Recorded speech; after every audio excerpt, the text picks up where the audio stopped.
I died a high schooler and woke up as a white-striped mosquito on Blue Star, in Gang City of the Korean Federation. An infinite evolution system named me Cho Sang. 6 days to live unless I bit someone. So I bit a warm leg. It belonged to Hyun, a reborn beast-taming empress sealing her fated spirit Greensnake, and I fed too early, so the blood contract bound to me. A doomed pest had chained a legendary empress into his personal blood bank. Pause for 2 seconds and click like, click subscribe. Your support is the only reason these videos get made. How did I end up here? Let me take you back to the very first day. In the dark, some massive deafening roar dragged me up out of sleep, a sound like a tractor idling right inside my skull, and my whole brain seemed to buzz with the vibration of it. My first coherent thought was pure irritation, because it had to be renovation upstairs on the one weekend a high school senior got to sleep in, and some inconsiderate idiot was ruining it.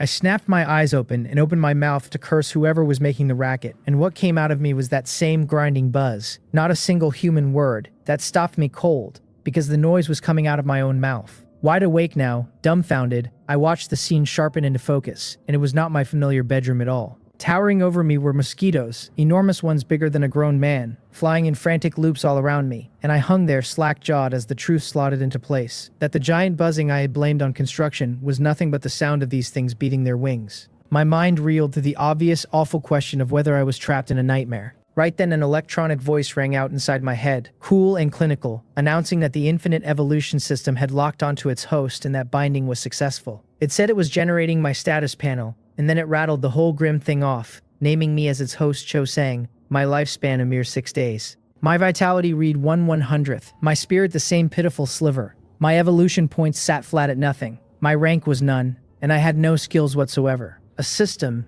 and a white-striped mosquito. I froze for a few seconds while the pieces finished falling, and when I looked around at those giant mosquitoes again, everything snapped clear. The mosquitoes had not gotten bigger, I had gotten smaller, and to put it plainly, I had woken up as a mosquito. What kind of cruel joke is this, waking up as a bug and getting handed a system in the same breath? Still, I had read enough web novels in my past life to know a system was standard equipment for anyone who transmigrated, and any transmigrator with one could claw their way to the peak of the world. That was the theory. The problem was that starting from a mosquito felt a little too much like being dumped into the deepest pit the author could dig, and with only 6 days of lifespan on the clock, I had no idea how I was supposed to play this at all. My heart was a knotted mess, and for a moment I simply could not accept that any of it was real. The system, chipper as ever, told me not to panic, insisting it was at my service. It explained that I could gain vitality and evolution points by sucking blood, growing infinitely stronger, evolving without limit, and it promised that if I used it properly, one day I would be able to drain a god dry with nothing but the body of a mosquito. That last flourish stopped me. I wanted to know since when draining someone dry counted as a cool way to fight, and besides, everybody knew only female mosquitoes sucked blood at all. A male mosquito's mouth parts were too soft to pierce anything and survived on flower nectar, and I was very much a male mosquito, unable to break human skin right now, which made the whole talk of draining gods sound like a bad promise from a salesman. As if it had read the complaint straight off my face, the system's voice chimed again and told me it was distributing my newbie gift pack. It congratulated me on a new skill, female mosquito mouth parts at level 1, saying my mouth parts had been upgraded so I could pierce human skin and drink blood exactly like a female mosquito. It handed me a second skill, blood food tracking at level 1, a passive that cost nothing and let me sense any creature with blood inside a 100-meter radius and read its basic information. And it gave me a third, swarm space at level 1, which let me pull any insect of my own level into a pocket space in my mind where those insects would obey my orders without question. Current capacity 100 insects. 3 skills at once. I read through them carefully and felt my tight little heart finally loosen, because all 3 were genuinely useful and the first 2 solved my immediate problem clean. Female mosquito mouth parts meant I could actually feed, and this system ran on feeding, while blood food tracking meant I would not have to flap around blind like a headless fly hunting for a meal. The 2 of them fit together like a lock and key. At the very least, there was hope of getting stronger. A little comforted, I turned my attention to the third skill, the swarm space, and the idea of drafting insects into my service turned my thoughts interesting. I still had no clue where I was. Some limit of the mosquito body meant I could only see about 3 meters out, everything past that a blur, so I locked my gaze onto one of the mosquitoes nearby and tried a mental command. The mosquito vanished in an instant and appeared inside the swarm space in my mind, and at once I felt a thread of control run between us, a connection that let me steer its every move. Not bad at all, since this skill was only level 1 and already held 100 insects, and if someday I could command 10,000, a million, 100 million mosquitoes, then a single thought might drain an elephant in a heartbeat.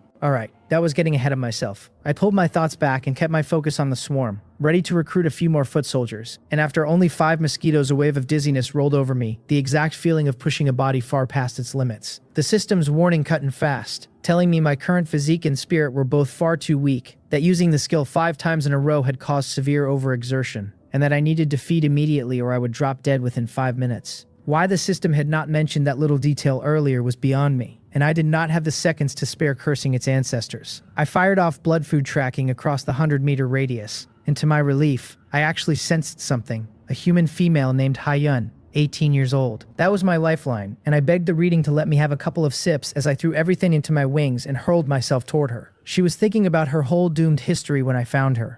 In her past life, Hyun had wasted decades on the martial path and never climbed past the rank of a third-grade martial artist until she finally woke up at 60 and switched to the path of beast taming. And in 10 short years, she stormed into the Emperor realm and became the unprecedented beast-taming empress. Her foundation had stayed unstable to the end, though, and she had fallen during her heavenly tribulation. Now she had been reborn into the body of an 18-year-old, and she swore to herself that she would walk the path of beast taming without delay, that her very first blood contract this time would absolutely never be with some ordinary bloodline. In this life, she vowed, she would build a foundation that would not crack. Inside a bedroom done all in shades of pink, Hyun had already drawn a blood contract formation across the floor, and at its center a snake lay coiled a full meter long and green as jade from head to tail. A spirit green snake, high-level bloodline, the kind of beast that would grow into a 5th-ranked demonic beast once it matured. This was the first contract beast she had chosen for herself with such care after her rebirth, because for a beast tamer, the first contract beast decides everything. Not only how fast they grow, but the very ceiling of how far they can climb. And no one can contract a second beast before reaching the 5th rank. She was still gnawing on her old mistake. In her past life, her first contract beast had been a low bloodline big-eared rabbit, a weak thing that should never have reached even 3rd rank, which for an ordinary person would have meant the road was finished. But she had leaned on a talent that defied the heavens and spent 3 whole years forcing that rabbit to evolve 3 times, dragging it up to 5th rank so she could finally become a 5th rank beast tamer and contract a second beast. 3 years and a fortune poured into a rabbit, and when she rose to 6th rank, the rabbit had hit its hard limit and become dead weight with no combat power left, so she always fought 1 contract beast short of her peers. When the final bolt of heavenly thunder came down at her tribulation, that one missing 8th rank beast was exactly what she lacked to survive. Her cold, stunning face gave nothing away, but a fever burned in her eyes as she looked at the spirit green snake. Peerless talent, a high bloodline first beast, and a start at 18 instead of 60. She did not dare imagine how strong she could become this time. The corners of her mouth curled up, and with a single thought she activated the blood contract formation. White light erupted from the formation and swallowed both her and the snake. She squinted, bit her fingertip, and squeezed out a single drop of blood, because all she had to do now was let that blood fall into the spirit green snake, and the 2 of them would be bound, human and beast, in a contract that could never be undone. She murmured for her first contract beast to come to her, watching the red beads slide slow toward the fall. A faint mosquito whine sounded in the room, and she never noticed it, all her focus fixed on the seal. By then I had already landed on a slender snow-white leg, so dizzy I could not string a thought together, and almost on pure instinct I made my proboscis thicken and harden and drove it deep into her thigh. Blood poured up through it into me, my flat abdomen swelling round and red, and the system pinged off gains, a few hundredths of vitality at a time, one ding after another. I felt my failing strength rush back with every mouthful, the dizziness and that looming sense of death draining away just as fast, and I finally breathed easy. I had very nearly died. Lucky for me, there had been a blood source within 100 meters, and by the feel of it, a girl with a decent figure, not some sweaty middle-aged man, so at least there was no guilt in the meal. Fully satisfied, I took 2 more sips, and when I was too stuffed to hold another drop, I pulled my proboscis free. The system announced I had extracted a total of 15 hundredths of vitality for a running total of 16 hundredths, and noted that once vitality reached 1 whole point, I could perform my first evolution. 1 point for the first evolution surprised me in a good way, because evolving clearly was not that hard, and 5 or 6 more good pulls should get me there. I was already musing about setting up camp in this girl's home and feeding on her for a while when an astonished female voice rang out inside my head, wondering aloud how the blood contract could have failed. That was not the system. This was someone else's voice, and it kept going, insisting the contract could not have failed because the success rate was 100%, then reversing itself, realizing the contract had not failed at all, that it seemed she had bound herself to something. She noted how faint the spiritual power was. A mosquito, she said, and then flatly refused it, telling herself she must have sensed wrong, that there was no way she had contracted a mosquito, ordering herself to calm down and feel it again more carefully. And then the last thing she said I did not just hear inside my head, I heard it in the room too, from the throat of the very girl I had been drinking from. I was baffled all over again. I had no idea why I could hear this girl's inner voice, or what a blood contract even was, while she sat there with her gaze gone dull, and no one but me could feel the collapse and despair breaking open in her. She had it worked out fast. An instant before her blood reached the spirit green snake, a mosquito had landed on her leg and stolen a mouthful, so her blood had touched me first, and the blood contract formation had simply decided she was bound to the mosquito, the very bottom of the food chain. The dignified beast-taming empress, and the first contract beast she sealed after her rebirth was a mosquito. Her face went white and her mind went blank, and she thought that in neither of her 2 lives had she ever felt this lost, wondering whether God was toying with her on purpose. A low bloodline beast, even an ordinary animal, she could have defied fate and cultivated to 5th rank. But a mosquito was the lowest of the low among insects, and even reaching 1st rank demonic beast would count as rewriting destiny. Cultivate a mosquito to 5th rank. Even for her, the thought left nothing but despair and impossibility, and she asked herself if she was finished. I put it together myself. No wonder I could suddenly hear her thoughts. We had signed a blood contract by pure accident, which meant this was a world with beast tamers. She was a reincarnator who had been the beast-taming empress in her last life, and I had just become her contract beast.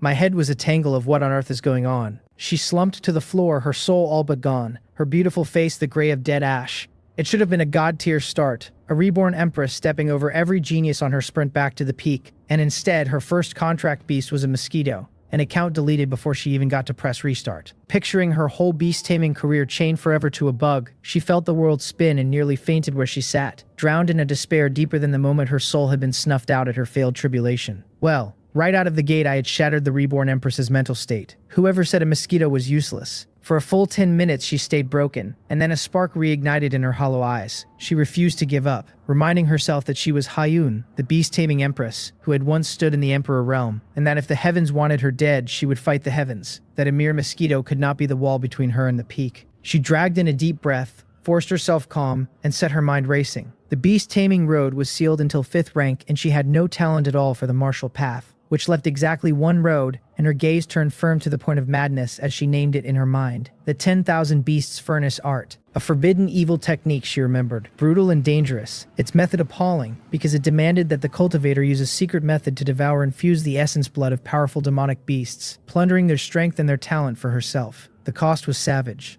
Fusing that essence blood meant unbearable pain, and worse, there was a real chance of being overrun by the violent will locked inside the beast's bloodline, slowly beastifying, in the end losing all reason, and becoming a slaughtering animal. If she had a shred of another option, she would never have touched such a crooked path, but with her martial talent poor and the beast-taming road blocked, a bitter smile crossed her lips as she asked herself what other choice she had. Sprawled on her leg, digesting my meal, I heard every word of it clear through the link, and I was genuinely impressed. So we both got stronger by drinking blood. We really were a match made in heaven. I had to hand it to her. Her nerve was exactly what you would expect from a reborn empress, because an ordinary person would still be sobbing and begging the game for a restart, and she had already carved a new way out. Then her gaze fell on me, her eyes a knot of hatred and helplessness, and, unmistakably, a thread of killing intent. My tiny heart lurched, and I silently begged the big sister not to do anything she would regret. She gritted her teeth and recited the rule to herself, that once a blood contract was sealed, the contract beast and the master lived and died together until she could contract a second beast,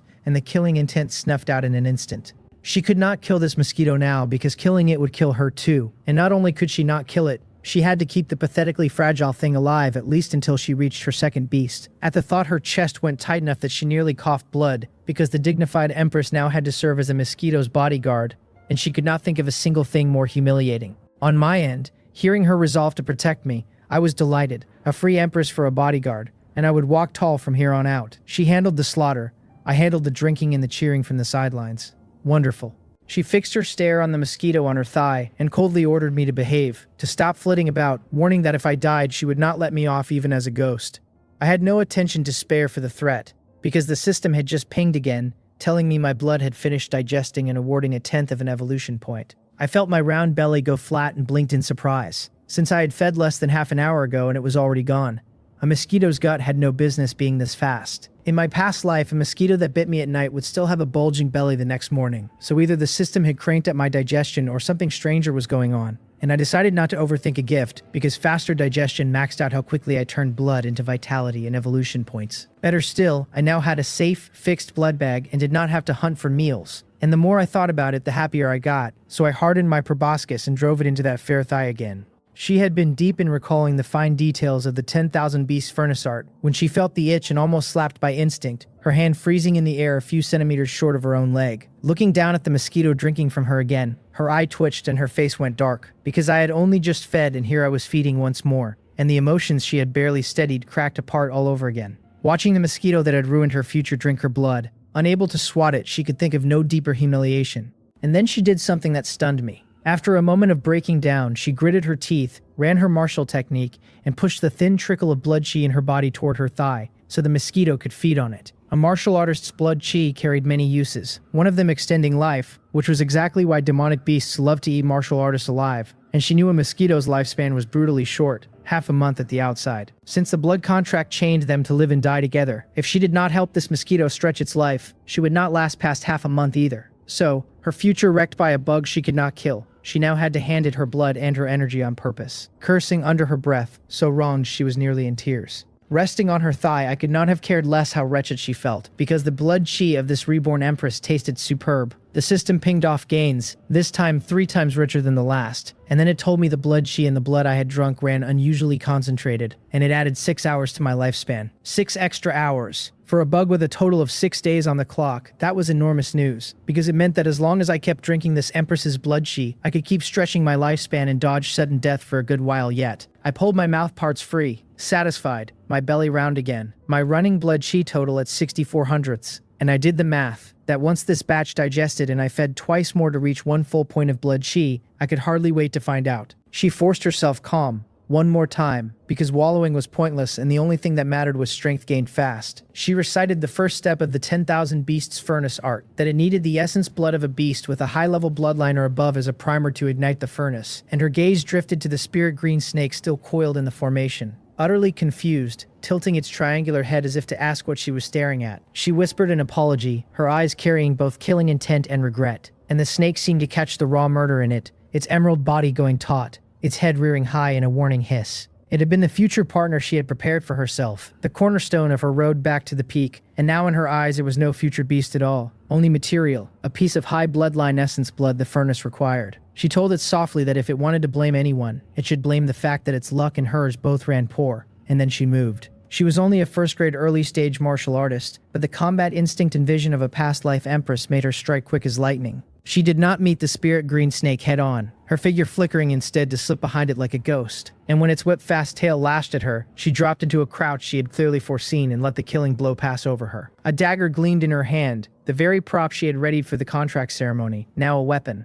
and she recited to herself that a snake is struck at 7 inches, but the spirit green snake's true weak spot sits 3 inches below the neck, where its embryonic demon core lies and its defense runs thinnest. Her wrist turned, the dagger became a streak of silver, and it drove into that exact point. The snake shrieked and thrashed, its huge body rolling and knocking furniture across the room, but she had already retreated to watch its last struggles with cold eyes, and a few minutes later its movement stilled, and its life went out. Perched on her leg, dizzy from all the shaking, I had watched the whole thing, and my little mosquito heart had skipped in fear. What a ruthless woman. 1 second the snake was the partner she meant to spend a lifetime beside. The next she was landing a killing blow, and that decisiveness truly earned her the title of Empress. She ignored the wreck of the room, walked to the corpse, laid her fair palm over the wound, and with her eyes shut she chanted for the furnace to open, and began circulating that forbidden art. An invisible pull came off her palm, and the purest blood inside the snake unraveled into crimson threads that flowed up her arm and into her body. Instantly, a pain beyond describing tore through her, her pretty face going deathly pale, sweat the size of beans breaking on her brow, her slender frame shaking, and it was not only physical, because a violent, bloodthirsty will belonging to the snake surged into her mind alongside the blood and battered her consciousness. Fine emerald scales surfaced in patches across her skin, and her pupils began to narrow toward vertical slits, the first sign of beastification, but she gritted her teeth and, leaning on the powerful will she had carried from the Emperor realm, held her clarity and forced the essence blood to refine. Through the link I could feel a ghost of the agony she was enduring, and I could not help smacking my lips at it. What a ruthless person, ruthless even to herself. A full half-hour later she opened her eyes and let out a long, murky breath. The scales gone from her skin, her gaze clear again. She could feel her blood chi had thickened and that she stood not far from first-grade mid-stage, yet no joy touched her face, only a tight furrow of her brow as she murmured that it was too slow. Refining one immature spirit green snake had eaten that much time and had very nearly let the beast will overrun her, and relying on this alone to climb fast was daydreaming. What she needed, she decided, was a meridian-protecting pill, an extremely precious medicine usually reserved for 5th grade martial artists breaking through to 6th to keep their meridians from being shredded by violent energy. With one to shield her body while she ran the 10,000 Beasts Furnace art, she could refine essence blood far faster and resist the beast will and cut the beastification risk to almost nothing. The trouble was money. A trace of bitterness pulled at her mouth, because she was flat broke. She was an orphan whose parents had died early and left her tens of millions in inheritance and a large luxury flat. And to buy that high bloodline spirit green snake, she had sold the flat and spent every last coin, certain she was buying her way to the heavens. Now the snake was dead, the money was gone, and she had a mosquito for a contract beast. A single meridian-protecting pill went for at least $500,000 on the market, and taking a job that paid a few thousand a month would never save that in any reasonable span. She sank into thought, brain grinding for any way to make money, and then her eyes lit. The senior year joint examination. She had another identity, the school beauty of Gang City Youngmu High School, a senior student, and in half a month all the Youngmu high schools of Gang City would hold a joint mock exam, with a generous scholarship for the top 3 and a first-place prize of exactly $500,000. No more and no less. That was the one. She decided in a heartbeat, though she remembered her old situation too, that in her past life her martial talent had been so wretched she had only reached 1st grade early stage by senior year, among the lowest in the whole school, while most classmates had hit 1st grade late stage and a handful of geniuses had touched 1st grade peak, and back then she had known better than to even sign up. Things were different now. At her current refining speed, she might fully absorb all the essence blood of the spirit green snake within the half month, and reach 2nd grade early stage, and a 2nd grade martial artist walking into a hall of high schoolers who topped out at 1st grade peak. The corner of her mouth curved into a confident arc, was simply a strike from a higher dimension. First place was a certainty. She wasted no more time, cleaned the wreck of the room, packed the snake corpse into a large bag, and hid it under the bed as her cultivation resource for the coming half month, then changed into a clean uniform to rush to school before registration closed. Before she left, she glanced at me, still perched on the hem of her uniform skirt, and coldly warned me to stay put and not run around. And the instant she finished speaking, she felt her leg go numb, and looked down to find that hateful mosquito with its needle sunk deep in her thigh, 2 red itching welts already swelling on the snow-white skin beside it. She had been bitten twice already, and here I was biting a 3rd time. She was so furious she could barely catch her breath, while in my head there was only one simple joyful stream of thought. Because the system had announced my blood had digested and awarded 2/10 of an evolution point, putting me at 6400s vitality and 3/10 of an evolution point, needing 3600s more vitality for the first evolution. So close. 2 more bites and I could evolve, I told myself, drinking away. And the pings climbed until the system announced I had extracted 3800s of vitality for a total of 1.02, then declared I had met the conditions for the first evolution, and asked whether to begin. I was about to tell it to start when a gale slammed down from above and the world spun. When my vision cleared, I found myself trapped inside a translucent plastic box, the kind used for takeout, and Hyun held it up before her eyes, her cold gaze fixed on me, and told me flatly that from now on, the greedy thing was not allowed to suck her blood without permission. Stingy. What was so terrible about 2 bites it was not going to kill her? I curled my lip inwardly, but I had no attention to spare for grievances, because the box was actually far safer, so I told the system to go ahead and start the evolution. It answered that the first evolution had begun and would take 3 hours. Its voice faded out, my vision went black, and I dropped straight into a deep sleep. She noticed nothing wrong, tucked the box into her backpack, slung it on, and headed straight for school. She had boxed me up partly to keep me safe, since the mosquito was far too fragile and she genuinely could not rest easy leaving me loose. Gang City Youngmu High School was one of the 3 finest Youngmu high schools in the city, where the most gifted boys and girls gathered, and it was class time, so the campus lay quiet under the rustle of the breeze through the leaves. Hyun walked the tree-lined path toward the academic affairs office, her expression cold as ever, as if none of the world around her had a thing to do with her, gripping her backpack straps tight because inside the bag was her entire life, and a clinging shame. What she did not know was that the mosquito she counted as her disgrace was, at that very moment, undergoing a mutation. Asleep, I felt as if I were soaked in warm amniotic fluid, waves of strange energy washing over me and remaking my body, every cell cheering and drinking the energy down greedily. When that warmth had fully fused into me, the system chimed right on time, announcing the first evolution complete and congratulating me on evolving from white striped mosquito to low-level mutated blood mosquito. Then updating my panel. It named me its host Cho Sang, my race now a low-level mutated blood mosquito. My lifespan stretched to 30 days. My vitality at 1.1 and my evolution points at 5/10. My rank still none. My skills read female mosquito mouth parts at level 2. blood food tracking at level 1, and swarm space at level 1, with a note that the next evolution required reaching 10 points of vitality and spending 1 full evolution point. I snapped awake and opened the panel, and after I read it, clean my mosquito face lit up with excitement. The changes were enormous. My race had gone from a common white-striped mosquito to the far cooler-sounding low-level mutated blood mosquito. My lifespan had jumped straight to 30 days, a solid guarantee of survival. Female mosquito mouth parts had risen from level 1 to level 2, and when I looked down at them I sucked in a breath of cold air, because the mouth parts that had been thin as a cow's hair were now thick as a toothpick, more than double their old length, the tip gleaming with a faint cold light. This thing could probably punch through an elephant's hide, never mind human skin. And thicker and longer meant the volume I could pull in a single feeding had multiplied. I noticed my whole body had transformed too. My tiny frame that had measured barely a few millimeters now swollen to well over a centimeter. My wings broader and stronger. My 6 legs a full circle thicker and packed with explosive power. To human eyes I was still an unremarkable little bug, but in the world of mosquitoes I was now a behemoth. I flapped in delight, the buzz I gave off deeper and mightier than before, full of strength, itching to find a target and test how vicious my level 2 mouthparts had become. And I promptly rammed straight into the inner wall of the box and bounced off. Right, I was still grounded. My empress let me out. I can still drink. I feel like I could raise a 10-centimeter welt in one go. She could not hear a word of my inner voice though, already standing before the academic affairs building, drawing a deep breath and stepping inside. The man in charge of student files and department transfers was a middle-aged administrator in gold-rimmed glasses, a bit stiff in the face, named Wang Ji-myung. A knock sounded at the door. He told whoever it was to come in without looking up, and Hyun pushed inside and walked calmly to the desk, greeting him. He raised his head then, and surprise flickered across his eyes at the sight of her, because he remembered the vase school beauty famous across the whole school, lovely as a fairy come down to earth, cursed with a completely ruined martial talent, blessed by the heavens and given no gift for the craft. He pushed his glasses up and asked flatly whether Student Go needed something. She got straight to it and said she wanted to apply for a department transfer. He assumed she meant the logistics department and told her that given her grades, planning early was a wise choice, since in his view a student with no hope in martial arts moving to study logistics and pill theory and other clerical subjects was the only sensible road. She shook her head and said, word by word, that she wanted to transfer to the beast taming department. Her purpose was simple. Martial arts and beast taming were the 2 mainstream cultivation systems of this world,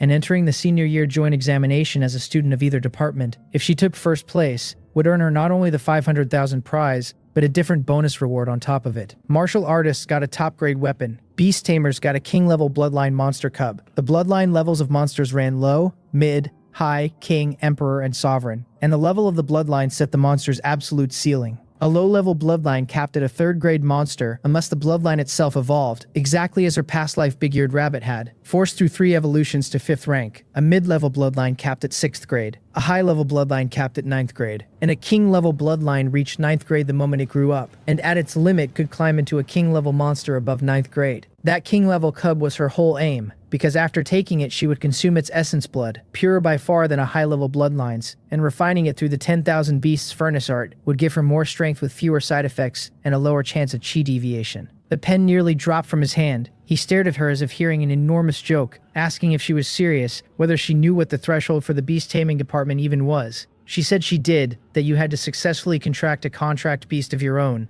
and he trailed off in open suspicion. Beast tamers burn money worse than martial artists. Monster cubs and cultivation resources, and blood contract formations, every one of them an astronomical sum, and he knew her background was ordinary and could not fathom where she would get the money to contract a monster. She did not argue. She set her school bag on the desk, unzipped it, and took out that plain plastic takeout box, setting it down in front of him, and he frowned and looked inside to find a black and white mosquito several times larger than any normal one lying there motionless. I looked back at him in silence. He was completely lost, and he asked what this was supposed to mean, and she told him, calm as ever, that it was her contract beast, and the words landed like a bomb. The office fell dead silent. A full 10 seconds passed before he seemed to come back to himself, taking off his glasses, rubbing his eyes, putting them on again, and staring at the mosquito for a long while before he asked, his voice almost warped, whether she was really telling him this mosquito was her contract beast. She nodded, and at the same time, through our link, she ordered me to flap my wings, and I obliged, helpless, letting out a faint buzz. His eyelids twitched hard, because he could feel it now, the real if feeble spiritual bond running between them, the unique tie between a beast tamer and a contract beast, which meant every word was true.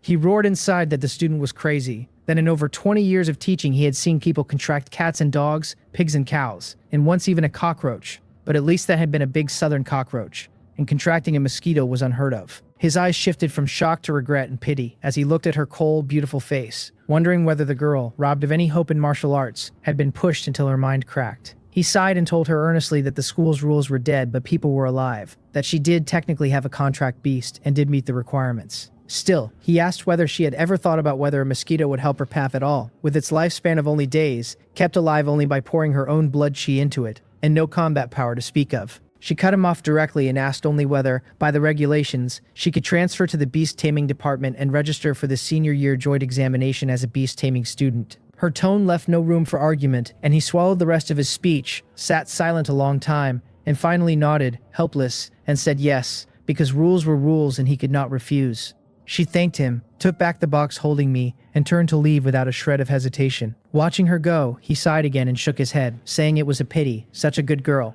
throwing herself away. Out of the office, she walked the campus road wearing that cold, aloof face that kept strangers at arm's length, but through the blood contract I could faintly feel her mood was anything but calm. Understandable, since nobody in her spot would be in a good mood. I had no time to fret over her feelings though, because I was in my single room studying my newly evolved body with delight, controlling my thick, long proboscis to poke the inner wall of the box, which knocked with real force, like a toothpick jabbing plastic. This physique was 3 or 4 times bigger, my 6 legs like little steel bars, brimming with power. So I asked the system roughly what my physical level was now. It answered that my strength could easily ram and kill 10 of my pre-evolution kind, that at full speed I could fly 20 kilometers an hour, and that my proboscis could pierce 3 centimeter thick pigskin with ease. That it could actually punch through pigskin left me stunned because this level 2 proboscis was a divine artifact, and never mind human blood, I could probably take a sip from most animals now. I flapped in the box wishing I could get out and find a pig to test my might, the buzz of my wings several decibels louder than before. Like a small drone. Her cold voice came through the link, edged with impatience, telling me to behave, and I curled my lip and finally settled. Fine.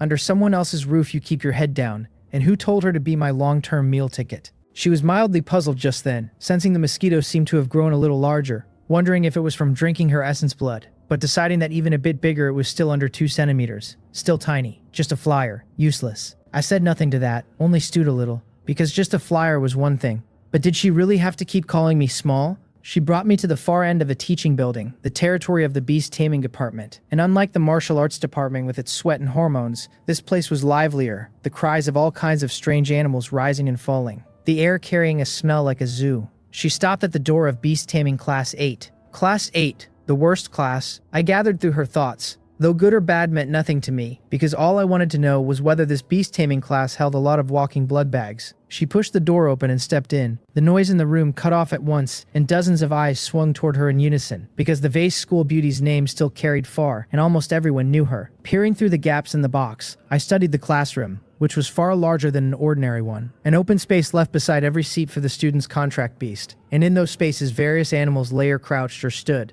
A fox with flames burning on its tail yawned lazily. A wild boar sheathed in rock-like armor grunted and dug at the floor. A crow with 3 eyes tilted its head and stared at Hyun with all 3. My passive blood food tracking read them clean for me. A blazing fox of low-level bloodline at 1st grade early stage. A rock boar of low-level bloodline at 1st grade mid-stage. A 3-eyed crow of low-level bloodline at 1st grade mid-stage. They were all monsters. I was a little surprised, since I had figured the worst class would at least hold a few ordinary cats and dogs. But even the bottom run here had contracted low bloodline monsters, so the bar for beast tamers in this world was higher than I had guessed. On the podium, a lazy-looking young male teacher wore a complicated expression at the sight of her, clearly having heard the news in advance, and he sighed and welcomed the martial arts department transfer named Hyun, telling her to take any open seat. The class began at once to buzz, wondering why a student with such poor martial talent had suddenly moved into their department, whether she had contracted some powerful monster, and she ignored all of it and walked straight for the empty seat in the back row. A handsome boy in the front row stood up, a cyan-scaled lizard the size of a small calf lying beside him, and said with good-natured curiosity that by the rules of the beast taming department, new students had to show everyone their contract beast. The others chimed in, telling her to let them look, guessing the school beauty's contract beast had to be something gorgeous, maybe a 9-tailed spirit fox. The teacher watched with a chuckle and let it happen, since it was an unwritten tradition of the class, everyone learning each other's contract beasts to trade tips later. She paused, silent a moment, then turned expressionless under the whole class's expectant stare and set that unremarkable plastic takeout box on the podium. The classroom went dead silent again, every face stamped with confusion. Where was the contract beast? Why a takeout box? Could her contract beast possibly be inside? A bold student stretched his neck to look, and then wore the expression of a man who had seen a ghost, stammering that it was a mosquito. The room detonated, one voice after another insisting he must be seeing wrong, then confirming it really was a mosquito, and a huge one, demanding to know if she was crazy to contract it, asking what on earth she was thinking. Everyone looked at her as though at a lunatic, because they had imagined every possibility, even that she had no contract beast at all and was here to slack, but never that it would be a mosquito, which was not merely absurd, but ridiculous. The young teacher's smile froze, and he rubbed his eyes and leaned in, and when he confirmed it truly was a mosquito, the corner of his mouth twitched, and he opened his mouth to say something that dissolved into a sigh, thinking what a pity for the child. None of the noise touched her. Her cold, stunning face stayed still, as if all of it had nothing to do with her, and she put the box away, walked to the empty seat in the back row, sat, pulled a textbook from her bag, and began flipping through it. That composure, unshaken even if Mount Baekdu collapsed in front of her, left the gossiping students unsure what to say, because with the person herself unbothered, their fussing only made them look classless, and the chatter gradually died. The looks aimed at her stayed complicated, regret and pity, and mostly plain incomprehension, since in their eyes this was no different from giving up on herself. The teacher slapped his desk and called for quiet, cleared his throat, and started his lecture, though his eyes kept drifting to her as he sighed and sighed. Inside the box on the desk, I was listening to all of it with great interest, delighted, thinking my grand entrance had shocked the room nicely. Let them all write me off as trash and count Hyun as ruined.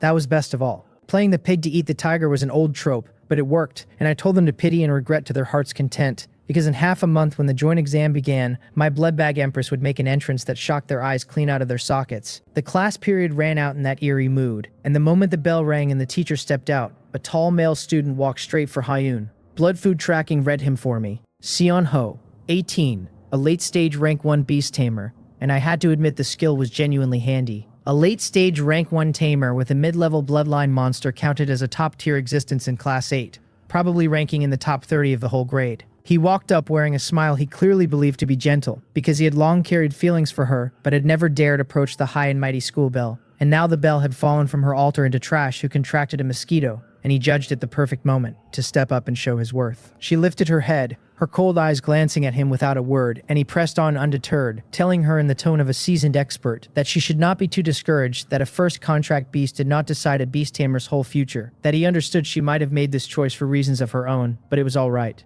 The students around them twitched at that, because this was textbook blind, flattering comfort. She had contracted a mosquito and it did not decide her whole future, when she would never in her life reach rank 5 to contract a second monster, the beast-taming road wrecked, and they wondered whether Seon Ho was exploiting the bell's ignorance of beast-taming to talk nonsense. With a thought, he brought the big blue-gray wolf dozing by his seat to its feet, and it patted over and rubbed its head fondly against his leg like a pet greeting its owner, a giant thing the size of an adult Tibetan mastiff, blue-gray furred, oddly fitted with a pair of small fleshy wings on its back that looked faintly comical. Blood food tracking named it a windblade wolf, mid-level bloodline, a late-stage rank 1 monster that could wield wind for its attacks and could reach rank 5 or higher at maturity. He patted its head proudly and presented his partner the windblade wolf, boasting that though it was only rank 1 now, its bloodline potential ran very high and its future was limitless, if raised well. Then he offered to share his experience training it with her, allowing that it might not help her own contract beast much, but could at least teach her some basics of beast taming, and adding that when she could contract a second monster in the future,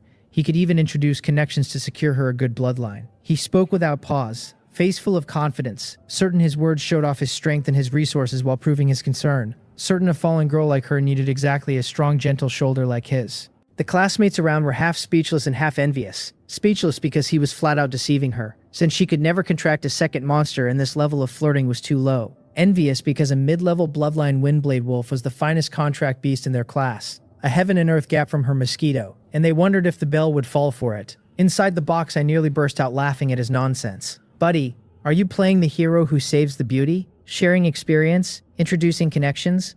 Do you have any idea who is sitting in front of you?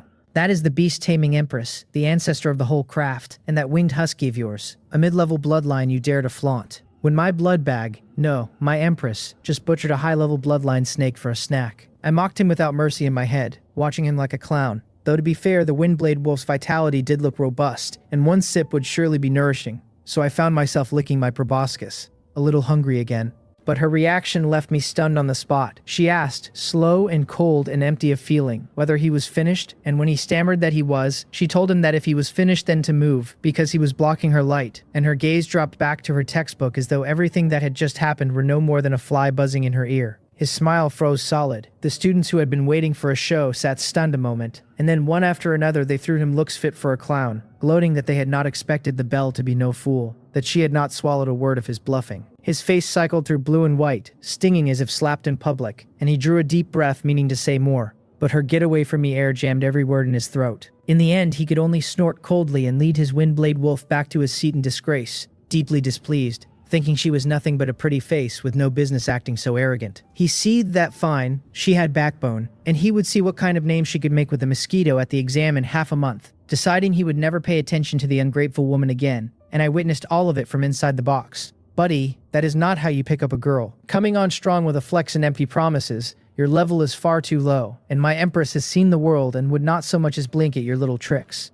I was quite pleased with the outcome, since I was not about to let anyone harass my long-term meal ticket. The day's classes ended in a strange calm, and Hyun had become a celebrity across Class 8 and the whole beast-taming department. A school beauty transferred from martial arts whose first contract beast was a mosquito, a combination so shocking that fame was inevitable. After school, she did not linger, slinging her bag over her shoulder and leaving in a hurry, and I assumed she was headed home until, after a maze of turns, we arrived at an old residential block that looked badly aged, the paint peeling off the walls, the corridors plastered with little advertisements, the air thick with damp and cooking smells. The Empress lived this hard. I was a bit dazed, then remembered she had sold her flat to buy the spirit green snake, that today was likely her final deadline to move out, so she was living in a rental. Sure enough, she climbed to the 5th floor of one building and opened a thin iron door, and a stronger musty smell rolled out. The room was tiny, all of it visible in a single glance, maybe 20 square meters, holding a bed, a table, and a wardrobe and nothing else, not even its own bathroom. I heard her sigh softly in my mind,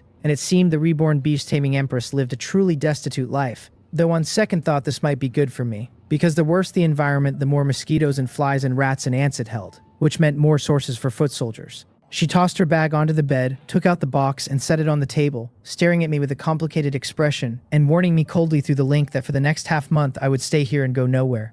Are you serious, big sister? Solitary confinement? I am an evolved mosquito now. A low-level mutated blood mosquito. Grown a whole size, this box can barely hold me.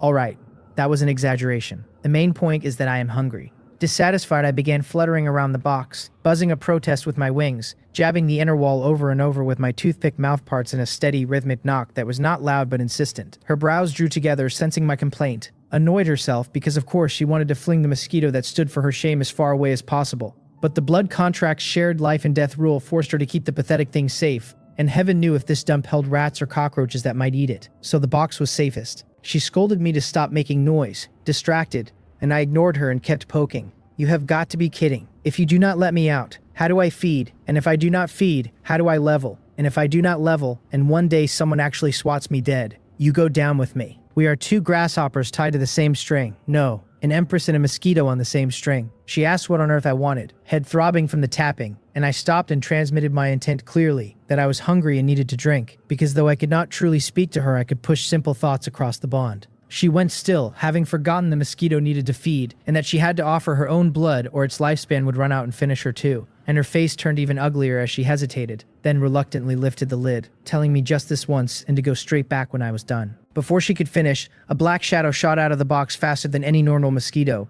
and the next second she felt a sharp pain on the back of her hand, where I had landed firm, my level 2 mouthpart drilling in effortlessly like a miniature drill. She cried out, angry and shocked, wondering how my speed had become so much faster, and I did not care whether she was shocked. Seizing the chance to open buffet mode, the system pinged off gains and announced I had absorbed 8/10 of blood chi for a total of 1.9, then noted the blood was digesting, an estimated hour yielding 4/10 of an evolution point and 5 hours of lifespan. 8/10 in one go.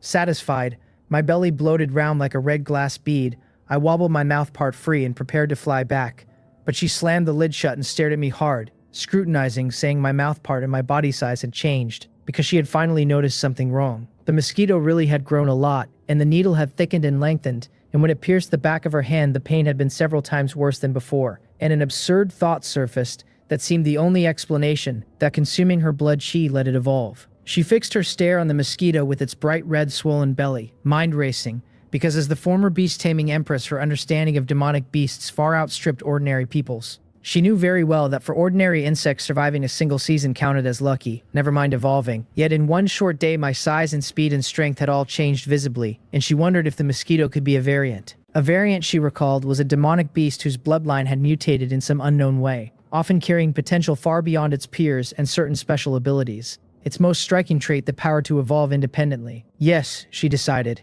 it had to be so, that drinking her blood-kai-rich blood had triggered a mutated bloodline and completed its first evolution. And the realization left her mood complicated. On one hand, contracting a variant capable of independent evolution, even a mosquito, could count as a blessing in disguise. On the other, even a variant, so what? Because throughout history, no variant, however powerful, could evolve more than 3 times at the most. And a mosquito, even allowed 3 evolutions, could hardly get strong. The first evolution had only made it a bit larger and hardened its mouthparts, and still left it with no combat power, not even the lowest rank 1 demonic beast. And even with heaven-defying luck, and 2 more evolutions it would top out around a rank 1 demonic beast, still a burden to her. She quietly handed me a suspended death sentence. A little potential, not much, still a waste. Sprawled on the table, digesting and happily feeling my body change, I heard every word of that assessment clear, and my mosquito face filled with indignation. At most 3 evolutions, at most a rank 1 demonic beast, and big sister, who exactly do you think you are looking down on? So naive, imagining I was some ordinary variant, when I was a mosquito with a system, the infinite evolution system, and she clearly did not grasp what infinite meant. 3 times was the ceiling for mortals like her, but my journey ran all the way to the sea of stars and the necks of the gods. Her frog in a well remarks irritated me a bit, but on second thought they amused me, because the more she looked down on me, the more wonderful her face would be when I evolved into a heaven-swallowing, sun-devouring divine mosquito. When that day came, I promised myself I would have this haughty empress singing my praises for me every single day. While I stewed, she had already stopped dwelling on me, because in her view the mosquito was at most a burden-demanding long-term investment for a miserable return, possibly a total loss, and the only thing that mattered was raising her own strength. She dragged the large bag holding the spirit green snake's corpse out from under the bed, and the moment it opened, a thick reek of blood filled the air, and threaded through it a strange fragrance, the signature scent of high bloodline demonic beast essence blood. When that scent hit me, my eyes went wide, because blood food tracking let me feel plainly that the energy packed in this snake blood ran more than 10 times richer than Hyun's. One sip could never be enough. I would have to drink until my stomach burst at the very least. My earlier annoyance vanished, my bean-sized eyes locked on the cold snake, my mouth parts twitching, all but drooling. A great tonic. She ignored my longing, sat cross-legged on the floor, set the corpse before her, pressed her hands to the wound, chanted for the furnace to activate, and began circulating that forbidden art once more. Threads of essence blood, crimson shot with emerald, flowing along her arms and into her body. The familiar savage pain struck again, but with one experience behind her, she was far more composed, holding her mind steady and pouring all her strength into refining the power. I watched from the side, anxious, silently begging her not to eat alone, to save a sip for her brother. The blood in my belly was still digesting, so I could not feed yet, and I could only watch her drink the high bloodline snake blood away drop by drop, my heart aching with each one, because those were all my evolution points, and I swore that the instant I finished digesting I would find a way to steal a taste. Time crawled, and I lay on the table looking longingly from her to the snake and its alluring fragrance, my heart itching as if a cat were scratching it, urging myself to digest faster before she drained the snake dry. Maybe my resentment worked, because an hour later the system's ping rang out like heavenly music, announcing my blood had finished digesting and awarding 4/10 of an evolution point, putting me at 1.9 blood chi and 9/10 of an evolution point. There it was. My spirits soared, my round belly deflating at once, hunger sweeping back over me, and I turned my gaze to the cross-legged empress, whose eyes were shut tight, her brow knit, her delicate face slick with sweat, and gone pale, clearly at a critical moment with no attention to spare. A perfect opening. I chuckled inside that it was not that I wanted to steal a snack, it was that she was too busy to mind me, and I flapped my wings as softly as I could, my control over my body much sharper after evolving, so that though a faint buzz remained, it was lighter than before, like a phone set to silent vibration. I landed lightly on the corpse right beside the wound her dagger had left, and an even thicker bloody fragrance struck me until I nearly fainted with joy on the spot. Time to dig in. I hesitated no longer, aimed at a patch of soft-looking flesh, and drove my thick, hard level 2 mouthparts down hard, and they punched through the snake skin without resistance, because even a high bloodline demonic beast was still only a hatchling, and its defense was nothing much. The next second, a liquid utterly unlike her blood flowed into me through the mouthparts. If her blood was a mild tonic soup, the spirit green snake blood was a high concentration energy drink, strong and fierce, and a wild pure energy exploded inside me at once, the system pinging off half a point of blood chi at a time, then throwing up a warning that the blood energy I was consuming was too massive and that I should mind my body's endurance limit. The system was screaming warnings into my mind, endurance alerts stacking one on top of another, and I ignored every single one of them because the bold eat their fill while the timid starve, and this was the essence blood of a high-grade lineage demonic beast, a once-in-a-lifetime jackpot. So I didn't stop. I sucked harder. I could feel my belly swelling by the second, ballooning even fatter than when I'd sipped from high-end earlier, the color deepening from bright red to a dark near-black crimson,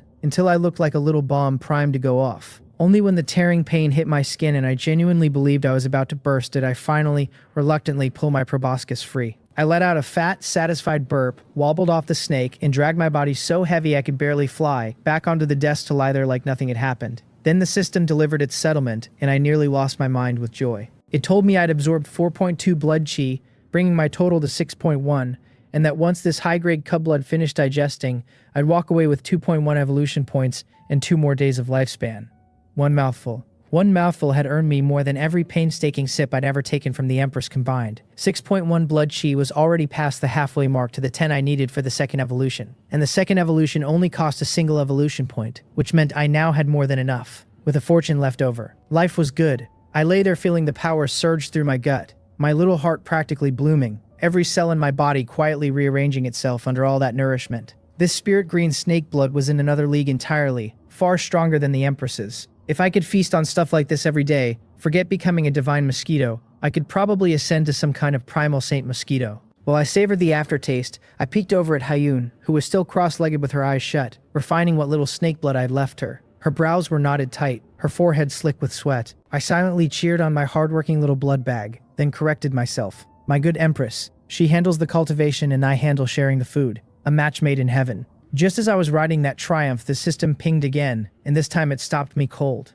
It announced that since I was about to acquire a large batch of evolution points, it was unlocking a new function that evolution points could be spent not only on racial evolution, but on upgrading my existing skills. It laid out 3 options. My female mosquito mouth parts at level 2 could be upgraded for 5 evolution points into armor-piercing spike at level 3, an epic boost to strength and penetration that would let me pierce most rank 1 demonic beasts. My blood food tracking at level 1 could be upgraded for 2 evolution points, expanding my perception from 100-meter radius to 300, and my swarm space at level 1 could be upgraded for 2 evolution points to hold 500 insects instead of 100, with the mental strain of controlling the swarm slashed. So evolution points weren't just tickets for evolving, they were experience books for leveling up skills.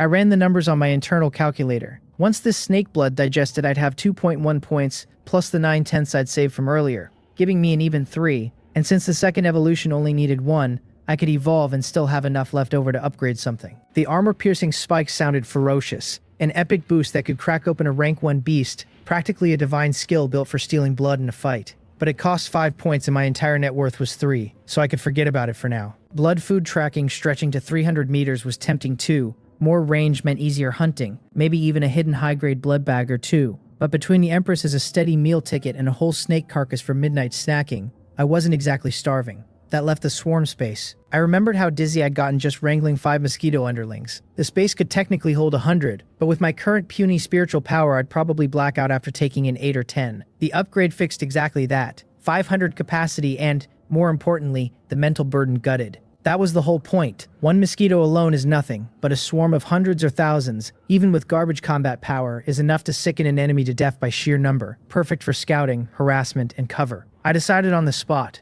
Develop quietly, gang up on everything, build my army of underlings first, so that when I went out to steal blood, I'd have plenty of cannon fodder. Already I was daydreaming about leading 500 mosquitoes in a majestic column toward the school cafeteria, or rather, toward the demonic beast blood bag stabled inside the school. A full hour later, Hyun opened her eyes and exhaled a long breath of turbid air tinged with blood. Her face was still pale, but her gaze was sharper. She noted that she'd reached first grade mid-stage, and a wave of relief settled over her. Breaking from first grade early stage to mid-stage in a single day was the kind of speed that would rattle the whole of Gang City Youngmu High School if word got out, and she credited the 10,000 Beasts Furnace art for it. But she also felt, more clearly than ever, how the violent will locked inside the spirit green snake's essence blood was clawing at her spirit, and if not for the willpower she'd carried over from her Emperor realm past life forcibly pinning it down, she would have been beastified long ago. She resolved to get her hands on a meridian-protecting pill as soon as possible, then let her gaze drop to the snake corpse in front of her, and froze. Something about it looked wrong,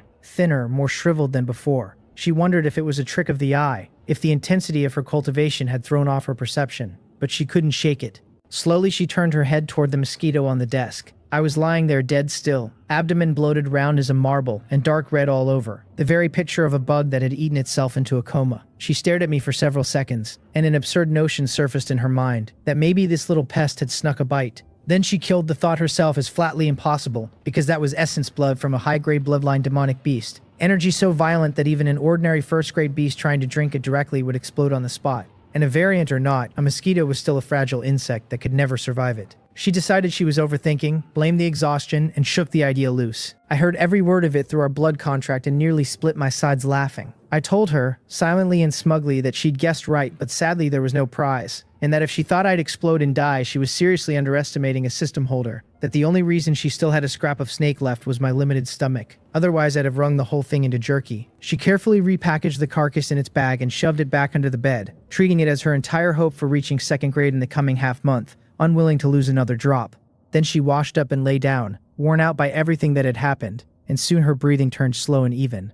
The night deepened. I lay on the desk playing sleepy, silently enduring the snake energy rampaging through my gut, jittery and uncomfortable, like I chugged an entire bottle of concentrated caffeine, waiting out the 3 full hours the system said digestion would take. Around 3 in the morning, the heavenly chime I'd been waiting for finally rang. Digestion was complete, plus 2.1 evolution points and 3 days of lifespan, and the panel refreshed. It named me as a low-level mutated blood mosquito, with 33 days of lifespan, blood chi of 6.13 evolution points, no rank, holding female mosquito mouthparts at level 2, blood food tracking at level 1, and swarm space at level 1, with a note that my next evolution required 10 blood chi and 1 evolution point. It was time. I snapped my bean-sized eyes open, feeling my nearly bursting belly deflate as a purer, denser power melted into my limbs and bones, my whole body a notch stronger. 3 evolution points. Without hesitation, I ordered the system to upgrade the swarm space, and it obliged, spending 2 points to lift it to level 2. Now it could store any insect of my rank, all of them bound to obey me without question. Capacity 500, mental burden slashed.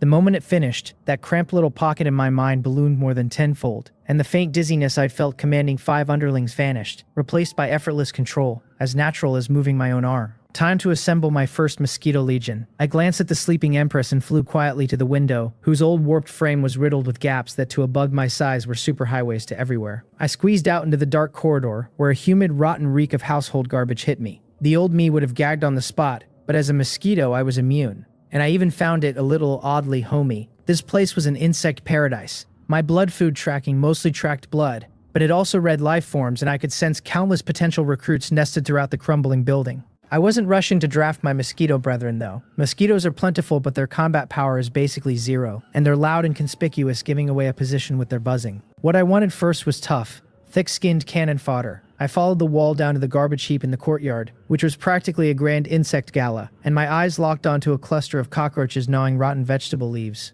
Disgusting, sure, but cockroaches have monstrous vitality. The unkillable little tanks, ideal meat shields and scouts. I targeted the biggest, fattest one and gave the command to collect, and it vanished in an instant, reappearing inside my swarm space. A spiritual link snapped into place between us, and I could even peer through the roach's eyes to see the handful of trembling mosquito underlings already inside the space. Not bad. I fired myself up and launched my great conscription. 1, 2, 10, 50. I worked like a diligent beekeeper harvesting honey, scooping cockroaches, flies, moths, and a few stray bugs I couldn't name into the space one after another. The upgraded swarm space really was something. Over 100 insects gathered in one sweep without a flicker of fatigue. My only regret was that the skill snagged insects only, so the spiders and centipedes lurking in the corners stayed out of reach. Still, an army of 100+ misfits was plenty to work with, and it was time to test their discipline. I flew up and pushed one simple command through the mental link, ordering everyone out to form a square in front of me. In the next breath, a dense swarm materialized on the open ground, and creatures that had been fending for themselves a moment earlier now moved like they shared one program, flies and moths wheeling overhead, while cockroaches and bugs crawled into ranks below, until a crooked but recognizable four-sided formation stood before me. This felt outrageous. It was exactly like commanding a real-time strategy game with me as the general, and I was hooked, drilling the swarm through shape after shape just to watch them obey. Weak as they were, the sheer number and coordination were enough to terrify anyone. So then, I thought about Xian Ho, the arrogant one, and his windblade wolf. A bold idea bloomed.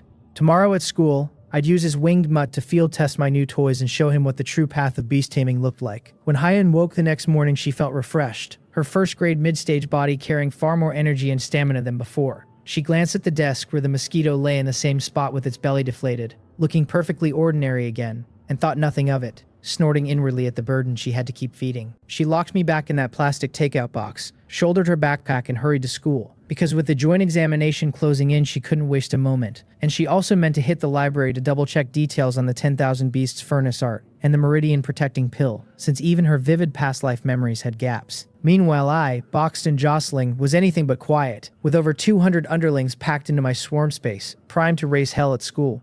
The atmosphere in Beast Taming Class 8 was tighter than the day before, less than half a month to the examination. Everyone squeezing out the last hours to train and bond with their contract beasts. Hayun's arrival still stirred a small ripple, and over at Sion Ho's seat his Windblade wolf lay yawning with boredom. When he saw her take the back row, something complicated crossed his face, because yesterday he'd walked over meaning to charm her, and she'd cut him down with a flat remark about blocking the light, humiliating him in front of everyone, and he'd been nursing that grudge ever since. He muttered that she was ungrateful, that she must still fancy herself the high and mighty school beauty, when really she was just trash who'd contracted a mosquito.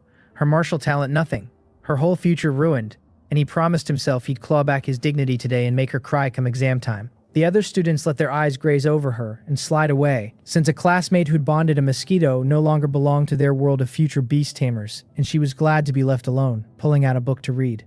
Inside the plastic box, I began my pre-battle mobilization. I told my brothers to look at the winged husky outside, that today it was the target, Operation Codename Buffet. Step 1. The flight squadron of flies and moths handles high-altitude harassment to draw the enemy's attention and its masters. Step 2. The ground assault team of cockroaches and bugs floods the desks and floor to spread chaos. And I, as Commander-in-Chief and the sole designated diner, exploit the confusion to strike, seize the target, and finish the meal. Low as their intelligence was, orders that simple were well within their reach, and I waited for the moment. The recess bell rang. The instant the teacher left, the room burst into chatter, students clustering to compare contract beast skills and exam tactics, and the opening Sion Ho had been waiting for arrived. He cleared his throat and announced loudly that his Windblade wolf had learned a new trick yesterday, that everyone should watch and be amazed, then shot a sidelong glance at Hayun, and seeing no reaction, snorted to himself that she could keep pretending all she liked. With a flick of his will, the wolf rumbled low, opened its jaws, and spat a pale cyan crescent condensed from wind that whistled across the room and sheared the tip clean off a distant piece of chalk. The praise came pouring in, someone crowing that it was even sharper than their own, someone else declaring that with an intermediate bloodline beast like that, Sion Ho was a lock for the exam. Top 20 at least. Sion Ho's vanity swelled and his grin widened. He looked toward Hayun again, even-eyed the unremarkable box on her desk with a mocking curl of his lip, thinking, that thing you call a contract beast, what can a mosquito do but suck blood? It isn't fit to scratch my wolf's itch. He never noticed the conspiracy circling him.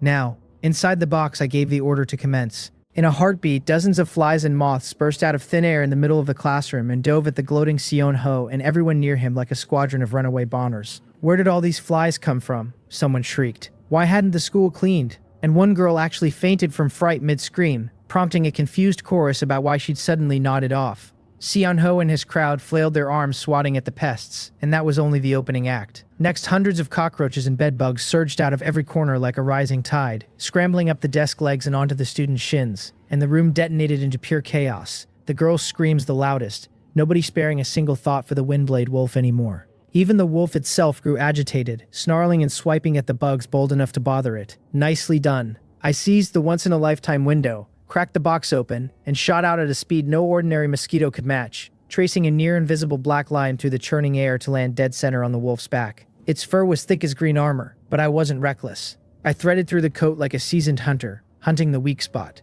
and found it at the back of the neck where the fur thinned and the skin went soft. Little wolf pup, I thought, Grandpa Mosquito is here. Without hesitation, I aimed my level 2 proboscis at the vulnerable patch, and drove it home, the faint whisper of a blade parting flesh. A level 2 proboscis couldn't ignore the wolf's overall defense, but against that soft spot it was more than enough. The wolf's body jerked at the sting, and before it could turn, a stream of pure, scalding, hyperactive blood was already flooding through my proboscis and into me. The system spat out numbers, blood chi plus 1.1, plus 1.3, then a warning about the sheer volume straining my endurance, then the tally, 5.5 absorbed, total now 11.6, and finally that I'd met the conditions for the second evolution. One mouthful was enough. I was stunned at myself. How did a single bite of a mid-grade bloodline beast beat the entire high-grade spirit green snake? Then it clicked. The snake, high-grade or not, was a corpse, its essence blood badly degraded and its vitality long gone, and it had been a hatchling at only first-grade early stage. This windblade wolf was first grade late stage, alive and thrashing, so of course the fresh blood hit differently.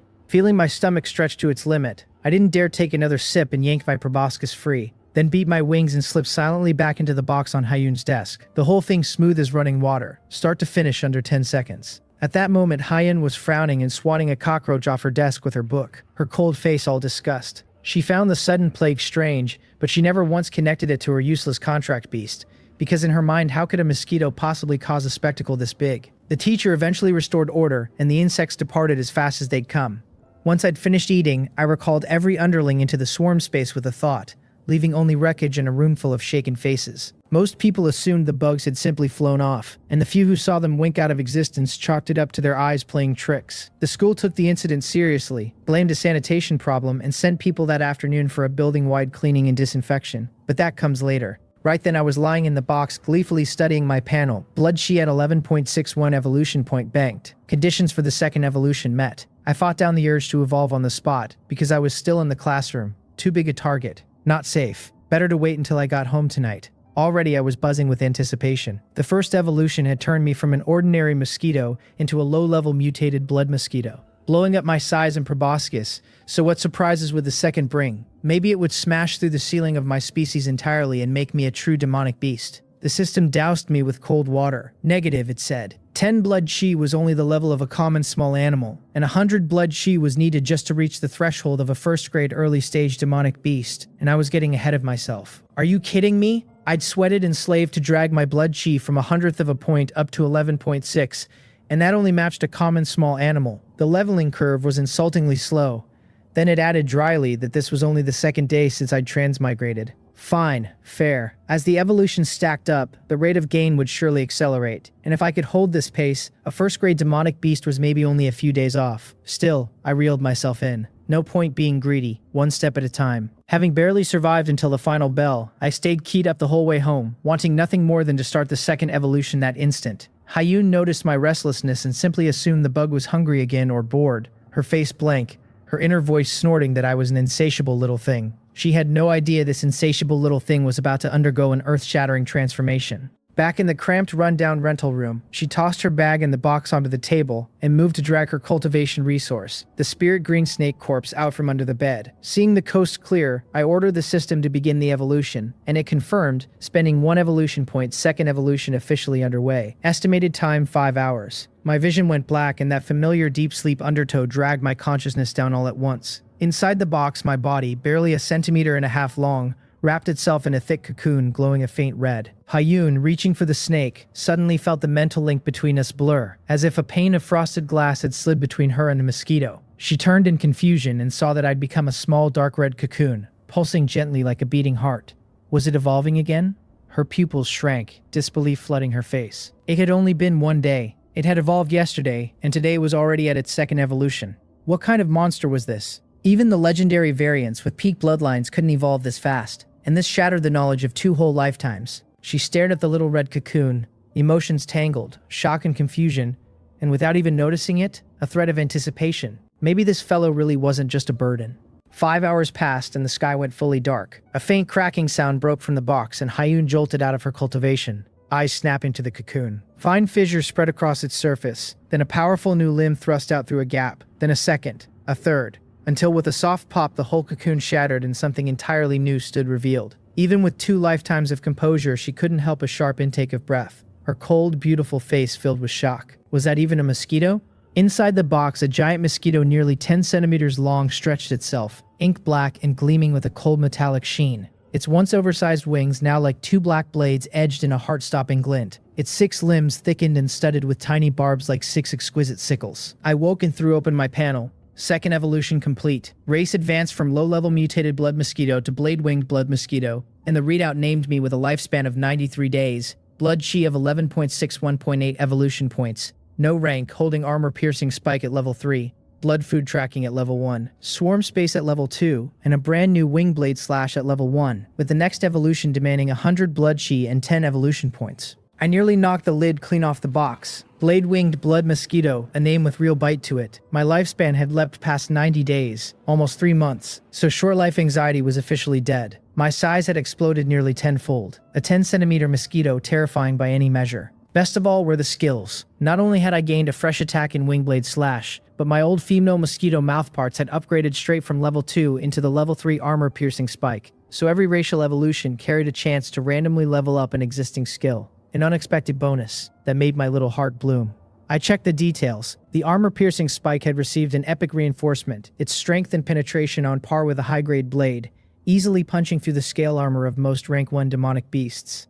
The Wingblade Slash let me vibrate my wings at high speed to loose a wind-forged blade of cutting force at a target, for a small cost in blood chi. I flapped my wings and heard them slice the air like real blades, then tested the Wingblade Slash with a thought. A pale green, nearly invisible wind blade shot from my wings and slammed the inner wall of the box with a crisp metallic ring, tearing a hole clean through it. I startled myself. This was only level 1. At maximum, one flap might split a mountain. I looked down at the armor-piercing spike, now needle-thick and glinting cold, and figured it could bore through pig hide, maybe even a thin steel plate. I felt like the Rambo of the Mosquito world, one bug capable of taking on a whole division. Then I noticed the next evolution's cost. 100 blood chi and 10 evolution points. A tenfold jump, and reined my excitement back in. Looked like I'd be busy for a while, so I refocused on the road to getting stronger. Whose blood should I drink tonight? I ruled out Hyun, my long-term meal ticket, right away. Not out of dislike, but the Empress was simply too weak. A first-grade mid-stage martial artist whose blood chi was so thin that a sip now would be like sipping plain water. Not enough to fill the gaps between my teeth. My gaze, sliding through the slit my own wings had carved, landed on the big black bag under the bed, where a high-grade snake blood buffet still waited. But the timing was wrong. Hyun was awake, and swiping a snack right in front of her would get me caught, so I had to be stealthy. I settled back into the box and played dead. Once the shock wore off, Hyun calmed down. She gave the hideous monster in the box a long look, cleaned the dried snake residue off the floor with a complicated expression, and dragged her exhausted body and mind onto the bed, dropping into deep sleep almost at once. Asleep.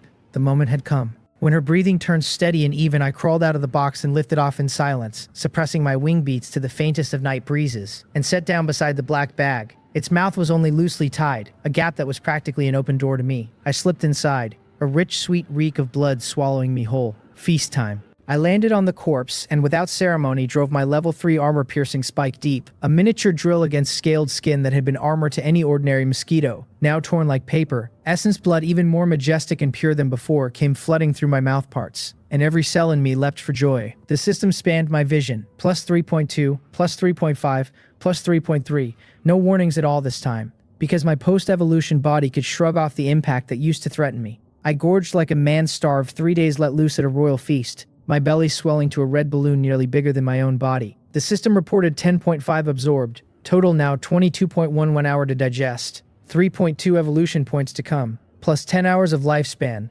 One gulp and my blood chi had jumped over 10 points, digestion cut from 3 hours to 1. Efficiency had tripled. I pulled my mouthparts free, thrilled, figuring I could clear 40 or 50 blood chi before dawn. I lay beside the corpse doing my post-meal digestion, and the hour flew. When it finished, I felt my round belly deflate and hunger slam back, so I sank my mouthparts in again for the second gulp. 9.8 absorbed, total 31.9. Another hour, the third gulp, 8.5, total 40.4. Deep in the night, with the Empress dead asleep, I ran full buffet mode. Gulp, digest an hour, gulp again, tireless and delighted, a hard-working thief emptying his host's granary one scoop at a time. Across the whole night I drank 7 times, and only on the 8th did I find nothing useful left, just ordinary bloody water. As dawn broke, I let out a satisfied burp, finished my last digestion, and opened the panel, my mood soaring at that string of glorious numbers. I was still a blade-winged blood mosquito with 95 days of lifespan, but my blood chi had rocketed to 48.5, and my evolution points to 16.5. In one night, my blood chi had climbed over 30 points and I'd banked 16 more evolution points. And the only reason it wasn't even higher was that I'd sucked the carcass bone dry.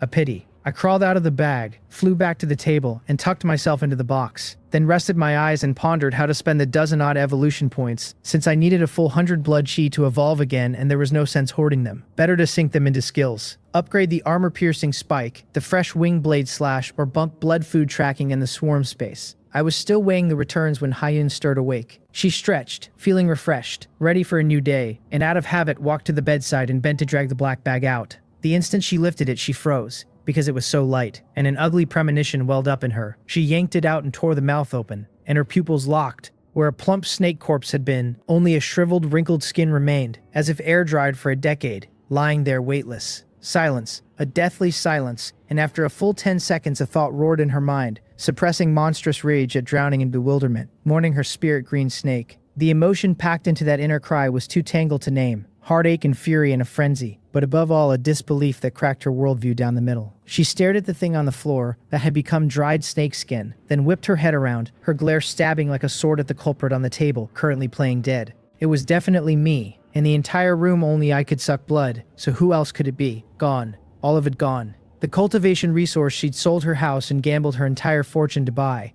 Her one hope of breaking into second grade before the exam, drained dry by a mosquito in a single night. She demanded, thoughts trembling, what on earth I even was. She couldn't understand it. How could a mosquito withstand that ocean of demonic beast essence blood? How did that tiny body hold such terrifying energy? Why hadn't it burst and died? It defied everything 2 lifetimes had taught her, and underneath the anger a deeper shock surged up from the bottom of her heart, because in the very moment of her fury she'd felt, through the blood contract, a faint force being fed back to her from my body. A contract beast returns power to its beast tamer at a rate of 1/10, and my strength had simply been too small before for her to notice. But now she could clearly perceive that the blood chi inside me was wildly vigorous, and she ran the math, arriving at a number that made her own scalp prickle, at least 50 points. 50, still far from the 100 that marked a first-grade demonic beast, but already the level of an adult wild wolf or a half-grown wild boar. In terms of raw blood chi, this mosquito, less than 10 centimeters in front of her, now rivaled an ordinary wild beast, and it had taken all of 2 days, from a bug with a few days to live and negligible blood chi, into a monster on par with a wild animal. She was floored. The way she looked at me had traveled from disgust and helplessness to shock and curiosity, and now to something like awe at an unknown mythical creature. My potential apparently 10,000 times more terrifying than she'd guessed. An absurd thought she couldn't stop, wondered whether her true fortune in this life wasn't her rebirth at all,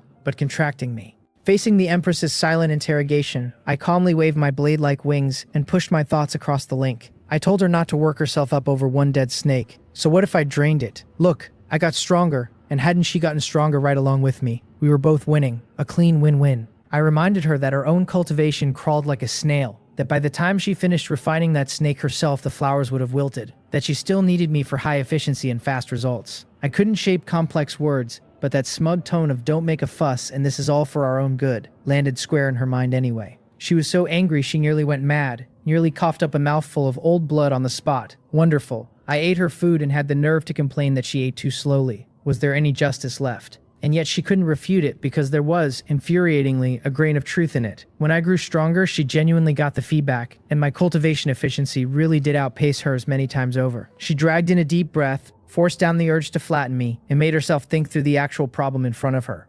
Whatever my background was, one fact stood: her cultivation resources were gone. 10 days remained until the joint examination. Her strength had only just reached first grade mid-stage, and to take first place, claim the 500,000 federal coins in prize money, and the king grade beast cub, she had to break into second grade beforehand, or it was all hot air. She had to find another high bloodline demonic beast, but she was broke, a complete pauper who didn't even know where next month's rent would come from, so buying another cub was pure fantasy. After turning it over, only one option remained, risky but the sole one viable: to go out to the Black Forest beyond the city and take monster hunting missions. The Black Forest was a vast primeval woodland outside Gang City, teeming with demonic beasts, the main training ground for Youngmu high school students and the main hunting ground where martial artists traded kills for resources. Missions there would pay a solid reward and cover her urgent needs, and more than that, hunting sometimes turned up unexpected gains. The corpse left behind after 2 high-level beasts fought, with a lottery slim luck of stumbling onto a rare treasure that raised blood chi. Slim as the odds were, it was her only hope. Settled, she thought, decision made, and began packing at once. She looked at me lounging on the table, preening my blade-like wings, and sent a cold thought, telling me to follow her. I'd been busy figuring out how to spend my evolution points and blinked at the sudden order, wondering where we were going and whether there was something tasty involved. Happy to escape boredom, I lifted off and settled neatly on her shoulder. This time she didn't take the box since it was no longer necessary, this mosquito no longer a fragile insect that needed protecting. Nearly 50 points of blood chi, an ordinary grown man might not even beat it. And so one human and one mosquito, carrying a dagger and her last savings, pushed the door open and headed straight for Youngmu Hall in the city. Gang City Youngmu Hall sat in the most prosperous stretch of the city center, a grand, sprawling building humming with modern technology, the gathering place for every martial artist and beast tamer in Gang City to take missions, trade resources, or spar. The mission hall was packed and loud, and a huge electronic screen scrolled listings. A D-class mission offered 30,000 federal coins and 10 contribution points to hunt 3 first-grade early-stage ironhide pigs. A C-class asked for 10 stalks of clear spirit grass for 100,000 federal coins and 50 contribution points. A B-class posted 500,000 federal coins and 300 contribution points to slay a single second-grade mid-stage howling moon wolf king, requiring a team of 3 or more second-grade martial artists. Hyun carried me through the noise, expression cold as ever, everything around her apparently beneath her notice, and walked straight to the counter to register. Perched on her shoulder, I gawked around, because my blood food tracking showed me that everyone in this hall held blood chi, weak or strong, a walking self-service blood bank. This place was crawling with experts. I even caught several whose blood chi ran far thicker than the Windblade wolves, their fluctuations blazing at me like searchlights in the dark. I quietly filed Yonmu Hall away as a prime foraging ground, somewhere to visit often for top-grade blood bags. As Hyun waited in line, a half-familiar voice edged with shock cut in from the side, calling her name. We both turned to find Seon-ho with a few classmates, staring like they'd seen a ghost, or more precisely staring at the monster on her shoulder. He demanded to know what that thing was, his voice bent out of shape pointing at me with eyes wide as copper coins, and his classmates rubbed their eyes in disbelief, one blurting that it was surely Hyun's contract beast, the Mosquito, and how it had gotten so huge, pitch black with blades for wings, another insisting it had to be a monster, that yesterday it had been the size of a fingernail. My current form was simply too much for them. 10 centimeters long, gleaming metal, radiating danger. Nothing like the big bug they'd pictured. Seon-ho pressed down his shock, stepped forward, fixed his gaze on me, and asked Hyun whether this was really her contract beast, how it could possibly, and stopped short of asking how it had become like this because the question felt too stupid. Lounging on her shoulder, I drank in their terror, hugely satisfied, and thought, small scene, everyone take a seat, this is only the beginning. Once your master here evolves a few more times into a sky-blotting giant mosquito, your eyeballs will pop right out. I deliberately vibrated my blades to emit a metallic droning hum, sending the classmates stumbling back several steps. But Hyun's reaction was calm as always. She spared the rattled Seon-ho a single indifferent glance, too lazy to speak, and turned back to the line as if they were a pack of ignorant hicks. That aloofness stiffened the smile on his face. Snubbed in public, and for the second time while the surrounding classmates' looks turned strange, as if to say he'd been shut down again, he snorted heavily, his temper flaring, then forced himself calm, brain racing to salvage his dignity. Shock aside, he was a top student of beast taming class 8 with solid foundations, and soon he declared coldly that no one should be frightened by appearances, that this mosquito was likely one of the exotic species mentioned in books, one that happened to evolve and end up like this.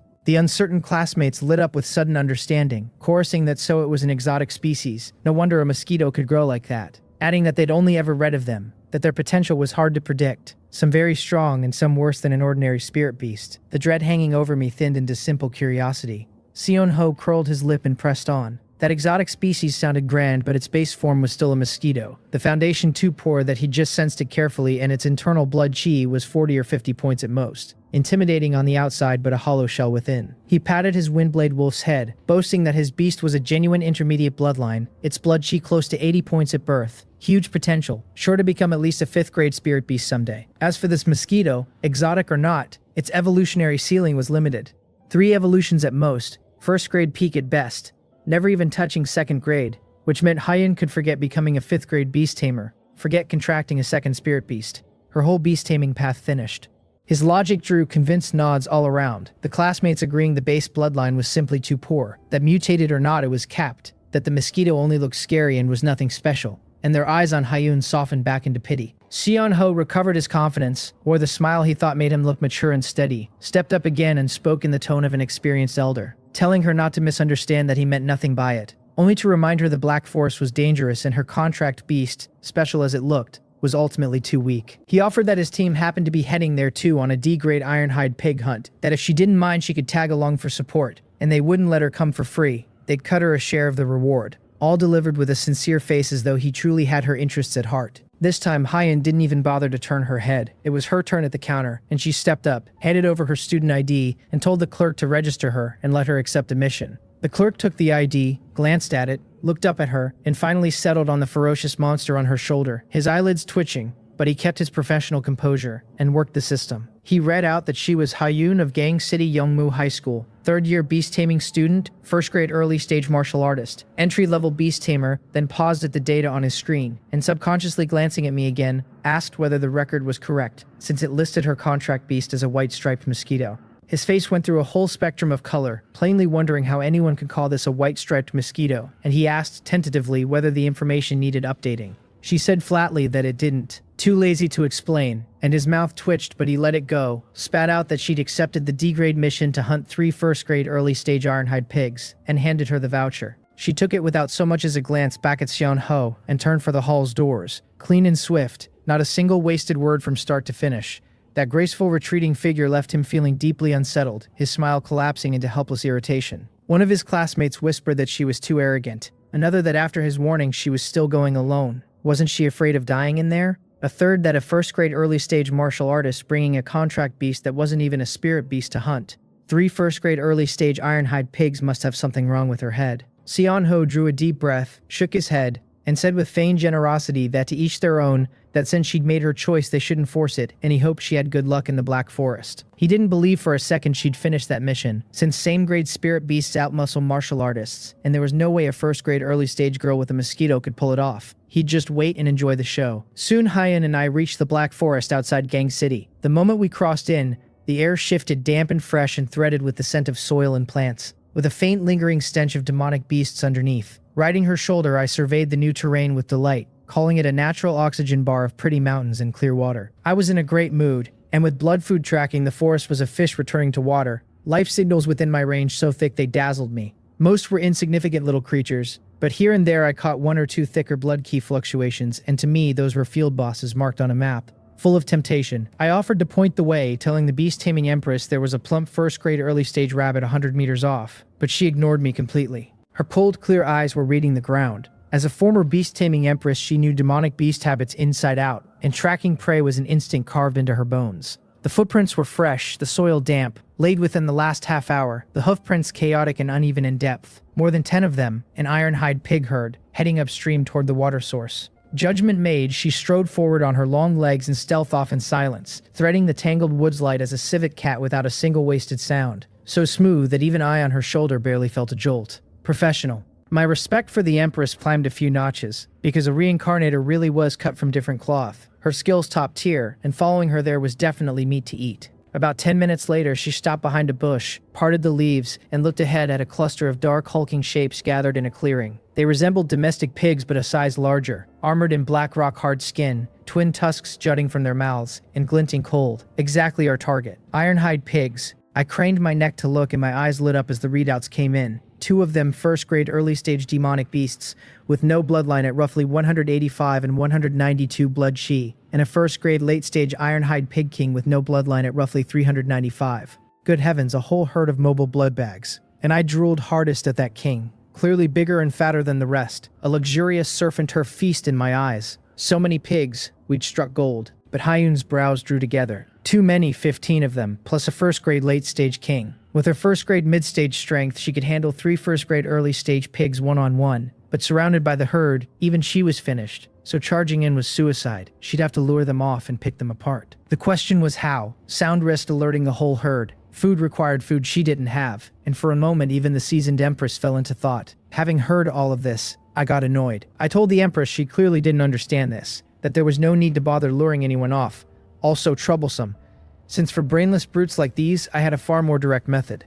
I couldn't wait to start a massacre. No, a feast. And without even a heads up, I released all 500 of my ragtag troops from the swarm space at once. The space around her darkened, and before she could react, a vast churning cloud of flies, moths, cockroaches, and stink bugs materialized and rushed the pig herd, blotting out the sky. I ordered every unit to lock onto the 3rd pig on the left and hit it with a mental pollution attack, to annoy it to death. The 500 insects, a suicide squad under one command, locked onto a single pig at the herd's edge, flies and moths spiraling over its head and drilling into its eyes and nostrils, cockroaches and stink bugs climbing its legs and burrowing into the gaps of its leather armor to claw at it from inside. The pig had been leisurely rooting the earth, and now, hit with this all angles, no blind spot harassment, it froze, then shook its head and stomped, trying to scatter the pests. But the sheer number was overwhelming.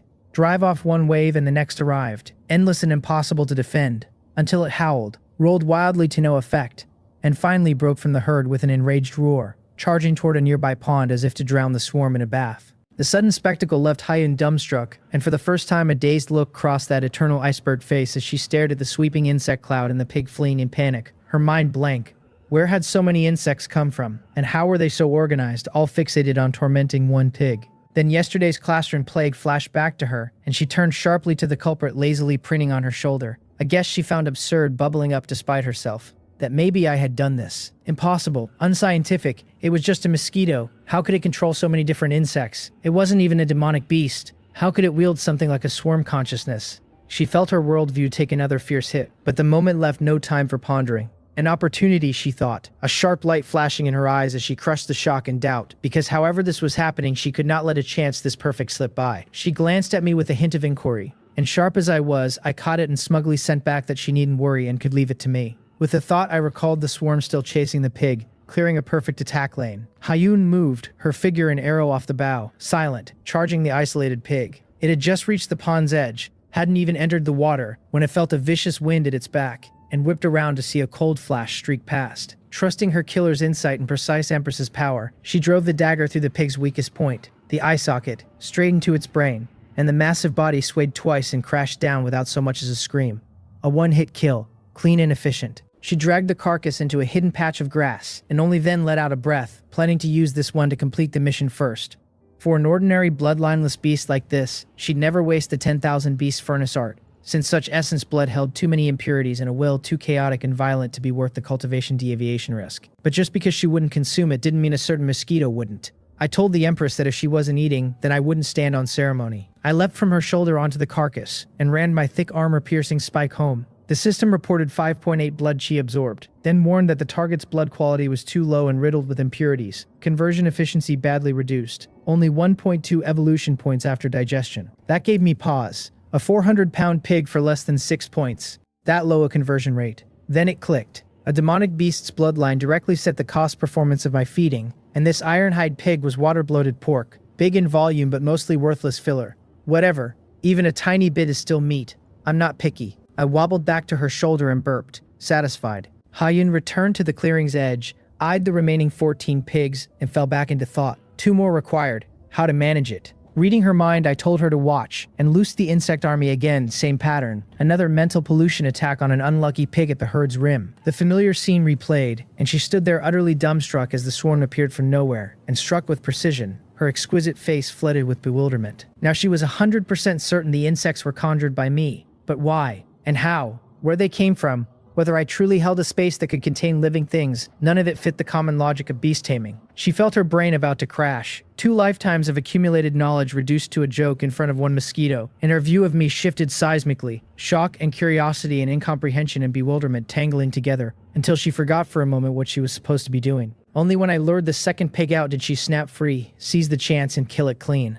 In the same way, with my assistance, the third pig went down fast. Looking at 3 carcasses hidden in the grass, she exhaled. Mission complete. But she glanced at the dozen ironhide pigs still rooting lazily nearby, then at the seemingly harmless monster on her shoulder digesting its meal, and a bold idea surfaced. Since it was this easy, why not take them all? This was money, 1 pig fetching 10,000 federal coins, over a dozen meaning more than 100,000, enough to buy better cultivation resources. Once the thought landed, it couldn't be suppressed, and a flash of Empress-grade decisiveness and ruthlessness crossed her eyes as she resolved to do it. Over the next hour, a bizarre slaughter unfolded in that corner of the Black Forest. 1 ironhide pig after another was harassed out of the main herd by a swarm that came and went without a trace, then killed in a single stroke by a ghost-like girl. Even the strongest, the first-grade late-stage pig king, only held out a few extra minutes against the insect sea tactics and Hayun's cunning, ruthless strikes before falling unwillingly into a pool of blood. In the end, the entire herd was wiped out by 1 human and 1 mosquito in what could only be called a dimensional strike.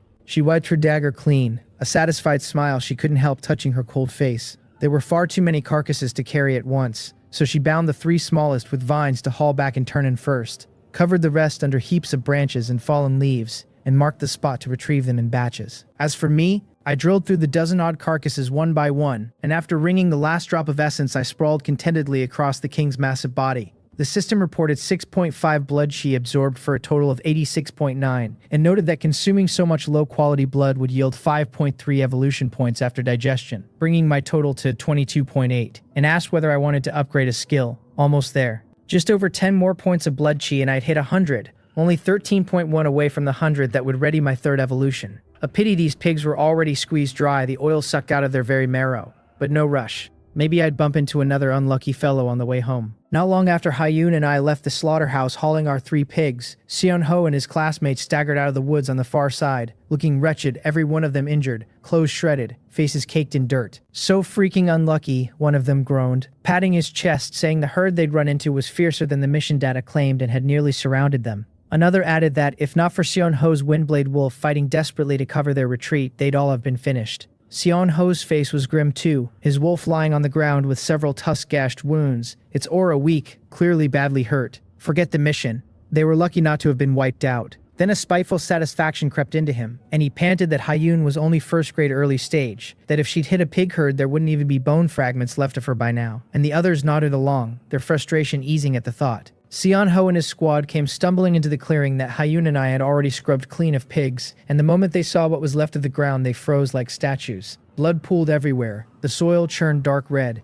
hoof prints scattered in every direction, the whole clearing looking like a battlefield out of some old war epic. One of the students crouched, pinched a handful of the stained earth, and announced in a shaking voice that this was ironhide pig blood, at least a dozen of them slaughtered right here. Seon-ho's brain spun, and I could practically watch him talk himself into a story. He decided with total confidence that only a professional elite team from the Monster Hunting Guild could have wiped out an entire ironhide pig herd this fast, led by at least a second-grade martial artist, coordinated so tightly the herd never had a chance to run. The more he theorized, the more reverent his voice got, until he was calling the massacre a work of art, a masterpiece of controlled slaughter. I sat on Hyun's shoulder and let him keep going, because honestly, watching a human award a trophy to the wrong artist has a certain charm. They followed the blood a few dozen meters and found the mound of pig carcasses I had buried under leaves and branches. A dozen ironhide pigs, all of them swallowing hard at the same time, because every single one of them was doing the same greedy arithmetic, tallying up what this pile would fetch if it were sold. The tall thin one licked his dry lips and whispered to Seon-ho that surely they could just take 3, since there were no witnesses and no cameras out here. Seon-ho's heart started pounding too. Reason told him that stealing another martial artist's prey was a cardinal taboo, the kind of thing that got a person killed if it ever came out. But the temptation was simply too much, because 3 pigs finished their mission and a 4th would cover the treatment bill for his wounded Windblade Wolf. He wrestled himself for a moment, scanned the trees one final time, confirmed the coast was clear, and gritted his teeth and gave the order to do it. Thieves, all of them, and not even ashamed of it. They scrambled to shove the leaves aside and pick out 3 carcasses in good shape, and just as their hands were about to close on the meat, Hyun's voice drifted out from behind them, cold and clear as ice off a frozen river. She asked them exactly what they thought they were doing. Seon-ho and his crew stiffened as if a freezing spell had hit them, cold sweat breaking out instantly, and they turned their heads inch by inch. Under a nearby tree, Hyun stood perfectly still, the ugly black shape of me perched on her shoulder, her eyes watching them without a flicker of feeling. Seon-ho stammered her name, and the panic that had been lodged in every throat dropped straight back down into their stomachs because it was only her. A false alarm. To them, the notion that this scene could have been Hyun's doing was an absolute joke. A first-grade early-stage martial artist, plus a mutated mosquito that did not even carry a monster grade, wiping out an entire herd including the Pig King. The Pig King itself would have died laughing. In their eyes, she had simply lucked into the same treasure they had. The tall, thin one exhaled, patting his own chest, telling her she had scared him half to death. Seon-ho's face softened, though he was still rattled at being caught mid-theft, so he cleared his throat and put on his most casual voice. He told her cheerfully that she had found the spot too, and what good luck it was, and then he glanced at the pile and lowered his tone into a wheedle. He proposed they all just pretend none of them had seen anything today, since taking every last pig would only invite the real owner back to make trouble. His generous offer, he explained, was that his team would take 3 and she could have 1, and then everyone would clear out fast. He delivered it as though handing her a single ironhide pig were a tremendous act of charity, as though for a first-grade early-stage girl, hauling away even 1 carcass should leave her weeping with gratitude. Hyun laughed on the spot, the kind of laugh that comes out when a person is too furious to do anything else, and she pointed out that she had killed every one of these pigs herself. So what exactly did he mean by giving her 1? The air froze solid. Seon-ho and his classmates all wore the same expression at once, like 5 men who had collectively swallowed something they could not pass, and it was genuinely a sight to behold. After a few full seconds, the tall thin one lost it and snorted with laughter, then told her she must not be awake yet, or maybe she had taken a knock to the head, because look at her tiny frame and look at that big mosquito, and ask herself what she had supposedly used to kill a dozen pigs. Her mouth? Another chimed in that even bragging needed some groundwork, that these were over a dozen ironhide pigs, including a first-grade late-stage pig king, and that their own 5-man team had been chased off by another pig pack. So no, they were not going to believe she did this. One after another they piled on, staring at her like she was a lunatic who had lost her grip on reality. all of them silently deciding that no wonder she had contracted a mosquito. She was clearly out of her mind. Seon-ho shook his head with a look of theatrical disappointment and told her he had thought she was merely cold, not this vain, and that if she wanted to hog the pile she should just say so instead of inventing such a ridiculous excuse. Then he lost his patience entirely, waved his classmates on, and told them to ignore the brain-damaged woman and take their three and leave. Perched there, taking in every word, I was almost laughing my wings off. Caught with their hands in the meat pile, and instead of running they had the nerve to turn around and accuse the actual owner of being the thief. The sheer creativity of the human brain when it wants to keep what it stole. I decided we should absolutely beat them senseless, since I had been sick of this Seon-ho for a while now,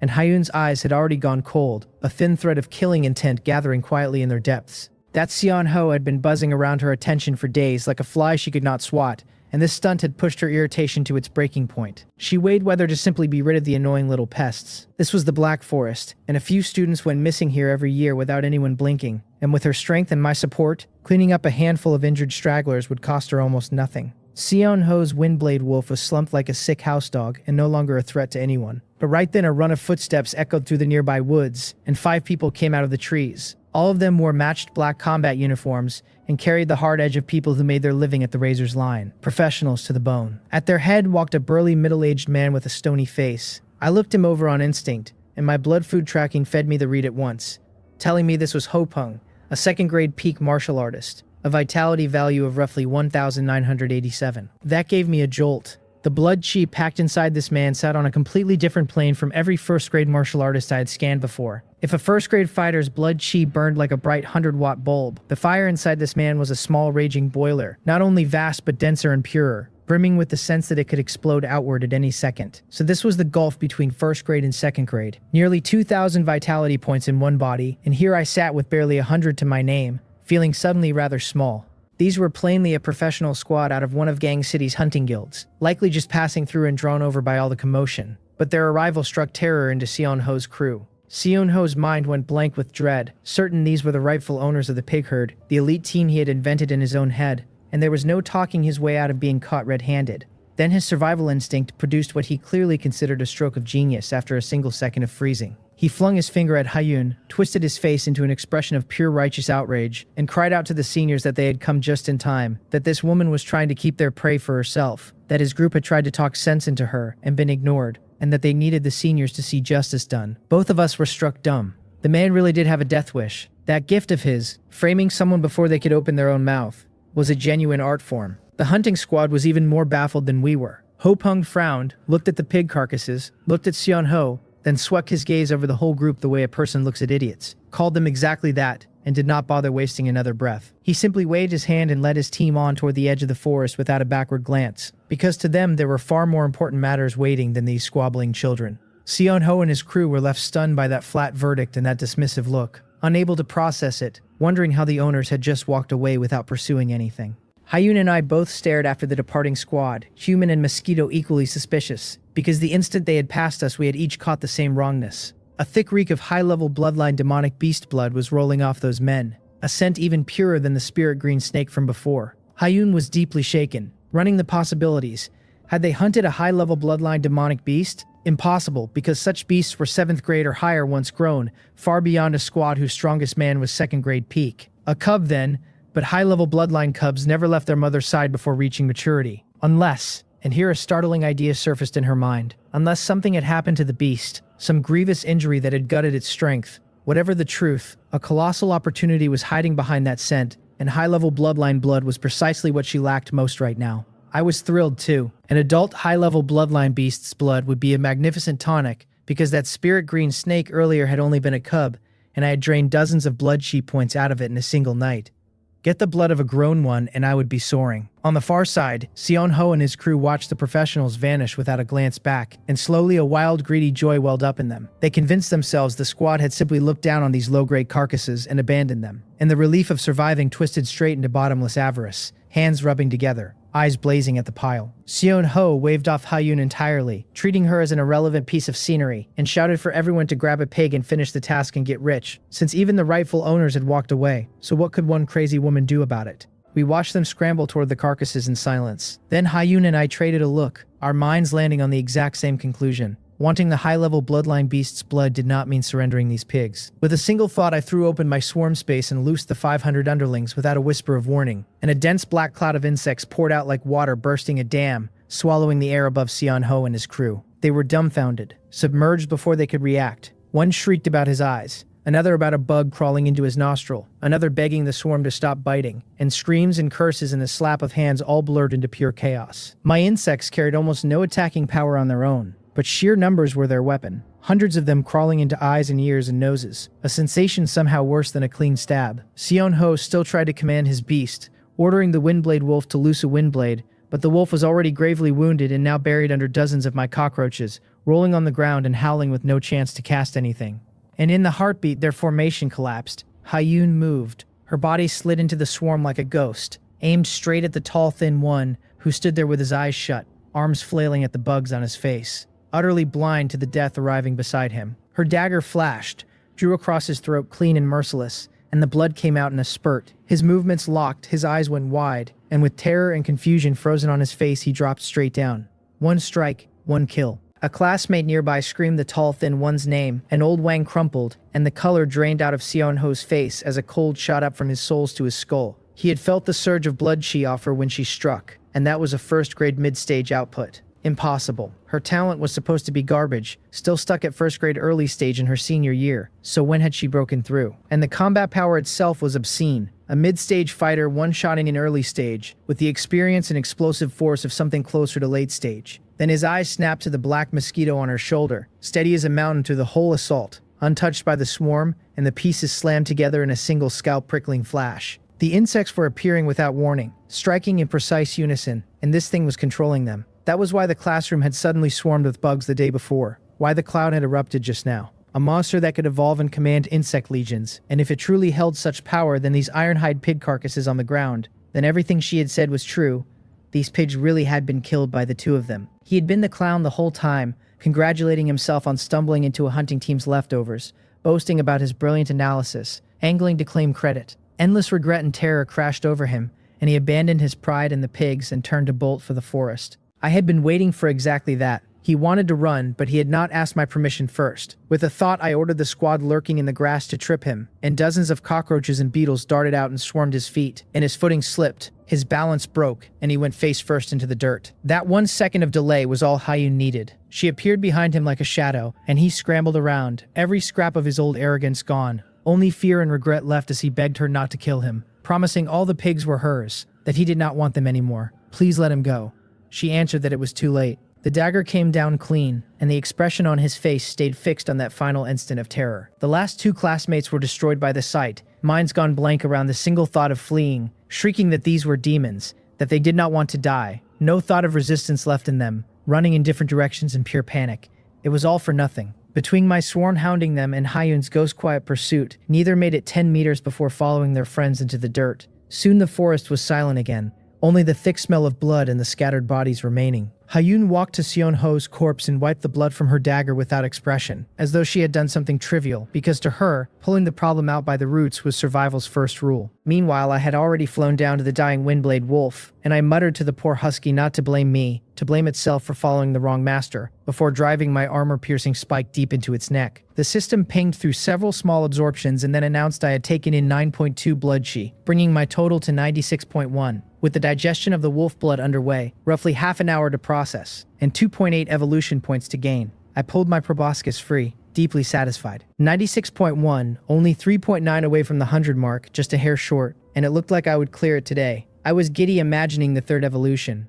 My current body was a blade-winged blood mosquito, and I could not wait to see what species came next, because the moment my blood chi crossed 100, I would become a first-grade early-stage demonic beast, and I had a feeling this evolution would blow the last 2 out of the water. I looked over the human corpses on the ground, tempted for a moment, and then dropped the idea of drinking from them. It was not squeamishness. It was that blood food tracking read the first-grade early-stage martial artist at a blood chi around 120 with inferior quality, and read the first-grade late-stage beast tamer at a blood chi around 25 with extremely inferior quality, the sort that comes flagged as tonic-grade kidney deficiency. Poor stock all around, hardly worth the effort, and one of them practically came with a medicinal aftertaste. Forget it. Instead, I turned to the 20-plus evolution points I was sitting on, the system confirming a running total of 22.8, and decided to keep 10 in reserve for the evolution and pour the rest into skills. First up was Swarm Space, an outright god tier ability that had carried the whole fight, so I upgraded it on the spot, spending 5 points to take it from level 2 to level 3. The capacity jumped straight to 1,000 insects. My mental burden dropped, and I gained finer control over the swarm. An army of 1,000 bugs at my command, and I felt like a proper general. Next, I looked at blood food tracking, which out here in the wild ridges worked like a treasure hunting radar, a divine tool for sniffing out high-grade blood packs. So it had to grow too. 3 points took it from level 1 to level 2, extending the range to a 300-meter radius every blood-bearing creature inside it laid bare. That left 14.8 points, and since the next evolution only needed 10, 4.8 sitting idle felt like waste, so I turned to combat.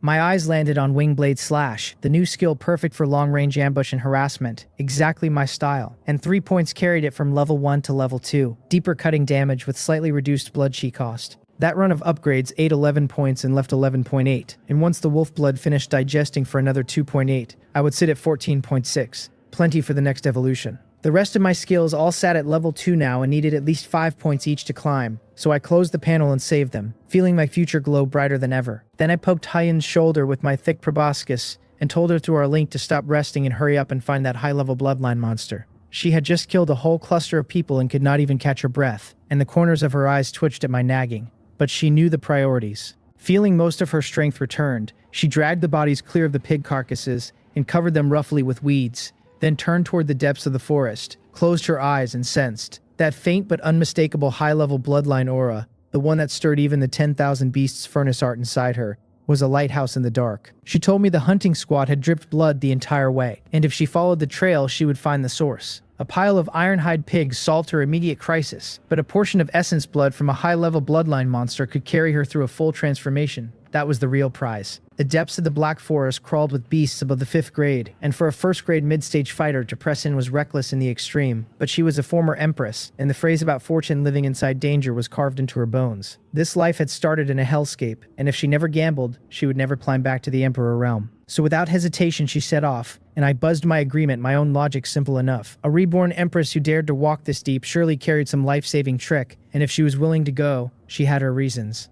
The two of us slipped along those nearly invisible bloodstains, sinking deeper into the Black Forest. Meanwhile, at the headquarters of the Gyeongship Guild, one of the 3 great hunting guilds of Gang City, Ho Pung came racing in with his surviving men, not even pausing to scrub the blood off themselves. He was frantic, because this thing was enormous, and a second's delay could let a heaven-sent chance slip away. His squad was only a low-rung team in the Gyeongship Guild, and with his rank he had no hope of reaching the guild leader who governed Gang City with 8th grade strength, so he sprinted to the field operations department and kicked open the office door of Manager Yu, shouting that something huge had happened. Manager Yu jumped, spilled his tea, and demanded to know what Ho Pung was bellowing about, whether the sky was falling. Ho Pung panted out that deep in the Black Forest they had found an 8th grade azure flame-flying lion, high-level bloodline. Manager Yu, unimpressed, asked what of it, since 8th grade beasts deep in the Black Forest were nothing unusual. Then Ho Pung swallowed and delivered the real news. The lion appeared to have suffered a difficult labor and now lay gravely injured. Its strength collapsed, its combat power dropped to maybe 3rd grade at most, and they had watched with their own eyes as it birthed 3 cubs, 3 living high-level bloodline cubs. The words landed on Manager Yu like a bomb. He froze, mind gone blank, then rapidly caught up to what it meant, because he was a senior guild man. 3 high-level bloodline cubs. He knew perfectly well that the spirit green snakes floating around the market, though also branded high-level bloodline, were a trap, molting several times as they grew with a mortality rate over 90% each time, so that out of 10,000 of them, a single adult reaching 7th grade counted as an ancestral blessing. Lottery tickets, essentially. But the azure flame-flying lion was another matter entirely. With enough resources that bloodline grew steadily to 7th grade at adulthood, and with a bit of luck could recreate the mother's 8th grade heights or even push for the 9th. 3 of them meant that within a few years the Gyeongship Guild would command 3 top-tier fighters of 7th grade or above, enough to reshape the entire power balance of Gang City. His breathing turned rapid, and he pinned Ho Pung with a stare and asked whether they had engaged it. Ho Pung admitted they had, with a look of bitter fear, saying they had tried to seize the cubs while the beast was weak, but Old Lee and Ah Gang had been swatted into paste by a single paw,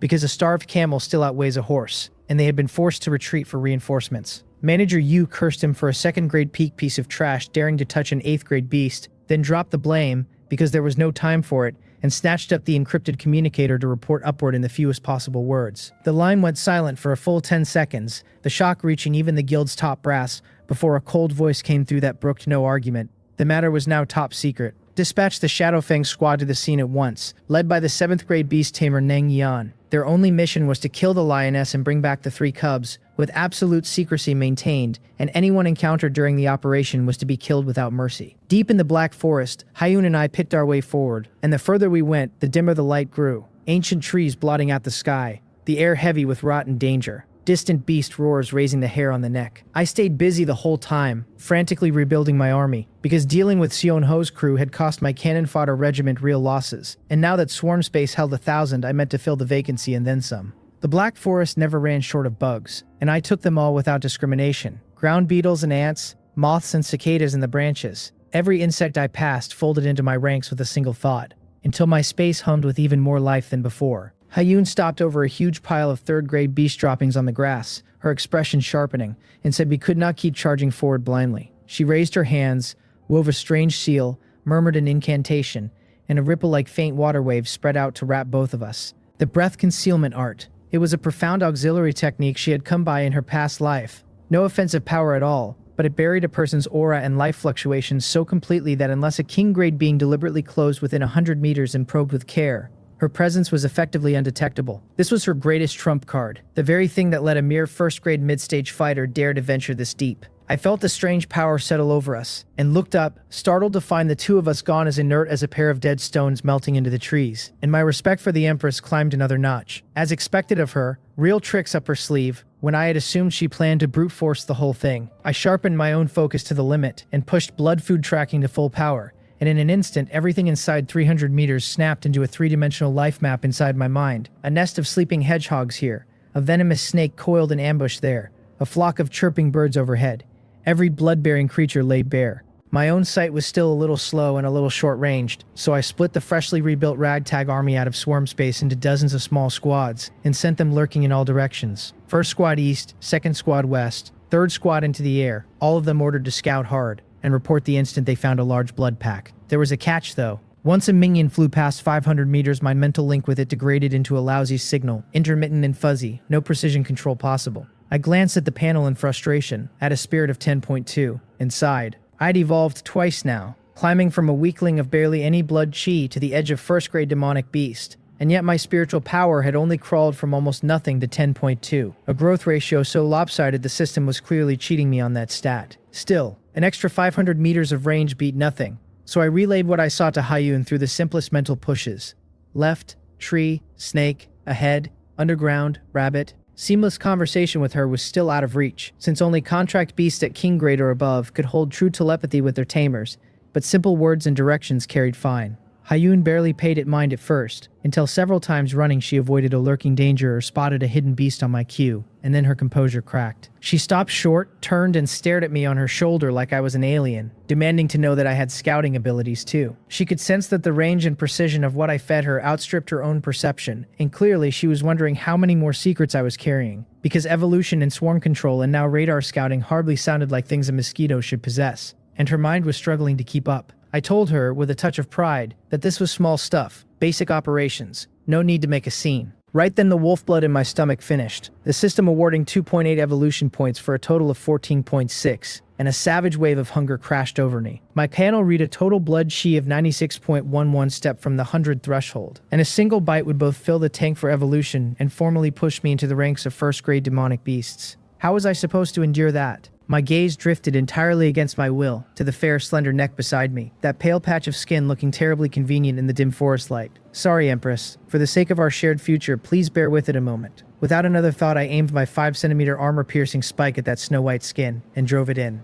Hyun's whole body jerked. A suppressed cry of pain forced out of her, her form going rigid, because this was nothing like a mosquito bite, more like a red-hot steel needle punched hard into her neck. She turned her head and found the black shape clinging to her collarbone, its thick proboscis buried nearly 2/3 deep, and her eyes flooded red, close to breaking down on the spot. It was too much. She raged inwardly, this creature getting bolder by the day, because before it had at least stuck to fleshy spots like the thigh, and now it went straight for the neck. And what did it take her for? An all-you-can-eat buffet. Feeling the flood of her fury and grievance, I hurried a soothing thought down the link even as I drank, telling her to endure it almost done. Endure your big head, she thought back, and told me in no uncertain terms how much it hurt. The system counted up the absorption and announced I had taken in 5.2 vitality, for a total of 101.3, then congratulated me on breaking 100, and formally promoted me to first grade early stage demonic beast. It had arrived, and I went wild with joy. A power far stronger and purer than anything before surged out of every cell, my strength and speed and even toughness taking a clear leap, and one flap of my wings told me Wingblade Slash had gained at least 30% in force. The epic upgrade of stepping across the demonic beast threshold. On her end, past the first jolt of pain and anger, Hyun belatedly registered what had happened, sensing the change inside my body in shock. My vitality had crossed 100. I had become a first-grade demonic beast. That morning she had read me at barely 50 points, and not even half a day later, I had rocketed from wild beast level to first-grade early-stage demonic beast, which made no sense. Her mind raced, and suddenly she recalled the drained spirit green snake, then the wiped-out pig herd, and one impossible but only explanation detonated in her head. This thing could convert the vitality it drank directly into its own. The moment the idea landed, she was petrified. Across 2 lifetimes, she had never heard of any creature with such a heaven-defying trait. Standing at the world's summit before, she had seen countless powerful beasts famed for blood drinking, the king-level bloodline blood-sucking demon bat, the emperor-level bloodline netherworld blood sea dragon, and yes, they grew stronger by feeding, but only through a long grind of constant refining and purifying. Copying the absorbed vitality straight onto itself, the way I did, was simply unheard of, and even the forbidden 10,000 beasts furnace art she practiced looked like a toddler learning to walk beside that conversion efficiency. After the shock came a tangle of hope and worry. The hope was obvious, that if this mosquito's growth held, she might walk the beast tamer's path again. The worry was that since ancient times, no beast had ever evolved more than 3 times, not even the highest emperor-level bloodline, and this one had started so low and burned 2 evolutions just to reach first grade early stage, so even a 3rd evolution would struggle to carry it past 3rd grade. Could it even manage a 4th? Once she would have scoffed at the very notion of a 4th evolution, but now, could this mosquito really be measured by ordinary logic? If it truly could evolve without limit, then perhaps in this life she really could restart the road of beast taming, and her heart pounded at the thought. I withdrew my proboscis, thoroughly content, and saw on my panel that I could launch the 3rd evolution whenever I liked, though it would take 10 hours, so clearly now was not the moment. I urged her to stop dazing and get moving, because business came first, and she snapped back to herself, and the 2 of us set off again. With me acting as a super radar, the rest of the journey passed without danger, brushing several times past powerful beasts, and once I even spotted a 5th grade earth-shaking bear the size of a small mountain napping in the distance through my swarm's eyes, its terrifying vitality blazing like the sun in my sight. Hyun went cold with sweat more than once, feeling she had walked past the gates of hell, and the way she looked at me kept shifting, from an initial burden to surprise, to something like an annoying but oddly dependable temporary ally. Finally, after a full 10+ kilometers, the high-level bloodline aura grew richer than ever, and we stopped outside a valley curtained in vines and scattered stone, the enticing blood scent pouring from within. I pushed blood food tracking to its absolute limit and probed into the valley, and the next second a scene appeared in my mind that shook my whole mosquito body. Deep inside lay a source of vitality vast as a dying star, but dimming fast, its life force draining visibly, gravely wounded and on the brink of death. A true dying adult high-level bloodline beast. And beside that colossal source lay 3 small ones, diamond bright, weak, but with bloodline purity no less than the fading giant. I nearly buzzed out loud on the spot. A dying adult high-level bloodline beast and 3 newborn cubs, a whole nest jackpot. I crushed the wild joy and pushed the news to Hyun in the barest mental intent, telling her that inside lay a big blood pack nearly dead, and beside it 3 small blood packs. She frowned at my strange vocabulary, then worked out that a blood pack meant a creature carrying vitality, and when the picture clicked, a heavily wounded dying adult high-level bloodline beast and 3 of its cubs. An unprecedented light of excitement lit her eyes. The surprise was too enormous. Once she had spent nearly her whole fortune buying a single high-risk spirit green snake, and now she had stumbled onto 3 of these, and if she could drain the adult and take the cubs, it would be a total windfall. She was about to slip into the valley to investigate when my expression changed. Wait, someone was coming from behind us. My upgraded blood food tracking caught it clearly. Over a dozen powerful auras rushing this way, at high speed a few hundred meters back, the weakest of them 5th grade martial artists, and among them one aura so strong it set my heart pounding. A beast at least late 7th grade beast tamer was inbound, and there in the group I caught a familiar vitality signature. It was that Ho Pung from before. I understood at once, cursing that after everything the man had run back for reinforcements. The instant I sensed the dozen-plus auras, I fired an urgent warning to Hyun not to move. She was full of doubt, halfway into the valley, but the trust I had earned with my scouting held, and she stopped on instinct, pushed the breath concealment art to its limit, and pulled me down behind a chest-high boulder. even holding her breath. Soon a run of murderous footsteps closed in, and when she peered through a crack in the rock, her cold pupils shrank sharp and her breath caught. The Kyongchip Guild's Shadow Fang squad. She recognized their matched black uniforms at a glance. One of the most elite hunting squads under one of Gang City's 3 great guilds, and as a former empress, she knew every famous faction and figure across the regions. This Shadow Fang squad was renowned around Gang City for its ruthlessness and its perfect mission completion record, genuine killers who had crawled out of mountains of corpses and seas of blood, and she had never expected to run into them here. Big trouble. Her face went grim, because the Shadow Fang squad's sudden arrival, paired with Ho Peng's familiar figure among them, told her without doubt that they had come for the difficult-birthed 8th grade beast and its 3 cubs. Sure enough, the group filed straight for the valley mouth behind Ho Peng, and at the front walked a woman with a cold, hard face, tall, eyes sharp as blades. She simply stood there in silence, yet an invisible pressure poured off her, seeming to solidify the very air, and she was none other than the captain of the Shadow Fang squad, the long-famous 7th grade beast tamer, Nain Yeon. Hyun's heart sank to the floor. A 7th grade beast tamer. Not only was she only 1st grade mid-stage herself, even if every student and teacher of Gang City Youngmu High School were dragged out here, it would not be enough to satisfy this squad. How could one girl and one Mosquito, a 1st grade martial artist and a 1st grade demonic beast, snatch food from the jaws of these tigers? This was not stealing a meal from a tiger. This was reaching into a monster's mouth for the prize it was already chewing. Plain suicide. Ho Peng, all excitement and lingering fear, pointed into the valley and told Nang Yan the azure flame-flying lion lay inside with a very weak aura and urged them to charge in and finish it while it was sick. Nang Yan glanced at him like he was an idiot and asked, in a voice as cold as her name, whether he knew how terrifying an 8th grade beast's dying counterattack could be. Ho Peng flinched and shut his mouth. She went on that a starved camel still outweighed a horse, all the more so an 8th grade beast with a high-level bloodline, and that it was only weak now, not dead, and if they pushed it too hard it might self-detonate its demon core and drag every one of them down, with him and his 2 dead teammates as the perfect example. The rest of the squad turned solemn, because even 5th grade and higher experts felt the weight of a dying 8th grade beast. She laid it out coldly. The guildmaster and the other top squads were away from Gang City, and Shadow Fang was the only force the guild could field right now, so this had to succeed, because a failure here brought no second reinforcement. Then she gave her orders, and the squad answered as one. Everyone would make camp and blockade the entire valley mouth, and wait until the beast inside drew its last breath before going in to clean up.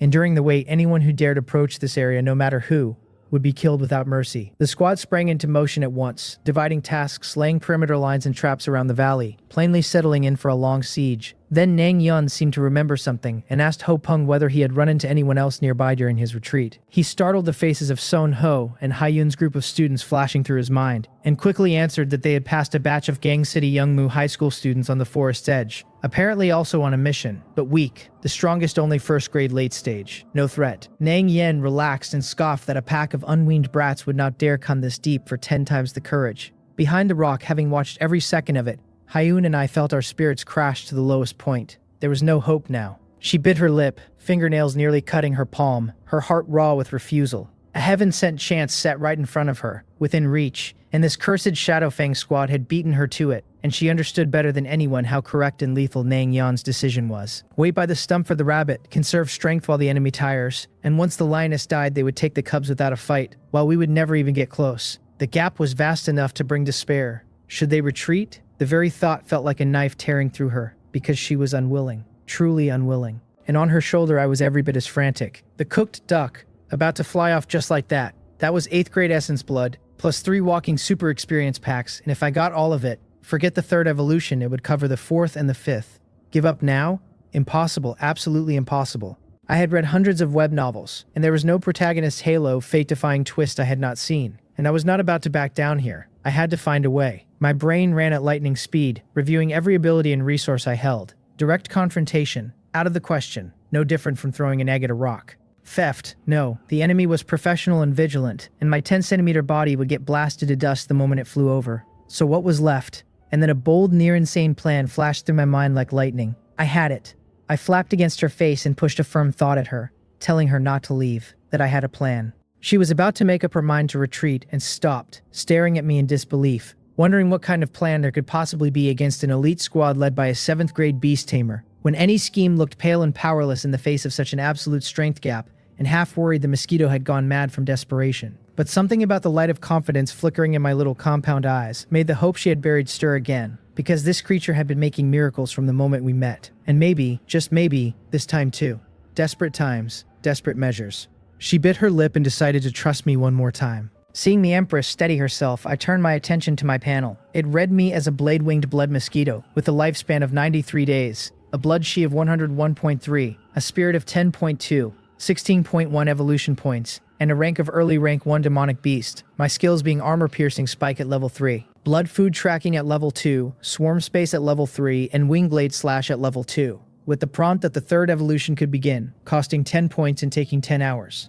16.1 points was enough. Without hesitation, I ordered the system to upgrade blood food tracking, spending 5 points to carry it from level 2 to level 3, extending the range to an 800-meter radius with a big jump in perception precision. 800 meters, exactly what my plan needed. I pushed the upgraded skill to its limit, and a life map spanning 800 meters snapped clear in my mind. Then I quietly loosed 30 ordinary little mosquitoes from swarm space, each no bigger than a sesame seed and nearly invisible, the kind whose bites itch like fire. Under my precise control, they used the cover of grass and rock to slip past the Shadowfang squad's perimeter and into the valley. However seasoned those killers were, none of them imagined an infiltration this absurd, their attention fixed on large beasts and human fighters, blind to a few specks barely bigger than dust. Soon the 30 flew deep in and found the azure flame-flying lion struggling on its final breath. They did not drink, they landed carefully in the blood pouring from the lioness's wounds and soaked their whole bodies in it, and then, at my thought, all 30 little mosquitoes, now drenched in the blood of an 8th grade beast, were retrieved back into my space. Behind the rock, Hyen watched the whole operation through our link, completely baffled. She asked what on earth I was doing, whether I meant to steal blood this way, since it seemed hopelessly inefficient, since I could steal for a year and barely gather anything. Her naive read almost made me laugh out loud. I told her smugly that her vision was far too narrow, and that whoever said I was stealing, and to stay put and not move, because I would be right back. Before she could react, I vibrated my wings, turned into a faint dark shadow, and flew silently along the ground in another direction, away from the valley. She was shocked, nearly shouting to stop me before clapping a hand over her own mouth, and watched my shape vanish into the trees with her heart in her throat. It was dangerous. A rank 1 demonic beast winging around the perilous depths of the Black Forest was courting death, and if I died, what would she do? She was anxious and furious, and did not dare act, so she lay flat behind the rocks, waiting with no idea what I was up to. Time crawled by. 1 hour, 2-5. The sky going dark, the forest turning eerie, and inside the valley, the azure flame-flying lion's aura thinned to almost nothing, ready to gut her out at any moment. Nang Yun, who had been resting with her eyes shut, suddenly opened them and stood, announcing the beast was about to die and ordering everyone to prepare to enter. The Shadowfang squad rose, eyes flickering with greed, victory in sight, and Hyun went cold all over. 5 hours and the cursed mosquito still had not returned, and he had flown so far she could no longer sense him at all. What was he doing? A chilling thought surfaced against her will, that maybe the mosquito had seen things going bad and fled alone. And was his loyalty really that low? And no, their bond was only a forced blood contract with no loyalty to speak of, and a flicker of panic ran through her. Was the dignified reborn beast-taming empress about to be abandoned by her very first contract beast? And just as her mind spun toward despair, a familiar dark shadow settled quietly onto her shoulder. He was back. I told her simply that I had returned, and she first sagged with relief, then flushed with nameless anger and demanded where I had gone when they were about to enter. I pushed a mysterious thought at her, telling her not to worry, that the show was about to begin. Right then the ground began to vibrate hard. From every direction in the depths of the forest, powerful, violent, bloodthirsty beast auras soared up, roars and howls and hisses converging into a world-ending sound wave that shook the whole forest, rocks and leaves raining down. A beast tide, a massive, unannounced beast tide erupted like a bursting dam, and one after another huge beasts with blood-red eyes came tearing out of the trees from all sides. Crazed, their gold crystal clear, the valley drowned in the scent of blood, and the Shadowfang squad guarding its mouth. 4th grade earth-rending demonic rhinos smashing rocks with their wall-like heads. 5th grade three-eyed demonic wolves running in packs on gusts of bloody wind. Several massive 6th grade ghost-faced demonic spiders hanging from the canopy with 8 limbs like reaping scythes. Dozens, even hundreds of beasts. 4th grade and above forming an unstoppable black torrent. Perched on her shoulder, I looked out over my masterpiece and told the whole crowd that dinner was served. During those 5 hours, I had not been idle. I had taken those 30 specially prepared little mosquitoes drenched in the blood of the 8th grade azure flame-flying lion and run them across an area more than a dozen kilometers wide, using the 800-meter radar of blood food tracking to pinpoint the den of every powerful beast, then sending a little mosquito to leave a bit of that fatal invitation at a cave mouth, on a territorial marking, even on a sleeping beast's nose. For these creatures, devouring their own kind, and especially the essence blood of a higher bloodline, was the fastest road to breaking rank and evolving. An instinct etched into their genes, and the pure aura of that 8th grade blood was the sweetest spring in a desert, the brightest lighthouse in the dark, an ultimate temptation impossible to resist. So once I finished delivering my dozens of takeout orders, a beast tide planned and directed entirely by one mosquito exploded to life. What exactly is a genius divine mosquito? I really wanted to lean back and put my feet up. Hyun stared blankly at what looked like the arrival of the apocalypse, her mind devoid, until she finally grasped the plan to trigger a beast tide and let the Shadowfang squad and the lured beasts tear each other apart while we reap the profit. The old trick of driving the tiger to swallow the wolf and shifting the disaster elsewhere. It could not be, she muttered, her look shifting from shock to outright horror, because across 2 lifetimes every ancient text she had read stated plainly that a beast's intelligence tracked its bloodline and rank, and only beasts at king level or higher bloodline and above rank 9 could develop complex human-like wisdom and strategy. And this mosquito had only just stepped into rank 1.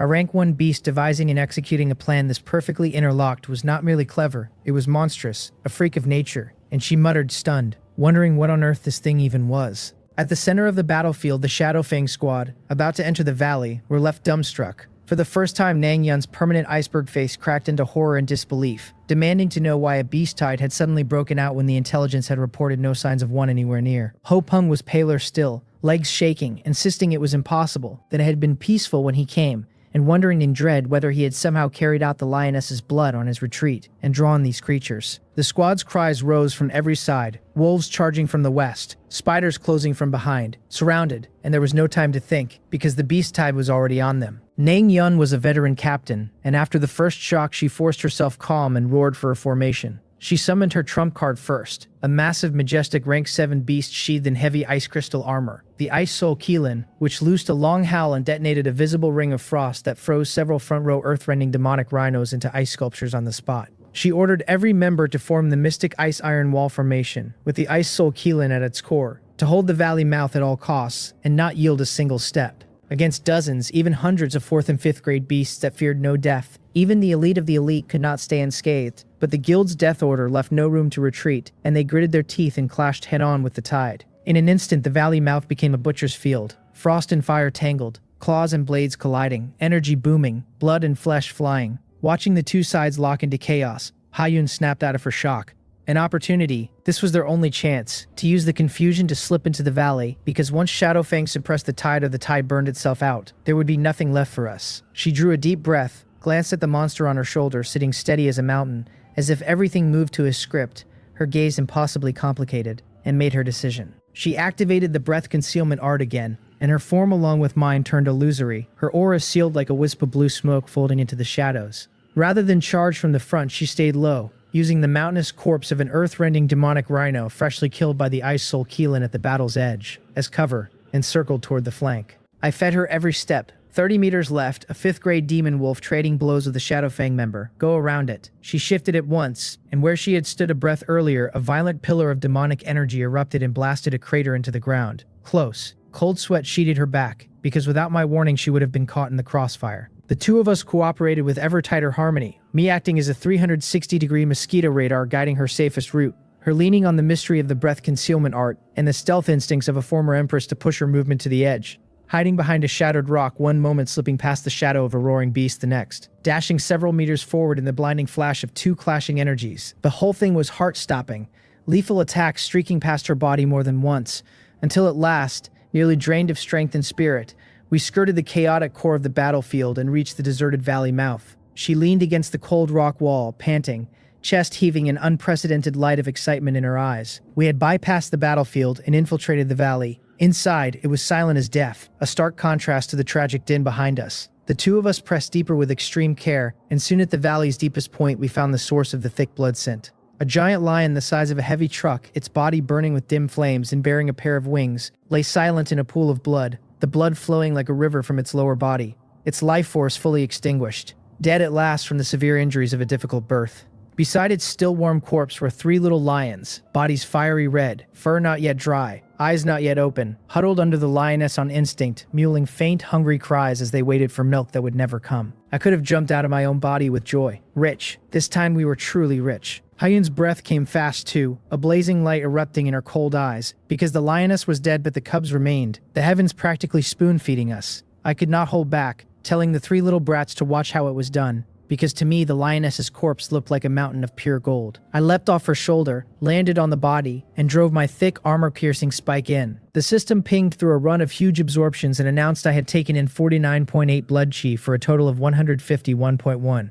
Awesome, I nearly evolved on the spot, the massive blood chi surging in me almost bursting my body, this single mouthful worth more than every ironhide pig and the windblade wolf I had drained combined. As expected of an 8th grade beast's essence blood, top-notch quality. On the other side, Haiyun had abandoned all pretense of imperial dignity, rushing to the corpse in one stride, pressing both hands to the wound, and frantically circulating the 10,000 beasts' furnace art, streams of pure blood-red energy flowing into her like 100 rivers returning to the sea. The sight of a cold, beautiful girl draped over a huge lion corpse wreathed in blood chi was indescribably eerie, but she was past caring, absorbing wildly, until moments later she had to stop. There was no time to refine it. The 8th grade essence blood was too massive and too violent, and at her strength merely suppressing it to avoid beastification took all her focus, so she could not fully refine it in the little time she had, and the battle outside could end at any second, and there was no way to haul a lioness this size out of the valley. Her gaze fell naturally on the three still mewling cubs.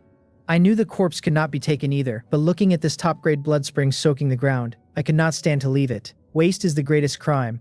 I had to bring some back no matter what. With a thought, I released the whole 1,000-strong insect army I had just recruited from swarm space, the dark mass instantly blanketing the lioness's corpse, and I told them to suck as much as they could and fill their bellies for me, and for a moment hundreds and thousands of mosquitoes and flies and bugs pounced into a frantic buffet. Haiyun's mouth twitched at the spectacle, out of expressions to wear at me, and her eyes returned to the three cubs. Azure flame flying lion, she thought. Eyes hot, because this high-level bloodline was an entirely different concept from the spirit green snake she had bought. The spirit green snake's growth was a razor's edge of near certain death, but the azure flame-flying lion's bloodline was extremely stable and needed almost no effort to raise, and as long as it was kept well-fed, it would grow steadily into a 7th grade or higher terror, any single one fetching an astronomical price past 100 million at auction. Kill them for their essence blood and a short-term surge, or keep them. The old Haiyun, certain her beast tamer's road was severed, would have chosen the knife without hesitation. But now she glanced at the strange mosquito directing its swarm and busily packing up, and this creature's very existence had rekindled her dead hopes for beast taming into a faint but real flame, and maybe she really could gamble once more. All three, she decided. She wanted all three. Luckily, the newborns were small, no bigger than 3 kittens, and she could just barely gather them into her arms, though carrying 3 squirming cubs out the way they came, without being noticed, would be 10 times harder. But she had to take the gamble, their value too great, for the future and for money both. I withdrew the thousands of round-bellied mobile blood bottles back into my space, and urged her to move, that I was done packing and it was time to retreat, and she hesitated no longer, carefully cradling the 3 cubs and wrapping them in her school uniform jacket. We activated the breath concealment art again and slipped back along our path toward the valley exit. The first half went smoothly. Outside, the battle had reached its peak, and though the Shadow Fang squad was powerful, they had taken casualties against the Endless Tide, their formation scattered, no one with the attention to spare for the periphery. But just as we were about to leave the battlefield entirely, disaster struck. A 5th grade 3-eyed demonic wolf, with its forelimbs severed, loosed a final dying roar, and its middle eye abruptly exploded, spitting a destructive beam of demonic power that happened to strike the rock Haiyun was hiding behind. The rock burst to dust in an instant, and her figure was thrown into plain sight of everyone. Nang Yeon, mid-fight against a 6th grade beast, spotted her at once, and when she saw the 3 cubs in Haiyun's arms radiating high-level bloodline aura, her cold face flooded with shock and towering rage. Ho Peng shrieked that it was her, that student. The mantis stalks the cicada, but the oriole waits behind. They had been fighting to the death here, and their prize had been stolen out from under them by some insignificant little girl. Nang Yan was furious, abandoning the beast in front of her, and shouted for the Ice Soul Keelan to stop her and for everyone else to get those cubs back at all costs. But her main contract beast, the Ice Soul Keelan, was pinned in a siege by 3 6th grade beasts, and could not break free. The killing intent in her eyes deepened, and she summoned her second contract beast, a live 5th grade beast wreathed in green wind blades, the Gale Demon Leopard, and ordered it to go and kill her. The Gale Demon Leopard took Nang Yan's order and turned into a streak of cyan lightning, slipping around the front of the fight and lunging at Haiyun from an angle no one could cover in time. I felt Haiyun's whole body seize with alarm, and she spun and ran with the 3 cubs clutched against her chest. I was just as rattled, but I did the only thing my instincts allowed, dumping every one of the thousands of walking blood bottles I had just packed into the swarm space, a dense black tide surging forward to meet that leopard head-on. The leopard looked at my overconfident little army with pure disdain in its eyes, opened its bloody maw, and let a tornado blade tear loose that ground the front rank of my mosquitoes into a red mist in an instant. That single move was its fatal mistake, because every one of those shredded mosquitoes was fat with the essence blood of the rank 8 azure flame-flying lion, and when the mist burst, that pure blood splattered clean across the leopard's hide.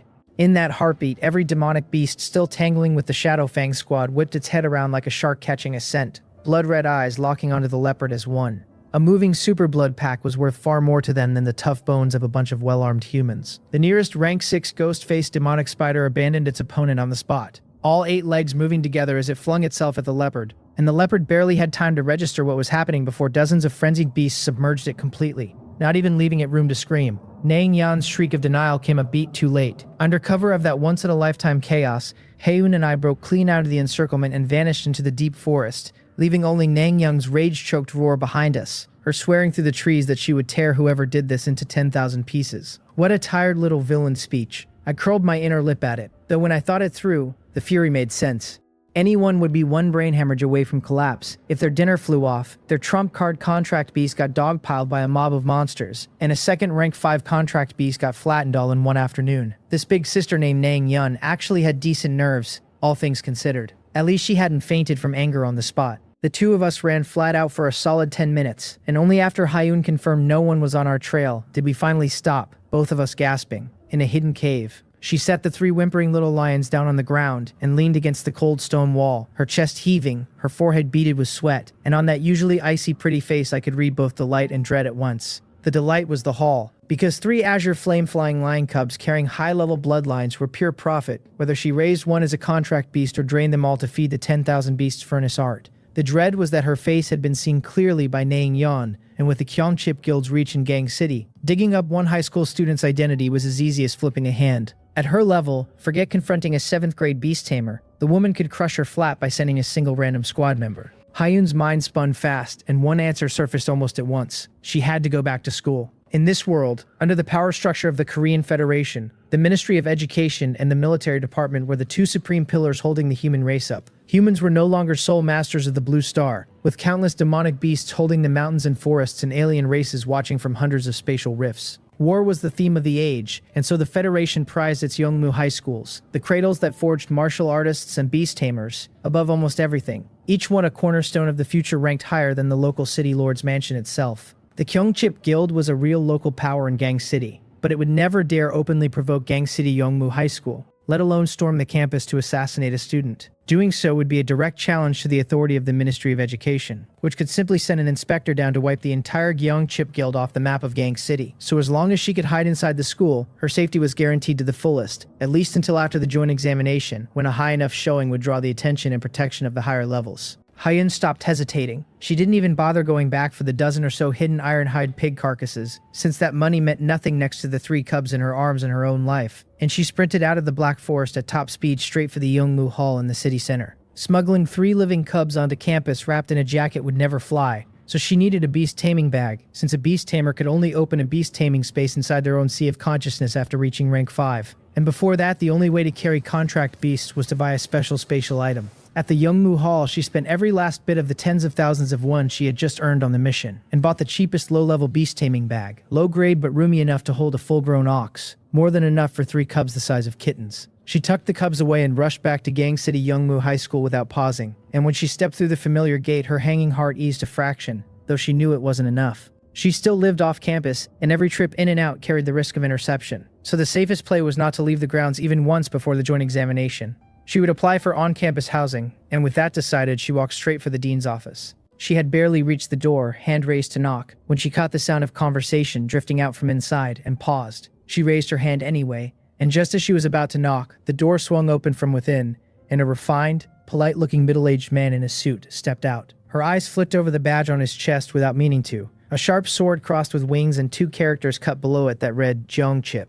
Her pupils shrank to pinpricks. People from the Gyeongchip Guild, here, and standing with the dean no less, and coming for her this fast. Her heart dropped, and almost without thinking she turned to leave, but it was already too late, because the dean's authoritative voice reached her from inside, calling her by name and asking what she was doing lurking at the door, telling her the timing was perfect, and to come in, there was something to discuss. Her body stiffened where she stood. She knew she couldn't slip away now, so she drew a deep breath, forced the storm inside her back down, pulled her usual cold mask back over her face, and walked into the office. Inside sat not only the dean but the principal too. The man who was usually impossible to find, upright and grave, and the middle-aged young chip guild man who had opened the door settled back onto the sofa with a smile, studying her. The whole arrangement was plainly a tribunal. The principal pushed his glasses up and spoke first, his tone leaving no room to argue, asking outright whether she had gone to the Black Forest today and whether she had stolen something from the hands of the young chip guild. Her heart sank to the bottom, but her face stayed calm, and she was about to deny everything. The Gyeongchip Guild man on the sofa laughed then, a gentle-looking smile with eyes sharp as knives, and told her not to be in such a rush to deny it. He didn't look at her face. Instead, his awareness seemed to reach right through her school jacket and settled precisely on one spot. He told her mildly that there was a very faint spatial fluctuation on her body that couldn't escape him. A beast-taming bag, wasn't it? And that she shouldn't make things hard on everyone but simply take out what she'd hidden and let the principal and dean have a look. As a grade 5 beast tamer, his spiritual power far outstripped an ordinary person's, and he was exquisitely sensitive to the aura of a beast taming bag. Hyun knew there was no point hiding it anymore. She straightened her back, fixed her cold gaze on the principal and the man, and said word by word that the laws of the Korean Federation clearly stated that all wild monsters and treasures outside the city were ownerless property to be claimed by those with the ability. So how could it be called stealing when she had won it by her own means? The logic was airtight, the same unspoken rule every martial artist and beast tamer lived by. That in the wilderness might made right, and whoever was strongest took the prize. But the principal and dean showed no approval at all, only faces that turned uglier, and the dean slapped the table and demanded to know how she dared to quibble, whether she even understood what she'd taken, and how much trouble she'd dumped on the school. She said nothing, only looked at them coldly, already half guessing where this was going. The principal sighed, gave her a disappointed look, and told her earnestly that her logic held but that everything had to be weighed by reason and sentiment too. Those 3 cubs had been found by Captain Nang Yun and her Shadow Fang squad at a painful cost, 2 team members dead, so by any reasonable measure the cubs belonged to them, and for her to cut in and snatch them away was truly against the rules. His voice rang high and righteous, but his real thoughts were another matter. He wasn't afraid of the Gyeongchip Guild in the slightest, since Gang City Youngmu High School was backed by the Ministry of Education, and the guild wouldn't dare touch a hair on the school, even with 100-fold the nerve, but not being afraid didn't mean he was willing to offend them. The guild was one of Gang City's local snakes, sitting on a mountain of social resources, and every year many students needed to intern there. Many training missions ran through them, and countless threads of interest tangled the two together. Was it worth breaking with a behemoth like that over one student? He glanced at her profile without thinking. Contract beast, a white-striped mosquito, martial talent poor. And to him the answer was obvious. This girl had guts, but her head clearly wasn't working, provoking someone she never should have, so she could only blame her own rotten luck. Damaging the school's real interests over a trash student with no future was a catastrophic loss on the books. The chill went all the way through Hyun then, though she'd expected it from the start. The school had never meant to protect her, and the principal and dean had been standing on the Gyeongchip Guild's side from the first word. They didn't care about wilderness rules or whether the student lived or died, only about the school's interests. Offending the largest hunting guild in Gang City for 3 high bloodline cubs, or for a trash student who had contracted the lowest grade mosquito with severed prospects both as a martial artist and as a beast tamer, was a calculation they both understood to the last decimal. She'd anticipated all of it. She just hadn't expected it to arrive so fast, since she'd meant to lie low in school right up until the joint examination. Damn, these 2 old relics were selling out their own student this cleanly, this decisively. Tucked against Hyun's shoulder inside her clothes, I heard every word and nearly laughed myself sick from the sheer nerve of it. No matter which world you land in, interest comes first, every single time. The Gyeongchip Guild man stood, that oily smile still hanging on his face, and stepped up in front of her. He told her in a tone that brooked no refusal that the principal and dean were both reasonable men, so she should hand over the beast-taming bag now, and as long as she returned the goods, the Gyeongchip Guild would let bygones be bygones. Let bygones be bygones. Only a fool would swallow that. Hyun sneered on the inside, knowing full well the real translation was hand over the goods, and then sit obediently while they settled the score at their leisure. It seemed she was down to 2 choices. First, surrender the 3 cubs and stay in school, buying her life for now. Second, keep the cubs by force, and while the guild wouldn't dare act openly inside the school would almost certainly expel her outright to soothe the guild's temper. And the moment she was off campus, she became meat on the chopping block. But even if she handed the cubs over, would the school really not expel her anyway? Her gaze drifted across the dean's broad desk, and there beside her student file and a stack of documents sat a student expulsion recommendation form already mostly filled in. Whatever she did today, the school had already decided to discard her to give the guild a clean answer, which meant both choices were dead ends. What now? Her mind raced, and the experience and steel of an empress from her past life let her stay perfectly calm even cornered like this. Soon she found a third road, one drenched in risk, but the only one that could crack the deadlock open. She looked up, met the measuring stares of the principal and the man, and let her cool voice ring across the office, saying that under Article 37 of the Korean Federation Education Law, students of a Yongmu High School held the right to submit a transfer application to any institution of equal or higher level, and that she wanted to apply for a transfer. A brief silence fell. The dean and principal traded looks, both of them showing a flicker of surprise, and under it, a well-worn mockery. They knew the regulation, a special channel built to keep local schools from burying real talent, and they knew that before a transfer result came back, a student's enrollment sat in a frozen protection state, where the original school had no right to expel or discipline them. It was indeed the only card that could save her life right now, but the real question was how long it could save her for. The Gyeongchip Guild man, whose name was Yu-gon, was the first to laugh, sitting back and crossing his legs like a man settling in for a good show. The principal wordlessly pulled a fresh form from a drawer and slid it in front of her, telling her he'd prepared it already and asking which school she wanted, to just fill it in. They were both crystal clear in their own minds. A transfer application usually took only a week to produce a result, and with the disaster written all over Hyun's record, not a single Yongmu high school in all of Sungyeong province would approve her transfer. It was flatly impossible, so all she was doing was pushing her death from today back by 1 week, a corpse still twitching. She didn't care in the least. She picked up the pen and, without a shred of hesitation, wrote a few words in the target institution column with a flourish. Dunnan, No. 1 Yongmu High School. When the principal, the dean, and Yu-gon read what she'd written, all three froze, the air in the office seeming to ice over. It took several full seconds before the dean looked at her like she was an idiot, and blurted out whether she'd been frightened out of her wits, whether she had any idea what kind of place Dunnan No. 1 was. Dunnan City was the provincial capital of Sungyeong Province, a top-ranked megacity in the nation, and Dunnan No. 1 Yongmu High School was the pinnacle every student in the whole province dreamed of, next to which their little gang city school wasn't fit to carry its shoes. Just to get in, the minimum bar was reaching first grade early stage upon entering the first year of high school in either martial arts or beast taming. And here she was, the third-year joint exam nearly on top of them, her file listing her as a first grade early stage martial artist, which in Dunnan No. 1 was bottom tier that wouldn't even clear the admission line. Of course, both Yu-gon and the principal were experts and could sense her real martial strength sat around first grade mid-stage, but that changed nothing. They didn't know how she'd pried the Cubs loose from the Shadowfang squad, likely dumb luck, but with mid-stage strength wanting to transfer into Dunnan No. 1 this close to the joint exam was a daydream. Without first grade peak or higher, they wouldn't spare her application a second glance. If she'd written down some school in another small city, there might have been a sliver of a chance to linger a while longer, but Dunnan No. 1 was certain death, and a week from now, when the rejection came, she'd be expelled at once and laid out as meat on the Gyeongchip Guild's chopping block. Yu-gon looked her over with real relish, a cruel curl at the corner of his mouth, and told her that since she was so confident he'd play along, that he'd give her 1 week and that in a week he expected her to return what was theirs, with interest. Then he rose and left without another word. Hyun didn't waste breath on the two leaders who'd already prepared to sell her out. She handed over the form and turned to go too, leaving the principal and dean staring at each other, both convinced she'd finally lost her mind. 1 week. Riding along on her shoulder, silent the whole time,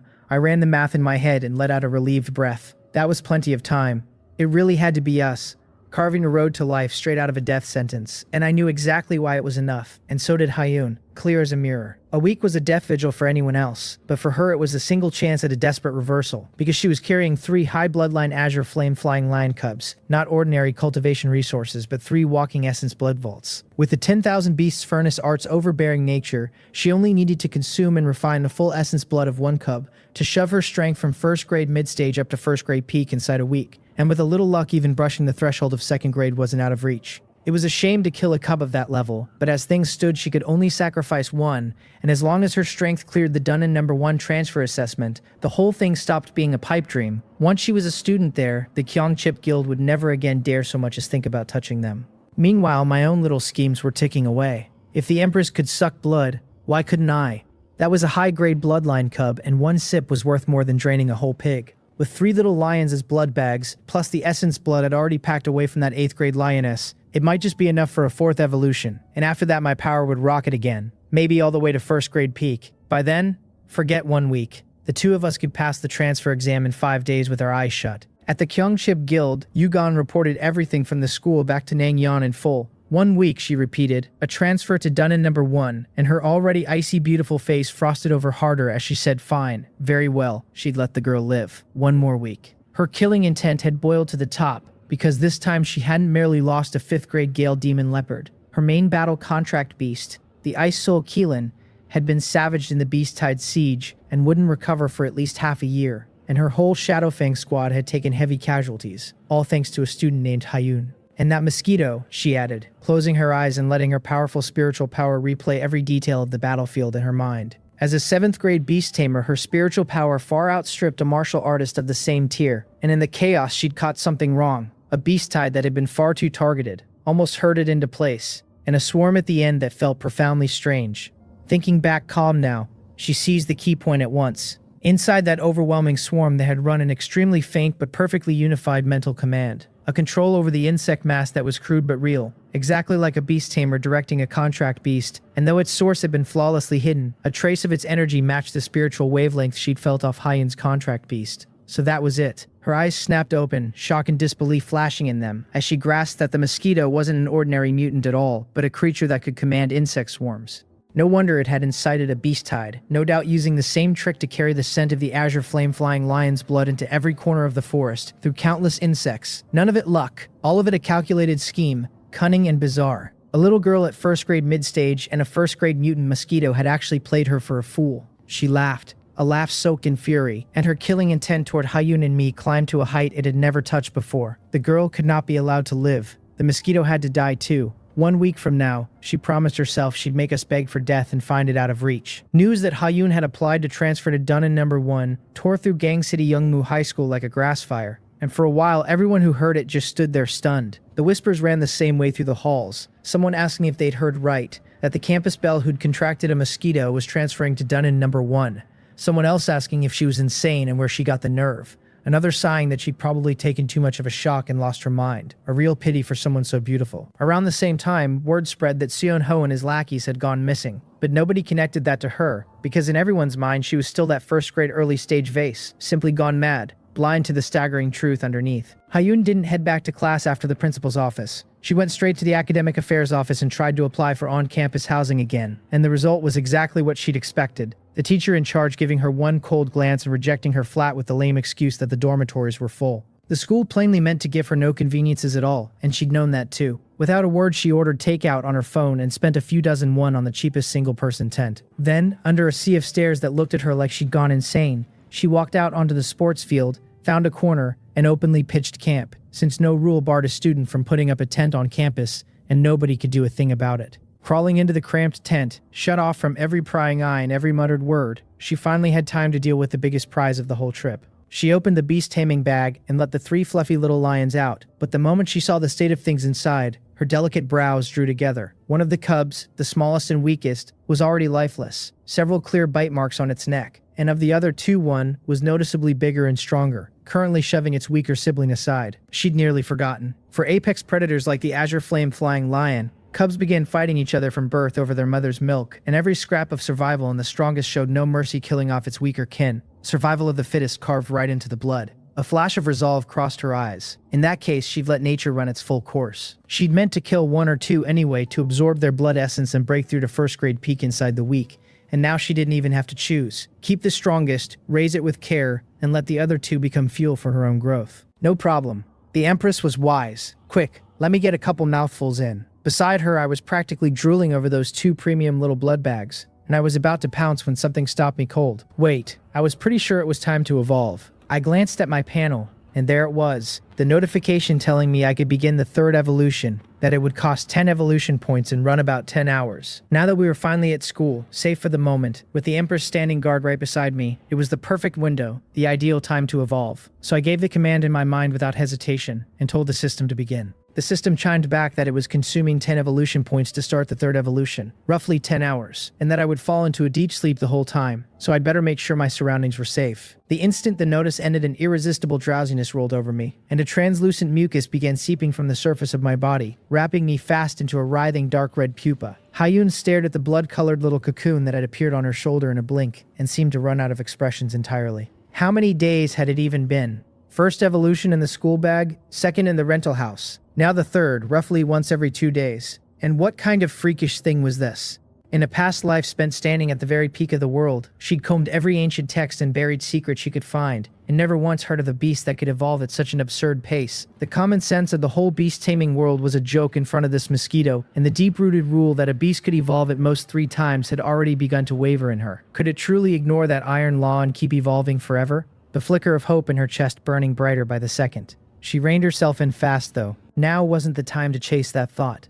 She set the blood pupa I'd become carefully aside and turned her gaze to the still warm corpse of the dead cub, then pressed both hands to it without hesitation, and fully opened the 10,000 Beasts furnace art. One person and one mosquito, inside that cramped tent, began their separate transformations. 10 hours blurred past, and when the light outside brightened again, she slowly opened her eyes. The cub's corpse beneath her hands had shriveled, a full third of its essence blood drawn out, and her inner vital energy had surged overnight from first grade mid-stage right up against the bottleneck of first grade late stage, one step away. She was in no hurry to break through, though, and turned instead to the blood pupa beside her. It had swelled from the size of a thumb to the size of a fist, its surface webbed with cracks, looking ready to split at any second. And then, with a crisp sound, it did. A brand new creature slowly unfolded from inside, and her pupils shrank hard. My size hadn't changed much, still around 10 centimeters, but my whole look had turned over into something else. My pitch-black carapace was now laced with dark red cracks, like the fissures left when lava cools, and deep inside them faint flickers of fire seemed to drift, giving off an ominous, scorching aura. When my wings, still thin as cicada wings, vibrated, it was no longer a plain metallic hum, but a visible current of searing air that left faint sparks scattered behind. Most fearsome of all were my mouth parts. That thick, long needle now tipped in a half-molten crimson, like a branding iron pulled fresh from the forge, ready to set fire to anything it pierced. Hayun took me in with open shock, feeling clearly that the power radiating off me was identical to the azure flame flying lions, and a barely believable thought struck her that if I sucked a creature's blood, I could evolve toward that creature's very racial traits. Beyond that, she sensed my bloodline had gone through a real change of quality. I was no longer in that bloodlineless state, all power and no foundation, because now something weak but genuinely present ran through me. A low-level bloodline, and among low-level bloodlines it was easily top tier. Nothing like the bottom of the barrel trash of a big-eared rabbit. In fact, several shades purer than the low-level bloodline beasts most beast-taming students in the school had contracted. From a bloodlineless variant, I'd become a true demonic beast. She was surprised and delighted, and under that came a deeper worry, because this was already the 3rd evolution, and she wondered whether I could evolve again, since a low-level bloodline beast could climb at most to 3rd grade, and to break past 5th grade or higher, the bare minimum was a mid-level bloodline. Would my potential stall right here? I had no time to fuss over the Empress's tangled inner monologue. I was too busy feeling the brand new power surging through my body, and I threw the system panel open at once. My race now read Molten Heart Blood Mosquito with a low-level demonic beast bloodline. My lifespan stretched to 6 months. My blood chi sitting at 151.1. My spiritual power at 20.8. And my evolution points at 8.9. My rank at 1st grade early stage. My skills had all shifted upward. Molten Heart Demon Sting at level 4. Blood Food Tracking at level 3. Molten Insect Hive at level 4. Explosive Flame Flying Feather at level 3, and a final note warned that the next evolution would demand 500 blood chi and 80 evolution points. What a haul! I looked over the fresh panel and nearly leapt into the air. This evolution was nothing like the last 2, because 3 whole skills had upgraded automatically alongside it, and I couldn't wait to dig into the details. My old armor-piercing spike had become Molten Heart Demon Sting, so that after piercing a target it could not only drain blood but inject azure flame power straight into the body, burning the enemy's blood and organs from the inside for heavy continuous fire damage, while badly weakening their ability to self-heal. My wing blade slash had become Explosive Flame Flying Feather, my wings no longer fanning out simple wind blades but flinging flaming feather blades wrapped in azure flame that touched off a small explosion on impact for splash damage. And my swarm space had become Molten Insect Hive, letting me pour my own azure flame power into the insects inside, turning them into self-exploding flame insects that drained their own vitality fast, but carried fire damage on every attack, and burst in a small blast when they died.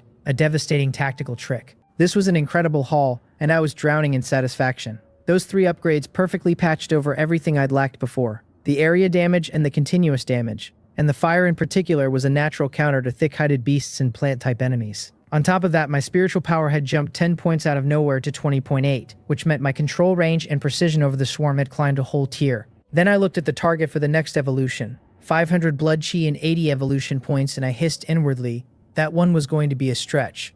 Because if I remembered right, 500 blood chi was already the threshold of a 2nd grade early stage demonic beast, but it didn't matter. I glanced at the 2 little blood bags nearby, and though their blood chi couldn't hold a candle to their 8th grade mother, One suck each ought to hand me 20 or 30 points. And my molten insect hive, formerly the swarm space, still held all those underlings I've fattened on that 8th grade lioness's blood back in the Black Forest. Every one of them now a bulging walking blood bottle stored inside the hive. Within a week, squeezing all that stock dry to hit the next evolution's conditions shouldn't be a real problem. Hyun pushed her tangled thoughts to the back of her mind, steadied her heart, and slowly refined the cub's essence blood she'd absorbed through the night. As the last thread of blood energy sank into her limbs and bones, her inner vital energy surged violently and pushed her cleanly into first-grade late-stage martial artist. But before the joy of the breakthrough could even settle, a wave of irritation welled up in her, and a faint recurring sting radiated through the meridians of her arms and legs. The side effects were starting to show. She knew this was the burden that consuming and refining high-level essence blood laid on her meridians, and that without medicinal pills, keeping this up long-term would leave deep-hidden injuries almost impossible to root out.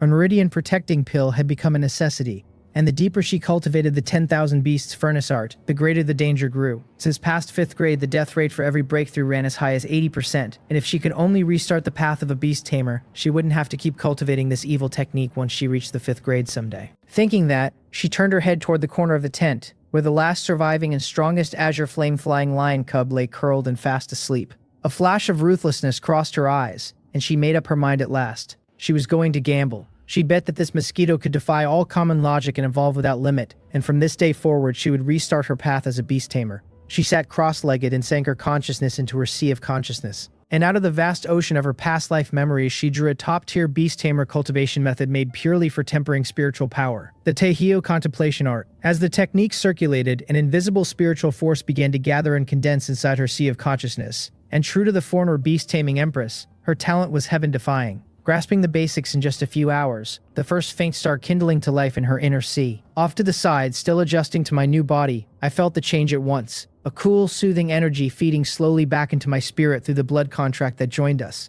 calming the spiritual power that had been restless since the evolution. So the Empress had started cultivating spiritual power. My heart stirred, because it meant she really did intend to walk the Beast Tamer's road again. Right then the class bell rang outside the tent. She opened her eyes, thought for a beat, and stood, deciding that given the situation, she should go to class rather than hand the school any leverage against her. She tucked the lion cub into her beast taming bag, let me settle on her shoulder, and walked out of the tent toward the teaching building. Today happened to be the final school-wide strength assessment before the joint exam. The senior year joint examination was run across all of Sumyong province, organized by the Provincial Education Department. And this assessment would log detailed data for every senior and submit it straight up as the initial file for the joint exam. So it wasn't just a test, but a kind of mock exam that would set the school rankings. Haeyun followed the group from Beast Taming Class 8 to the school's central martial arts arena, where over 1,000 seniors from across the school had already packed in. The whole place loud with voices, the mood tense and hot. The chatter around us ran through the familiar names, someone insisting that for the martial arts department the top spot this time would go to Ju Gae from Class 3.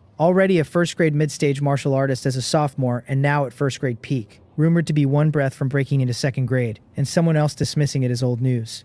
That was nothing. Another voice cut in. The beast taming department competition was fiercer, with Li Wolio from Class 1 and Zhou Chengxin from Class 2, the real monsters, both having contracted top-tier beasts among the mid-level bloodlines. Especially Li Wolio's phantom sound spirit fox, someone added. Not just powerful but rated high-grade in intelligence, and another whistled that high-grade intelligence meant that once it reached adulthood, it would carry the mind of a 10-year-old human child. Beyond bloodline grade, a beast's intelligence was one of the most important measures of its potential, since it directly determined how well it meshed with its beast tamer and how high it could eventually grow. The intelligence ratings ran from lowest to highest across 7 tiers: non-intelligent, inferior, low-grade, mid-grade, high-grade, top-tier, and peak grade, where a top-tier beast would hold the mind of a 15-year-old at adulthood, and a peak grade one a mind nearly identical to a mature adult human, though that ceiling generally required a king-level bloodline or above. So for a beast with a mid-level bloodline to hit high-grade intelligence was already rare enough to make anyone envious. While the crowd chewed over its geniuses, Hyen's arrival stirred up its own small ripple. The whispers came fast, someone pointing out the school beauty with the bad brain, someone scoffing that she'd actually dared to show up. Wasn't she afraid of losing face? Then a sharp-eyed student jabbed a finger at her shoulder and cried out about the thing sitting there. That mosquito, pitch black all over with red patterns. Its look far too over the top, insisting it had to be 10 centimeters long. Someone else told them to feel its aura. This seemed like a first-grade early-stage beast. It had evolved. A variant. A mosquito was actually a variant. The people around them went stunned, since they'd only known she contracted a mosquito and never dreamed it was an evolving variant, and seeing this ferocious giant mosquito with a real aura for themselves, broadened a lot of horizons on the spot. Even so, the mockery didn't take long to reassert itself. So what if it evolved? One of them said. Still just a mosquito. How high could its bloodline climb? Probably low level. And another agreed its strength sat at first grade early stage for beasts. Likely bottom 10 in the whole beast taming department. And she still wanted done in number 1. What a pipe dream. The geniuses at the center of attention noticed Hyun too. Jo Cheong-chung from class 2 gave her one contemptuous glance and looked away, seeing nothing but a farce staged for attention, while Lee Wolyo from class 1 knit her lovely brows, her gaze on Hyun thick with genuine confusion. She truly couldn't work it out, because even a recognized genius in Gang City like herself knew in her heart that her own strength would only rate as mediocre in a real gathering of geniuses like done in number 1. So where on earth had this girl found the courage to file that transfer application? Lee Wolyo's eyes settled on the molten heart-blood mosquito on Hyun's shoulder, and she was an extreme believer in intelligence above all. Her family had once found her a monster cub with a high-level bloodline, an opportunity countless people dreamed of, but after learning its intelligence rating was merely low grade, she'd refused it without a second thought. To her, a contract beast without enough wisdom was just a puppet with brute strength and a limited future, so she'd chosen instead her current phantom sound spirit fox, a slightly inferior bloodline paired with a high-grade intelligence. And a mosquito. For such a low creature, even scraping an inferior rating would be a miracle, and the likeliest outcome was the rock-bottom non-intelligent tier. Choosing something like that as a starter contract beast was, to her, an insult to the whole profession of beast tamer, an act of witless self-sabotage. So as she looked at Hyun's calm, cold face, only one thought remained, that this school beauty's brain really was broken. Up on the rostrum at the highest point of the arena, the principal, the dean, and the third-year teachers noticed Hyun walking into the formation too. The dean's brow drew tight at once, his tone edged with displeasure as he complained that this child was getting more and more out of hand, actually pitching a tent to sleep in the school last night. How scandalous. And the principal said nothing but wore the same sour look. Beside the principal sat a middle-aged man of striking bearing, dressed in plain clothes yet carrying an inborn air of authority, the lord of Gang City, City Lord Im Jinum. As the highest power in Gang City, he took time every year to watch the strength testing at the Yongmu High School, hunting for promising prospects to recruit or invest in early. Oh, that was the student who'd been the talk of the town lately, he remarked with great interest, a playful smile at the corners of his mouth. The one who contracted a mosquito and wanted to transfer to Dunnan number 1. And the principal's old face flushed as he coughed and admitted awkwardly that yes, it was this student. She'd taken a bit of a shock and her head wasn't quite right. Im Jinum only smiled without comment and let it drop, though his gaze lingered on Hyun a few seconds longer than it needed to. The principal stood and announced the start of the testing in a booming voice, and the whole arena's mood ignited. The martial arts department, the largest group, went first. Precise instruments wheeled forward one by one as students lined up for full testing across vitality, physique, punching power, and more. Electronic broadcast voices rising and falling. GB Chang read out at a vitality value of 256. First grade mid-stage Yin Dojin at 282. First grade mid-stage, and with over 1,000 students in the department, most results landed at first grade mid-stage with vitality values running generally between 200 and 300. Now and then, someone crossed 300 into first grade late stage and drew a small gasp and envious looks, invariably the top student of their class. Then Juge from class 3 stepped onto the instrument and the whole field's eyes converged on him. And when the readout called Juge, a vitality value of 488, first grade peak, the arena erupted. One step from the 500 threshold of a second-grade martial artist. On the rostrum, Im Jinum nodded slightly with an appreciative look, and the principal and dean traded a proud glance, their backs straightening a notch. The martial arts department testing ran a full 2 hours before it wrapped, and then came the beast taming department's turn, smaller in number but drawing no less attention. Their test was simple, the beast tamer taking only a single vitality reading, since a beast tamer's strength rode mainly on the contract beast and their own physical vitality generally stayed low, propped up entirely by the 10% vitality feedback from the beast, so the reading was mostly a formality. Most students there had contract beasts at first grade mid-stage with vitality values of only 200 or 300, feeding back a mere 20 or 30 points to the tamer. A far cry from even the lowest bar of a first grade early stage martial artist, and everyone was used to it. Wang Rem read out at a vitality value of 48, Gang Yu-Gi-Oh at 45, a string of students posting similar numbers that stirred not a single ripple. Then Jo Cheong-chung from class 2 stepped up and it was another matter entirely. The numbers leapt fast and locked in, Jo Cheong-chung at a vitality value of 118, and the field went silent first, then broke into an even wilder outcry than for Juge. Voices shouted that 118 was first grade early stage martial artist territory, that a first grade peak beast tamer clearing 100 points meant he was cultivating martial arts too, what monstrous talent and grit that must take. The teachers on the rostrum heaped on praise, the dean leaning eagerly toward Im Jinum to introduce one of the twin stars of their beast taming department, Jo Cheong-chung, a child with outstanding taming talent who was strict with himself and never let his martial cultivation slide, a rare good prospect. The principal stroked his chin and added that the stronger a beast tamer was in his own body, the higher his survival rate on the battlefield. This child saw far. Jinam nodded again and jotted the name down, since in a duel between beast tamers, more personal strength meant a better chance of living, and Zhou Chengcheng's future looked limitless. Below the stage, Zhou Chengcheng soaked up the sea of praise, chest out, chin lifted, thinking that in the whole school no one else matched him at both martial arts and beast taming. Right then, a cool, elegant figure walked onto the testing stage, Haiyun, and the whole field's eyes snapped to her at once, though this time not with wonder but with a playful appetite for a show. Here comes the main character, someone crowed, and another laughed, that she was someone who couldn't cut it in the martial arts department and transferred out, yet still dared to test her vitality. A third scoffed that what beast tamer cared about this scrap of vitality. As a first-grade early-stage martial artist, her reading would top out just past 100, and coming here to show off had to be a sign of mental illness. To all of them, her behavior was like a basketball player wandering into a chess match to flaunt his vertical leap. Absurd and pointless. On the rostrum, the principal and dean exchanged a look and shook their heads, and the dean murmured that he'd sensed her yesterday in the office. She should be first-grade mid-stage, a vitality value somewhere north of 200, and the principal gave a cold snort that this could only rank lower middle in the martial arts department. No potential to speak of. Only Jinam stayed keenly interested, curious what this girl who dared provoke the Gyeongchip Guild and dared apply to Dunnan No. 1 actually meant to do. Amid all the chatter, Haiyun pressed her palm to the instrument, and the numbers began to climb wildly. Past 100, past 200, past 300, until under everyone's dumbstruck gaze, the figure froze and the broadcast called Haiyun, a vitality value of 328, first grade late stage. The broadcast fell, and the whole arena sank into deathly silence, every voice of mockery choked off as if by an invisible hand. It took several full seconds before a heaven-shaking uproar burst loose. Students cried that 328 was impossible, that she'd been first-grade early stage just a week ago. One who knew her from the martial arts department going wide-eyed in disbelief. Another shouting that first-grade late-stage martial strength would rank top 50 in the whole department. So where had her terrible martial talent gone? Up on the rostrum, the principal and dean shot straight out of their chairs, looking at each other with pure shock and bewilderment. They'd read her profile only yesterday and seen her with their own eyes in the office, where she'd clearly been first-grade mid-stage, and now she was first-grade late-stage after a single night's sleep. A leap that made no sense at all, faster than a rocket. Just as everyone floundered in confusion, Jinam spoke slowly, a weight in his voice, naming the 10,000 Beasts furnace art. The teachers around him looked over blankly, none of them having heard of it. His gaze turned complicated as he explained low that this was a forbidden evil art the Federation's high authorities had banned 100 years ago.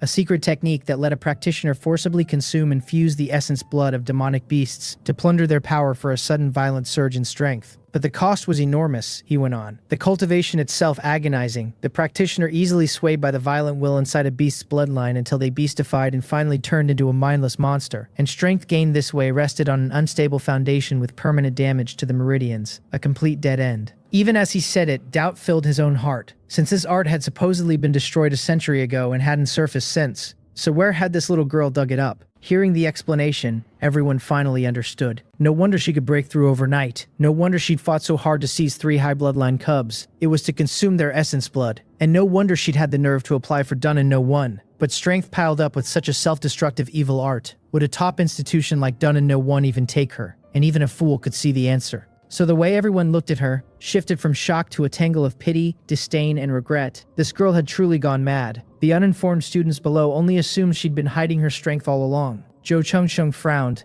deeply puzzled, wondering why someone with such strong martial talent would transfer into the beast-taming department. Whether she'd lost her mind, whether it was vanity, since first-grade late-stage wouldn't even rank top 30 among the monsters in the martial arts department. But over in beast-taming, she could manufacture a crushing spectacle and hoover up everyone's attention. It was the only explanation he could find, and he nearly laughed himself angry over it. This woman's vanity was just too strong. The testing rolled on to the main event of the beast-taming department, the comprehensive contract beast evaluation, tamers leading their beasts one by one onto another specially built device. Soon it was Li Wolyo's turn from Class 1, and she walked up with her Phantom Sound Spirit Fox, expression haughty, the readout calling the Phantom Sound Spirit Fox at first-grade peak, bloodline mid-level 5-star, intelligence high-grade 2-star. A beast's bloodline and intelligence were further split from 1 to 5 stars within a single grade, so even at the same mid-level bloodline, someone like Sonho's Windblade Wolf sat at most at mid-level 2-star. The Fox's results drew another wave of amazement, the crowd marveling at a 5-star mid-level bloodline, the finest quality within mid-level,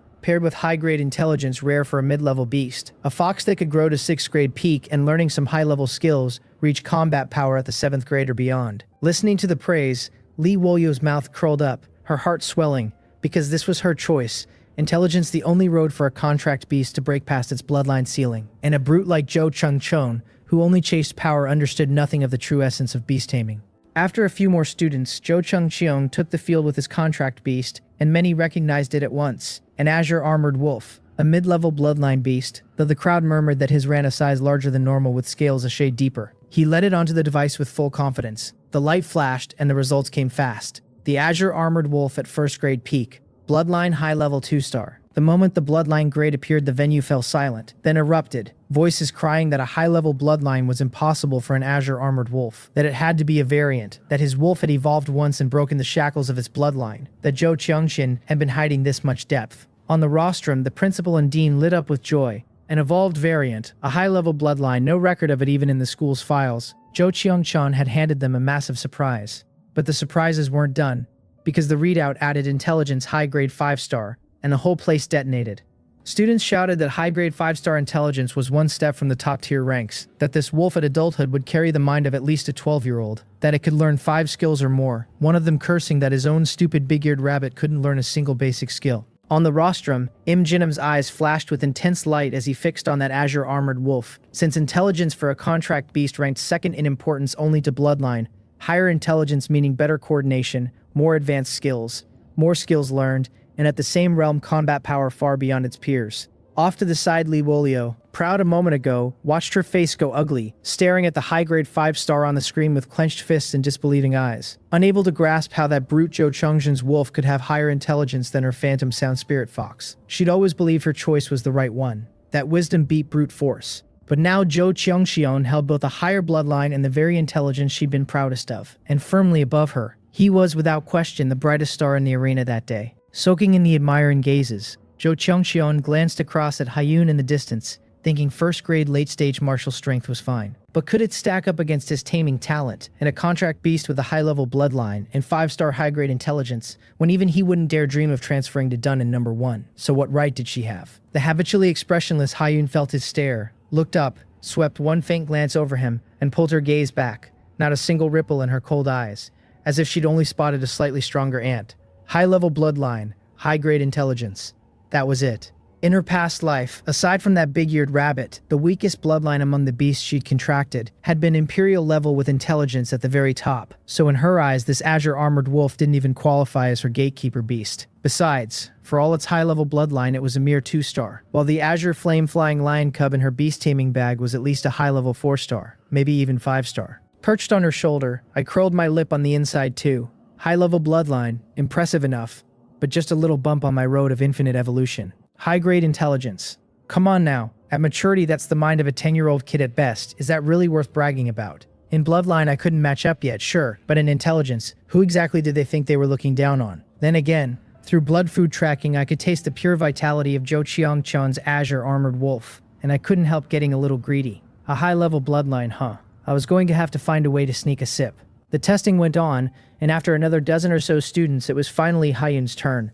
And the moment she took the stage, she became the whole venue's focus again, though everyone was much calmer this time. Her personal strength earlier had genuinely shocked them, but this was a contract beast test, and a miracle couldn't strike twice. After all, it was just a mosquito, and even evolved its strength was 1st grade early stage at most, with a bloodline surely of the lowest grade. As for intelligence, what a joke. Could a low-level insect like a mosquito have intelligence? It would land on the rock-bottom not-intelligent rating for certain. The leaders on the podium felt there was nothing worth watching and even pulled their eyes away to discuss the next arrangements. Below, Haiyun walked to the instrument, and I vibrated my wings unhurried under the crowd's watchful eyes and drifted slowly into the sensing area. The instrument began to run. First came Strength Realm, calling Molten Blood Mosquito, Strength 1st grade early stage, Vitality value 151, and everyone wore a just as expected look, a few even wanting to laugh, since barely stepping over the 1st grade threshold was definitely dead last in the Gang City School's beast taming department, and many lost interest and readied for the next person.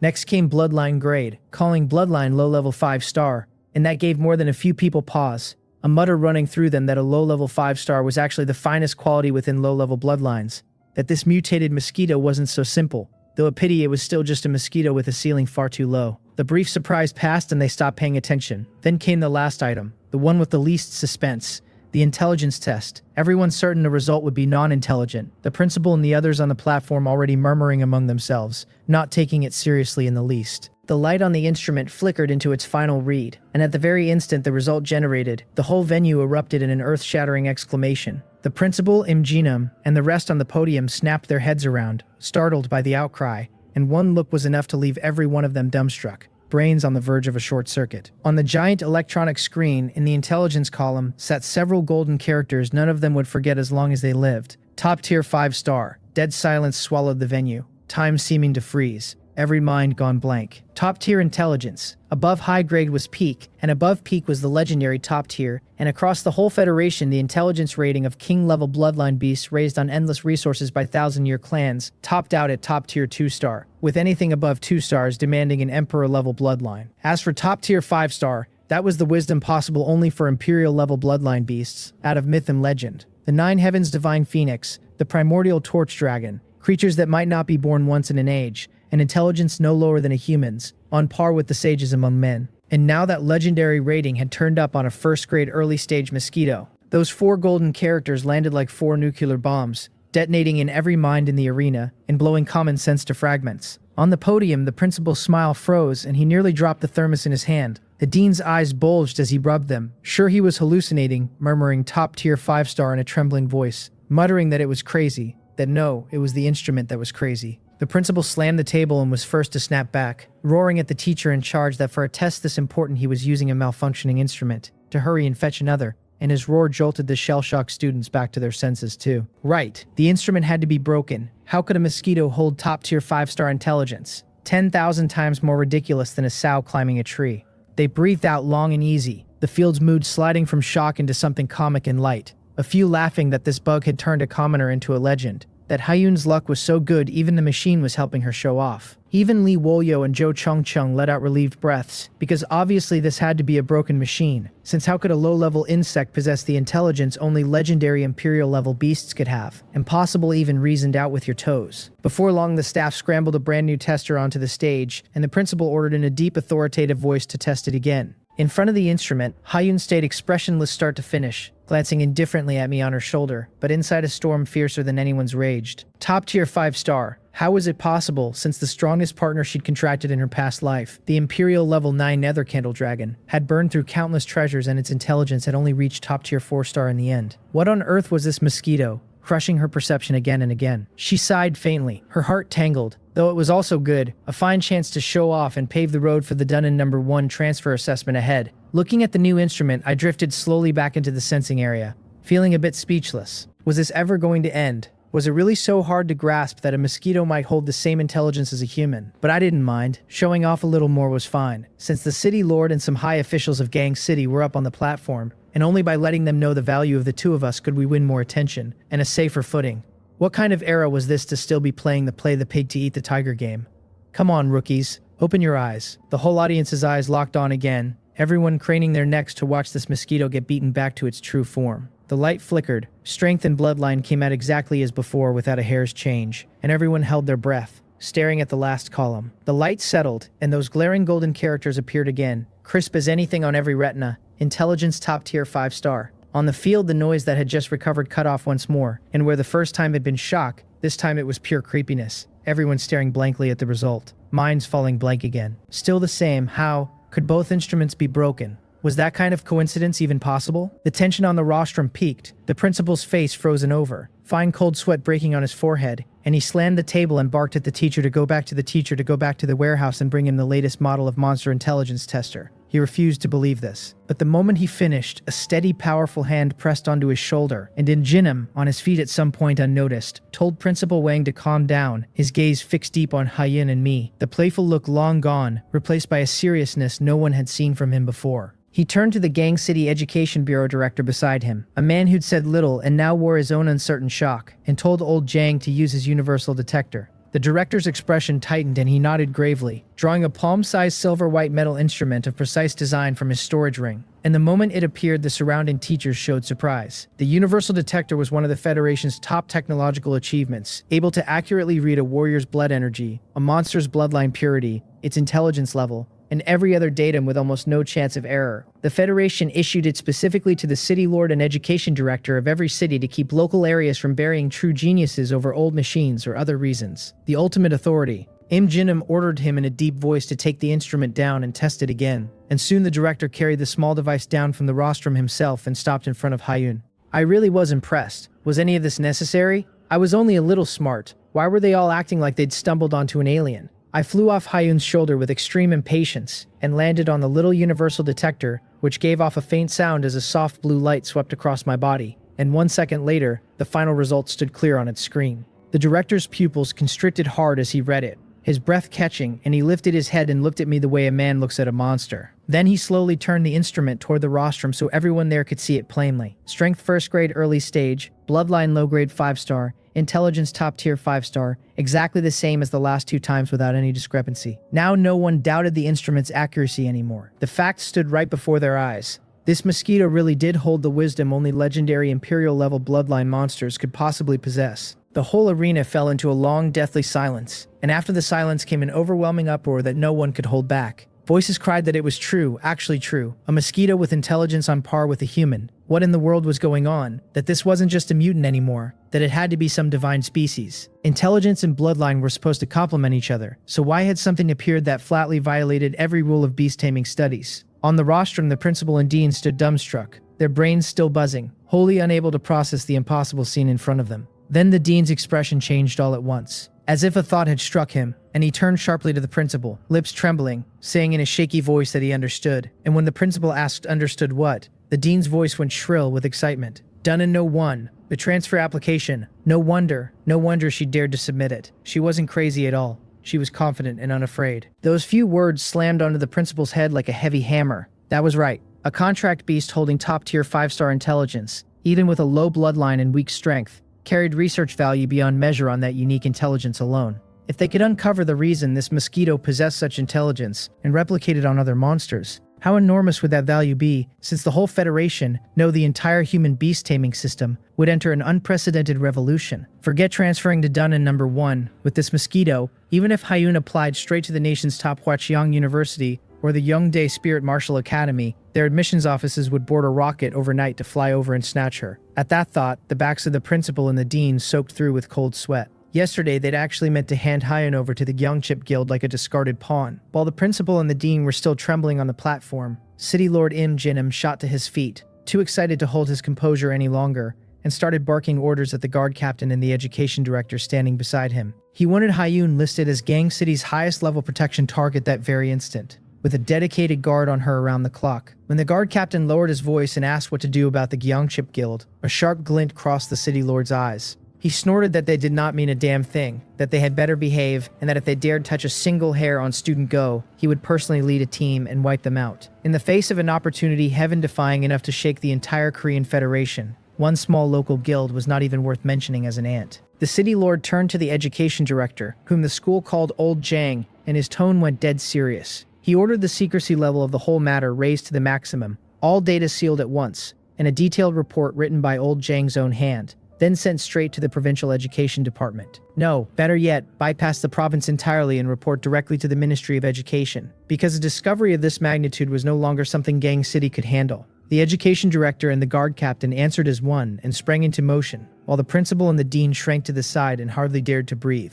They had finally understood the whole shape of it, that from beginning to end, Hyun had never been some cornered wretch flailing blindly, that she must have known the extraordinary nature of her mosquito long ago, which was exactly why she had sat so calmly in the office and had the nerve to apply for a transfer. Behind one tiny mosquito, a secret this staggering had been hiding, and they had been the clowns the entire time. Below the platform, the students had no idea a firestorm had already broken out on stage, and they went on staring at Hyun and me with every kind of look. Standing in the crowd, Joe Chongchung had his brows knit tight, his heart churning, but he forced himself calm. Supreme intelligence was inconceivable, sure, and yet so what? Because in the world of Beast Tamer, strength was the only thing that spoke in the end. My bloodline limit was stuck at the low grade, and a low-grade bloodline would never pass rank 3, so no matter how many beast skills I learned, could I ever beat a rank 5 demonic beast? His own Azure Armored Wolf had an evolved high-grade bloodline with a future floor of rank 7, and to him no amount of intelligence without the power to carry it was anything but a castle in the air. He snorted inwardly, yet his gaze toward Hyun turned complicated, and he wondered what dog luck a woman like her had drawn to contract a freak like me. Off to the other side, Lee Wolyo was staring at me without blinking. Supreme 5-star intelligence was something she would never have dared to dream of. And to chase her own contract beast's intelligence, she had given up a high-grade bloodline and chosen the higher intelligence phantom sound spirit fox, only for a mosquito to show her the true ceiling by the most absurd method imaginable. What a pity, she thought, that such peak intelligence had been born in the body of a mosquito, its whole future locked away by an inferior bloodline. The cruelest joke the heavens could play. Right then the crowd parted like a receding tide and opened a path. City Lord Im Jinam came striding through with the shock-faced education director trailing him, ignored everyone else, and walked straight up to Hyun. His eyes, usually calm as a still well, brimmed with excitement he could not suppress, as he introduced himself as the City Lord of Gang City. Wearing the kindest smile he could manage, he told her plainly that from now on, she and her contract beast would receive the highest level of security protection in the city, with dedicated personnel guarding her around the clock. As for the Gyeongchip Guild, he said, he knew there was a bit of bad blood between them, but she had nothing to fear, because with the City Lord's mansion behind her, they would not dare act recklessly even with 10 times the courage. Both of us went blank for a second, the human and the mosquito alike. Personal protection from the City Lord's mansion was genuinely too sudden. Neither of us had seen it coming, since we had only meant to put on a modest little display to lay the groundwork for the transfer assessment over at Dunn in No. 1 Youngmu High School. And now, just by flashing a bit of brains, we had solved the biggest crisis in front of us. I really had not expected it, because in my own head my intelligence was just that of an ordinary human, and who could have known that dropped into a demonic beast it would come off as something miraculous. After the brief days, Hyun recovered fast, telling herself that a demonic beast with supreme 5-star intelligence, even a mosquito, carried immeasurable strategic and research value, so it was no surprise to be prized this highly, and she could treat it as an unexpected windfall. Hearing that relaxed little thought of hers over the blood contract, I developed a fresh worry of my own. Immeasurable research value. They were not going to slice and dice me for study, were they? Right as I fretted about it, her inner voice surfaced again, telling herself that afterward they would surely have to cooperate on some experiments and data collection, but that there should be no danger to life, since in intelligence research a dead subject was worthless. She would only lose a little freedom, which was acceptable if it bought absolute safety in these early stages. No danger to life. Then fine, I thought, and finally let out a breath. The surrounding students, hearing the City Lord's words, were more dumbstruck than ever, whispering that this brainless school beauty had turned into a key protection target of the City Lord's mansion in the blink of an eye, that the reversal was too big, that she was riding on the mosquito's coattails. Not far off, Jo Cheung-chun and Lee Wolyo wore complicated faces, both quickly realizing that with a mosquito this valuable, being specially protected by the City Lord's mansion was the least of it, and her application to transfer to Dunn in No. 1 Youngmu High School might actually go through. That made them more jealous still. They had ground away for years to barely earn the label of top geniuses in this small city, and even so, they had never had the confidence or the nerve to hope for a place like Dunn in No. 1, where true prodigies gathered. And now an ordinary Hyun, purely by luckily contracting a mosquito with heaven-defying intelligence, was getting the City Lord's personal favor and a chance to reach the sky in a single stride. To them, it was too unfair. On the high platform, the principal announced weekly that the strength assessment was concluded. Then he added that in 3 days the final simulated combat exam before the joint examination would be held. That all third-year students would enter the Blackstone Secret Realm for combat assessment. That the score would account for 20% of their college entrance exam total. And that he hoped every student gave it their all. The name snapped Hyun's head up, her cold eyes narrowing. She remembered clearly that in her past life it was in this low-level secret realm that an unremarkable student had stumbled onto a natural treasure capable of raising the ceiling of one's spiritual power, a spirit-nurturing crystal. And for someone trying to restart her path as a beast tamer, that item was of enormous use. Reading her expression, City Lord Im Jinam assumed she was worried about the dangers of the assessment. He told her with a smile that given her situation she did not need to take part at all. That she should not bother with Dunn in No. 1 either, because he would personally write her a recommendation letter guaranteeing direct admission to any top-tier Youngmu university in the country. The moment the words left his mouth, the crowd erupted in another wave of uncontrollable envy, because direct admission to a top-tier Youngmu university was a dream that many chased for over a decade and still never touched. Facing a temptation enough to drive any senior mad, Hae-yoon simply shook her head and said calmly that she would participate. Standing nearby, Jo Cheung-chun was stunned, then a fierce battle intent ignited in his eyes. Good, excellent, he thought. He was supposed to be the center of attention today, and instead a mosquito had stolen all his thunder, and he had been forced to watch a mere vase school beauty far beneath him ascend the heavens in one step because of it. His jealousy and his sense of injustice had nearly reached their boiling point, and he had been fretting over never getting a chance to reclaim his dignity. So let her come, he told himself, and in 3 days he would show her exactly what insurmountable chasm lay between his high-grade bloodline wolf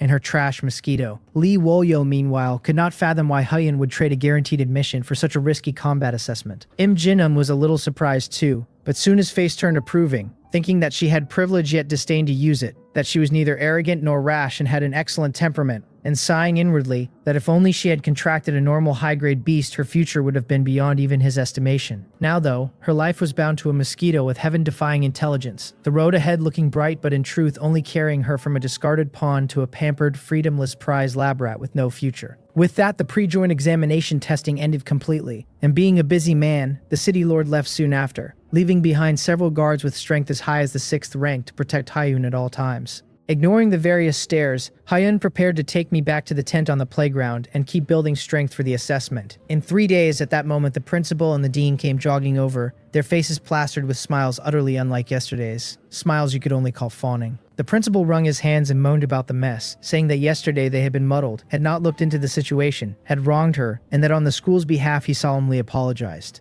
The dean echoed at once that she must not take it to heart that they too had been deceived by that lot from the Gyeongchip Guild. The two of them were green with regret. Discovering a student with a contract beast of peak 5-star intelligence was earth-shattering, sure, but the Mosquito's bloodline was inferior and its ceiling ultimately limited, so what actually sent a bone-deep chill through them was the 10,000 Beasts furnace art. This Hyun was no lucky, naive girl. She was a terrifying individual, meticulous and ruthless to the core, someone who would not even hesitate to practice a forbidden evil technique to gain power. Such a person, now under official protection and sure to receive cultivation, actually succeeded. At the thought, cold sweat crept down their backs, and they resolved on the spot to mend the relationship. The principal offered her the best premium single dormitory right away, fully fitted with a cultivation room and a nutrient pod, with the school's A-ranked training ground open to her at any hour. He told her that except for S-rank strategic materials, she could take whatever she liked from the resource vault, conditions richer than even the school's top teachers enjoyed, let alone a student.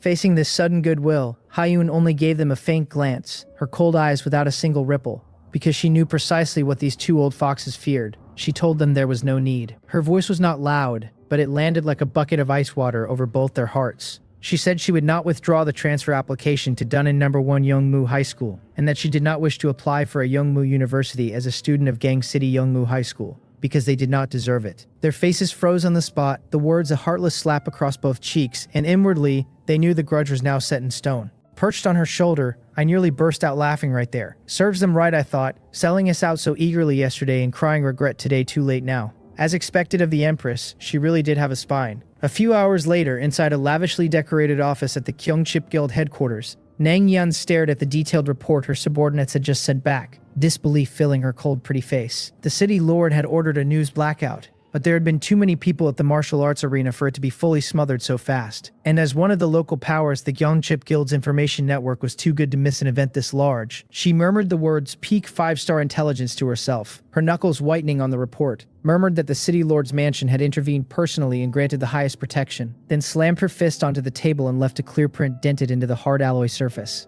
Uncontrollable rage burst up from the depths of her heart, and she refused to accept it. Why? She raged inwardly. She and the whole Shadowfang squad had fought tooth and nail in the Black Forest and taken heavy casualties, her own most beloved contract beast nearly dying there, all to seize that heaven-sent opportunity, and in the end it had been snatched away by an unknown student and some freak Mosquito using such despicable means. Now they were not only unharmed, but had become honored guests of the city lord's mansion, while she could only watch them ascend the sky with no chance at revenge. Then her head snapped up, her eyes flashing a cold and half-crazed killing intent, her gaze locked on the last line of the report. In 3 days, the Blackstone Secret Realm, the combat assessment. The City Lord's mansion's protection was an inescapable net inside Gang City, but once they entered the Secret Realm, the environment turned complex and demonic beasts roamed free, and was it not perfectly normal for students to accidentally die during the assessment every single year? This was her only chance, and her last one. Inside the tent, the narrow space cut off all the noise from outside. Hyun sat cross-legged, her cold and beautiful face calm as a still well, yet inside she was far from tranquil. Protection from the City Lord's mansion was an unexpected windfall that temporarily lifted the direct threat of the Gyeongchip Guild, but it was still an external power, a double-edged sword hanging over her head, and placing her own safety in someone else's hands made her deeply uncomfortable. In her past life, she had climbed to the peak of the world, one step at a time to earn the title of beast-taming empress, never leaning on anyone's protection or blessing. only on herself, because holding her fate firmly in her own hands was the one truth she believed in after 2 lifetimes. The price of this sudden protection was steep too, since once my value was reported to the higher-ups of the Korean Federation, it would bring a stronger umbrella but also endless research and investigation. And the two of us might well become the most valuable and least free lab rats in some laboratory. She would never accept a life like that, so she had to hurry, and gain enough strength to protect herself, and even stand as an equal before those massive entities as soon as she could. That, or talent, and the Blackstone secret realm in 3 days, was the first crucial step toward breaking her predicament, because she had to get her hands on that spirit-nurturing crystal. The spirit-nurturing crystal was no ordinary treasure, since its function was not merely to raise spiritual power, but to lift a beast tamer's spiritual power, talent, and ceiling from the very source. For a beast tamer, spiritual power was the foundation of everything, deciding both how deep a bond one could form with a contract beast and how efficiently and powerfully that beast learned and unleashed skills. 2 demonic beasts of identical bloodline and intelligence grade might, under a tamer of mediocre talent, learn only 2 or 3 low-level skills in a lifetime, yet under a tamer of outstanding talent learn 5 or 6, and even grasp powerful combination skills. The crystal could turn the mundane into the miraculous, and let someone with ordinary talent leap into being a 1 in 10,000 genius, so that in every future realm the total spiritual power, recovery speed, control precision, and cultivation speed would forever reign over beast tamers of the same rank. My spiritual power talent, she reminded herself, was already extremely high, unprecedented even, or how else had she reached Emperor level in just 10 years last life? And if she could use a spirit-nurturing crystal early this time, the road to Emperor level could be shortened by at least a third. Her heart burned hotter, and she was already set on taking the treasure.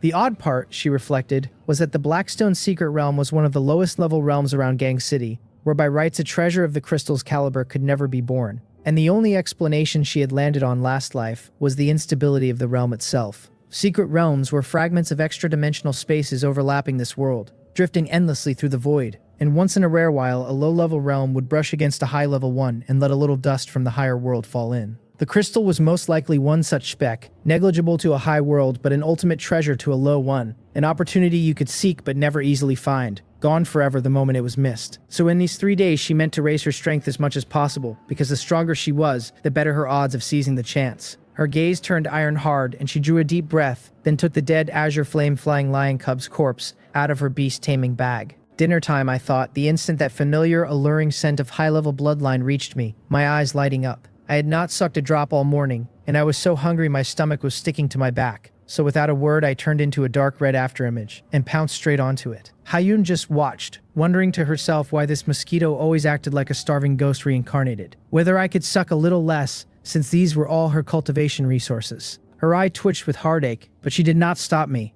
knowing full well that whether she could restart her path as a beast tamer hinged entirely on whether I could evolve a few more times and break into the 5th rank. Otherwise, she would never be able to contract a second demonic beast, and even the spirit-nurturing crystal would be wasted. Suck away, she sighed inwardly. Just evolve twice more, she was begging me, her whole gaze toward me one of helplessness. I ignored every word of it and drove my molten heart demon sting, more terrible than ever after the 3rd evolution, deep into the cub's corpse. A massive surge of blood chi, dozens of times purer than the spirit green snakes, flooded into me like a bursting dam. The system told me I had absorbed 24.7 blood chi for a current total of 175.8, that the blood would take about 20 minutes to digest, and that I could expect roughly 4.9 evolution points afterward. Not bad at all, I thought, savoring the warm, enormous energy inside me. As expected of a high-level bloodline cub, and though this one was still far from its mother, this single mouthful nearly matched the time I once spent draining half a spirit green snake dry. Better still, after the 3rd evolution my digestion had gotten an epic upgrade, since before it took over half an hour to break down a mouthful of snake blood, and now it took only 20 minutes for this higher quality cub blood.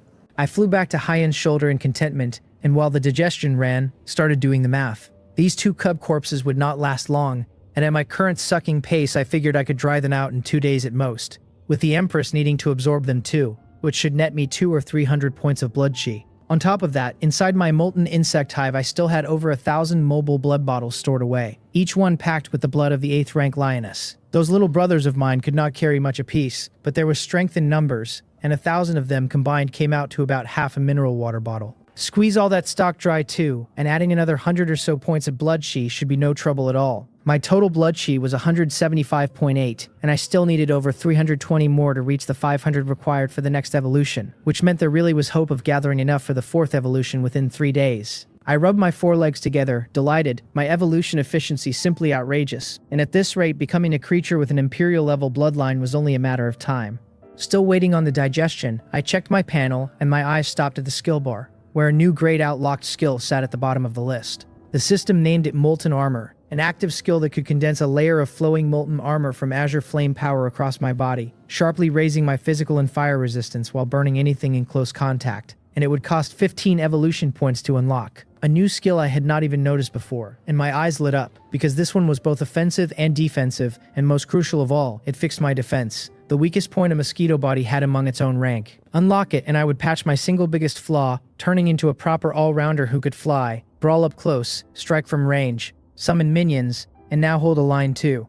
I was genuinely envious of the idea, and only that. My evolution points were still too low, since even after digesting the blood in my gut I would have only 13.8, not enough to unlock it, and besides, I had to bank the 80 evolution points the next evolution demanded before I even thought about unlocking or upgrading skills. Better to leave the skills alone for now, I decided. Sucking blood was the top priority, so I shook my head, closed the panel, and shut my eyes to rest. Across the tent, Hyun had long since wrapped her arms around the azure flame-flying lion corpse, set the 10,000 beasts furnace art running, and begun cultivating. One person and one mosquito, our auras climbing fast. 3 days passed in a blur. Over those 3 days, the whole of Gang City Youngmu High School buzzed with talk of Hyun and the so-called Divine Mosquito, though under the heavy pressure of the city lord's mansion the chatter stayed strictly inside the campus. When the morning light of the third day slid into the tent, the two azure flame-flying lion cub corpses had turned into a pair of dry skin and bone husks, without a single drop of essence blood left to squeeze. Not bad, really not bad, I thought,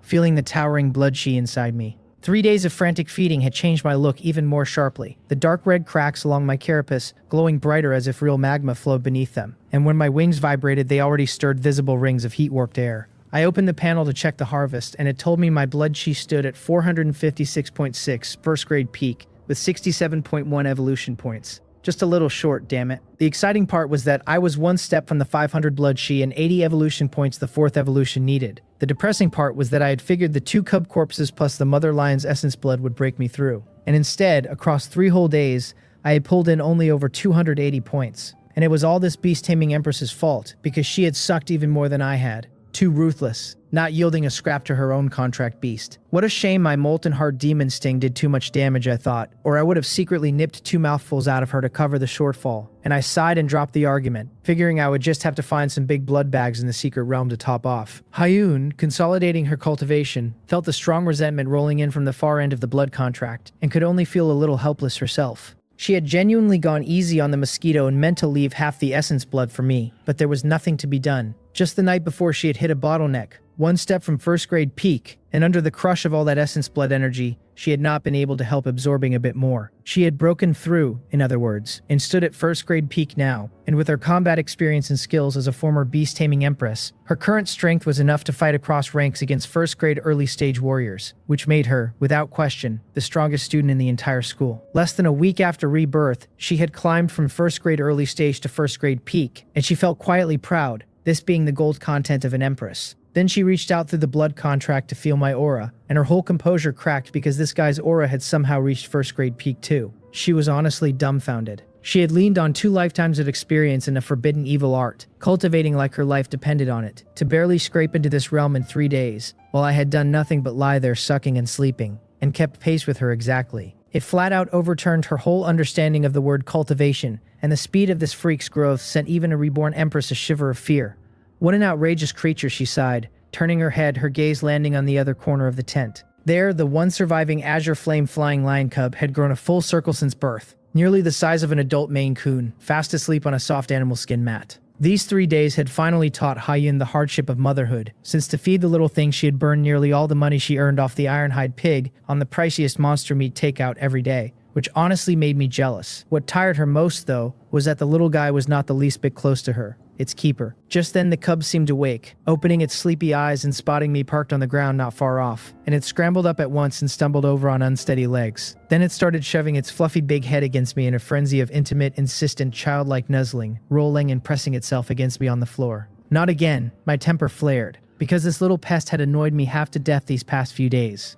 I snapped my wings out, carrying a wave of scorching heat, and gave it a not too gentle swat across the forehead. The little lion tumbled onto its rump, shook its big head in confusion, and looked up with 2 azure blue eyes brimming with innocence and grievance, and I could read the meaning plainly enough. Mother, why did you hit me? Hayun sighed helplessly from the side, having probably guessed the reason, that because I had swallowed so much of its mother's blood when I evolved, some kind of bloodline closeness had formed. I flew into the air, looked down at the cub sitting there gazing up at me with teary eyes, and felt entirely speechless, then caught the increasingly pure and tempting high-level bloodline aura rising off it and, without meaning to, smacked my lips. This little guy was getting more and more tempting, and more cruel of me to think so, but it was worthy of being a high-level monster cub. Time to go take the assessment, Hayun's voice sounded then, and she waved her hand and swept the cub, still sitting there and gearing up to climb over and be adorable again, back into the beast taming bag. At the entrance to the Blackstone's secret realm stood a massive plaza forged from a special alloy, and at its center a spatial rift 100 meters tall, twisted and rotated ceaselessly, throwing off heart-pounding spatial fluctuations. The plaza teemed with people now, every senior student from Gang City Youngmu High School having arrived. Beyond the two most populous mainstream majors, the martial arts department and the beast taming department, students from the niche majors were scattered in the corners. A few formation major students crouched on the ground tracing miniature buff formations with a special powder, while muttering under their breath. The handful of spiritual mentalist students, usually the most mysterious and fewest of all, sat cross-legged with their eyes shut like meditating monks, wholly untouched by the din as they steadied their mental states. Then a small stir ran through the crowd. Hayun walked in with a cold, elegant stride, flanked by several guards from the City Lord's mansion, and joined the ranks of Beast Taming Class 8, drawing the whole field's attention the moment she appeared. Around her, the students muttered that she had actually come, that the City Lord himself had promised her guaranteed admission, and yet she was here for the practical assessment, that they could not understand what she was after. One of them admitted, half in disbelief, that he had come to admire her a little, since with privilege like that, he would have slacked off on the spot. This time the looks were no longer just there to watch a joke, but carried a trace of real admiration and confusion.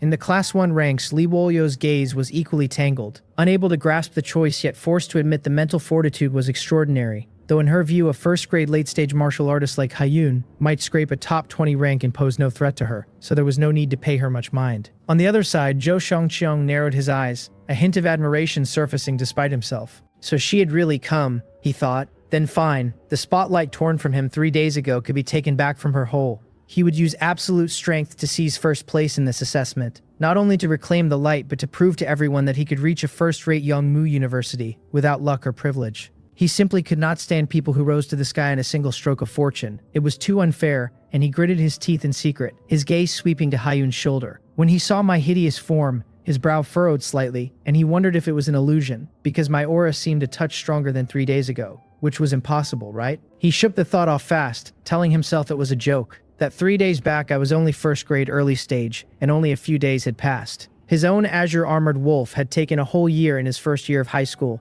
to climb from first grade early stage to first grade mid stage, and only with his family pouring in resources without counting the cost. If his high-grade bloodline beast crawled at that pace, no inferior bloodline mosquito could ever outgrow it. He shook his head inwardly and settled his mind, certain that Hayun and that mosquito were not even worthy of being his rivals, that his real opponents were Juge of the martial arts department, Lee Wolyo of beast taming class 1, and the few ruthless names in the grade's top 10, and that he was absolutely taking first place. What Zhou Chongchong did not know was that at that very moment I was staring hard at his azure armored wolf with my compound eyes.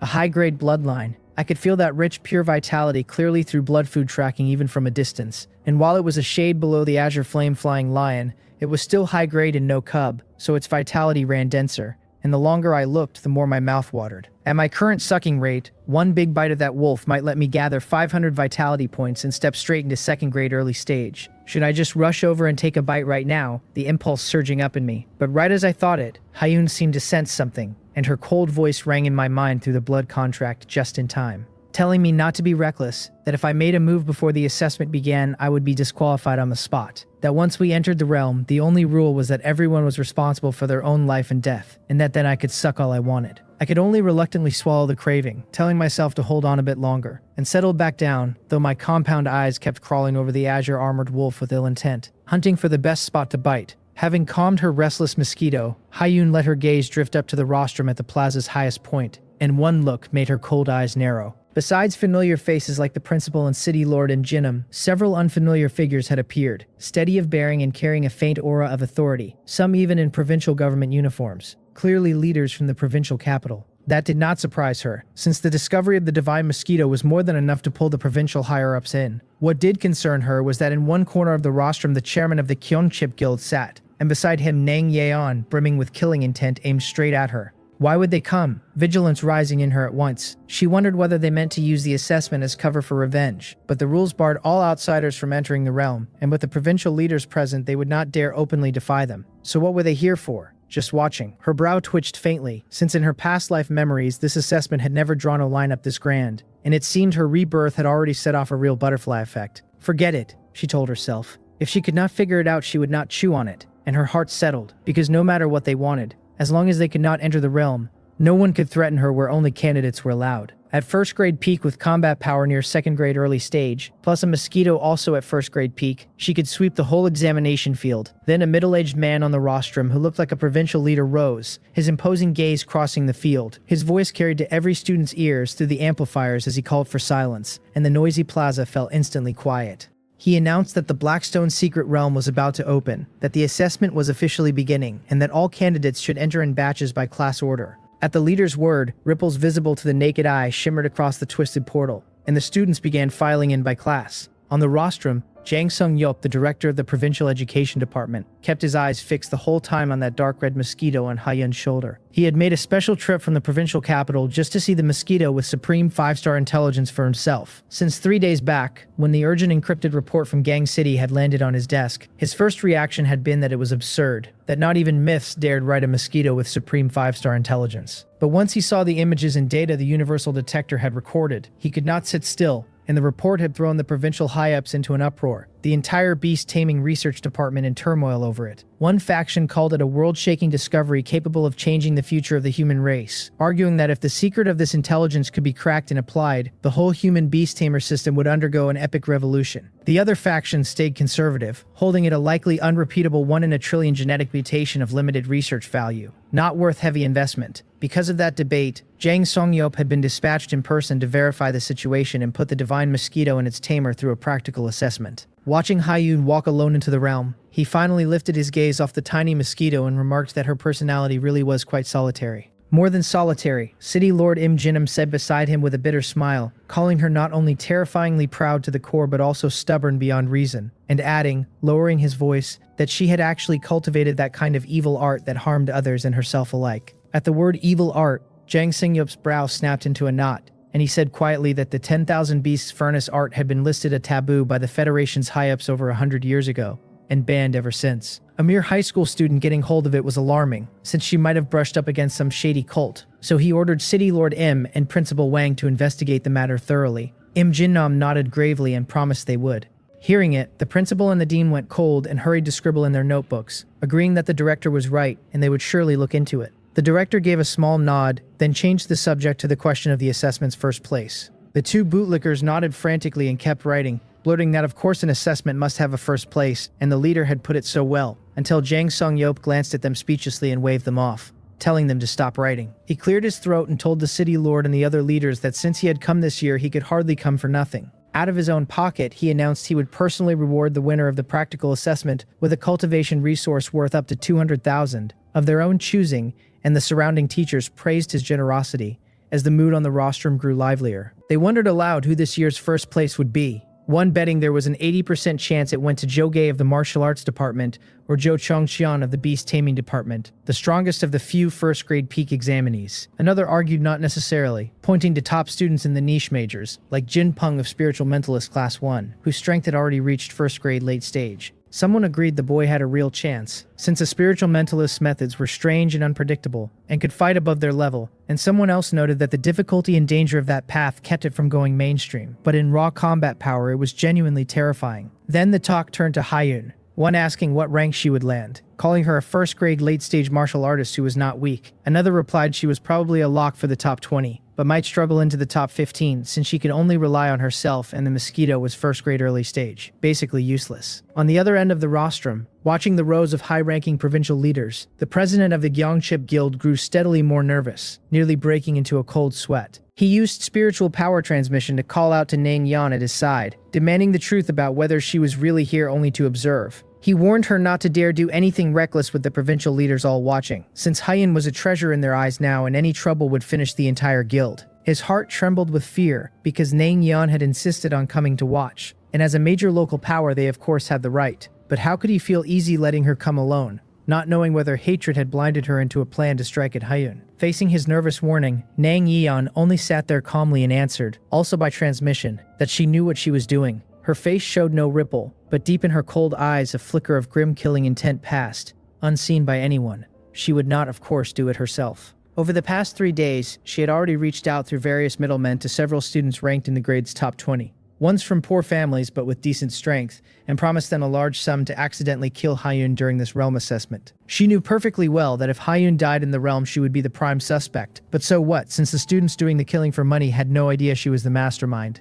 The whole reason she had come in person today was to craft the picture of an upright person who did not fear a slanted shadow. Inside the realm, after a wave of dizziness, Hyun and I were randomly teleported into a dense jungle. She steadied herself at once and swept the area to confirm it was safe, then recalled that in her past life the student had found the spirit-nurturing crystal at the bottom of a lake in the central region, and the map of the Blackstone secret realm she already knew by heart surfaced in her mind. She fixed the direction and began moving stealthily toward the lake in her memory. The Blackstone secret realm was a true novice realm, most of its demonic beasts only first grade mid-stage with the odd first grade late stage, and second grade beasts rare as phoenix feathers, lurking only in the core. So for the two of us this place was as safe as our own backyard. But just after we passed through a thicket and had not gone far, her footsteps halted and her cold eyes narrowed with a flash of wariness. She had clearly felt an invisible spiritual power, clinging like a maggot to bone, silently locking onto her, and she spread out her own spiritual power to trace it back. First grade, late stage, a spiritual mentalist. Her brow twitched, since locking onto someone with spiritual power was a rude thing to do, and she wondered what this person meant by it. Hundreds of meters off, atop the crown of a giant ancient tree,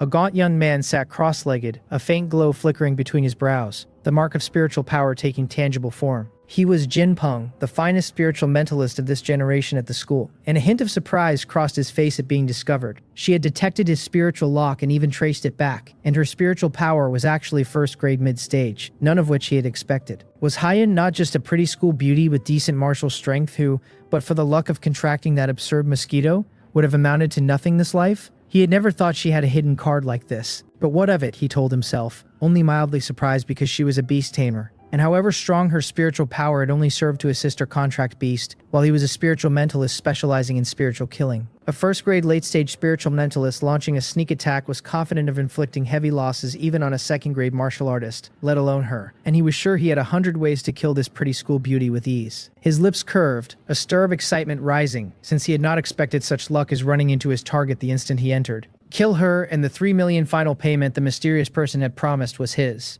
3 million, and his heart raced at the number, because he came from humble beginnings and had reached this point purely on talent and desperate effort. Even as the top of a niche major, easily taken by a first-rate Youngmu University with a fat scholarship, he would clear 400,000 or 500,000 at most. So with 3 million as good as handed over, he had no reason to refuse. As for who the mysterious employer was and why they wanted Hyun dead, he neither knew nor cared, and only had to take the money and do the job, telling himself that she had to die here today. Trying to kill me, Hyun raised an eyebrow, reading the undisguised killing intent in the spiritual power locked on her, and she understood in an instant. It seemed Nang Yan truly would not let go, going so far as to bribe a student to eliminate her inside the realm. A clever approach. By the rules, there were no restrictions on conflicts between students here, life and death. One's own responsibility, no one held to account, a rule the Federation's higher-ups had set precisely to forge the fighting spirit of the new generation. Because in this era, hothouse flowers could not bear great burdens. A first-grade late-stage spiritual mentalist, she thought, was this Jin Peng, and she snorted coldly, recalling that if memory served, in her past life the spiritual mentalist prodigy had died violently trying to break into 3rd grade, unable to withstand the immense spiritual power impact. In this world, she reflected, the cultivation of spiritual power split into several branches. Beyond the most mainstream and safest path of the Beast Tamer, there were niche but powerful branches like Spiritual Mentalist, Formation Master, and Illusionist. The Beast Tamer path had gone mainstream because it was safest, its spiritual power cultivated for assistance and communication, bonding with contract beasts and commanding them to fight, with near-zero danger. Spiritual Mentalists were the opposite, forging spiritual power into the sharpest of weapons that struck straight at the enemy's soul, killing by bizarre and invisible means. But the path was brutally dangerous, every breakthrough like dancing on a knife's edge, a single misstep enough to leave one an idiot from the backlash at best, or brain dead at worst. By any logic, a beast tamer with first-grade mid-stage spiritual power could never withstand, on the spiritual level, the attack of a first-grade late-stage spiritual mentalist built for killing. But she was Hyun.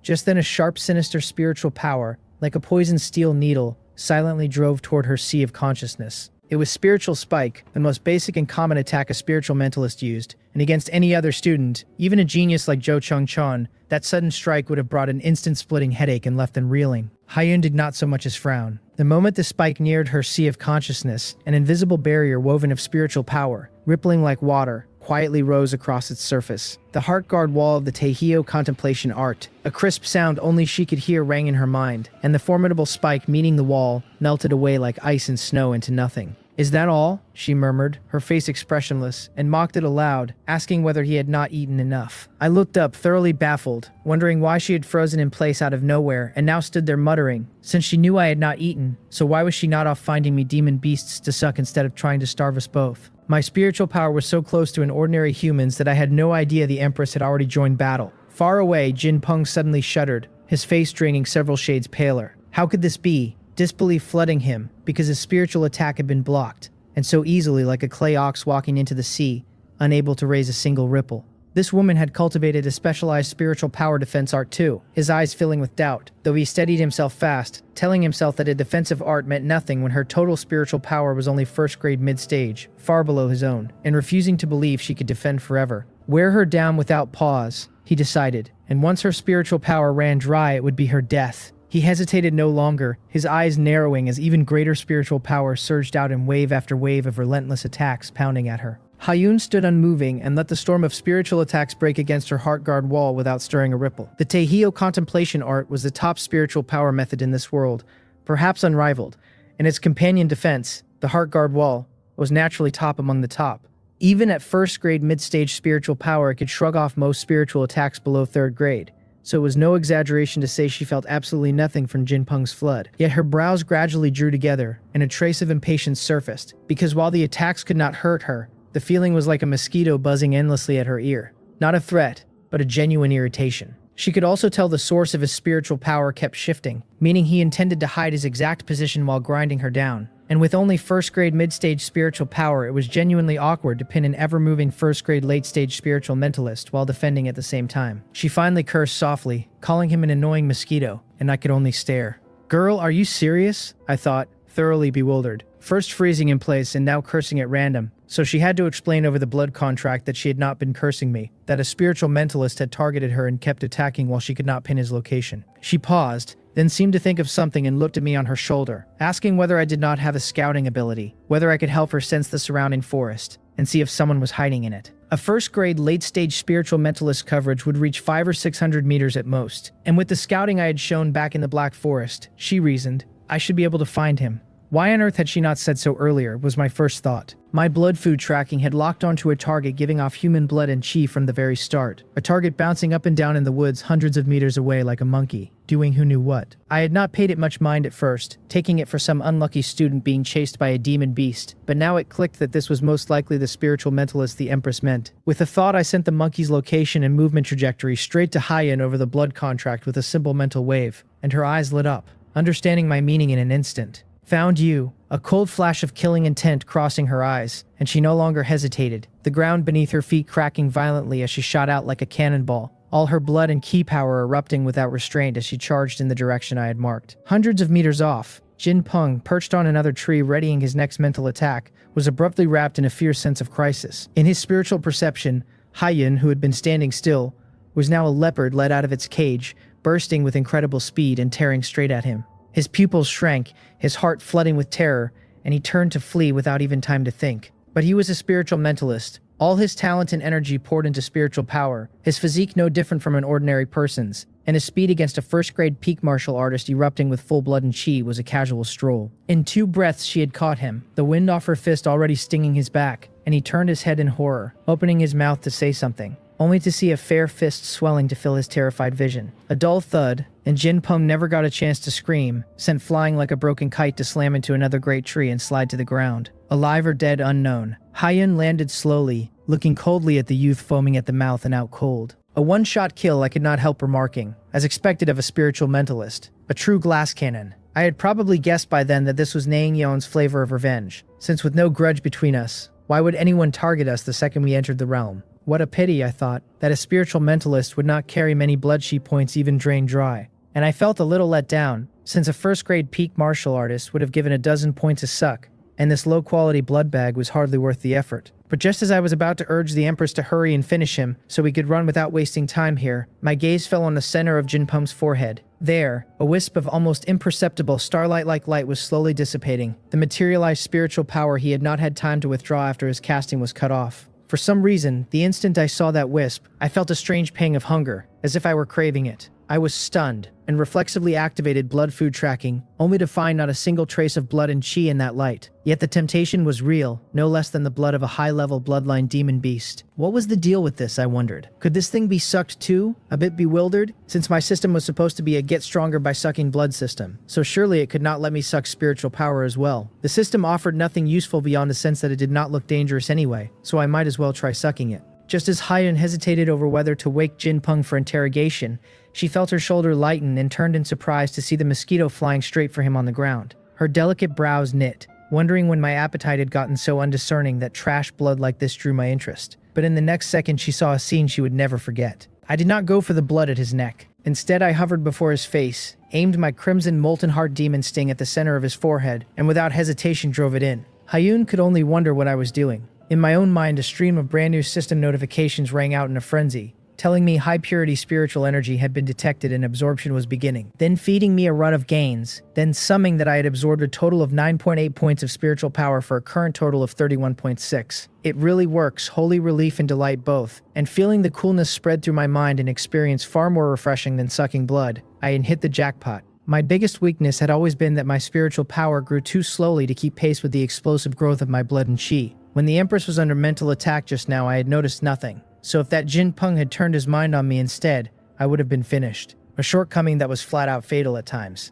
Not anymore. From now on, I could suck not just blood but spiritual power. True all-around development. But as those 9.8 points flooded my mind, a strong dizziness followed, my whole head feeling swollen as if about to burst. My current spiritual power ceiling clearly too low to take much at once, so I had to go slow. I pulled my mouth part out in satisfaction and shook my dizzy head. Hyun, meanwhile, was utterly stunned, realizing it was sucking spiritual power, and worse, seemed to have converted the absorbed spiritual power into its own. And wait, how had it done that? Since in her past life at the peak of the world, she had never once heard of a creature with such a heaven-defying ability. She had thought nothing this mosquito did could shock her anymore, and here it was with a new trick. A piercing scream erupted then, dragging Hyun out of her shock. Jinpeng, out cold on the ground a moment ago, snapped his eyes open, clutched his head in both hands, and rolled about in a frenzy, his face contorted. The azure flame power my molten heart demon sting had injected was burning wild inside his skull.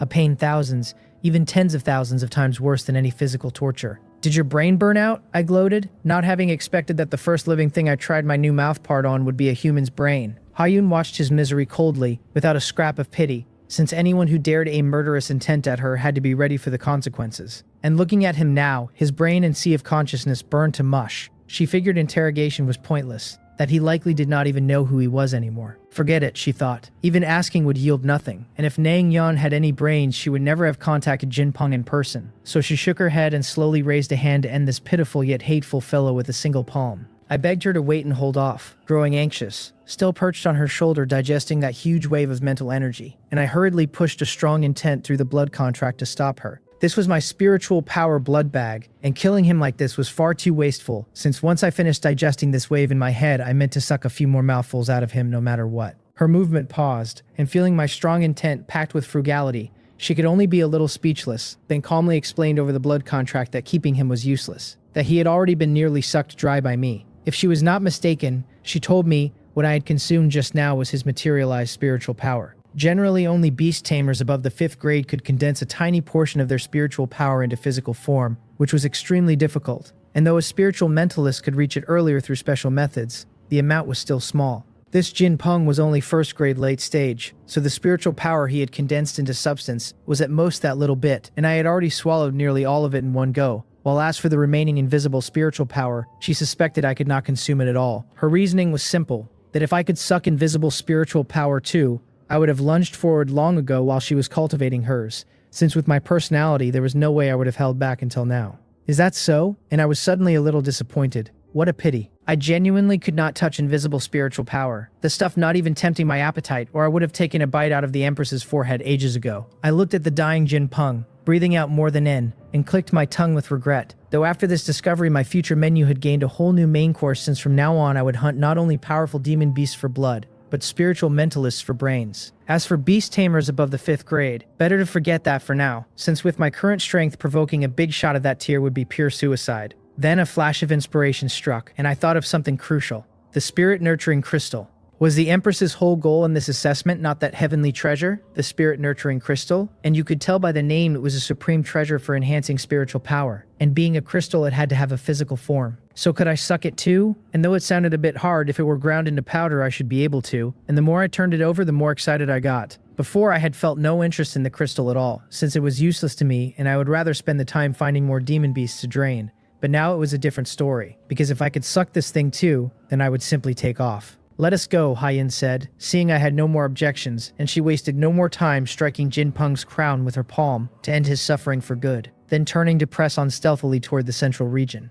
The two of us continued on, but before we had gone far, several sneaky human blood signals appeared again within my blood food tracking range, and I warned the Empress that 300 meters to the front left, 3 of them lay in the grass, clearly meaning to ambush us. Her eyes turned cold. Though she could not make out exactly what I said, she caught the gist through the blood contract mark, and it seemed Nang Yan had really invested heavily in killing her, bribing more than one person. The teleport points on entry were random though, so Jin Peng finding her might have been coincidence, but how could these people find her so fast and so accurately? And had she been tagged with a tracking mark? The instant the thought rose, she dismissed it, since impossible, because with her sensitivity to spiritual power, even a 7th grade beast tamer like Nang Yan could never leave a mark on her unnoticed. So then where was the problem?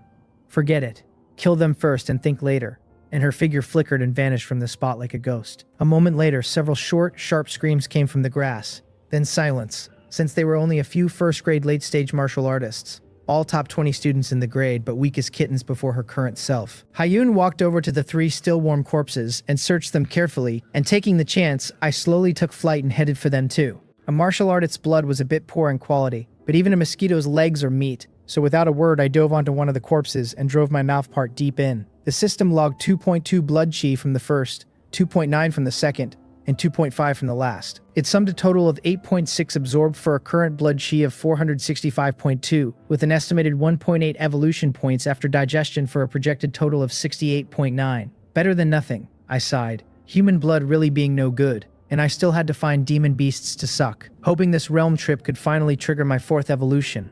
Meanwhile, Hyun had fished a palm-sized compass-like bronze object from the leader's chest, its needle trembling and giving off a faint aura of spiritual energy, and the direction it pointed was, she found as she slowly turned, always dead on me perched atop a corpse. It is not tracking me, it is tracking him, and a bolt of clarity flashed through her mind. Everything suddenly plain. This thing was not tracking a spiritual mark, but a specific energy signature. The Azure Flame power, the unique flame aura I had inherited from the bloodline of that 8th grade Azure Flame flying lion after evolving. Nang Yeon and her Shadow Fang squad had fought the Azure Flame squad, had fought the Azure Flame squad, had fought the Azure Flame squad, had fought the Azure Flame.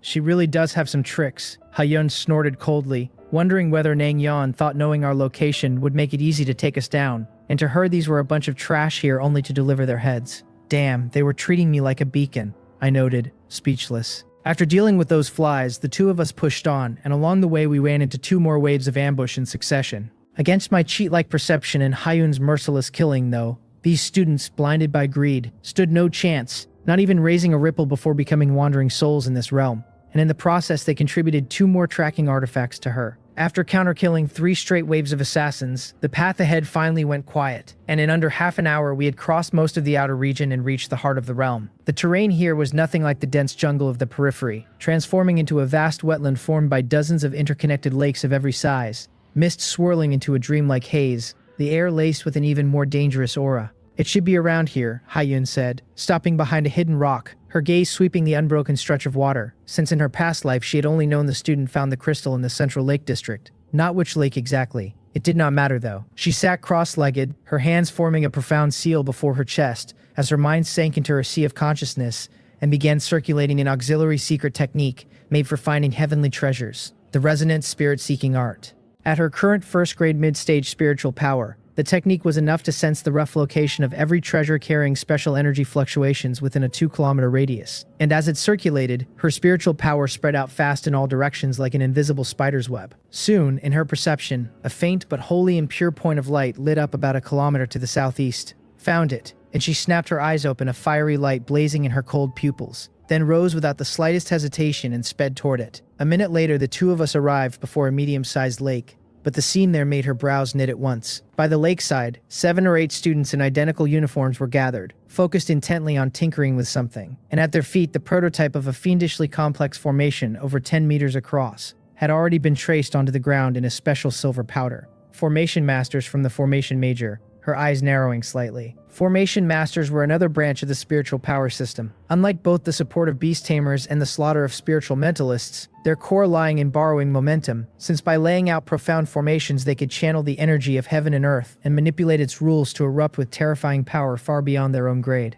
Given enough time and materials, a killing formation they set could even trap and slay experts several grades above them, and she recalled that in neighboring Namgang province a 3rd-grade formation master had once spent half a month building a Thunderfire formation, and blasted a 5th-grade demon beast terrorizing the region into dust, famous overnight. Because of that, the formation master path was reckoned the hardest of all professions, its talent bar absurdly high, so that out of the thousands of students at the school, fewer than 20 were in the Formation Major. Why would they be here? Could it also be for the spirit-nurturing crystal? And wariness rose in her as she hid herself deeper and swept the group carefully with her gaze. Then her gaze fixed on one figure in the crowd, an unremarkable-looking student fawningly assisting those cold, aloof formation masters, scurrying back and forth like a little lackey. It is him, and her brows knit tight, because she recognized this person, the lucky one from her past life who had obtained the spirit-nurturing crystal and soared to success. Yu Miyong. This Yu Miyong had been a mediocre student with below-average grades, his contracted demon beast only a common low-level bloodline with essentially no future. But the man was very smart. In her past life, after getting the crystal, he had immediately found a spot in the realm and taken a huge risk to refine and absorb it there, because had he been foolish enough to carry it out, the powers that came flocking would have swarmed not for him but for the crystal. How a lower middle tier poor student like Yu Miyong had managed to obtain such a treasure in the realm had always been an unsolved mystery, and right then another past life memory flashed through her mind. She remembered that during this very assessment last life, fully half the Formation Major students had died, causing quite a stir, with the City Lord's mansion even launching an investigation that ended without results. Now seeing this scene, a lucky winner who obtained the ultimate opportunity, and a group of formation masters who died tragically in the realm, and connecting the two, she realized in an instant that the formation masters' deaths most likely had everything to do with this Yu Miyong. To verify her suspicion, she held her breath, her mind sinking into her sea of consciousness again as she silently performed a secret technique made for eavesdropping, the wind whisper art, and in an instant the distant lakeside conversation reached her ears clearly. She heard Yu Miyong telling a formation master who seemed to be the leader, all smiles, that Brother Zhang need not worry, since his ancestral treasure-seeking compass definitely worked and there was absolutely a spirit-nurturing crystal at the bottom of this lake. The formation master called Brother Zhang nodded with an arrogant look and said coldly that the item had better be there, or Yu Miyong knew the consequences.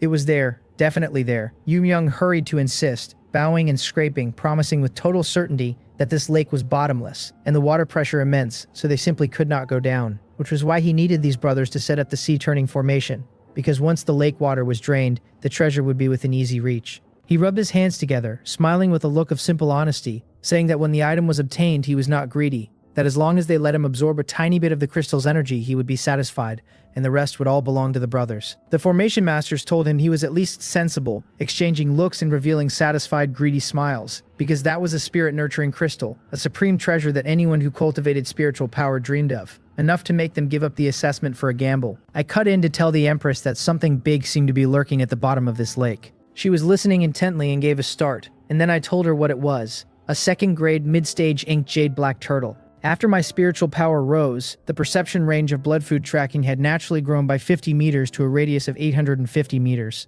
And because of that, I had just barely sensed an extremely powerful life aura lurking at the bottom of that deep lake. The blood food tracking readout named it an ink jade black turtle, mutated with a low-level 3-star bloodline and a rank of 2nd-grade mid-stage. An old turtle, actually, and I could not help pondering, since though its bloodline level was low, its strength was decent. and one suck should probably yield about a dozen points of blood chi. Kill it and drain it dry, and I might pull in 70 or 80 points of blood chi, with evolution points climbing over a dozen too, which would make the fourth evolution a sure thing. A demon beast of second grade or higher at the bottom of the lake. Hyun's eyes narrowed the instant she caught the general information I sent. So that was how it was. In her past life, this Yoon had probably used these poor formation masters, having them set up a formation to disturb the second grade demon beast at the lake bottom.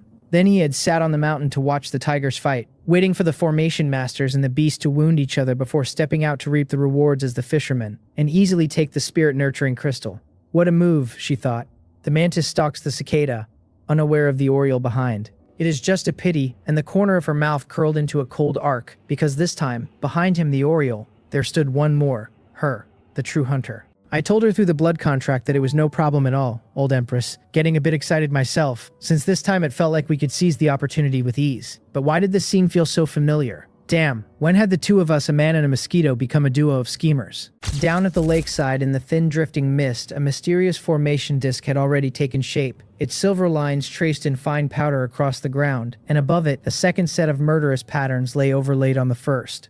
These were two distinct workings. The sea-turning formation meant to drain the lake dry, and the lightning strangulation formation meant to slaughter whatever guarded the treasure. Since a place where a heaven-defying treasure is born almost always comes with a guardian beast. Now that the setup was finished, all 8 formation masters stood pale and hollowed out, their spiritual power nearly spent, yet their eyes still shimmered with a greed they could not hide. Their leader, Brother Jang, ran one last check across the working before he turned a stern look on Yoon, who had been bowing and scraping at the edge of the group. He asked one final time whether Yoon was certain the beast guarding the spirit-nurturing crystal was only a first-grade peak beast. Yoon patted his own chest, swearing on his life it was true, insisting his treasure-seeking compass had never read higher than first-grade peak, at the very most brushing the threshold of the second grade. Brother Jang still frowned, a small stubborn unease sitting in his chest that he could not name, but the others beside him had long since been blinded by the crystal, and none of them wanted to hear about caution now. One told Brother Jang to stop dithering when the man had staked his life on it. Another scoffed that even a second-grade early-stage beast meant nothing, not with all of them together and the kill formation already laid down. A third pointed out that the strongest thing a low-level realm could hold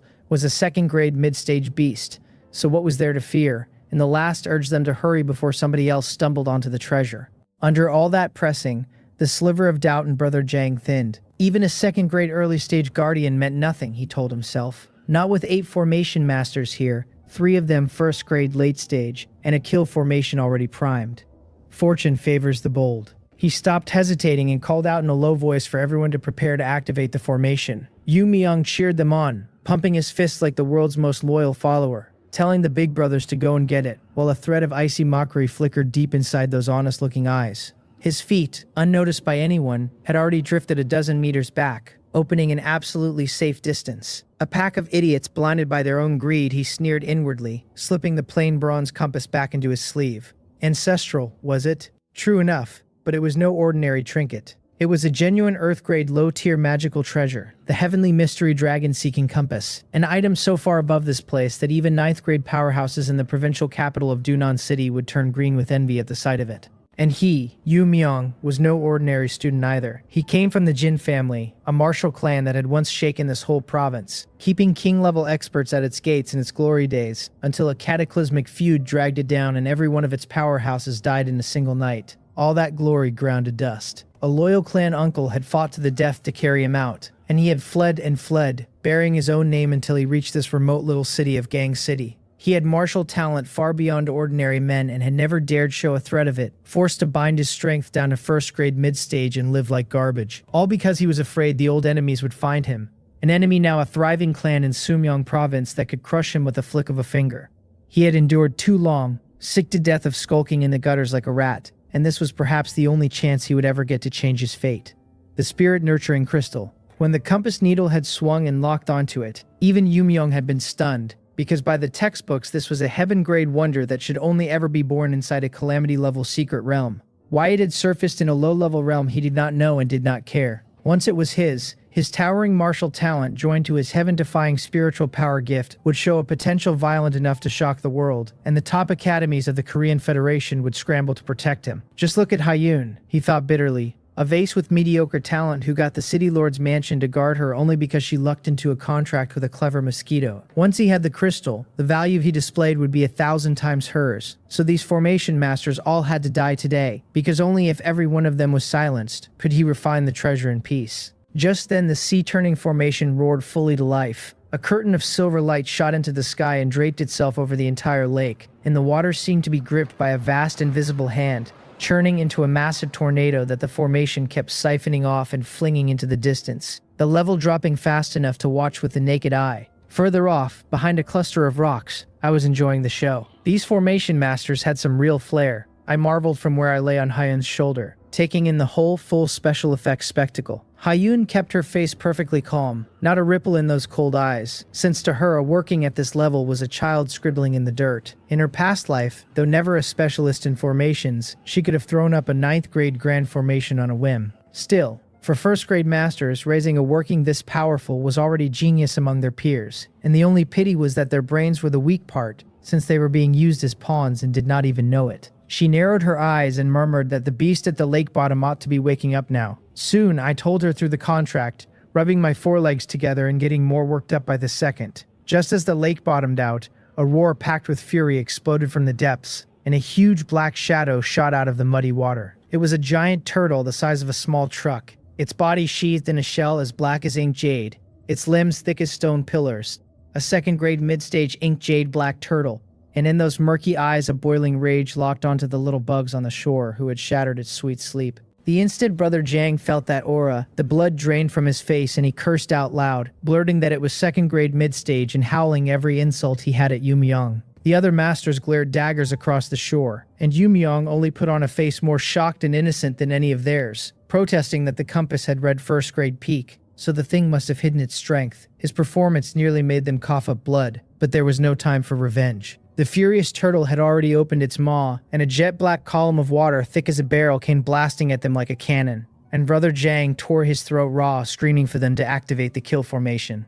They wrung out the last drops of spiritual power they had and poured it into the lightning strangulation formation. Lightning flared blinding, countless thick electric snakes lancing out and weaving into an enormous net of thunder that strangled down toward the black water column, the two energies colliding with a deafening roar. The battle ran a full 10 minutes. And in the end, under the 8 masters' reckless output, that thick-hided turtle was finally worn down and blasted into charcoal. Their side had paid dearly, though. Every one of them drained bone dry and collapsing to the ground with faces white as paper, without even the strength to stand. And yet those pale faces were lit with the giddy joy of people who had survived a disaster. They laughed that they had won, crowed that the crystal was theirs, and began dragging themselves up to dig for the treasure. When a lazy, playful voice drifted over, Yu Myung told them, syrupy, that the big brothers had worked so hard. Everyone looked up. They saw him walking toward them step by step, the honest simplicity wiped clean off his face, replaced by a cruelty like a cat toying with a mouse. He thanked them for laboring on his behalf, then said he regretted to inform them there would be no wages.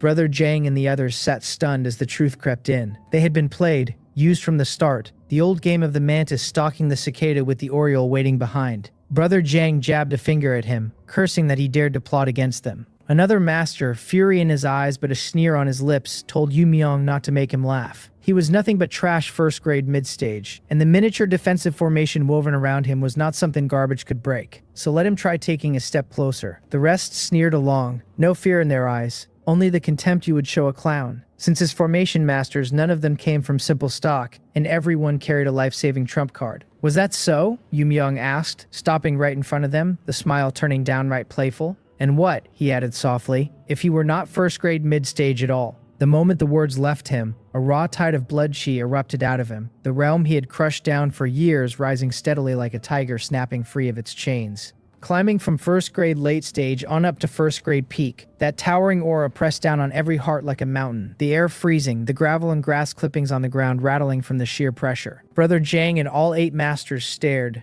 dumbstruck, every scrap of their scorn shattered by that terrifying weight. First-grade peak, Brother Jang whispered, lips trembling, and then, hollow with dread, asked whether the man had been hiding his strength this whole time. Their eyes nearly split as they finally understood that from the moment Yu Myung walked up to them, their fates had been sealed. The formations they were proud of, the battle they had fought with their own lives, every bit of it had been a scene in this man's script. And the oriole behind was in truth the cicada all along. Yumyong threw back his head and laughed, savage and unrestrained, crying that finally he no longer had to pretend, every humiliation and resentment of the years pouring out of him at once. His cold gaze swept the ash-faced masters, and he raised a hand to send them on their way. But just then a clear, cold woman's voice cut in from behind the rocks, remarking that the acting had been quite good and the trump cards quite plentiful, that she truly had underestimated him. The smile froze on Yumyong's face and he spun around. They saw Hyun stroll out from behind the rocks with her strange mosquito, a hint of surprise on her lovely face, and the master's heads buzzed, completely thrown. If they were the mantis and Yumyong the oriole, then what was this woman who had appeared out of nowhere?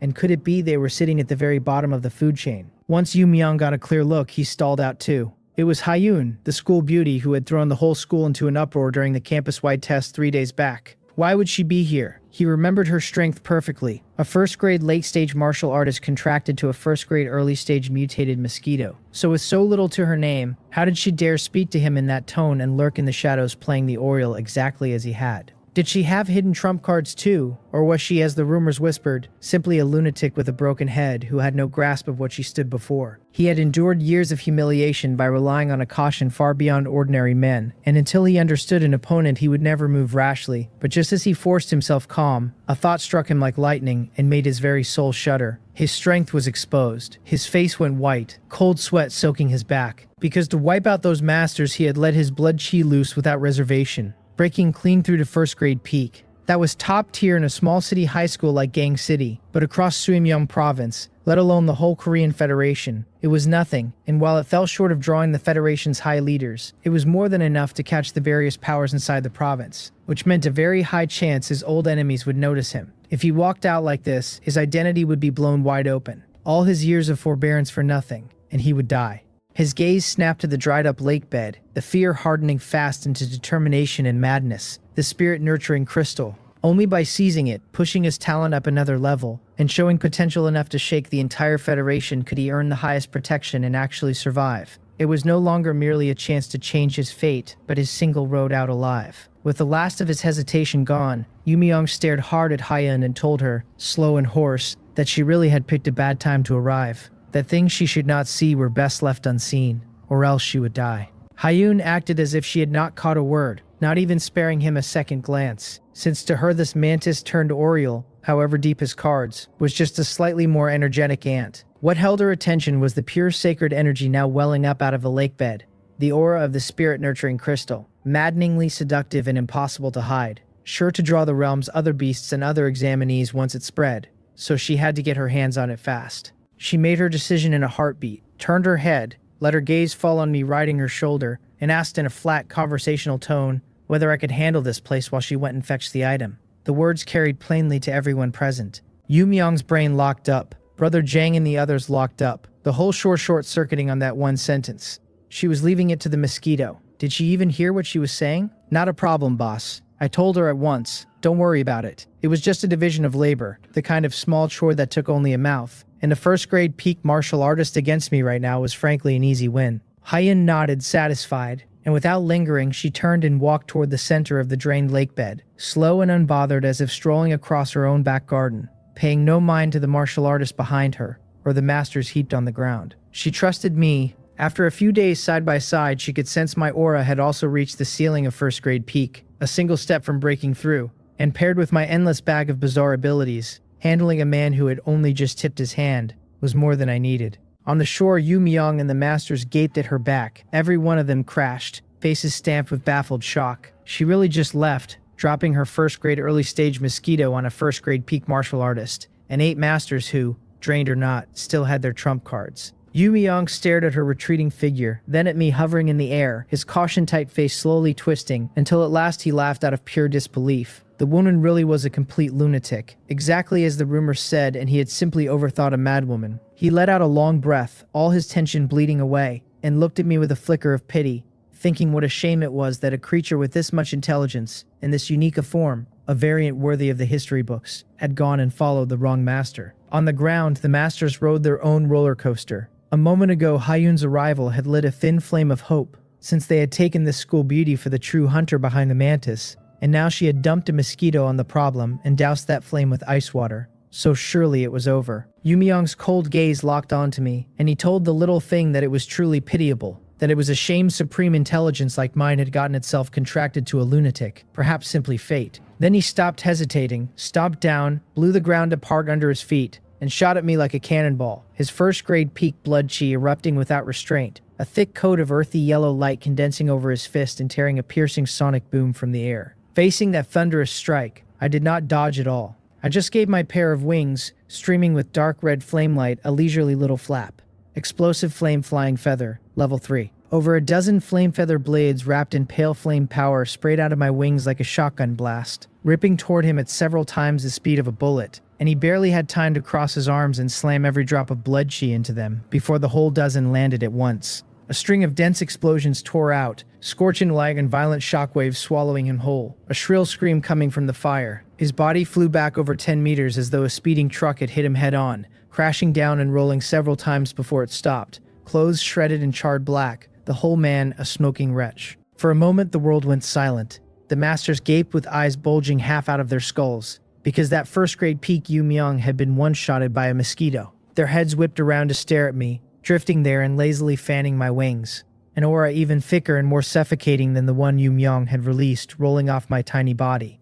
First-grade peak, Brother Jang cried, voice shaking with disbelief. 3 days ago at the school test it had been first-grade early stage, and in 3 days it had climbed all the way to first-grade peak. That was not riding a rocket. That was outright cheating. Yu Myung dragged himself up, spitting out a mouthful of charred-smelling blood and staring at me like he had seen a ghost, muttering that it was impossible, demanding to know whether I too had been hiding my strength. His shock curdled fast into rage. He had endured for years, waited so long to detonate his limit, and a mosquito had gravely wounded him in a single move. Worse, a terrifying realization landed on him, that this mosquito might actually be able to stop him, which meant the crystal might really be snatched clean out of his hands. He roared his unwillingness, bloodshot eyes sliding into full madness, snarling that he did not care what kind of monster I was. Today I had to die. The blood chi in him erupted again, more violent than before, his frame swelling a size larger and strange patterns surfacing across his skin, the clear mark of a secret technique forced open to stimulate his potential. He called out the thick earth mountain suppressing punch and charged, its mountain-heavy intent cracking the sandy ground beneath his feet before the fist even arrived. One of the masters cried out in fresh alarm that it was a profound tier boxing technique, his family owning an extensive library and himself having leafed through the province's famous manuals. That punch intent, that earthy yellow blood chi light was the Jin family's thick earth mountain suppressing punch from years past, and he demanded to know who this man was. The Sumyung Jin family, another echoed, hadn't they perished long ago? And a third choked out that Yu Myung could not possibly be a surviving remnant. Only now did they grasp that his secrets ran far deeper than they had imagined, for a punch of that power could easily kill an ordinary second-grade early-stage beast, and they wondered whether even the mosquito could block it. Facing that earth-shattering blow, the blood-red mosquito that was me simply, slowly, unhurriedly, flew a few meters higher. Yu Myung's fist, strong enough to shatter a stone monument, whistled past my 6 legs and slammed into empty air, plowing a trench several meters long into the sand. And then there was no and then. Yu Myung froze mid-swing, still holding the pose. The masters frozen with him, a deathly silence rolling back over the world as everyone stared up at the mosquito looking down on a lot of them. Slowly, with enormous effort, Yu Myung raised his head to the mosquito that was so close and yet as far off as the horizon, and his mind went blank. It could fly. As a first-grade martial artist, he could not step on the air, could not reach me, and out of him, ground between his teeth, came a single curse packed with endless humiliation. Someone's getting desperate, I noted cheerfully, having an absolute blast up there. This was the great weakness of martial artists, who before the 5th grade could not manage even a brief hop through the air and had basically no long-range attacks. So against a flying enemy, all they could do was stare. Come down and fight if you have the guts, Yu Myung bellowed, sprinting skyward like a loaded spring and hurling that heavy intent fist at me again. Useless. I just drifted up another few meters, careless as ever, and he crashed back to earth and smashed a shallow crater into the ground, chest heaving, bloodshot eyes fixed on the mosquito circling above, the thought pounding through him that he simply could not touch it. His mind boiled over, the caution he had guarded for years evaporating in a single beat. If he could not hit me, he decided then he would go hit my master. She was only a beast tamer, and without her contract beast at her side even a first-grade late-stage martial artist would never block his desperate strike, and killing her would deal her blood contract beast a heavy blow, even if it did not die. Dropping the initiative back into his hands, he roared like a beast, turned his back on me, and charged madly toward the lake bed. as if I would let him have his way. One flap of my wings sent another dozen explosive flame-flying feather blades streaming out in a dense net of fire, sealing his path. This time, the crazed Yu Myung did not dodge at all, eating several explosions dead-on and letting the searing shockwaves rip his skin open, still bulling forward under the effect of his potential stimulating technique. Such a hard head, I thought, genuinely a little surprised. The guy had gone all the way insane.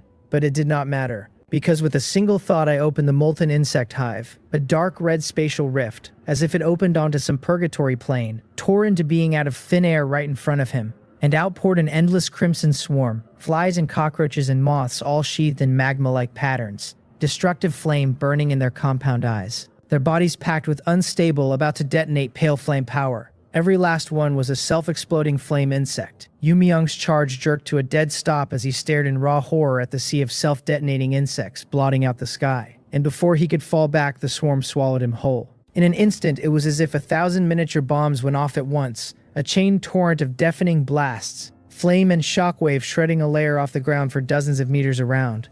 The masters slumped nearby, gawked like at a natural disaster come to earth, brains locked solid, unable to string together a sentence. It had summoned an army, they realized, an army of self-detonating insects. They had seen beasts called companions, 3 to 5 weak helpers at most, but this mosquito had summoned hundreds, thousands, an endless sky swallow and tide. This was no contract beast. This was a mobile, flying, tireless war fortress, and they had no idea what monster they had provoked today. The aftershocks faded, leaving only a huge scorched crater, and Yu Myung lay at its center with not one patch of intact skin left, limbs twisted, already at death's door. He forced his eyes open, looked at the dispersed swarm and the unharmed mosquito, and endless despair welled up. He had lost completely, without a shred of suspense, the scheming he took such pride in and the strength he had buried for years exposed as a ridiculous, overreaching joke, and he began to laugh, broken and hysterical, tears running down. And just then Hyun came walking out of the dried lake bed, a fist-sized crystal cupped in her hand,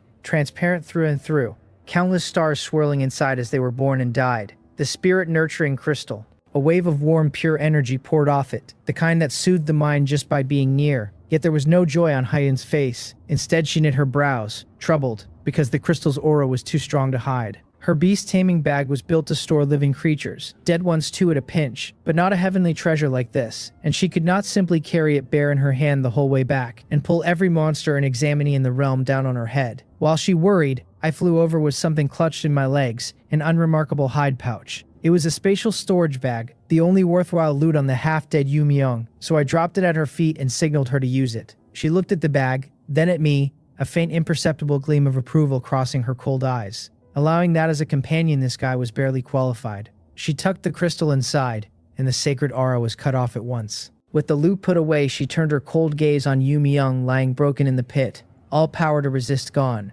She had never held a scrap of pity for someone who wanted her dead. She raised a hand, and a sharp blade of palm wind whistled out and ended his life, clean and decisive. Then her eyes drifted to the master sprawled ashen on the ground, and feeling that icy gaze, their hearts dropped straight to the bottom. It was over. They had witnessed everything and learned the terrifying strength of the mosquito, so there was no way they would not be silenced, and a bone-deep despair fell over them, proud sons of heaven raging inwardly at dying so senselessly in this god-forsaken place. Yet just as they closed their eyes to meet death, Hyun's cold voice came again, and the words stunned them. She would give them a chance to live.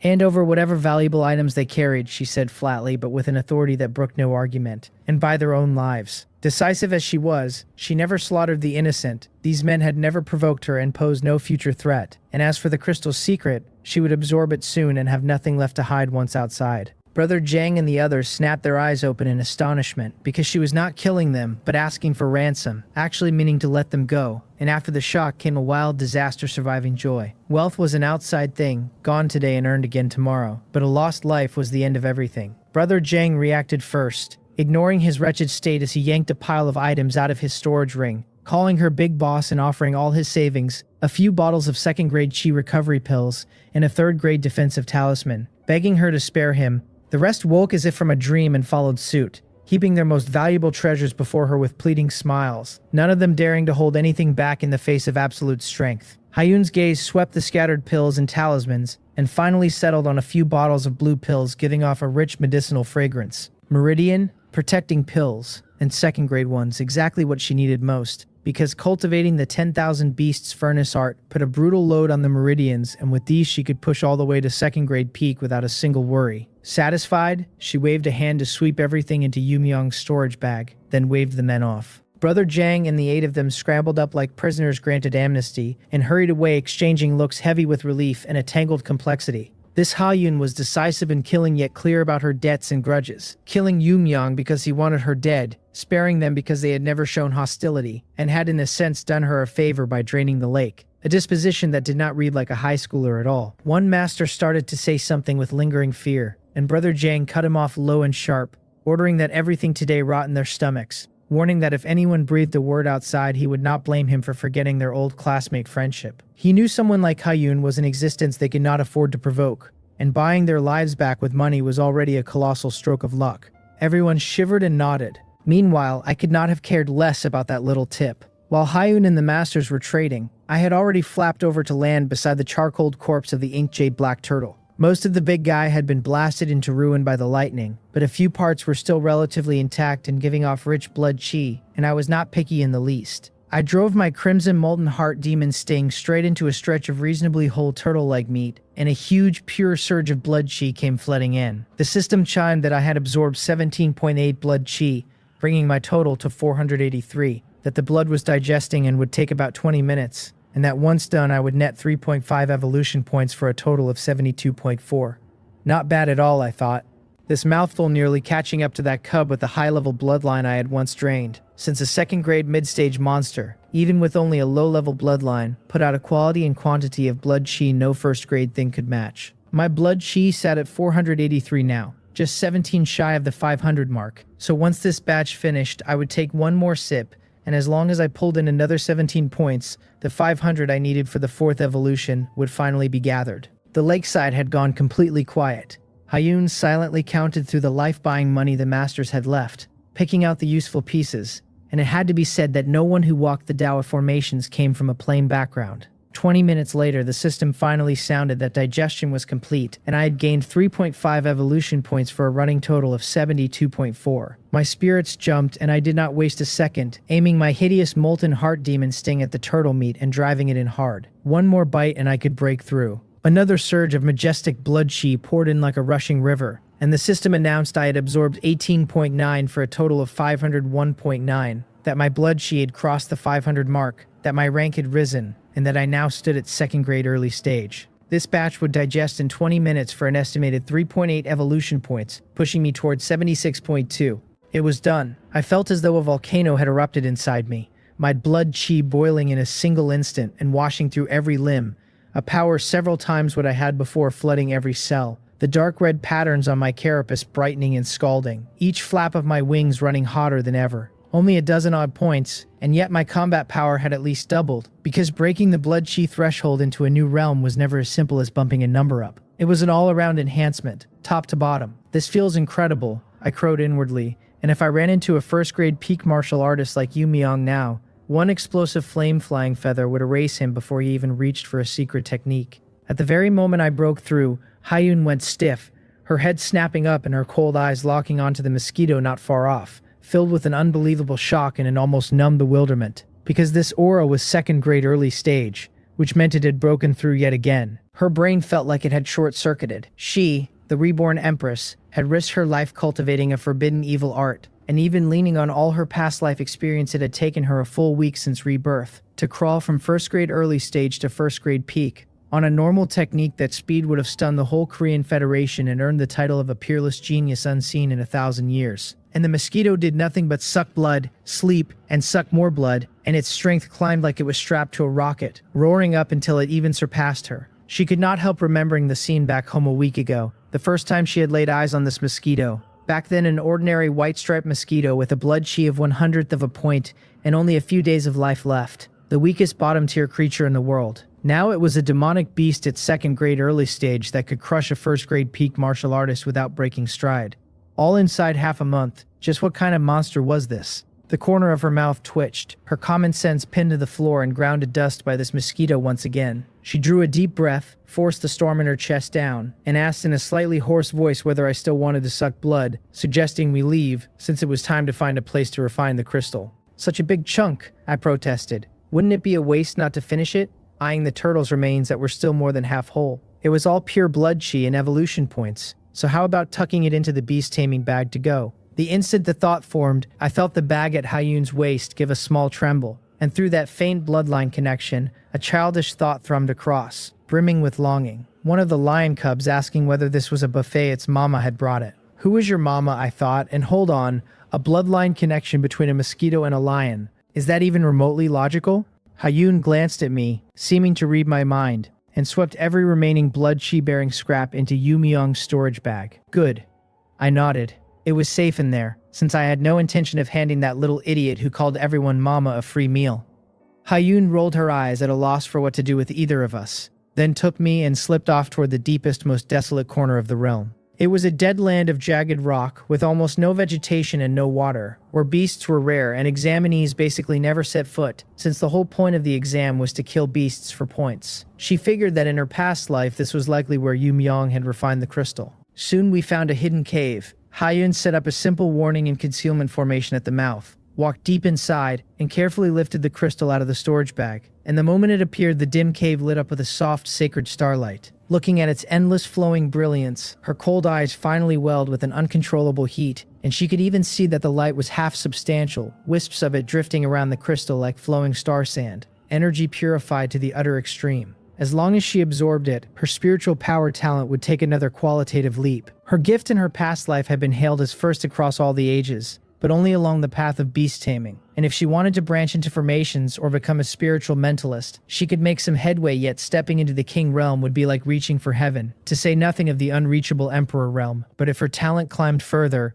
maybe in this life she would not even need to wait for her blood chi to hit the 5th grade before abandoning the dead end that was the 10,000 Beasts furnace art, and perhaps she could master every branch of spiritual power at once. Formations, mentalism, and beast taming together. More than that, absorbing the crystal would surely break her spiritual power realm into the 2nd grade in one leap, and by then, her control over the mosquito would only be firmer. At the thought, her eyes drifted to me on her shoulder, a faintly smug curve tugging at her lips. So what if this guy's blood chi grew fast, and his strength was absurd? She told herself, on the level of spiritual power she was the eternal king, and as long as the blood contract held, I would never slip her control. But at that very moment she felt her shoulder go light. The mosquito had lifted off and settled directly onto the crystal in her hand, and under her instantly frozen blank stare, it leveled its crimson proboscis at the surface and took a light little sip. "What are you muttering about in there?" I asked. "If you're not going to absorb it, then I will." The next second, the half-materialized starlight swirling around the crystal seemed to find a drain and came pouring steadily into my mouthparts. The system reported ultra-high purity spiritual energy and began absorption,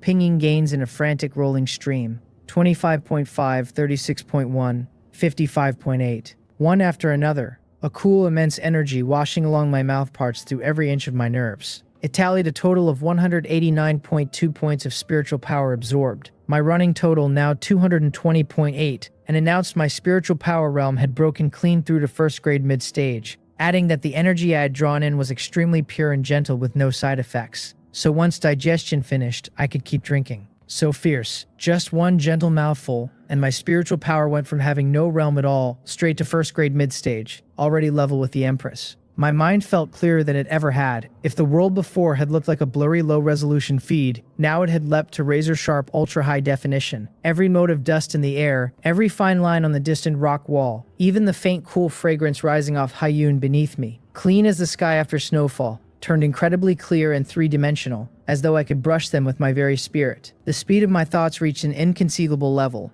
Problems that once took ages now unfolding into several solutions at a single thought. A sense of seeing through everything worlds beyond the raw power that plain blood-sucking gave. The trouble was that all this energy left my head swollen and tight, like a balloon crammed full of water and pushed to the edge of bursting, and the system said it would take a full 2 hours to fully digest. Just as I figured, I gloated. If it has a physical form it can be sucked, the logic holds. I had worried I might have to grind a crystal this hard into powder and use some method too crude to mention, and it turned out to be as simple as it got. Just stick the tube in. I cast a greedy glance at the still brilliant crystal below and felt my swollen head with a pang of regret, since such a fine thing deserved more mouthfuls, and a 2-hour digestion window was far too slow with the Empress certainly not waiting on me. Nearby, Hyun had frozen solid, her cool eyes wide and round, her lashes trembling with shock. as her gaze flicked between the crystal, visibly dimmed a notch, and the mosquito perched on it. It could directly absorb a spirit-nurturing crystal.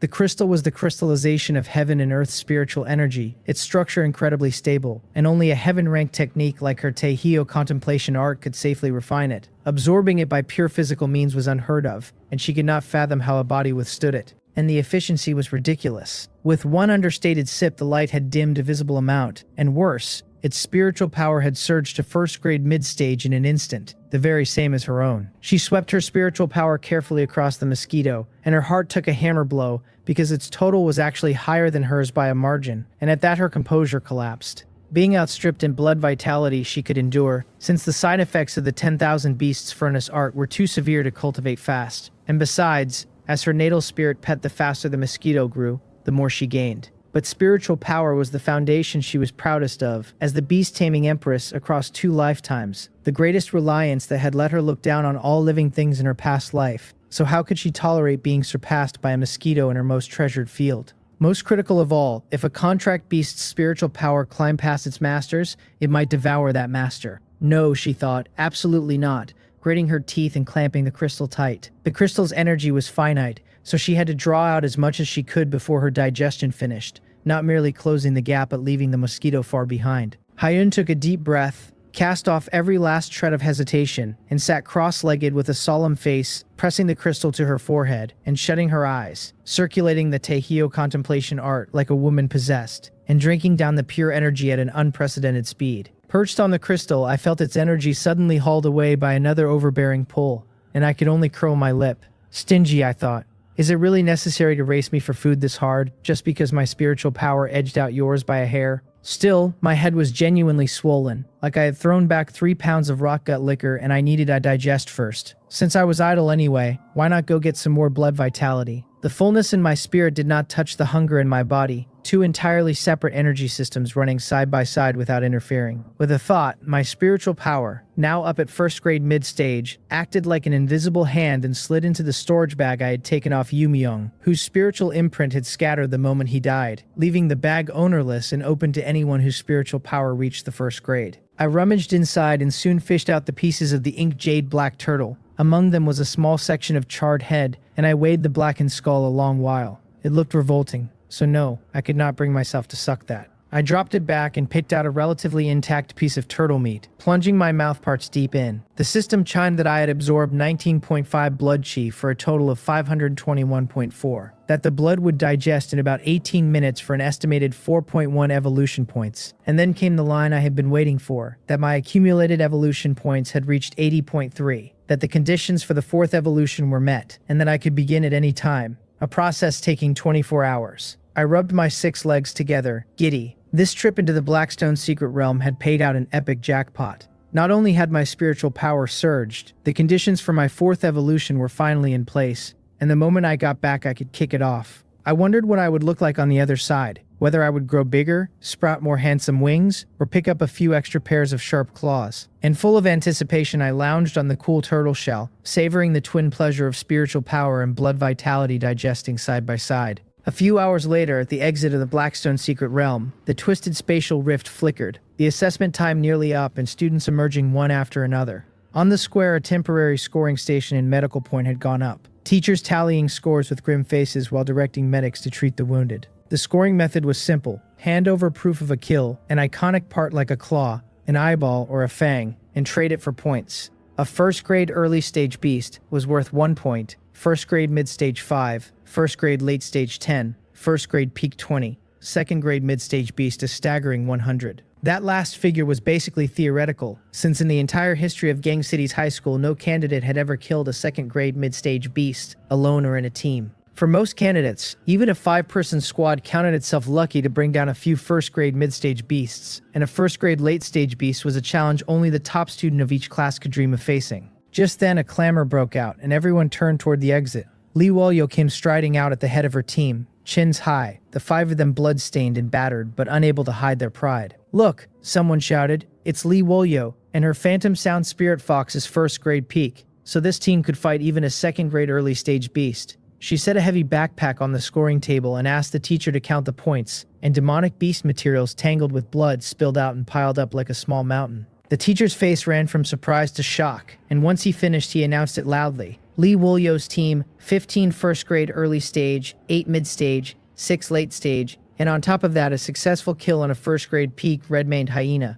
for a total team score of 135 points. The whole venue erupted like a pot come to a rolling boil, because the highest team out before them had barely scraped 48, and that red-maned hyena was one of the realm's top predators, savagely ferocious, and they had hunted it down. The teacher added that by the team's agreed distribution, Captain Lee Wolyo's contribution came to 60%, putting her individual score at 81 points, a figure that left everyone else eating dust since the previous highest individual score had been only 32. Listening to the mountain-shaking cries of amazement and envy, Lee Wolyo said it was just good luck, though the slight upward tilt of her lips gave away the pride underneath. A result like that would have placed top 3 in any previous assessment, and Gang City's highest individual record stood at only 85, held by a senior, now a legendary figure at a top spirit martial university in Dunan City, with limitless prospects. So with 81, she sat right on the edge of that record. Top 3 was locked in, and the heavy stone in her chest finally dropped, because that had been her whole goal.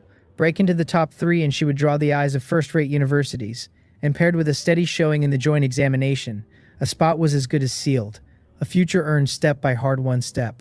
And then, unbidden, Hyun's cold face rose in her mind. By leaning on a mosquito with heaven-defying intelligence, that girl had scooped up the privileges of the city lord's mansion and a guaranteed slot. But so what if her luck was good? A trace of pity crossed Lee Wolyo's eyes, since that school beauty's remaining days were destined to be those of a canary kept in a cage, a subject for others to study, her whole future already visible from here to its dead end. Up on the rostrum, Provincial Education Department Director Jang Song-yeop and City Lord Im Jinam both gave Lee Wolyo an approving glance, but right after, Im Jinam's brow drew tight and he looked toward the exit with worry, asking why Hyun still had not come out when the time was nearly up. By rights, the weaker student should have emerged long ago, since every extra minute in a beast-infested realm meant another notch of danger, and now most candidates below first-grade peak had trickled out with Hyun nowhere to be seen. A first-grade late-stage martial artist carrying a first-grade early-stage mosquito with basically zero combat power, lasting this long inside, was in itself not quite normal. Nothing must happen to this young lady, Im Jinam fretted, and Jang Song-yeop's face was none too pleasant either, since the two knew better than anyone the sheer value Hyun and her mosquito now represented, and if something went wrong under their noses, they would shoulder a share of the blame. Over in a corner, Nang Yan watched their anxious faces and sneered to herself. Something had happened. Wasn't that only natural? To be sure, nothing slipped through. She had spent a fortune, not only bribing several candidates ranked in the top 20, but also buying off that aloof #1 spiritual mentalist, Jin Peng. A first-grade late-stage martial artist hauling a trash mosquito, surviving under such an inescapable net, was flat-out impossible. Nang Yan sneered inwardly and stayed, on the surface as cold and rippleless as a well. All she needed to do now was wait. Wait for the news of Hyun's death to be confirmed, and the suspicious gazes to swing her way. And then she would meet every investigation with the most innocent face, because there was no evidence anywhere that could point back to her. Just then the warped light gate flickered violently once more, and two figures walked out almost side by side. When people saw who they were, the square fell silent, then broke into another wave of noise. It was Zhou Chongqian and Zhou Gai, the #1 of the beast taming department and the #1 of the martial arts department, two who never crossed paths, and heads spun trying to work out why they had come out together. Someone guessed they had fought in the realm, and someone else disagreed, pointing out that for all their wounds, those injuries were clearly from battling beasts, not from tearing into each other, and wondered aloud whether the two had actually cooperated. The two heaviest favorites for first place and each other's greatest rivals, joining forces, stunned the crowd, and even Lee Wolyo looked over with her brows knit. Under everyone's eyes, the two walked to the scoring desk, and Zhou Chongqian spoke first, saying they had formed a temporary team and would count their points together and split evenly, tossing a spatial storage bag onto the desk. When the teacher saw what lay inside, his hands trembled, because along with a large amount of first-grade late-stage and first-grade peak material, there were two heads of second-grade early-stage beasts getting off powerful auras. He sucked in a sharp, cold breath, and with shaking hands it took him over a minute to finish counting before he looked up, staring at the two youths as if at monsters, and announced it. Zhou Chongqiang and Zhu Gai's team 8 first-grade late-stage kills, 3 first-grade peak, and 1 each of the second-grade early-stage demonic beasts, a black-armored earth dragon and a 3-eyed demonic ape, for a total team score of 240 points, and by their equal split, individual scores of 120 apiece. When that string of numbers cracked over the square like a thunderclap, the whole field went dead silent. Every student struck dumb, and Lee Wolyo, who had just been so pleased with her 81, felt her expression freeze. Then the venue detonated, the record broken, Gang City High School's all-time practical assessment mark utterly crushed, and someone gasped that the two of them together had actually killed two second-grade early-stage beasts, asking whether they were even human. Listening to the shock and worship washing over him, an indescribable pride rose in Zhou Changchun's heart. This was the treatment he deserved, the focus of 10,000 gazes. There was a reason he had teamed with Zhuge. Just before entering the realm, his family had sent word through special channels that the provincial education department director would personally hand out a valuable reward for first place. Confident as he was, he had not dared claim first for certain since Zhuge's strength matched his own, so when the two happened to meet, he had proposed teaming up to push their scores to the ceiling, tie for first, and split the director's reward with the school's record-breaking rewards on top. A clean win for both. But just as Zhou Changchun was bracing for the cheers, Zhuge pulled something else out of his pocket with a blank face, the tail needle of a first-grade early-stage stingtail bee, and set it on the desk, saying flatly to please add it. The teacher instinctively asked whether the team had killed it together, and Zhuge shook his head, tone still level, saying no, he had killed it on his own before they teamed up and had forgotten to mention it. The smug smile froze solid on Zhou Changchun's face. The teacher's expression turned deeply strange, and he silently added 1 point after Zhuge's name. Zhuge, 121. Zhou Changchun, 120. The tie for first had turned into Zhuge standing alone at the top. On the square, the cheers cut off short, everyone looking at Zhuge with strange eyes, because the move, while not against the rules, was just too underhanded. Zhou Changchun's face went as black as the bottom of a pot. He whipped around and ground the words out through his teeth, demanding to know whether Zhuge was playing dirty, and Zhuge only gave him a faint glance and said he had simply forgotten. And if Zhou Changchun thought it unfair, he could forfeit the point. Zhou Changchun nearly coughed up a mouthful of old blood. The man had said it in front of every teacher and student and now claimed he did not want it, purely to disgust him. Zhuge ignored him and the strange looks alike. Character, face, in his view these were things only the weak cared about. The path of martial arts was one where if you did not advance you retreated, and seizing every resource that could make you stronger by any means was the only truth. Take first today and collect the double reward, and his strength would climb another level. And once he became a truly powerful expert, who would dare gossip about his character behind his back? Just like Haiyun, he thought, so what if she had lucked into privileges? In the end, she lacked the power to match them, and she would only ever become a precious lab rat the Federation kept caged, stripped of freedom and future. Up on the rostrum, the leaders held mixed opinions about Zhuge's stunt, but Jang Sung-yeop and Im Jinnam no longer had the heart to care about such trifles. Seeing the time nearly out and Haiyun still nowhere in sight, the two could not sit still, traded a look, blurred into motion, and drifted down from the rostrum dozens of meters up, walking straight for the exit. Li Wolyo, Zhou Changchun, and Zhuge, catching sight of the two big shots coming down in person, all instinctively straightened, certain the top leaders were coming to praise them, since their 3 scores had left the whole field far behind and locked in the top 3. But the scene that followed turned their hearts cold. Jang Sung-yeop and Im Jinnam walked straight past them, and the director asked in an extremely anxious tone whether any of the students had seen Haiyun inside the realm. The pride on Li Wolyo's face froze. Zhou Changchun's went black. Even Zhuge, whose heart was usually as still as water, frowned deeply and felt an intense discomfort. On what grounds? They had fought tooth and nail, shattered Gang City's historical record, and pulled off brilliant results, and it turned out that in the eyes of these top leaders they still could not measure up to a lucky pretty schoolbelle, only because she had contracted a mosquito with heaven-defying intelligence. Beyond a bit of research value, what use was that mosquito? Could it even fight? And Haiyun herself was nothing more than a first-grade late-stage martial artist, so why should she draw such attention? The unwillingness and jealousy in Zhou Changchun's heart nearly boiled over. He had worked this hard purely to prove himself, and here he still was not being noticed, so he released his contract beast, the azure-armored wolf, straight out of the beast taming bag. A low roar sounded, and a vigorous, majestic wolf appeared, a powerful aura far exceeding first-grade peak sweeping out at once, and the whole audience turned shocked eyes on it in unison. This was the aura of second-grade early stage. When had Zhou Changchun's azure-armored wolf broken through? Feeling the stunned gazes, the frustration in his chest was swept away, and the pride flooded back onto his face, and he shot a deliberate, provoking glance at Zhuge. Zhuge's pupils shrank sharply, an expression of extreme astonishment crossing his face for the first time as he remembered that in the realm Zhou Changchun had peeled off from the team alone for over half an hour on the pretext of searching for prey. So he had gone to help the wolf break through. Beside them, Li Wolyo was shaken even harder, the last scrap of pride from her 81 draining away as she bit down on her lip. because whether in score or contract beast, she had already been left far behind. Second grade early stage, Jang Sung-yeop and Im Jin-um murmured, both taken aback, casting Jo Chung-chung a surprised glance for the first time. 18 years old and a contract beast at second grade early stage, a talent that would rate as excellent even in the provincial capital of Dunan City. Not bad, Im Jin-um allowed, saying he was very good, then pausing to remind him seriously that he must not fixate on his contract beast's strength while neglecting his own spiritual power, since once a beast's power ran far past its master's limit of control, the tragedy of the beast turning on the master became very likely. Jo Chung-chun had been waiting for exactly those words. He threw his chest out and assured the city lord that his spiritual power had also reached first grade late stage, enough to easily control a third grade realm contract beast. The news landed even more explosive than the last, everyone looking at him as if at a monster. Beast tamers actually chase spiritual power realms far less hard than spiritual mentalists and formation masters, because most beast spiritual power lags well behind their vitality realm.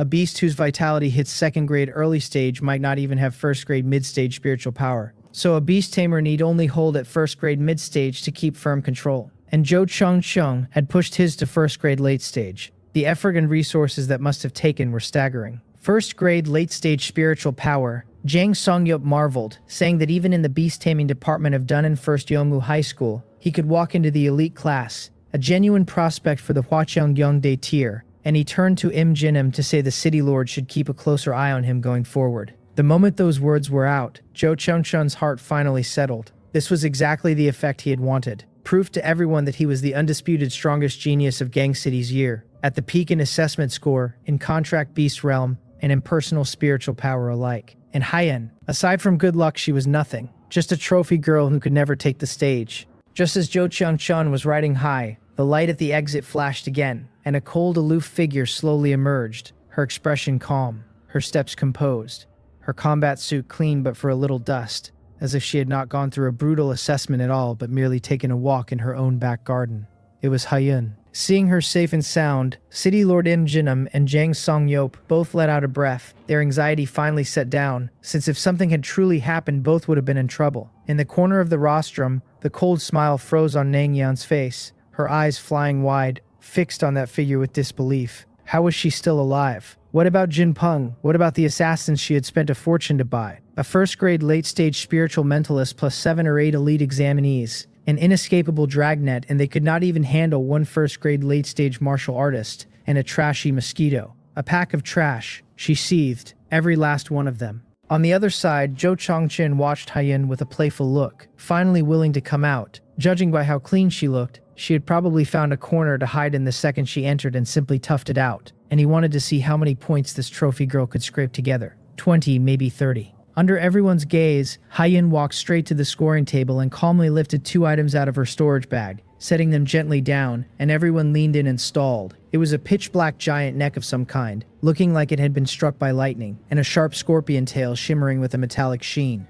That was it. Just 2 items. After a full 8 hours in the realm, she had hunted only 2 demonic beasts, and the surrounding students traded glances, their expressions turning odd. Jo Chung-chung nearly could not hold in his laughter. Surely she had not just killed 2 first-grade early-stage beasts, would only come to 20. It could not possibly be first-grade peak beasts, since with her strength she would never have come back alive, and even 2 of those would only make 40 points. Lee Wolio shook her head to herself as well, thinking that just as she had figured, a trophy girl was always only a trophy girl. Joe-gae did not spare Hyun even a glance, since whether this campus belle got 2 points, 10 or 40 made no difference to him. And Im Jin-um, Jang Sung-yeop, and all the leaders did not care about the 2 items either. More precisely, they had never cared about her score from the start, since at most it would be 20 or 30 points. But behind the scoring table, the teacher in charge, after seeing those 2 items, felt the expression on his face slowly freeze. With trembling hands, he carefully picked up the piece of turtle flesh and leaned in to examine the scorpion tail, his face growing more astonished by the second. This, he stammered, was the neck of a second-grade mid-stage demonic beast, the ink jade black turtle.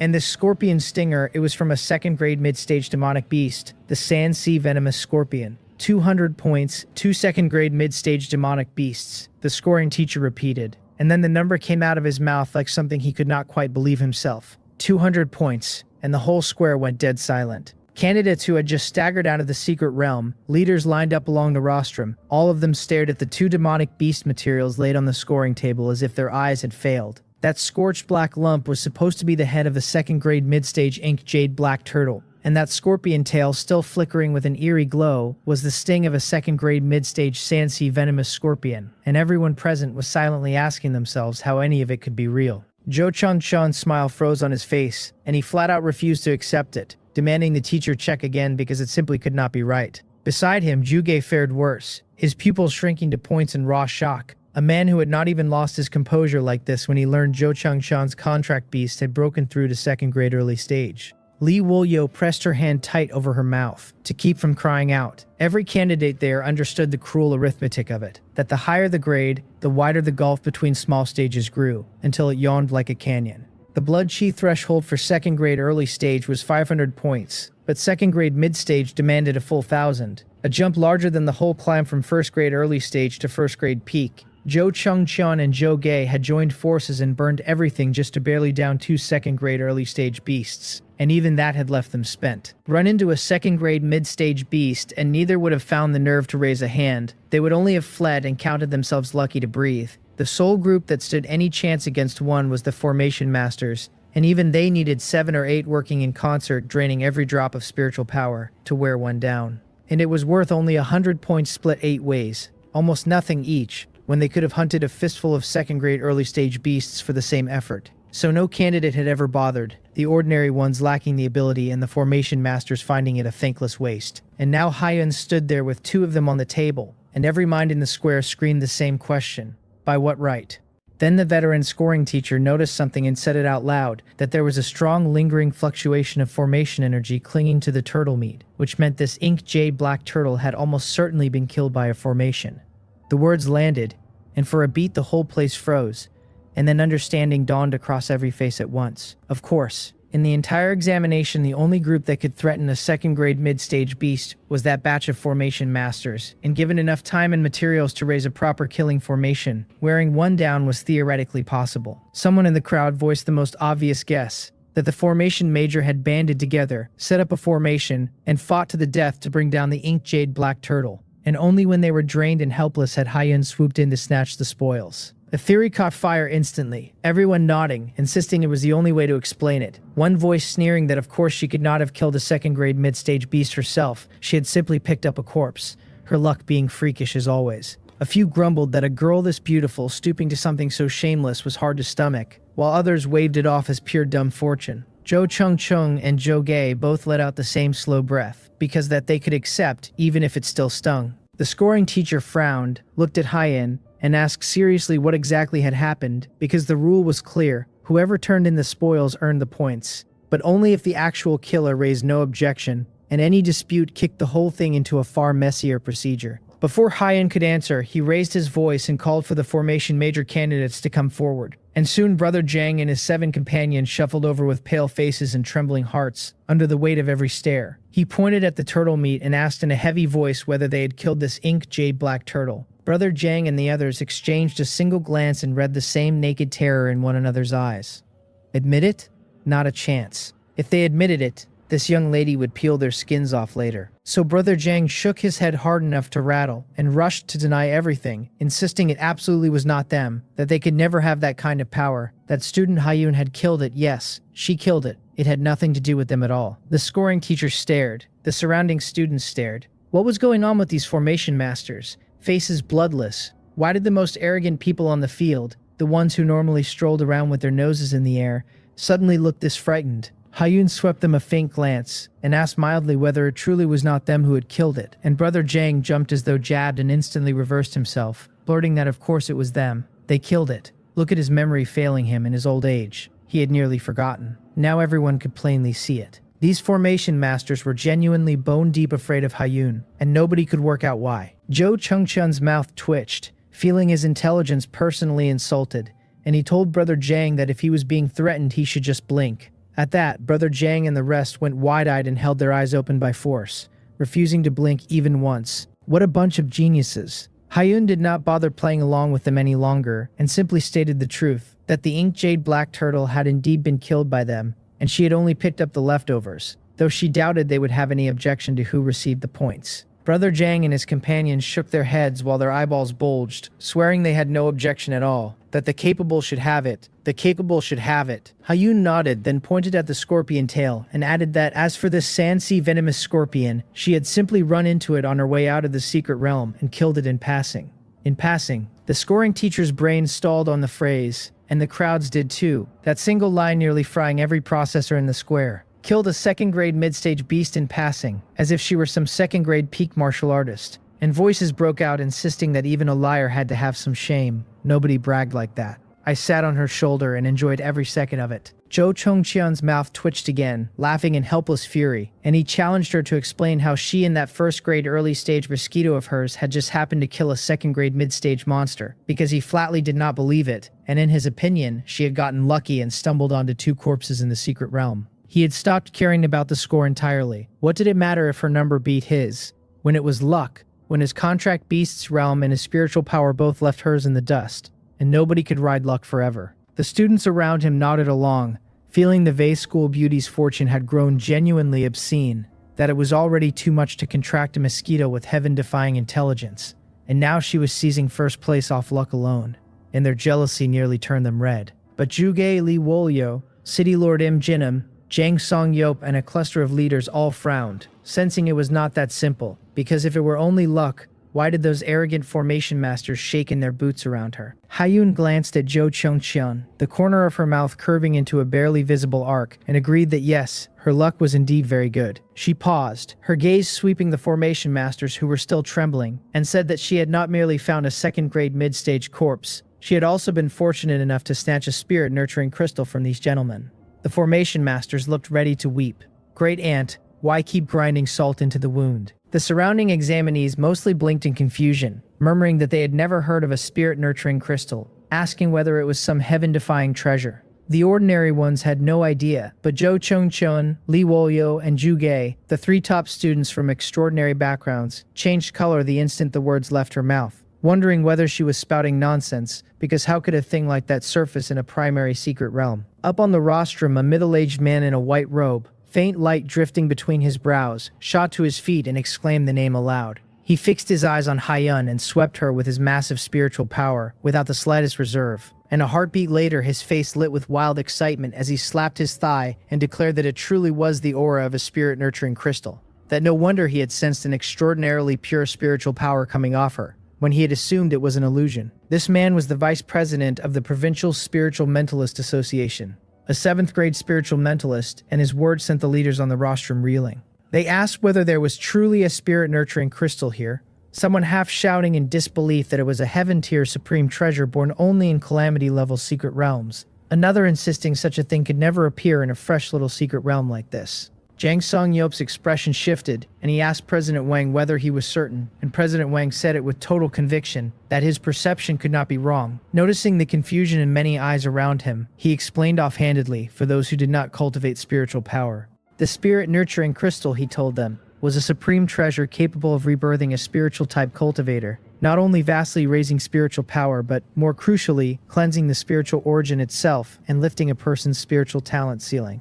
One such crystal, he said, was enough to forge a future king-level powerhouse, and divine objects like it usually had only the faintest chance of forming in the depths of calamity-level secret realms. The whole square sucked in its breath at once, leaders and students alike, hard enough to warm the planet a degree. Forge a king-level powerhouse, a being that guarded a whole province, that looked down upon all living things and stood among them like a god, when the entire Suimyong province held only a handful of them on the surface, and a small crystal could grant such heaven-defying power. The leaders could no longer sit still, whispering among themselves, their eyes on Hayun brimming with shock, greed, and fanatic hunger. President Wang could not hold himself back, and was the first on his feet, telling her with heavy gravity that a supreme treasure like the spirit-nurturing crystal was a national strategic resource, absolutely not something an ordinary student could possess. He advised her, for the sake of the Federation, and to spare herself the disaster that possessing such a treasure would invite, to hand it over of her own accord, promising that the Spiritual Mentalist Association, and indeed the whole Federation, would never treat her unfairly.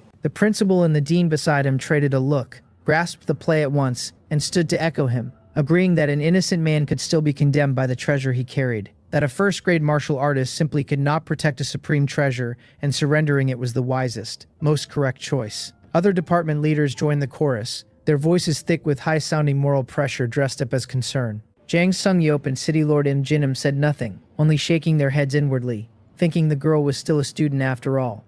A bit too naive. A treasure of this caliber, once spoken of in public, could no longer belong to any one person, and what followed would be mere theater, letting her volunteer it, handing her a certificate of honor and a token bonus. A pity to waste so vast an opportunity. Zhou Chengcheng, Zhou Gai, and Li Wolyo looked at Haiyan the way one looks at an idiot, marveling that she had obtained such a treasure, and instead of hiding it, dared to announce it in the open, which if it was not pure stupidity was hard to name. Yet facing every eye and every pressure, Haiyun's face stayed calm as an old well without a ripple. She spoke plainly, her voice carrying clear across the whole venue, telling the leaders she was sorry, but the spirit-nurturing crystal had already been refined and absorbed by her. The instant her voice fell, a spiritual power far stronger, far purer, far more majestic than Zhou Chengchun's earlier surge erupted from her body and swept out in every direction like an invisible tide. Second grade mid-stage. And the peak of it, one step from second grade late stage, a realm of spiritual power that every peer she had could only crane their necks to look up at. The whole venue crashed into dead silence a second time. The righteous expressions on the principal and the dean froze solid,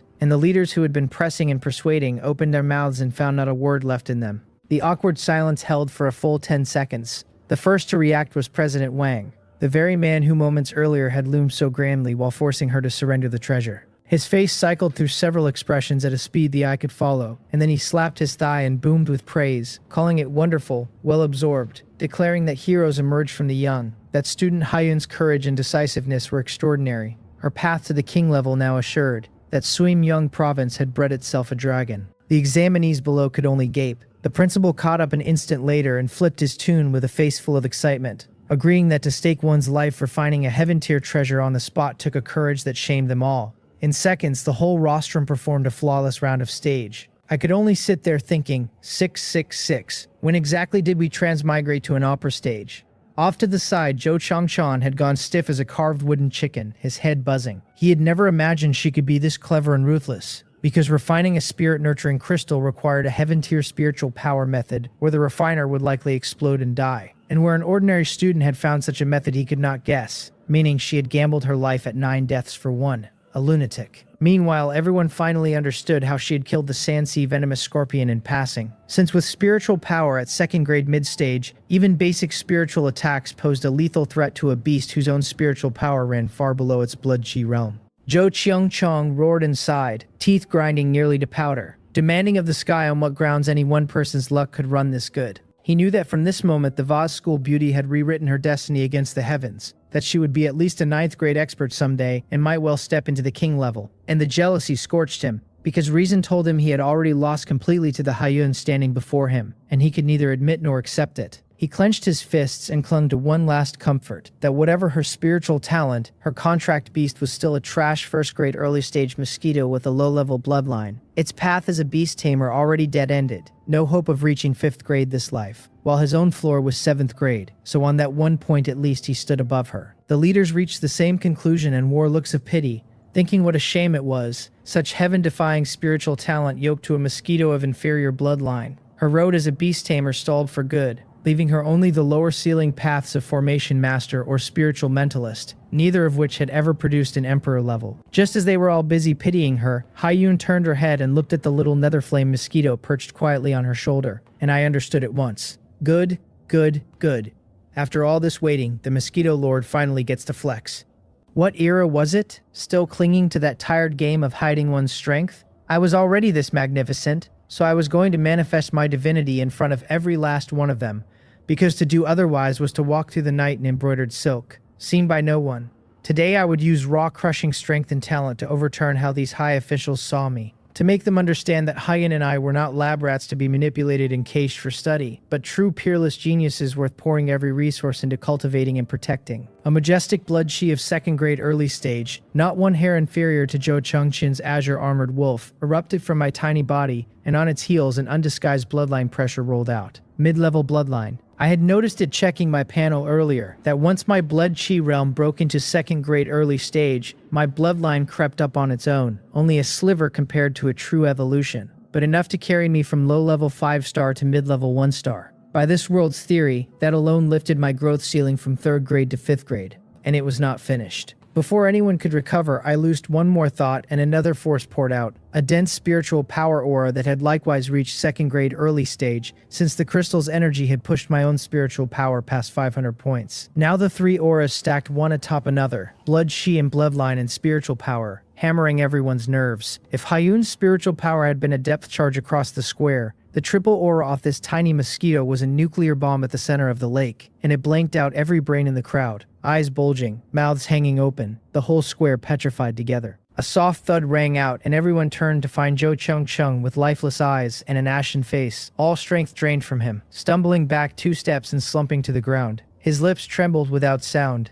his pupils reflecting that little mosquito and its impossible aura, the last of his pride crushed to dust. He had lost, completely, without a shred of suspense. The contract beast realm he was so proud of had been matched by a mosquito that stood at first grade early stage 3 days ago. His spiritual power, once beyond his peers, was not only crushed by Hyen but topped by this insect 2 full levels above him. Even the final comfort that its trash bloodline could never reach. 5th grade had collapsed, since its bloodline had risen to mid-level, its ceiling now 5th grade too. His whole mentality detonated, and all that storm inside him came out as one muttered whisper, asking whether they were hacking. On the rostrum the leaders fared no better, frozen in place, gazes dull and empty. City Lord Im Jinam swallowed hard, turned to Jung Sung Yop, and stammered out whether he was hallucinating, but Jung Sung Yop could not answer, drowning in the same trance. There was simply too much they could not make sense of. Why could a mosquito's blood chi soar from first grade early stage to second grade early stage in 3 days? Why could its spiritual power stand level with its blood chi realm, when in every known record only true dragons and divine phoenixes at Emperor rank 5-star could grow the two in lockstep? And why had its bloodline rank climbed again, unless it had evolved once more, days after its last? Jang Sung-yop had pored over Hayun's records and remembered clearly that she had been a martial arts student for 3 straight years, and only a week ago had suddenly contracted a white-striped mosquito, a scrap of trash with blood chi near 0 and no bloodline, then evolved it 3 days ago to its present shape at low-level 5-star. And now, 3 more days on, apparently evolved it again. Looking at the absurd growth rate, he could not shake the thought that it might be a 3rd evolution, and his eye twitched because evolving 3 times in under half a month was a joke, when evolution was the rarest, most precious chance a beast could get, one most never received even once. Yet this mosquito had every facet heaven-defying, so blatant no cheek could match it. Stunned, all of them, province leaders like Jang Song-yop and President Wang, gang city big shots like Im Jinam and Nang Yan, even the geniuses below the stage. At last they understood. This mosquito could not be measured by any theory or common sense,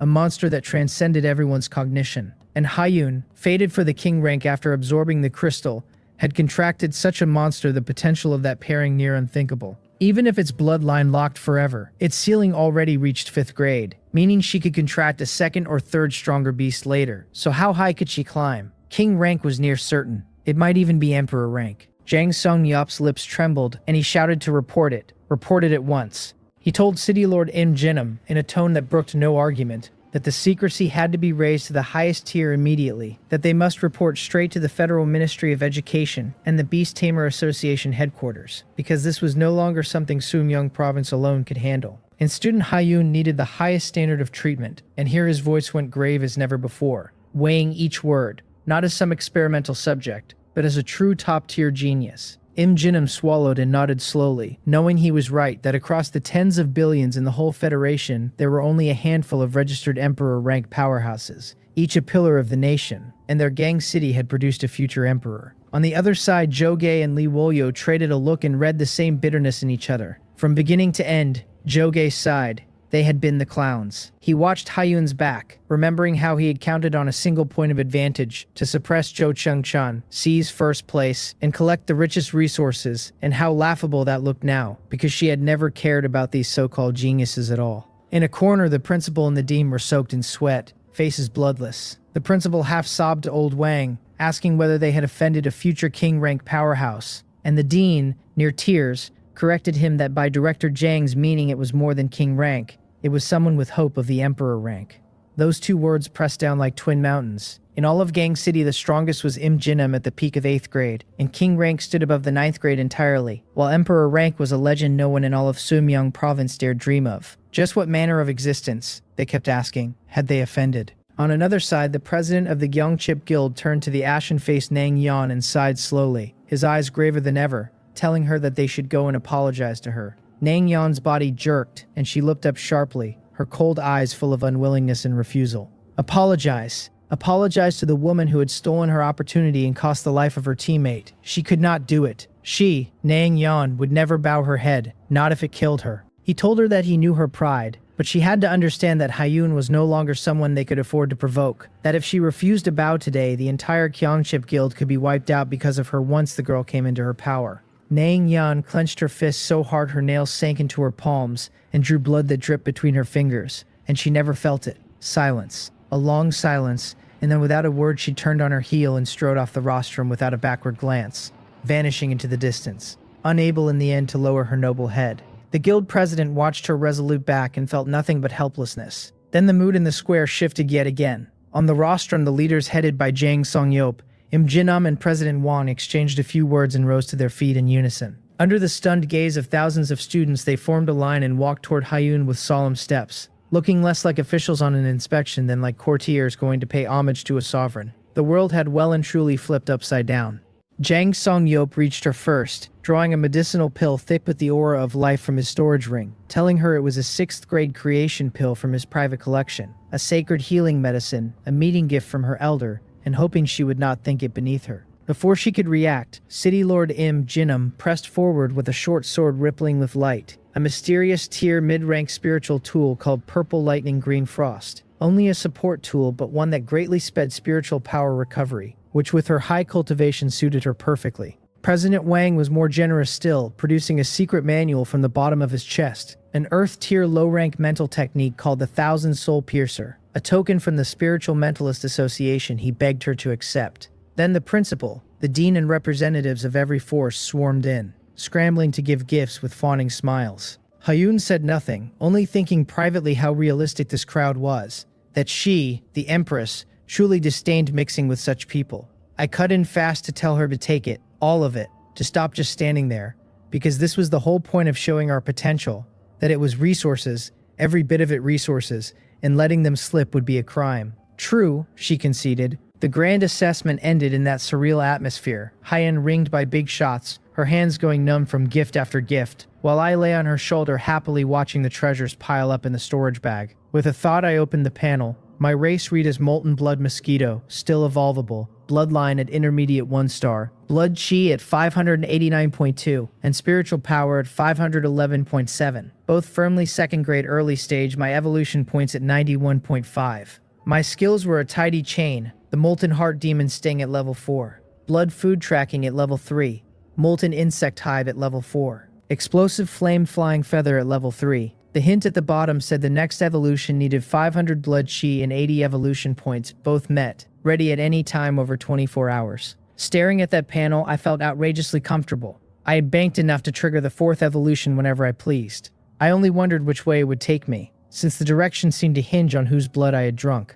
It could not be a turtle, could it? I had not sucked that much turtle blood. The bulk of my feeding had been the Azure Flame Flying Lion Cub, so it should lean that way, though with my spiritual power risen so far I wondered whether that alone might tilt the result. I kept rubbing my forelimbs, anticipation cresting, only mildly annoyed that these idiot leaders would not stop gifting, and that every gift came with a long-winded speech. Since they were handing over resources, I would endure it, and once this wave was banked, I would find a safe place tonight and evolve. Hard cut. A high-speed train out of the provincial capital, Dunan City, slid into Gang City Station, and 2 figures stepped down, a young female teacher with a pretty face and a male teacher with a gentle, steady air. The invigilators sent by Dunnan No. 1 Youngmu High School for Hyun's transfer assessment. The instant they caught the thin spiritual energy in the air, the female teacher Wang Ri nodded her brow and complained that there was not even a basic city spirit gathering formation underground. That with energy this thin, it was no wonder no geniuses came out of here and the place had always been so backward. The male teacher Yu Peng gave her a helpless look, and said her words carried a whiff of privilege, asking whether Gang City simply did not want to build one. Wang Ri turned in genuine confusion and asked what else it could be, and Yu Peng had no reply. She missed his speechlessness entirely and kept grumbling that they did not even know to build a basic city spirit gathering formation, that there was a reason for being backward, and that on top of it they had no self-awareness, since some 3rd year here dared apply to transfer into Dunnan No. 1, whatever they had been thinking. Her tone was pure resentment. Born and raised in a 1st-tier provincial capital, she had never set foot in a city below 2nd tier, let alone a remote county town like Gang City. A full day away by high-speed rail, and anyone would chafe at being packed off somewhere this remote for work. She was nearly certain the applicant could never meet the transfer bar. The gap between the two places a chasm, when even Dunnan number 1's vice principal was an 8th grade martial artist strong enough to rival Gang City's city lord. A top genius from a backwater like this would rate no better than an upper middle honor student in Dunnan, and transferring in demanded at least 2nd grade early stage. When as far as she knew, Gang City had never produced a high schooler past 1st grade peak, so she felt the applicant was being unreasonable, purely here to waste their time. But the Education Bureau had its regulations, and they had to make the trip. It had dragged them thousands of kilometers for nothing. Wang Ri fumed. The angrier she grew, the more she felt she might die of frustration, muttering that you really could not deny the old saying that poverty and meanness bred unruly people. Beside her, Yu Peng frowned almost imperceptibly and gently counseled her that there was no need for such anger, that educational resources and teaching staff in small cities were simply too poor, that the children here had limited horizons, so it was understandable their thinking was not mature. And did she really have to speak so harshly? He had climbed out of a small city himself, step by step, knew the hardships in his bones, and found such regional contempt distasteful. Wang Ri only curled her lip and said there was nothing harsh about the truth, and Yu Peng fell silent, this woman's sense of superiority too strong to argue with. Not wanting to continue, he changed the subject as they walked, mentioning he had heard the Provincial Education Bureau chief and some provincial government leaders had come to Gang City today, and wondering what for. Haiyun's matter was strictly classified, so ordinary teachers like them naturally had no idea. Wang Ri, who had heard the same without much interest, guessed it was some grassroots outreach, since today was the province-wide senior assessment and by this hour it would have ended, and those big leaders likely left. Then regret crossed her face and she lamented that had she known she would have set out earlier, because she had missed it. What she regretted was not missing Bureau Chief Jiang and the administrative leaders. It was hearing that President Wang of the Provincial Spiritual Mentalist Association had come too, a 7th grade spiritual mentalist, one of the top powerhouses in Dunnan. Wang Ri herself was a mid-grade 3 spiritual mentalist, and President Wang had long been her idol, though the status gulf between them was so vast she had never once seen him in person. A spiritual mentalist's combat power was eerie and unpredictable, and within the same grade ordinary martial artists were simply no match. So a 7th grade powerhouse like him could probably trade blows with a 9th grade martial artist. That such a figure had come in person to a backwater like Gang City sent a wave of sympathy and admiration surging through her, thinking how great he was to go to such lengths, encouraging students in backward regions.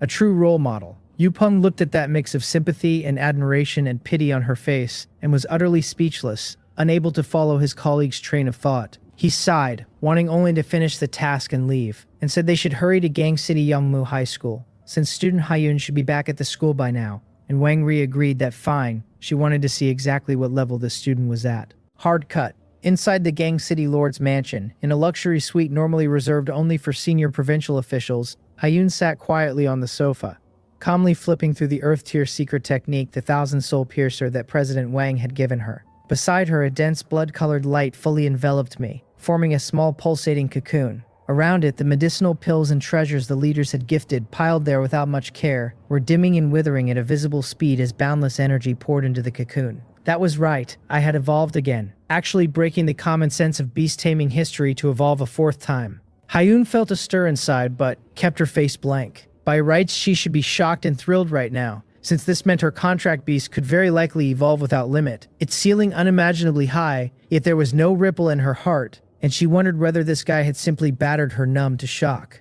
She sighed faintly and went back to the manual. Only a short while ago, every soul at the assessment site, students and leaders alike, even Nang Yan, who had already left, had been hauled back to sign a top-tier federal confidentiality agreement. Its terms simple, that everything seen or heard today stayed sealed. The secrecy was pitched more than a notch higher than 3 days before, when there had been only a mosquito of heaven-defying intelligence, high in research value but far from the highest tier. Now it had wholly changed. A genius guaranteed the king grade, perhaps the emperor grade, held strategic value no less than nuclear weapons had before the spiritual energy recovery. A national treasure and a thorn in every hostile power's side, and once her situation leaked, it would invite endless assassinations, when there was more than one nation in this world and the Federation was not necessarily the strongest. So before she matured, every scrap of it had to stay buried. A soft knock came at the suite door, and after Haiyun quietly said to come in, Jiang Songyo pushed it open and entered, his expression far graver than it had been out on the plaza. Behind him came President Wang, this 7th grade spiritual mentalist and top powerhouse of the provincial capital, looking oddly restrained now. Both men's eyes were pulled at once to the pulsating blood-colored cocoon beside the sofa, and shock and horror surfaced on their faces together. President Wang could not contain himself and blurted out a question about what it was, plainly sensing the powerful life fluctuations rolling off it, asking whether it was evolving. Haiyun nodded calmly. President Wang stood dumbstruck, unable to fathom it, since had they not just said it evolved once in the secret realm, so why was it evolving again now? Knowing they had misread it, Haiyun explained offhandedly that it had not evolved in the secret realm, that its bloodline grade had simply risen a little for no reason she could name. Zhang Sung-Yop and President Wang could only stare. What if for no reason? Raising its bloodline grade without evolving, a thing simply unheard of. Zhang Sung-Yop swallowed and could not help asking which evolution this made. The third. Haiyun shook her head. No. He blinked, saying that could not be. Then this was the second, so it had only evolved once before and was already this strong. This, Haiyun told him, was its 4th evolution, and she added that it had been less than half a month. The two of them went numb, completely numb. What manner of creature was this, not only shattering the ironclad rule that beasts evolved only 3 times, but managing 4 in under half a month? They realized that even thinking its potential shocking, they had still vastly underestimated it, a potential not merely huge but flatly unimaginable. Haiyun looked at them with an expression that said they really had not seen much of the world, and asked with a trace of impatience whether Bureau Chief Zhang needed something from her. Zhang Song-Yop drew a deep breath, forced his shock down, and spoke earnestly. It was like this. They had already reported her situation to the Federation, and the intent from above was clear, that her safety came before all else, which meant she need not sit the joint entrance exam or transfer to Dunham No. 1 at all. Within 2 days at most, the Federal Ministry of Education would send someone to escort her to the capital, where she could enroll at either Huaqiang University or Yan University, the 2 foremost institutions, and where her safety could be guaranteed to the fullest. It described treatment no student in the whole Federation would ever dare dream of. Haiyun only closed the manual calmly and shook her head faintly. No, she could skip the joint entrance exam, but she had to transfer schools, and she would never attend Huaqiang University or Yan University as a student of Gang City Youngmu High School. Zhang Xiangyup was baffled, asking why, whether it made any difference. She lifted her eyelids, her cold clear eyes without a ripple, and said that it did, because they did not deserve it, did not deserve to bask in her glory. He opened his mouth and for a moment found nothing to say. He knew well enough how the principal and dean of Gang City Youngmu High had treated her before, understood the resentment coiled in her. He had only not expected her to be quite this vengeful. But it did not matter, hardly a big deal, merely moving a student record, a matter of a single sentence. He nodded, said he understood, gave up persuading her, took out his phone and dialed the principal of Dunham No. 1 directly. The call connected fast. He said calmly that this was Zhang Sangyop of the Provincial Education Bureau. A panicked voice came back from the other end, stammering out his title and asking why the bureau chief was calling personally. Zhang Sangyop got straight to the point, asking Principal Jin whether his school had recently received a transfer application for someone named Haiyun. Principal Jin asked him to hold, and there was a flurry of scrambling, and a minute later his voice returned to confirm that yes, they had, that it was indeed so, and they had already sent 2 teachers over to run her assessment. Forget the assessment. Zhang Songyup cut in, telling him to process her enrollment at once. Every procedure finished within the day. Principal Jin faltered, asking why, and Zhang Songyup told him it concerned top-secret federal information, and not to ask what he should not. And Principal Jin, badly startled, hurried to agree that he would handle it right away. After a pause, Principal Jin added with some difficulty that the 2 teachers they had sent for the assessment seemed to have nearly reached Gang City Youngmu High School, but were temporarily unreachable by phone, and he did not know the situation. Zhang Songyup went quiet, only then recalling that to ensure secrecy, he had just had someone install a signal jammer around the school. Never mind. He hung up, thought a moment, turned to President Wang, who had been listening in silence, and raised a brow, suggesting he make a trip to tell those 2 teachers to go home. President Wang stared, asking whether he meant him, a 7th grade spiritual mentalist, to handle so trivial an errand. Zhang Songyup said calmly that he knew how Dunan people were, their sense of superiority strong, their regard for small places like Gang City low, that the 2 teachers would likely have a poor attitude no ordinary person could hold in check, so he would have to trouble President Wang to go. President Wang frowned, still displeased, thinking privately that they were just 2 teachers a subordinate could handle, that he was no one's underling, and the Education Bureau had nothing to do with his Spiritual Mentalist Association. So on what grounds could he be ordered about? This was too demeaning. He absolutely would not go, and he opened his mouth to invent an excuse. Then Hyun glanced at him and said softly that she would appreciate it. President Wang shuddered and snapped to attention, his face breaking into a flattered smile as he thumped his chest and swore it was no trouble at all, that serving her was his honor, that she could rest assured he would never let those two blind fools disturb her peace, and then he spun around and strode out the door. Running errands for a future Emperor Realm powerhouse was a chance countless people would kill for, and forget an errand. Had she asked him to break the two teachers' legs, he would have done it with joy. Jang Sung-yeop only gave his retreating back a speechless glance. He then told Hyun that if she wanted Duna and that was fine, they could set off tomorrow, that although it fell short of the capital, it was still one of the top 10 first-tier cities in the Federation, and far safer than Gang City, where he did not feel at ease leaving her long. Hyun nodded, no objection. To be honest, she had long since had no wish to remain in this dump of a place, its spiritual energy pitifully thin, its resources scarce, when emptying the whole city lord's mansion could not yield a single Earth-tier technique, and staying here even she might need centuries to touch the Emperor realm. But she glanced at the pulsing cocoon and said they should wait for it to finish evolving first. Jang Sung-yeop followed her gaze and asked roughly how long so he could arrange the itinerary. She thought it over, since this guy's evolution time stretched longer each round, 10 hours last time, likely 15 or 16 now, and gave a conservative estimate of tomorrow around noon. He said he would return then and left, and the room fell quiet again. Hyun looked at the cocoon and quietly counted the hours, 15 or 16, and decided she would simply wait, and rather than read further, she closed her eyes and began digesting the flood of spiritual power insight the day had brought. She had been in meditation less than an hour when a crisp sound like an eggshell splitting rang out in the still room. Her eyes snapped open, and she looked toward the sound in astonishment to find the blood-colored cocoon already laced with spiderweb cracks. What was happening? Was the evolution somehow already done? And this fast? She sat dazed a moment, her gaze sliding instinctively to the sofa beside the cocoon, where the great heap of pills, spirit tools, and natural treasures had lost every trace of luster, not a hint of energy fluctuation left. The leaders had gifted her too much, and there had been plenty of items in Yumyong's storage bag as well, from which she had done a rough inventory and tossed some useless trinkets onto the pile. It had turned out that while this mosquito evolved, it had drained every one of those things dry, and amazement filled her eyes as she wondered whether absorbing the energy from all of it had drastically shortened the evolution time. Before she could think further, the cocoon burst apart with a boom into a sky full of blood-colored light motes that scattered into the air. A brand new monster, ferocious and beautiful at once, slowly stretched itself out from within, and even numbed as she was, Hyun could not help clicking her tongue at the new form. With this evolution, my body had swelled again, from about 10 centimeters to nearly 18, as large as an adult's palm, already as long as the readers of this book. And the change in appearance was far greater. On my once pitch-black carapace, the dark red lava patterns had evolved into strange interwoven markings of deep blue and dark red, and while I still exuded the aura of scorching flame, there now rolled off me a powerful wave of spiritual power. Hyun was startled, wondering whether the mosquito, having devoured so much spiritual power and spirit-nurturing crystal energy, had fused the power of the azure flame with its spiritual power outright after evolving, whether it could even evolve like that, thinking it really did evolve according to whatever it sucked. Nor was that where I had changed most. Around my head drifted a ring of domineering light flame made of pure fire, like a lion's mane, swaying faintly with my breath. Truly majestic. Along the edges of my wings, a clear layer of flame in mingled deep red and deep blue had ignited, leaving scorched trails in the air as they vibrated. Even my signature thick long proboscis had grown sturdier and more ferocious.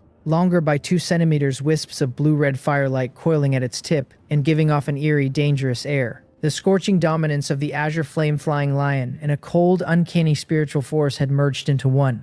The fourth evolution, Hyun murmured, had not only broken the ironclad law again, but taken the direction of evolution somewhere even more inconceivable, and she felt she understood this mosquito less and less. Then the newly evolved me circled excitedly in front of her twice, kicking up a scorching current, my buzz several times louder than before, loud enough to ache in her ears. Hyun could only think that after so many evolutions it still could not evolve the sound away, and how genuinely annoying it was. I asked her through the blood contract how she liked it, whether I was handsome, and told her to just say it, handsome or not. I was insufferably smug, having never expected the evolution to finish so fast this round, the promised 24 hours not even a third spent. I glanced at the heap of dim, near-ruined pills and treasures below and understood why. Evolution time could be shortened, and all I needed was to pile natural treasures nearby and let the automatic absorption cut the duration. I had worried future evolutions would only lengthen. The deeper the sleep, the greater the danger. And now, so long as I stockpiled enough resources first, I could shrink that window of vulnerability. An unlooked-for delight, I opened the panel to survey the gains. The panel updated, and I devoured it. My race now read as Netherflame Blood Mosquito.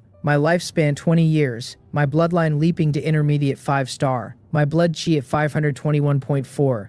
And spiritual power at 788.1. Both second grade early stage, my evolution points down to 11 and 5. A new passive, Monarch's Pressure at level 1. A raft of new active skills. The Soul Devouring Thorn at level 5. The Molten Insect Hive at level 5. Netherworld Vision at level 4. The Soul Burst Flame Feather at level 4. And the Netherflame Battle Armor at level 1. The note at the bottom told me the next evolution would demand 2,000 blood chi and 350 evolution points. Staring at that luxurious panel, I nearly spun a full-turning flourish in midair from sheer excitement. Another epic tier windfall. My spiritual power had jumped by over 200 points on its own, my bloodline vaulting from intermediate 1-star to intermediate 5-star, one step short of an advanced bloodline. And this evolution had unlocked 2 brand new skills, one passive and one active, while every older skill upgraded as well. I read the details, starting with the biggest change, the flame upgrade. My Azure Flame power had become the soul-devouring Nether Flame, fusing my spiritual power with the source flame of the Azure Flame Flying Lion into a higher-order soul flame. Now every fire-type skill carried a fierce spiritual burn, able not only to incinerate an enemy's body but to strike straight at their soul, a brutal counter against spiritual mentalists and formation masters. Once it attached to a target, it stayed inextinguishable until my spiritual power ran dry. Now I was a mage too, a mage lord dealing soul damage, and since nearly all my skills traced back to that flame, this single upgrade lifted my whole offensive line to a new order. Next, the 2 new skills. Monarch's Pressure fused my spiritual power with the Lion King bloodline into a passive aura, so that any creature of lower grade and lower spiritual power would feel fear rise from its soul and find its strength suppressed. The 2 weak or feeble-willed collapsing without a fight or dying on the spot.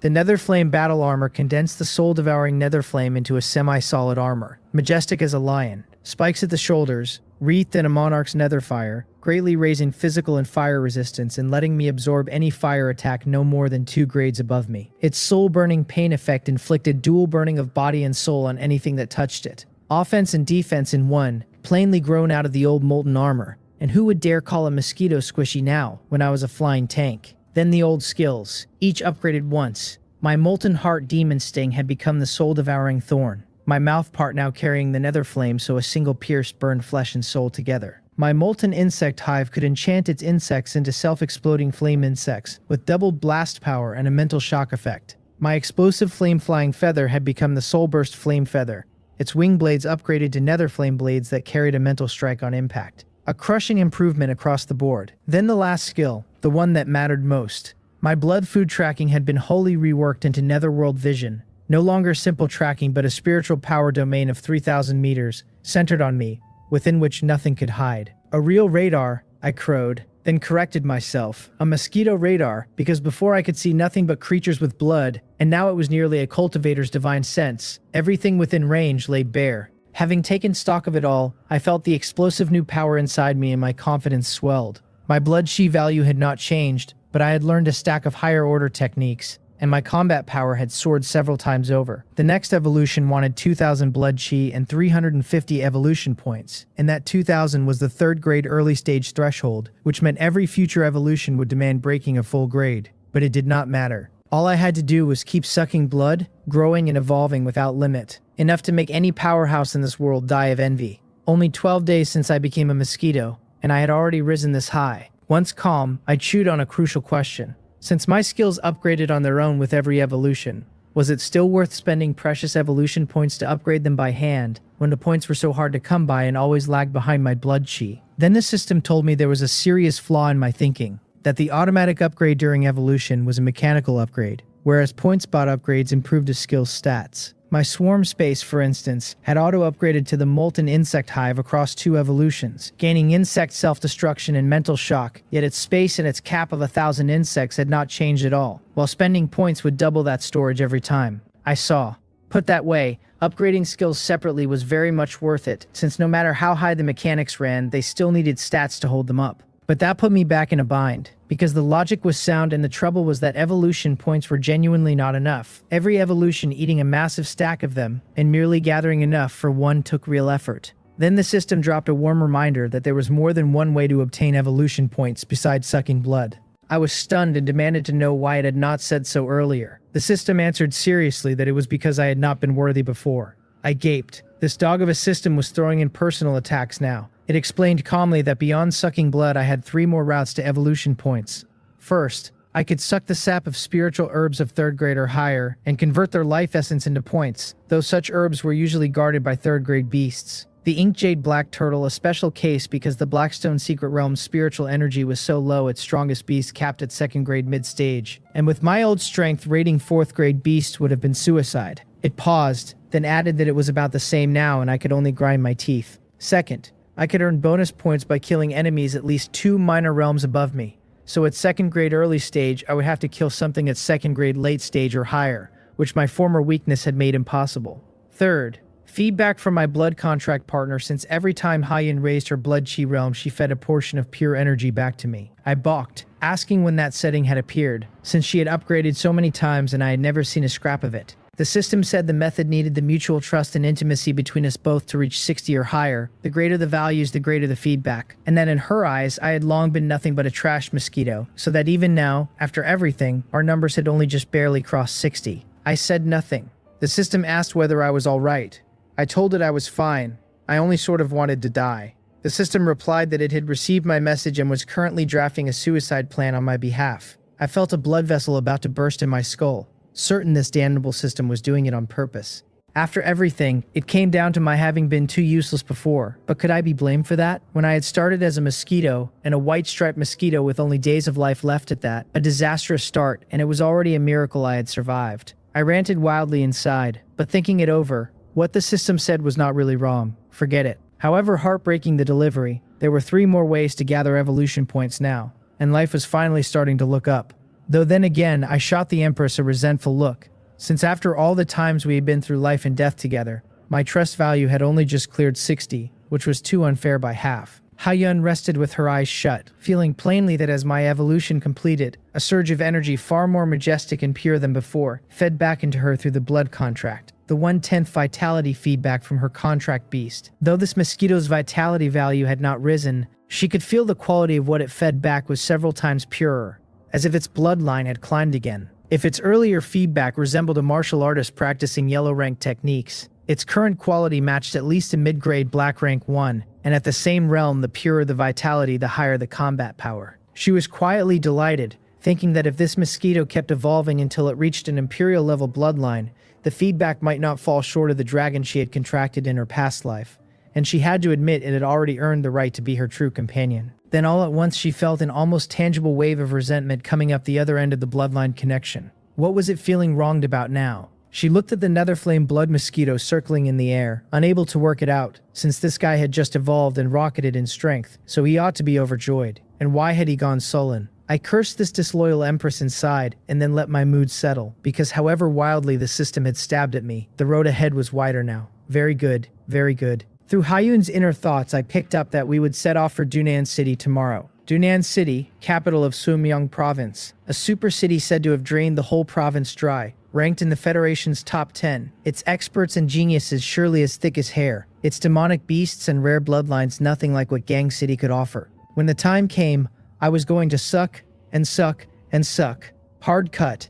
At the entrance of Gang City Youngmu High School, Wang Ri and Yu Peng climbed out of a taxi. Finally here, Wang Ri grumbled. This crappy place where you could not even hail a private car, her complaints having run unbroken the whole way. Yu Peng rubbed his brow, his face full of exhaustion, and urged her to say less, that they should find the student fast, take her to Dun'an, and the mission would be done. Just then a figure walked briskly toward them, in a white robe, elegant in bearing, his brow carrying a powerful authority that commanded without anger. Wang Ri glanced over and froze, and then her face broke into disbelieving joy as she recognized President Wang. He had not left yet. She had never dreamed she would lay eyes on her idol here, the vice president of the Provincial Spiritual Mentalist Association, a 7th grade expert, Wang Zhengmyong. She had admired his manner across countless conference photos. That face she could never mistake, and her heart pounded wildly. While overjoyed, she also grasped that this was a once-in-a-lifetime chance, that she had to perform well before her idol, that maybe, just maybe, if President Wang took a liking to her, he might make an exception and let her into the Provincial Spiritual Mentalist Association, the Holy Land every spiritual mentalist in Sumyong Province dreamed of, a single step into heaven. Wang Zhengmyung, for his part, was mildly surprised to run into the two teachers the moment he arrived, and seeing the female teacher rush over so excited, he frowned in confusion. She greeted him breathlessly, introducing herself as Wang Ri, a teacher from Dunnan No. 1 and a grade 3 spiritual mentalist, saying she had admired him for so long, her voice trembling with excitement. Wang Zhengmyung nodded faintly and asked with a note of impatience whether they were the teachers Dunnan No. 1 had sent to run the assessment, and Wang Ri, startled, asked how he knew. "I guessed," he said, brushing her off. She thought nothing of it, assuming he had inferred it from her Dunnan No. 1 uniform, and hurried to confirm that yes, they had indeed come about a student's transfer application. Then she exhaled at length, her face composing itself into just the right measure of fatigue and grievance, and launched into a lament about how hard the trip to Gang City had been, a whole day on the high-speed rail, no private car to be had after they got off, forced to cram into a filthy taxi for a long and bumpy ride before they arrived. Wang Zhengmyung could only stare. Who had asked her? Whether she was tired or not was none of his concern. Yu Peng, standing beside her, felt his own eyelids twitching, mortified, thinking that sister they had ridden in first class and the taxi had been perfectly clean, and was her act not laid on a bit thick. Wang Ri noticed neither reaction and pressed on with her self-directed performance, her tone shifting suddenly to the righteous, as she declared that though the journey was hard and the conditions crude, as a glorious teacher of the people they could conquer any hardship or fatigue. That for the reputation of Dunnan No. 1, and to honor the school's trust, they treated every task with seriousness and responsibility. She puffed out her chest like a martyr for a great cause, proclaiming that they had traveled thousands of miles to assess the transfer applicant in person, ensuring their school's admission standards stayed absolutely fair, just and open. Wang Zhengmyung could only look at her, so could Yu Peng, who could no longer bear to watch, and silently turned his head aside, his toes practically carving a 3-bedroom apartment into the front of his shoes, thinking that being a colleague to such an idiot was truly a sin. Wang Ri only warmed to her theme, feeling her performance particularly on point, and slapped her thigh, telling President Wang that speaking of this she was full of indignation, that they had come this time for a student named Haiyun, whose application to transfer into Dunnan No. 1 was simply absurd. Out in the dark schoolyard, Wang Ri was still going, complaining that the Federation's transfer system was broken, demanding to know why any student could file an application, insisting there had to be a threshold. She spat that this Haiyun was flat out abusing the regulations, treating them like fools, dragging them all the way from Dunnan City for nothing. "One look and you could tell the girl had no quality," she said, "and even with decent talent, a temperament like that would never amount to anything." While she talked, she kept sliding her eyes toward President Wang, angling for her idol's approval, certain that a big figure like Wang Zhengmyung would surely despise a student who abused the rules and lacked all self-awareness. In her own head, the speech was perfect, flaunting a serious work ethic, the system's flaws and her political instincts, all at once. What she got back was not praise. President Wang's face grew darker by the second, dark enough to drip water, and then a single crisp splat cracked across the quiet night and sent Wang Ri spinning through the air before she crashed to the ground. Half her face swelled up and blood leaked from the corner of her mouth, as she sat there stunned, covering her cheek, her mind blank, unable to grasp why her idol had struck her. Yu Peng, standing nearby, was scared out of his wits, frozen stiff and not daring to breathe. President Wang looked down at Wang Ri with eyes cold enough to kill, his voice shaking with fury, and demanded whether she thought she was even worthy of gossiping about Miss Haiyun behind her back. He demanded what kind of thing she thought she was, whether she had the faintest idea of Miss Haiyun's status now. "Never mind her," he snarled. Even if the principal of Dunnan No. 1 Yongnu High School himself came, he would have to be respectful when he met Miss Haiyun, and even he, President Wang, would have to. Halfway through, he caught himself, realizing he had nearly let slip something he had no business saying, because the Federation's highest-level secrecy agreement was no joke. He swallowed the rest of it, pulled in a long breath, and jabbed a finger at the two of them, warning them coldly that Miss Haiyun needed no transfer assessment at all, that her enrollment at Dunnan No. 1 was already finalized, her coming here only a transition, a formality, and she would not even sit the joint examination because she already had guaranteed admission to Huaqiang University in Kyungdae. So what right did the two of them have to point fingers at her? He told them to get back to Dunnan this instant, and that if he ever heard them wagging their tongues about her again, they should not blame him for being impolite, then turned and walked back toward the school without another glance. Wang Ri and Yu Peng stood there like wooden statues, their hearts churning. The ride back was a suffocating thing, and Wang Ri clutched her swollen face, her eyes dull, still not recovered from the shock. After a long silence, Yu Peng ventured that he had told her to keep a low profile away from home, instead of throwing her weight around, and that running into someone tough was just her own bad luck. Her whole body jerked and her head snapped up, her her eyes full of humiliation and resentment and a bewilderment she could not shake, and she burst out asking what exactly this Hyun was, why President Wang would strike her that hard over some student from Gang City, why he would say that even the principal of Dunan No 1 had to treat the girl with respect, that even he himself had to. It was too much to swallow. Yupeng sat quiet for a moment, then pieced together President Wang's words into a guess even he found outrageous, wondering aloud whether the girl might be the illegitimate daughter of some top-tier family in the Federation, only recently found and taken back in, the only explanation that fit since nothing else could make a man of President Wang's stature so wary.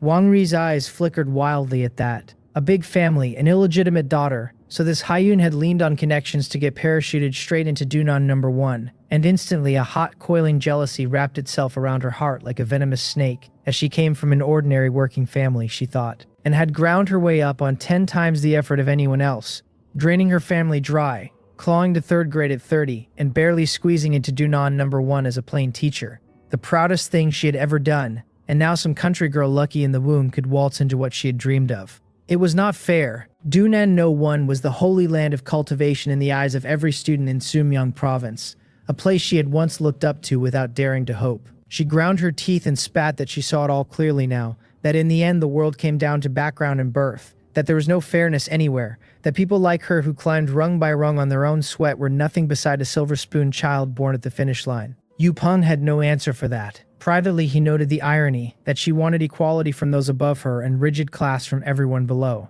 The more Wang Ri chewed on it, the angrier she got, her eyes going red, and she muttered that background or not, a girl raised in a dump like Gang City could hardly be strong, that the records had the transfer at only 1st grade mid-stage, which would put her dead last at Dunan No. 1. The joint examination was 3 days out, she said, and the country girl would get her humiliation then, crushed by real geniuses into a laughingstock, and picturing it she felt a little better. Yupeng looked at her without expression and reminded her she must not have heard President Wang because the girl was guaranteed admission to Huaqiang University in Kyongdae. Wang Ri's face froze solid. The whole world seemed to go silent at guaranteed admission to the 2 top institutions in the entire Federation. The holy ground's countless geniuses clawed each other bloody to reach, simply handed over. She lost the last thread of control and let out a frantic cracking scream inside the little taxi, shrieking why her, which family was it, that it was too unfair. Too much bullying, her whole mind collapsing on the spot. The driver's face went black. He snapped that she must be a lunatic, that she had not shut up since she climbed in, and told them both to get out. He pulled over and threw them onto the curb. Yupeng got out without a word. The next morning, a military transport aircraft stood waiting at the temporary airfield in Gang City, its hull forged from special alloy and etched all over with intricate formation patterns, ferried in overnight by the provincial government for the sole purpose of escorting Hyun. Jang Song-yeop led the team himself, backed by 5 7th grade martial artists, a lineup heavy enough to move a provincial governor. With a tremendous roar, the craft climbed into the sky, vanished into the clouds, and set course for Dunan City thousands of miles off. Inside the cabin, Hyun sat quietly by the window, and with a thought she loosed the azure flame-flying lion cub from her beast-taming bag so it could stretch. Born only days ago, the little thing had already grown past 1/2 meter, its golden fur thickening by the day and giving off a faint, scorching heat, its blood chi already up to 1st grade mid-stage. That growth only held during infancy, since a high-level bloodline beast needed 7 or 8 years, sometimes more than a decade, to peak, unless a fortune and resources shortened the road. Having confirmed she could walk the path of beast taming again, she meant to start raising this cub in earnest, so she drew a slab of 2nd grade demon beast meat from her storage bag and held it out, telling it flatly to eat. The cub sniffed the food warily, then turned its head away and ignored her completely. Hyun stared, thrown. Right then the cub caught a scent it knew and jerked its head up, spotting me dozing on her shoulder, and its eyes lit up as it trotted over whimpering and fawning, working hard to win the attention of the mosquito it had decided was its mother. I looked down at the silly thing that had my address wrong and told it impatiently through our linked bloodline that if she said eat, then it should eat. The cub understood, clamped its jaws on the meat in Hyun's hand, and dug in. I could feel the Empress's mood curdle behind me, the dignified beast-taming Empress of 2 lifetimes, unable to command a single cub, forced to route her orders through a mosquito. She watched it all with a flat face and a heart full of complicated things. A few hours later, the craft slid into Dunan City airspace, and Jang Song-yeop and the 5 7th grade martial artists all let out the same breath, because entering Dunan meant absolute safety. The sky over the whole city was sealed under an Imperial-grade defensive formation, laid down personally by the Federation's top formation master, the Sky Shield, a thing that not even a king-rank powerhouse could break. that even an emperor rank arrival could not tear open with ease. Jang Sang-yeop came over, his shoulders loosening, and told her that now they were in Dunan she could move about freely and he would arrange somewhere for her to stay, though he still suggested she remain at the school. The safest places outside the Federation's military bases, he said, were the top universities, since behind every school stood the Ministry of Education, one of the two great departments of the Federation, and no one dared make trouble there. He added that as one of the top 10 high schools in the country, Dunan No. 1 had an underground spirit-gathering formation with spiritual energy density and cultivation resources of the very first rank. The spiritual medicine especially, since the school held a deep partnership with the local pharmaceutical giant, the So Group, whose spirit herb stores were second to none in the nation. The instant he said spiritual medicine, my antennae shot up, because spirit herbs were just evolution points in a costume. We absolutely had to go, and today no one alive was keeping me out of school. Jang Sung-yeop went on that he had already spoken with the school, and they had a large batch of resources set aside for her, hers to collect directly, a welcome gift arranged by the Federation in advance. For anything beyond that, the Federation still hoped she would fight with her own strength, since what they wanted to raise were peerless geniuses who could stand alone, not flowers in a greenhouse. Hyun nodded that she understood. He hesitated, then added one last warning that once she was in Dunan, it was best not to let slip too easily that she came from Gang City, because people here carried a heavy sense of superiority and looked down on outsiders, especially from remote little places like hers. She nodded again. She already knew. Though she had spent little time in Dunan in her past life, she had heard the rumors that a landmark tower hundreds of meters tall stood at the city's heart, and there was a running internet joke that you must never speak a country dialect beneath it, or the thing would flip into a defense tower and blast the intruder to slag. A joke, but a joke that said everything about how deep the local xenophobia ran.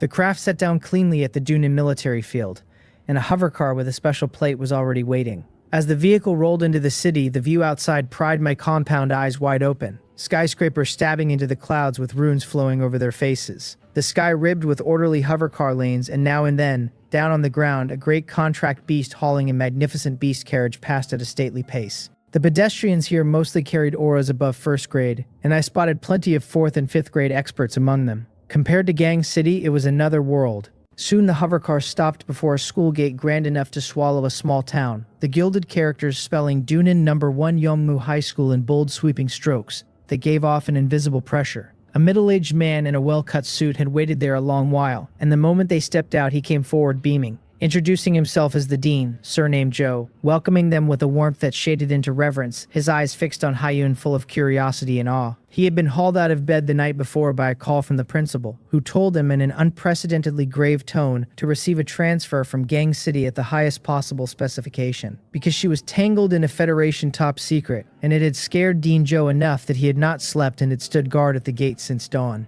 Jang Sang-yeop returned the courtesy briefly and took his leave. His mission done, the rest handed off to the school. Dean Joe led Hyun onto the campus, chattering warmly as they walked, explaining that as the best high school in the province, Dunan No. 1 used a streaming system for the 3rd year, sorting students by strength into ordinary classes, elite classes, and the hidden dragon class. Ordinary students sat around first grade late stage, and the elite classes demanded at least first grade peak with fewer than 200 students across the whole 3rd year. The summit of it all was the hidden dragon class, his voice swelling with pride as he called it the school's true trump card. Only 8 students, every one a peerless genius already specially recruited by the 2 top universities, Hwacheong and Kyongdae. Everyone at least 2nd grade mid-stage, 2 already broken through to 2nd grade peak. I listened, floored. Back in Gang City, first grade peak students like Zhou Changchang and Li Wolyo had been the top of the whole city, yet here it was just the entry ticket to the elite class. Dean Joe went on with a smile that under the arrangements from above, since Miss Hyun was recommended for admission to Hwacheong University, she had naturally been placed in the hidden dragon class. As it happened, he said, those 8 were not even supposed to be at school today, but hearing yesterday that a new student was arriving, they had grown curious and shown up anyway, probably to welcome her, since young people loved a bit of excitement. He suggested she head to the classroom first to meet her new classmates while he went to the academic affairs office to fetch the resources the Federation and the school had prepared. I grumbled to her that welcome was a generous word, that they just wanted to look at whatever holy being had been airdropped in. Certain some big shot's descendant had come parachuting down.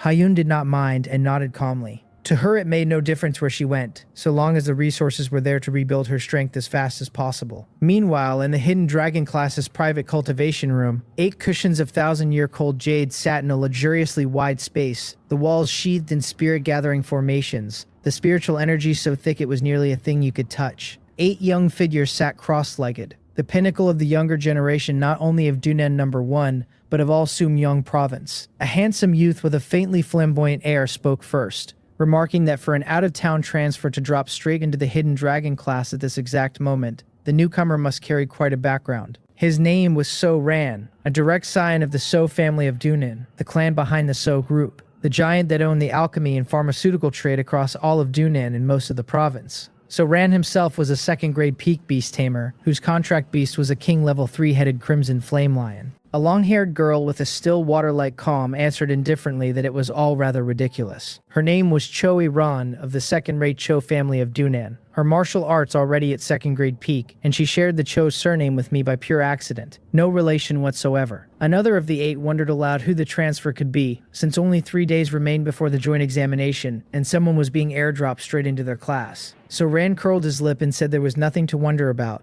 that either the newcomer was a monster so heaven-defying the school made an exception, or they carried a massive background. When a ponytailed girl guessed the newcomer might be a prodigy from another city in the province, So Ran sneered, asking whether any place in Suimyong outside Dunan could produce a single talent. Someone agreed at once, sniffing that those little places lacked even a basic citywide spirit-gathering formation, their spiritual energy pitifully thin, and their coffers empty, so even the finest talent born there was wasted, since the true watershed of a life was the womb and some people were born at the finish line. Harsh words, but of the 8 in the room, 7 came from powerful, wealthy Dunan families, raised on resources outsiders could not imagine, and only 1 was the exception. Just then a boy scrolling the campus forum on his phone cried out, saying someone had exposed the transfer student's background, and every gaze in the room snapped to him. An anonymous post was rocketing to the top of the board, headlined that the connected student airdropped into the Hidden Dragon class had been unmasked, and demanding to know where the fairness was. The post claimed the transfer was named Ha-Yun, out of a remote little place called Gang City, that her martial arts strength was only first-grade mid-stage, that she was a beast tamer whose contract beast was a white-striped mosquito. It closed by revealing with total confidence that she was the long-hidden illegitimate daughter of a capital family big shot, only lately acknowledged, airdropped in purely because her family had forced it through. The whole cultivation room went dead silent. The 8 favored children traded looks. Choi Ran recovered first, frowning that an anonymous post was hardly credible,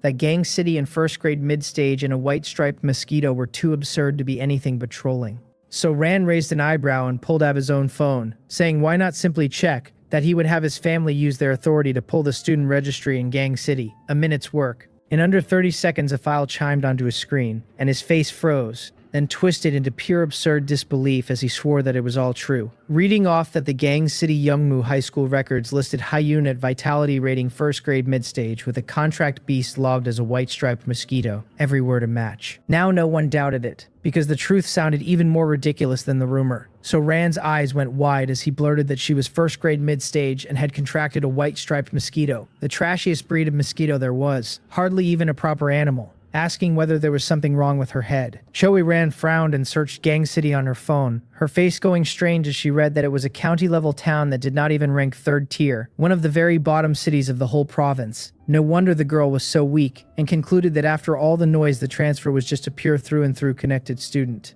Expressions curdled all around the room, disdain and amusement and a threat of calculation. They had braced for a strong opponent and gotten a piece of trash hauling a heaven-tall background. So Ran curled his lip, losing interest, wary of the background but caring nothing for the girl herself, and the others found it equally dull, since someone who slipped in through the back door was not worth their time. Then the refined boy in gold-rimmed glasses beside Cho Ran told So Ran not to be so quick to leave, his eyes glinting as he pointed out that she herself might be trash, but the post named her the illegitimate daughter of a top capital family, and even just forging a connection would pay off handsomely for their futures. Several of them paused at that, because for all their weight, even the top-tier So family behind So Ran could not match the great families of the capital up there at the foot of the throne. But right then, a youth in the corner who had held his silence the whole time stood abruptly. He was slightly thin, plain-faced, his eyes fierce with resolve, wearing a faded old uniform that clashed with all the glossy rich children around him. His name was Jin Zhang, the lone outlier of the Hidden Dragon class, the only one from an ordinary working family. and his fists were clenched white, his body faintly trembling, as he said in a hoarse, furious voice that this was too much, that it was unjust, demanding to know why a connected student like her could stride straight into their hidden dragon class. The others watched him with varied looks, but no surprise,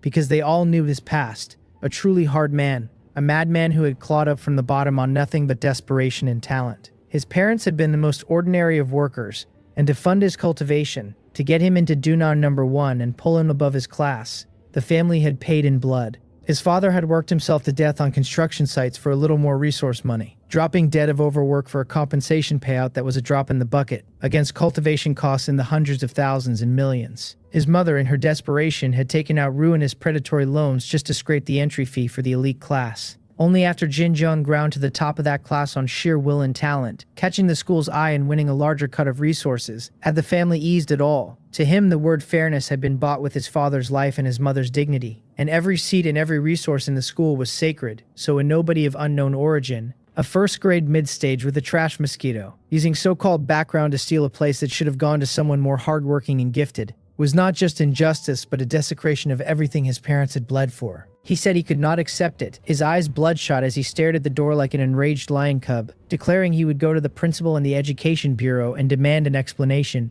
and he took a step to rush out. Cho Iran frowned, wanting to stop him, knowing he was throwing an egg at a stone, but she found no words to say. Just as his hand reached for the door, it slid open on its own to both sides. A cold, beautiful figure stood in the doorway. The 8 fell silent at once, every gaze swinging to her, because the newcomer was Hyun. Her expression was calm, as if she did not see the furious youth at the threshold, and did not care about the several scrutinizing, curious, disdainful, or amused stares in the room. Her gaze swept over everyone indifferently and settled at last on the 2 second-grade peak geniuses. Choi ran and so ran, and I caught the flat verdict pass through her mind that these 2 had barely acceptable talent while the rest looked like trash. The 8 of them lost themselves for a beat the moment they saw her face clearly, the same thought lighting in every head, that this girl was staggeringly beautiful. Then their attention slid to the monster on her shoulder, and the room froze. That mosquito was the size of an adult's palm, its body sheathed in a ferocious carapace of interwoven deep blue and dark red, a ring of domineering lion-like flame light burning around its head,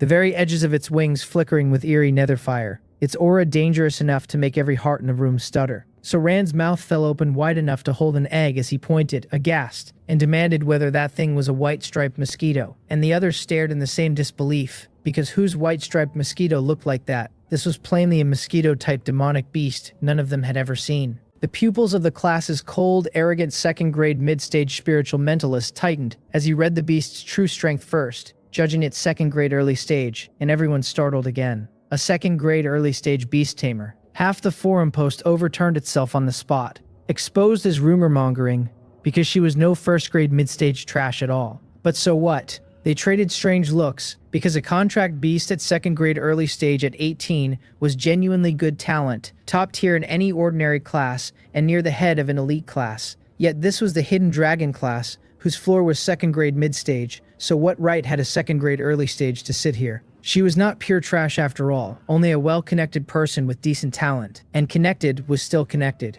While they stewed, Hyun paid the tangle of stairs no mind, walked straight to an empty cold jade cushion, sat, and closed her eyes as if waiting for something. That composure and that coldness that dismissed everything left the favored children prickling with an inexplicable annoyance, wondering what right a backdoor girl had to put on such a lofty act in front of them. At that, Jin Jong, blunt and raw, could hold it no longer and strode over, his voice rasping but firm, asking what level her strength truly was.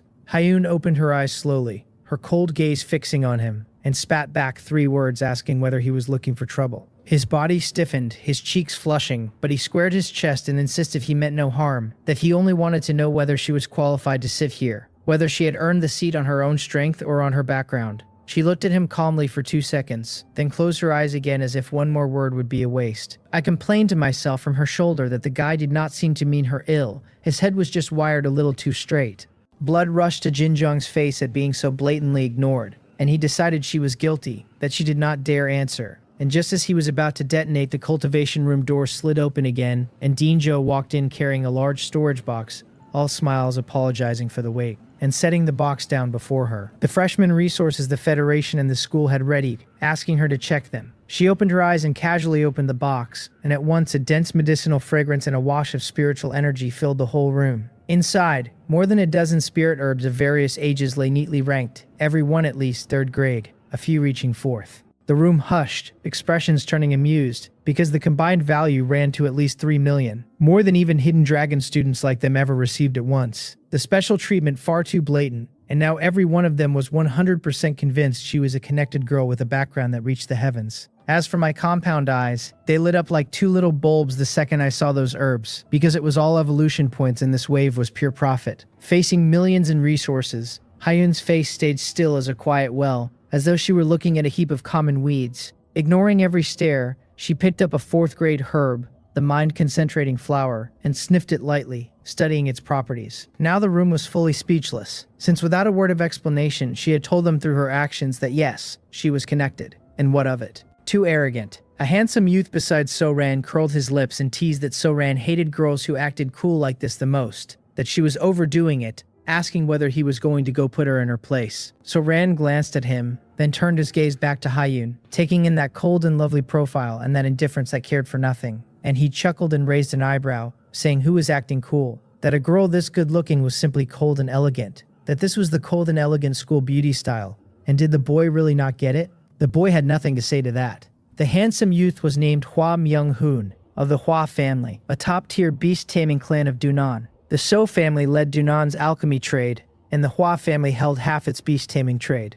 The 2 clans close for generations. So-ran and Hwa Myung-hoon best friends since childhood, so there was nothing about the man's behavior Hwa Myung-hoon could not read. So-ran had 2 great hobbies in life. The first was using his family and his face to flirt with girls everywhere, the current school beauty of Dunan number 1 being just one of his countless exes. The second was frantically chasing girlfriends and breeding his contract beast. And Hwa Myung-hoon still remembered visiting the So family's beast-taming base and seeing that poor 3-headed crimson flame lion ringed by 7 or 8 lionesses of different species. A tragedy for the whole lion kingdom. The worst for the fact that the lion was still a cub whose mane had not even come in. So the moment So-ran's gaze glued itself to Hyun, Hwa Myung-hoon knew the habits were flaring up again. Still, it was only human. This Hyun really was too beautiful, the school beauty of Dunan number 1, likely to look like a maidservant beside her. And though her talent fell short by Hidden Dragon standards, so what? Since to be airdropped into their class at this moment meant the power behind her was no small thing, no worse than the So and Hwa families. Background, appearance, all top tier, she danced right on So-ran's preferences.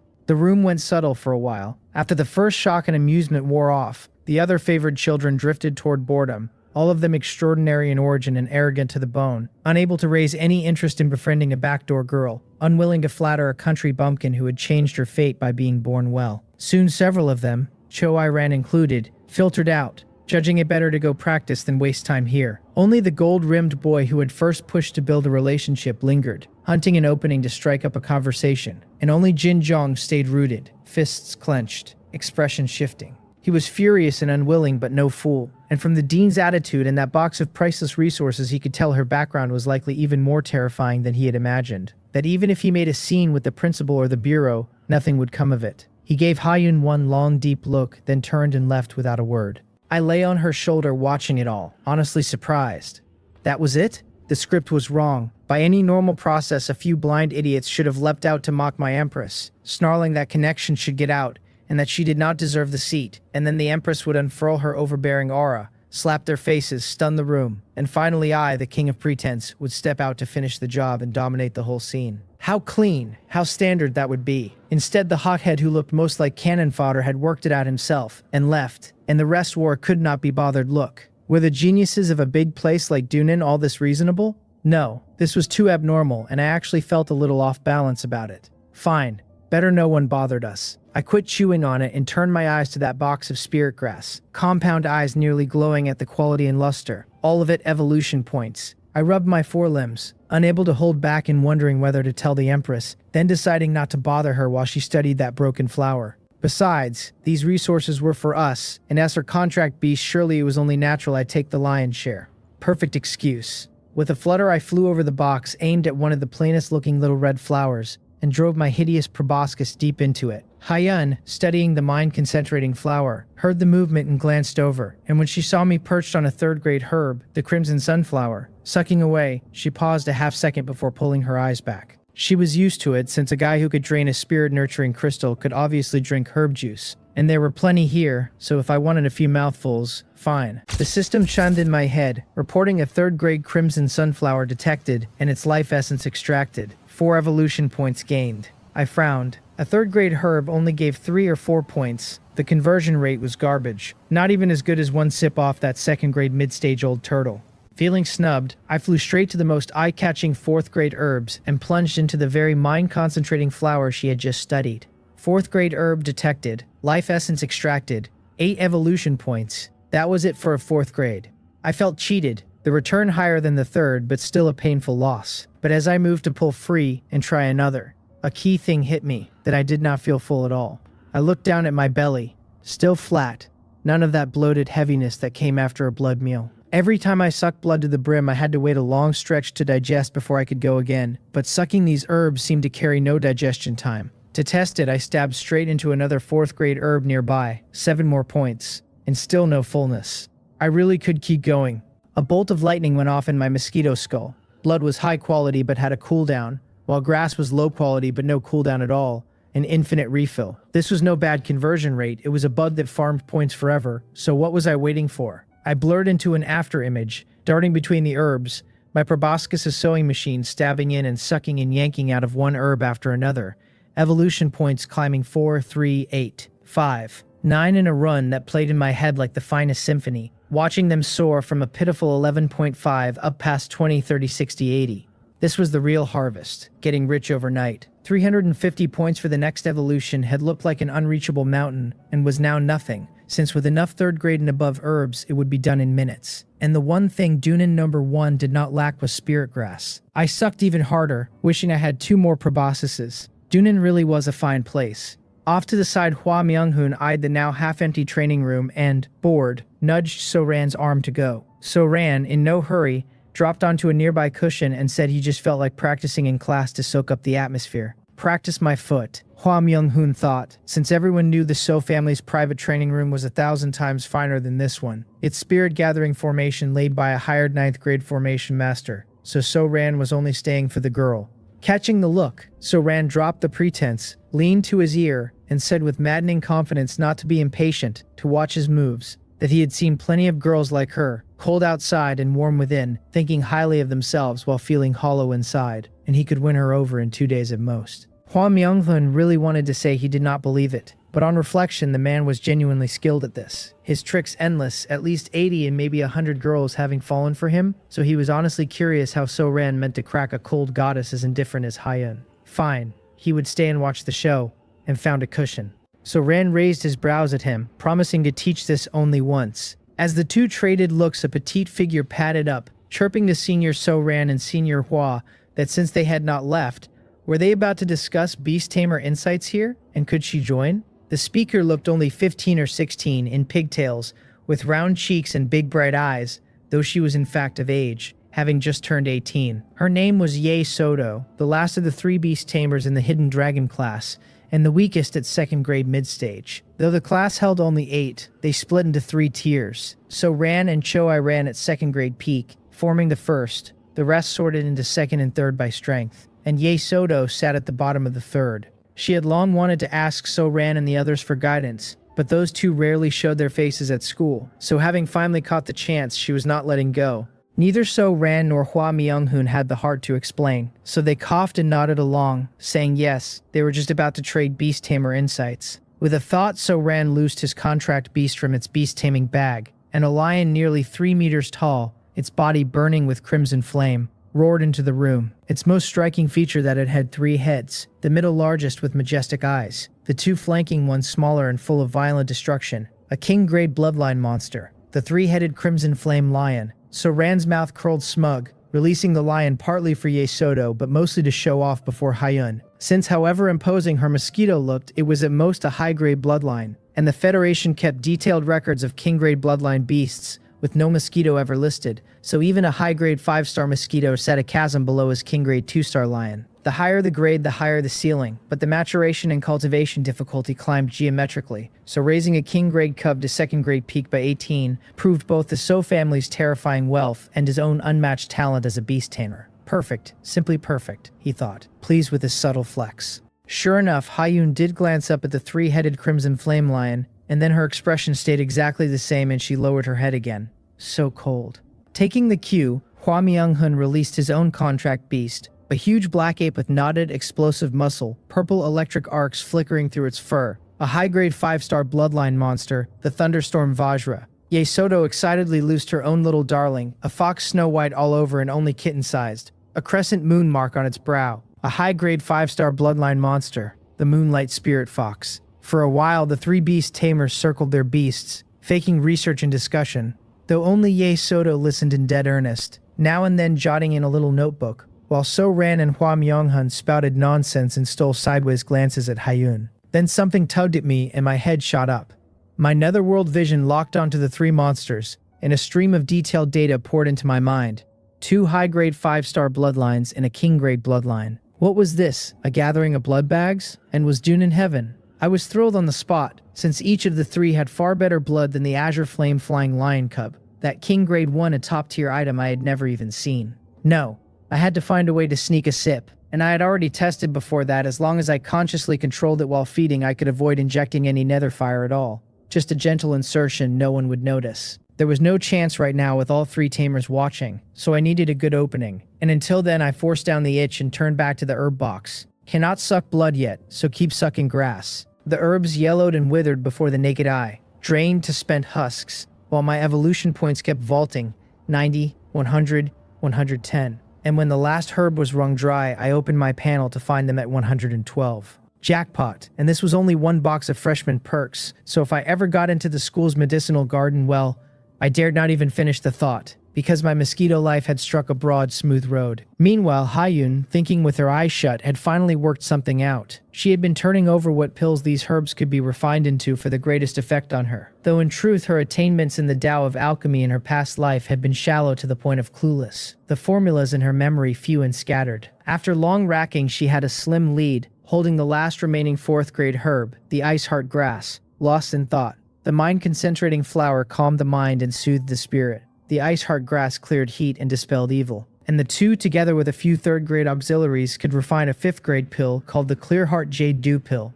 For ordinary martial artists, its chief use was preventing chi deviation and cultivation. But for her, a practitioner of the 10,000 Beasts furnace art, its meaning was extraordinary. The greatest flaw of the 10,000 Beasts furnace art was that fusing the essence blood of demon beasts left her eroded by the violent bestial will inside it, at risk of beastification. She had long been troubled, since the meridian-protecting pill could keep her physical meridians whole, but the mental danger had stayed a vast hidden threat, and now these herbs solved it cleanly. With enough Clear Heart Jade Dew pills, she could hold her spiritual platform at maximum clarity while practicing the heterodox art, at least up to 5th grade, sharply cutting the beastification risk and speeding the refinement of demon beast essence blood by another level. She felt a swell of joy, deciding the box of herbs was very useful after all, and opened her eyes in a fine mood, ready to store the herbs and wait for a chance to fire the furnace. Then her gaze fell on the storage box and the expression froze on her face. Where the shimmering natural treasures had been, only a heap of gray husks remained,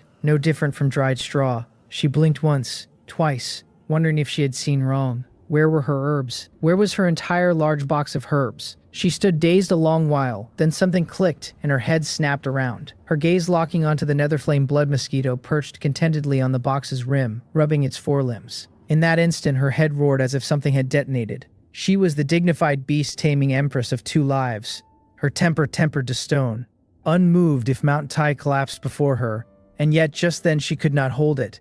A scream of endless fury and collapse bursting out over her herbs and shattering the room's silence. So Ran, Hua Myung-hun, and Ye Soto all whipped their heads around, dumbfounded. What had happened to the cold, aloof campus beauty? Why had she suddenly broken down? Hayun no longer cared about her image, blood rushing to her head, shaking with rage. The violent bestial will of the 10,000 Beasts furnace art nearly triggered to erupt on the spot by her fury, so she forced her eyes shut, sat cross-legged, and frantically circulated her heart guard wall to calm the near rampage of her mind. The pill formula she had worked so hard to piece together, the guarantee of her future cultivation, 3 million in herbs, all gone, all sucked dry by that cursed mosquito that had not left her a single mouthful. She roared it in her heart, calling me a beast, her cold, lovely face going pale, then flushed by turns, quite a thing to watch. So Ran and the others exchanged looks and took several seconds to grasp it. Following her earlier stare, They were stunned to find the whole box of herbs turned to husks, and that mosquito perched innocently beside it.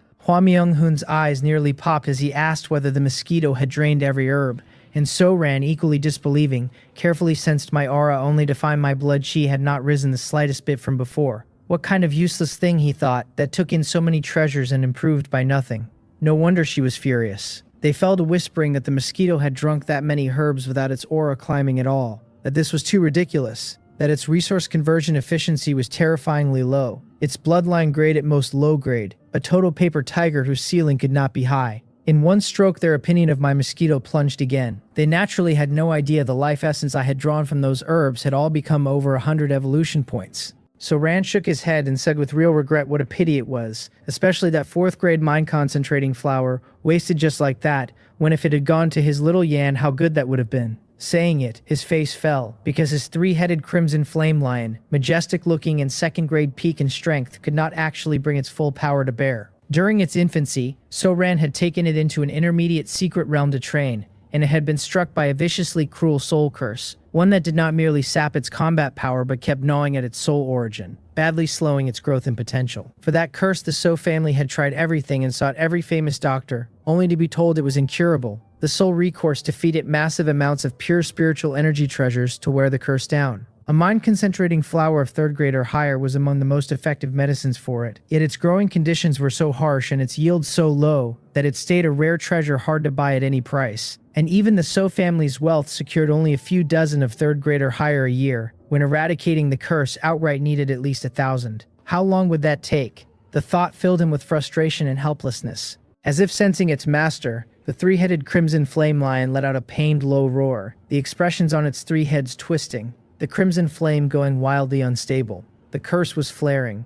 So Rand's face changed and he rushed to comfort it, urgently shouting to Ye Soto to switch on the room's meditation function. And Ye Soto, startled, hurried to the wall panel. A cool, gentle energy soon surged in from all sides, wrapping the room, and the lion's emotions finally settled. Though it still looked listless, 3 heads drooping as it lay on the ground, clearly unable to leave this meditation-charged space for a while. So Rand sighed and glanced at Hyun, still calming herself with no opening to approach. He had performed so many times and she had not spared him a proper look, genuinely galling. He told Hua Myung-hoon helplessly that he was hungry and they should go eat first, then come back and hunt another opening. Hua Myung-hoon agreed, also a little hungry, and moved to recall his thunderstorm Vajra into its beast-taming bag. But both his ape and Ye Soto's fox seemed to love the cool meditation energy and sprawled on the floor acting spoiled, unwilling to leave. Ye Soto could not bear to force her little fox and asked So-ran whether, since little Yan had to stay anyway, her fox could keep it company a while, it being safe here. So Rand looked at his listless beast, thought a companion would do it good, and agreed. Hua Myung-hoon did not indulge his though, slapping the thunderstorm Vajra on the head, scolding it for taking a mile when given an inch, and hauled it firmly into the bag. The 3 left the room together to go eat. Perched in the corner, I looked at the 3-headed crimson flame lion sleeping soundly on the floor, and the moonlight spirit fox dozing beside it, and an unprecedented gleam broke across my compound eyes at the sight of 1 king-grade bloodline and 1 high-grade 5-star bloodline left alone just like that. Had happiness arrived this fast? I could not sit still. I checked Hyun carefully, still deep in meditation, confirmed she would not wake for a while, and moved. I chose not to fly, since that made too much noise and drew notice, so I pulled in every scrap of aura and crawled, leg over leg, bit by bit, toward the sleeping lion. Closer, closer, my little heart hammering, the rich sulfur-scented blood aura off the lion more alluring than every blood meal I had ever taken combined. I circled to its back, scanned for the best strike point, and locked onto a patch of rough, dead skin-like hide at the base of a hind leg, a spot with minimal nerve endings in the dullest pain.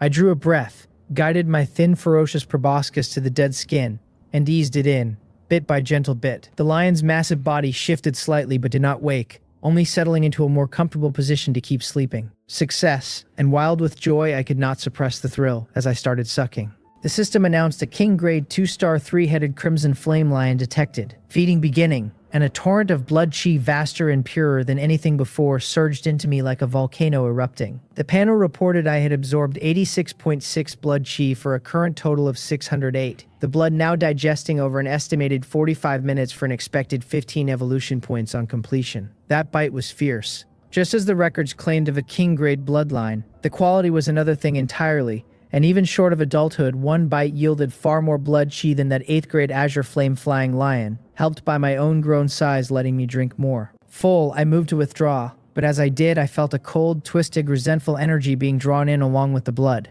A curse. And the soul-devouring nether flame inside me boiled up like a cat that had smelled fish, surging on its own toward that cursed energy, and where the cold curse touched the nether flame, it was like ice meeting hot iron, burned and purified in an instant, then turned to wisps of pure soul energy that fed my spiritual power in return. The system logged a soul curse detected, burning and purifying, purification successful, spiritual power up 5, then 6. I was dumbfounded that my own fire could purify curses. An unexpected windfall, and I could feel the curse still lurking vast inside the lion, so purifying and absorbing all of it might net me dozens of spiritual power points, and spiritual power took up no room in my stomach. Well then, Mosquito Lord would clear this curse as the meal fee, since I was never one to eat for free. With the thought, I threaded a wisp of soul-devouring nether flame finer than a hair down my proboscis into the lion, and it rode the blood like a guided missile to the curse buried deep in the beast's soul. The flame detonated, and the soul curse that had bound the lion for years and left the So family helpless could not last a single second under the burning of the soul-devouring nether flame before it vanished utterly.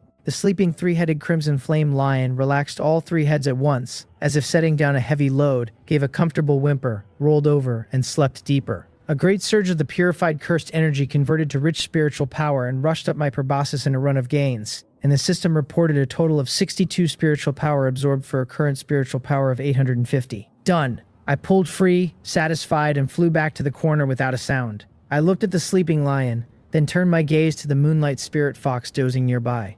Another high-grade 5-star. However small, mosquito legs were still meat, and I could not let it go.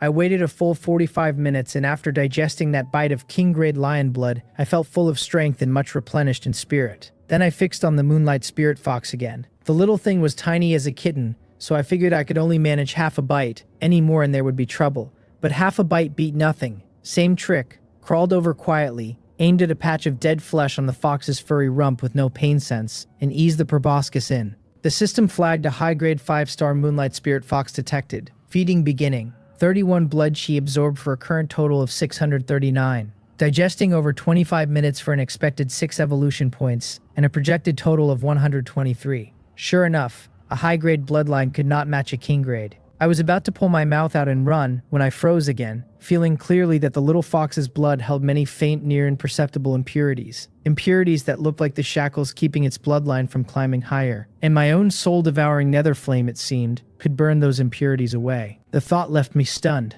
My flame, after leveling up, was this ridiculous? The system confirmed it, congratulating me on discovering the hidden effect of the soul-devouring nether flame. It explained that the fire was of soul and origin, fused from my own powerful spiritual power and the origin flame of the azure flame flying lion, and that in theory it could burn away all filth and impurity in the world, though at my current low realm it could only purify the bloodline of any creature no higher than my own strength rank. The timing of the system's voice cleared my confusion, and I was floored that my fire was this brutal.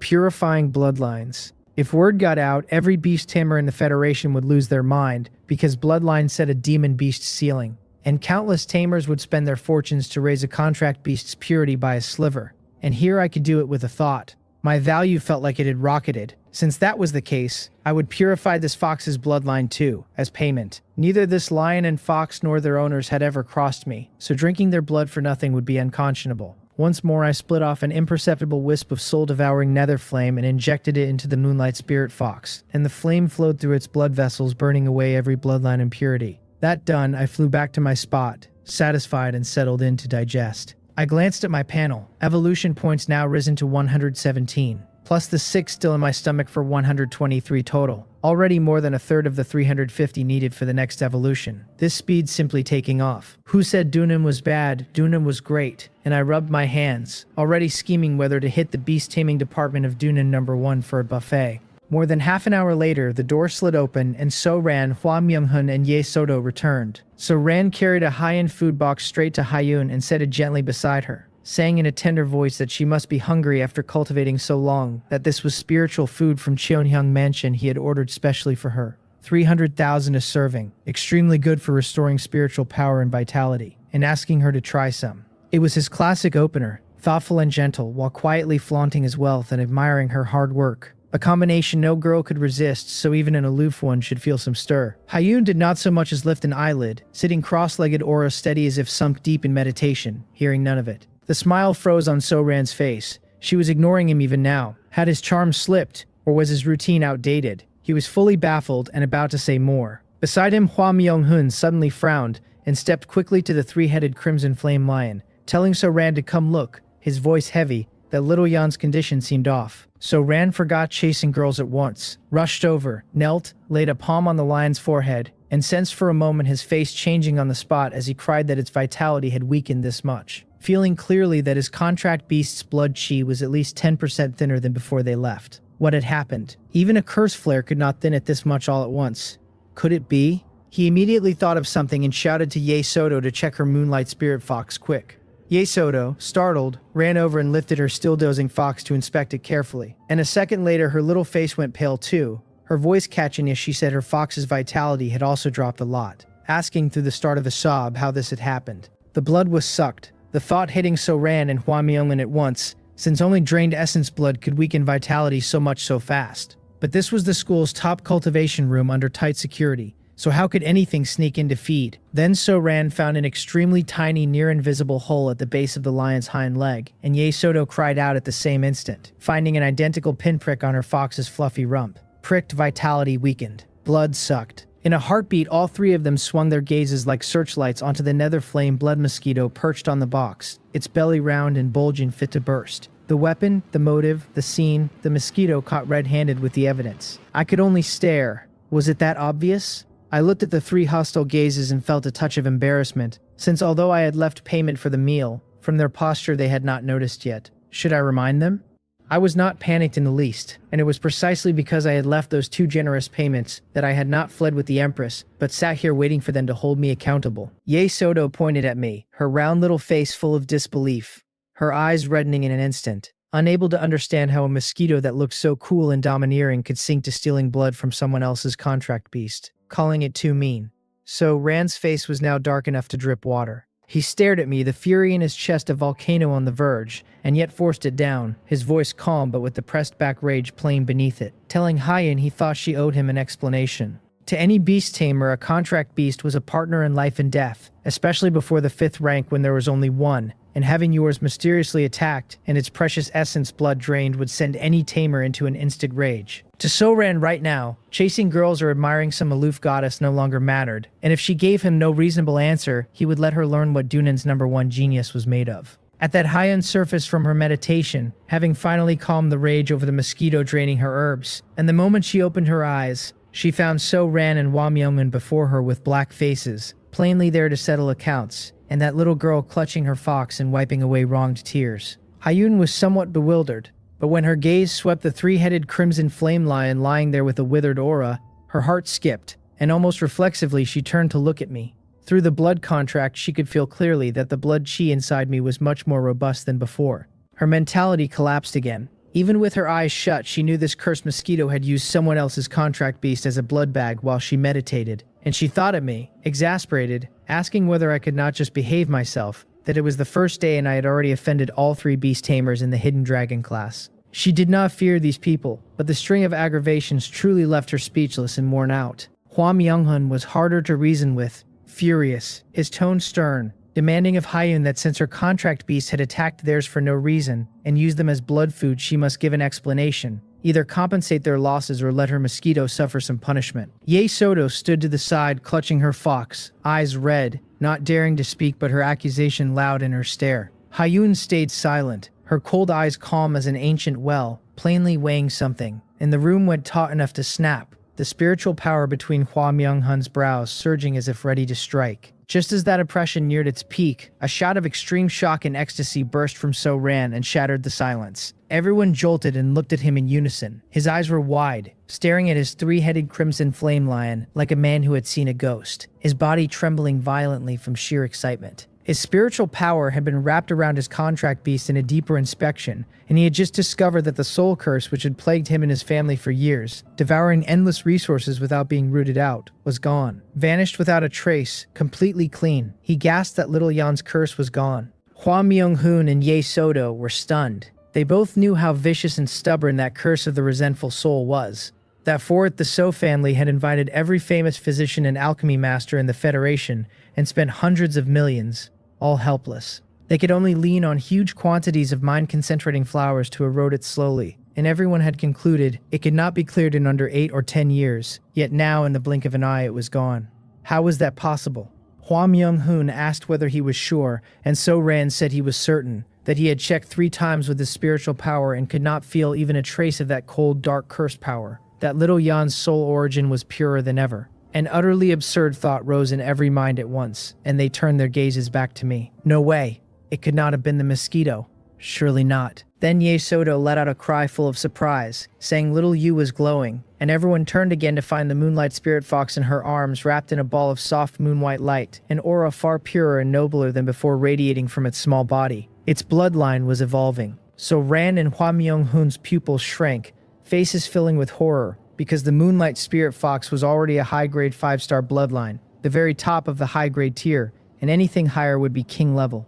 That thought struck their crowns like divine lightning from the 9 heavens and left their minds blank. King-level bloodline. What a concept. Between high-grade 5-star and king-level 1-star, it might look like a single-star rank gap, but it was a true chasm, a qualitative transformation. In the entire Federation, the recorded king-level bloodline beasts numbered under 100 species, everyone exceedingly rare and unbuyable at any price, even a family as mighty as the So family, securing only a handful of king-level cubs over many years, each raised as the hope of the clan's future. That was exactly why So Ran was so obsessed with breeding his 3-headed crimson flame lion, hoping to breed a few more king-level descendants. And now a high-grade 5-star moonlight spirit fox had, right under their noses, snapped the shackles of its bloodline and evolved to king level. The light faded, and the fox looked little changed except that the crescent mark on its brow shone brighter and more luminous, giving off a faint noble majesty, yet So Ran and Hua Myung-hoon could sense clearly that the bloodline within had undergone an earth-shattering change.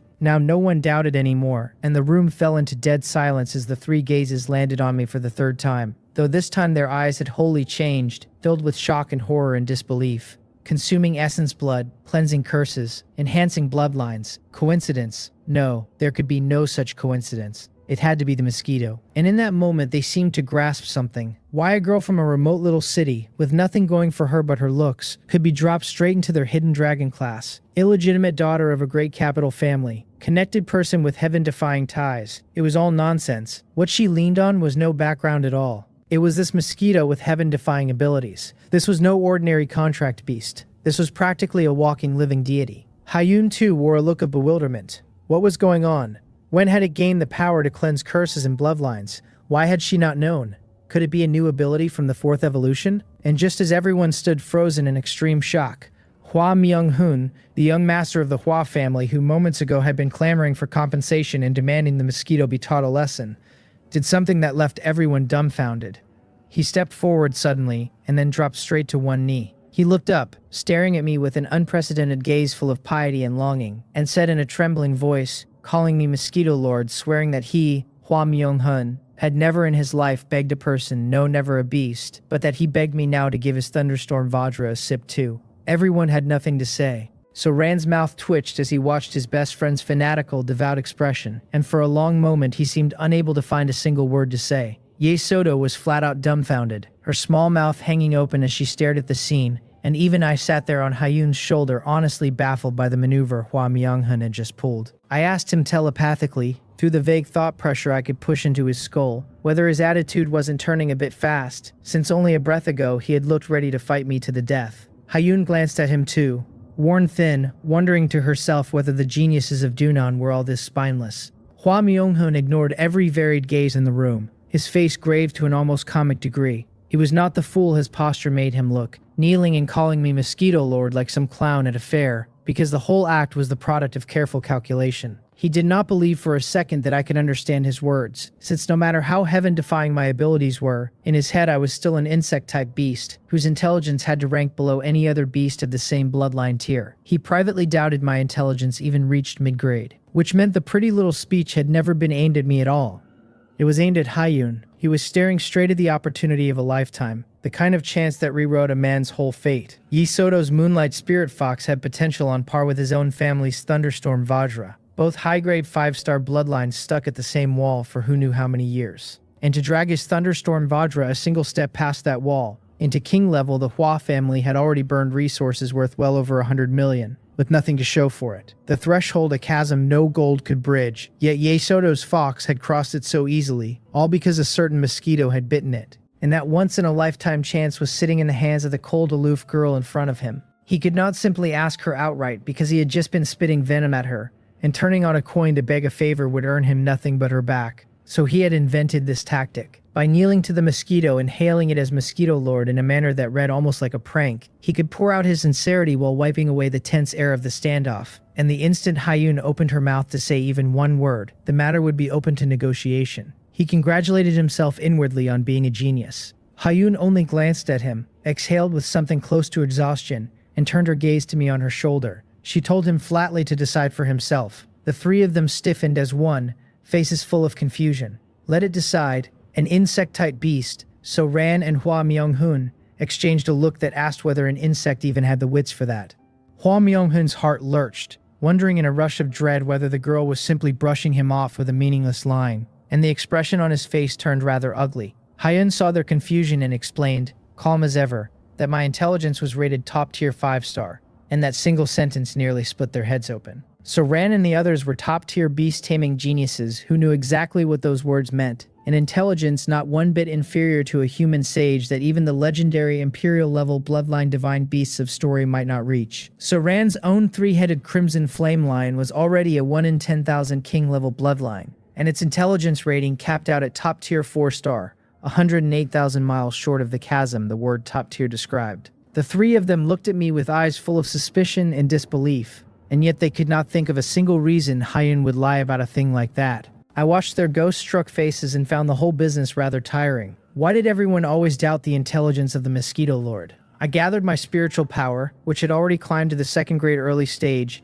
and pushed one extremely simple thought straight into their three minds. Undoubtedly, all three of them jolted as if a voice had cracked open inside their skulls, trembling, eyes flying wide again. It was not true telepathy, only a raw thought pulse, but that was terrifying enough. To send thoughts through spiritual power required second-grade early-stage intensity at minimum, and genuine telepathic speech demanded the 4th grade or higher. Yet this mosquito, whose blood energy sat at the second-grade early stage, somehow carried spiritual power at that same second-grade early stage as well. Blood energy and spirit growing in lockstep. That was a thing only an imperial-level bloodline beast was supposed to manage. They were in an uproar behind their still faces, their whole sense of the world shattering into shards. And since I clearly held such absurd spiritual power, the top-tier 5-star intelligence suddenly did not feel so impossible to swallow after all. They understood everything now. The reason the Federation prized Hyun so highly, the reason she had been dropped straight into their hidden dragon class, had to be this mosquito. The girl had gained her standing because of the pest on her shoulder.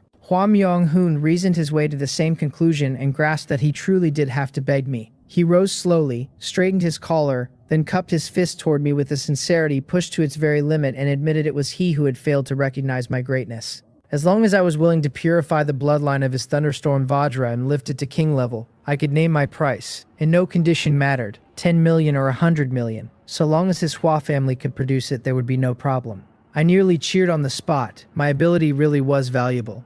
Money, unfortunately, was useless to me, since I could not spend a single coin to buy evolution points. A trade had to give me something I could actually use, something that fed my strength in a way I could measure. I passed the thought to Hyun through the blood contract, and though it came across only as a haze of intent, she caught it and, expressionless, played my translator. She told him I did not want money, that I wanted spirit herbs or beast essence blood in trade, that the spirit herbs had to be 3rd grade or higher and the essence blood at least mid-grade bloodline or above. She agreed with the request completely, since what she lacked now was never money but exactly these cultivation resources. Hua Myung-un froze, then broke into open joy, because none of that was beyond his reach. He asked at once what quantity I needed. I had no clue about the market rate, since how in the world would I know the going price of my own saliva, and Hyun understood that too and answered on my behalf with a serenity worthy of a queen, telling him he could set the amount by his own sincerity. The poor man was being asked to bid on his own conscience. He gritted his teeth and made up his mind in a heartbeat, promising the Mosquito Lord an answer worth its while by tomorrow. Problems that resources could fix were no problems at all. And if his thunderstorm Vajra evolved into a king-level bloodline, his standing inside the family would rocket, perhaps even to air, and this small cost meant nothing against that.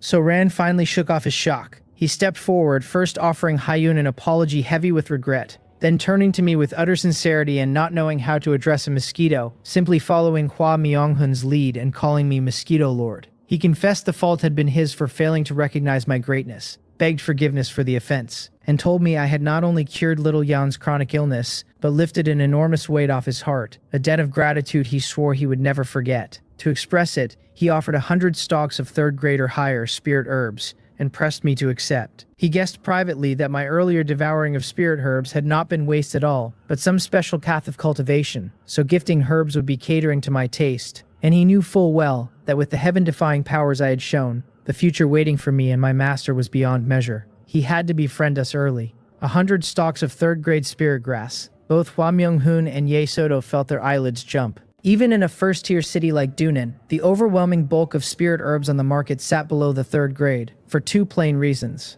First, the overwhelming bulk of cultivators in this world were below the third grade themselves, the vast consumer base. Second, the difficulty of cultivating spirit herbs of the third grade and above rose exponentially. Even a pharmaceutical giant like the So Group saw its annual output capped, and above the fifth grade its yearly production would not reach double digits. Most of that funneled straight to the Federation and the military. Even So Ran, the most valued direct line genius of the So Group, could pull no more than 100 stalks of third grade and above herbs in a year. Producing 100 stalks in one gesture meant he was paying a brutal price. Hearing it, I was overjoyed. 100 stalks. Even if a single stalk handed me only 3 evolution points, that was a full 300 points, a clean vertical takeoff. I nodded my satisfaction to show I accepted. Ye Soto snapped out of her daze too, clutching her little fox that had just crossed into a king-level bloodline. So excited she was tripping over her own words, bowing and thanking me again and again and stammering out an offer of 50 more stalks of third-grade spirit grass. I lay on Hyun's shoulder, watching these 3 geniuses, who had been baying for my death moments ago, now grovel like humble grandsons, and I felt magnificently smug,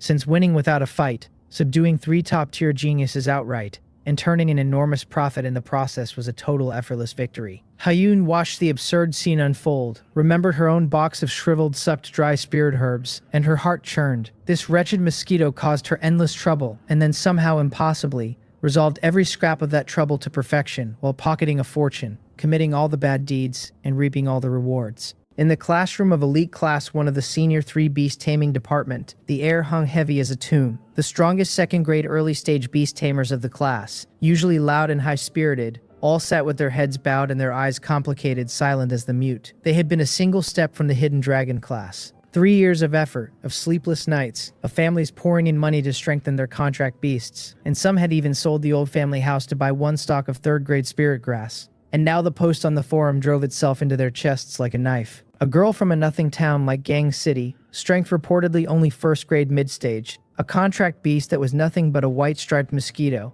airdropped straight into the Hidden Dragon class. Their effort, their investment, their sweat and their tears, all of it counted for nothing against one connected outsider. In a corner of the room, a gloomy youth gripped his phone so hard his knuckles bled white. His name was Wang Do, the younger brother of Wang Ri. He stared at the forum post, each word a needle, and he knew his sister had written it. The night before, Wang Ri had come home with her face swollen like a pig's head, weeping and pouring out her grievances to him for a full hour, telling him how unreasonable this student named Hyun was, how she abused the rules, and how Wang Ri herself had been slapped in public by President Wang without a single word of explanation. Listening, Wang Du had burned with a rage that wanted nothing but to rush to Gang City and tear the girl to pieces. He knew better than anyone what his sister had given up for him. Their family was ordinary working stock, their parents dead early, and Wang Ri had raised him alone. To scrape together the crushing tuition and resource fees that put him inside Dunnan No. 1 Youngmu High School, Wang Ri had married and divorced 7 times, taking a heavy settlement and dowry each time, and later becoming the kept mistress of a wealthy businessman,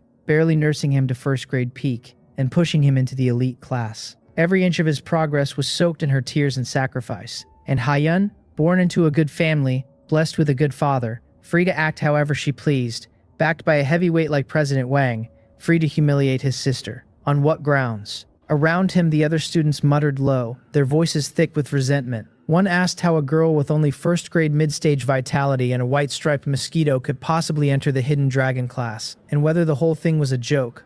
Another swore anyone pulled from their own class could crush her. A third answered that the forum called her the illegitimate daughter of a top capital family, that she leaned on her background while they leaned on their lives, and there was no competing with that. A fourth insisted they had to try anyway, that with 3 days left before the joint examination he wanted to watch her make a fool of herself. Until someone reminded him she was already guaranteed a seat at Huaqiang, or Seoul University, and did not even have to take the exam. The corner went silent with helpless fury. The anger in Wangdo slowly gave way to powerlessness. What could any of them do? Go teach Haiyun a lesson? Absurd, since anyone airdropped into the hidden dragon class stood on power he could not begin to picture. Expose her online. His sister already had, and nothing changed, because the girl did not even need to sit the exam. Was it all just going to end like this, his sister's grievance buried, an outsider basking in honors and resources that were never hers to hold? Never, he swore. His mind raced, and after turning it over he saw a single road left, to blow the thing up so large that neither the school nor even the provincial education department could smother it, using the crushing weight of public opinion to force the school into a corner. He asked for nothing but one outcome, that Haiyun be dragged onto the examination field, because the moment she stepped onto it he would have his chance to make her pay in blood for everything. But where would a nobody like him find the pull to rally people?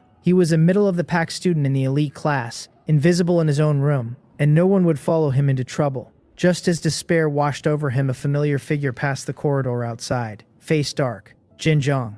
Wang Do froze, and then a spark of inspiration cracked across his brain. He had no influence, but Jinjiang was another matter. The lone outlier of the hidden dragon class, a boy from an ordinary family who had clawed his way up through sheer desperate effort and raw talent. A story every student at Dun and Number 1 knew by heart. He was the idol, the spiritual banner of every student born without a name. If Jinjiang could be talked into standing up front, the crowd that answered would number in the thousands with a single wave of his arm. Wang Du could not stay seated another second. He shot up and rushed out, calling for Brother Jin. Jinjiang stopped and looked back at the stranger blocking his path, his brow tightening. Since he was in a foul mood and wanted to speak to no one, Wang Do did not care. He stepped close, dropped his voice, and asked whether Jinjiang had seen the forum, whether he knew the connected girl named Haiyun had been dropped into his own hidden dragon class, and what he thought of that. Jinjiang's face darkened another shade. He stayed silent a moment, then said in a hoarse voice that he knew, and that it was not fair. Wang Do's temper flared instantly. He pointed at the students streaming below the teaching building, his voice shaking, and demanded to know who among them was not training with his life on the line, whose parents had not smashed their pots and sold their iron to scrape resources together.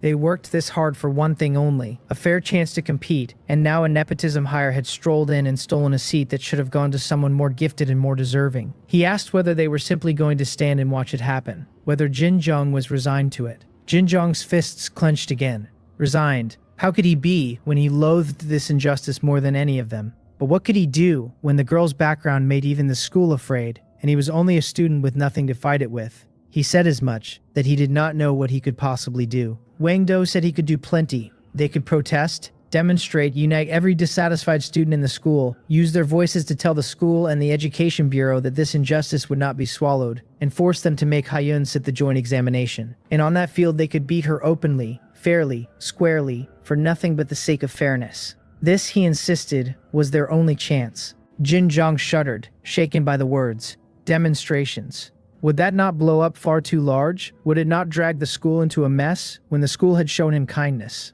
Wang Du saw the hesitation and struck while the iron glowed, asking what happened next time if they endured this one. Whether there would be a second connected hire, a third, and whether commoner students would ever climb out of the pit then. He told Jinjiang he was a member of the Hidden Dragon class now, the hope of every ordinary student, and that only if he stood would the others follow, because he was their backbone. Jinjiang's heart wrenched. He thought of his father, dead of overwork at a construction site, of his mother driven to shameful loans and endless humiliation, of a road paved with his family's blood. How could he not want fairness? But he confessed awkward and quiet, that he did not know how to speak, did not know how to talk anyone into walking with him. It had worked, and Wang Do knew it. He clapped his own chest and swore he would write the speech, that Jinjiang needed only to stand before the crowd and read it aloud, nothing more. Jinjiang looked at those eyes brimming with expectation and trust, then down at his own hands, calloused from years of training, and after a long silence, he nodded heavily and said he would try. Wang Du walked back into the classroom already smiling, because it had worked. Jinjiang was an honest fool, but as long as he stood up his reputation would gather a crowd. the protest would explode, and the higher-ups would owe an explanation, and once Hyun was forced onto the examination field, there would be a chance to humiliate her savagely. Whether Jin Jung offended people or the protest slipped its leash touched him not at all, since he only meant to use the boy as a knife to carve out his goal. He sat, took out his phone, and began drafting the speech, already picturing the day of the joint examination, when a mob of furious candidates would teach Hyun her lesson, while he stayed hidden in the shadows and let Jin Jung and the outraged students take the blame and avenge his sister for him. Background or no background, when the day came, she would learn that strength was the only truth that mattered. Elsewhere, Hyun had already brought me to the central hall of Dunnan No. 1 Youngmu High School. Before leaving, So Ran had pressed an extra 100,000 points on her, saying she could exchange them for resources at the school's central hall, so she stopped by to see what it amounted to. Inside, the space stretched far wider than the exterior suggested, plainly built out with space expansion formations. People moved through the hall in every direction,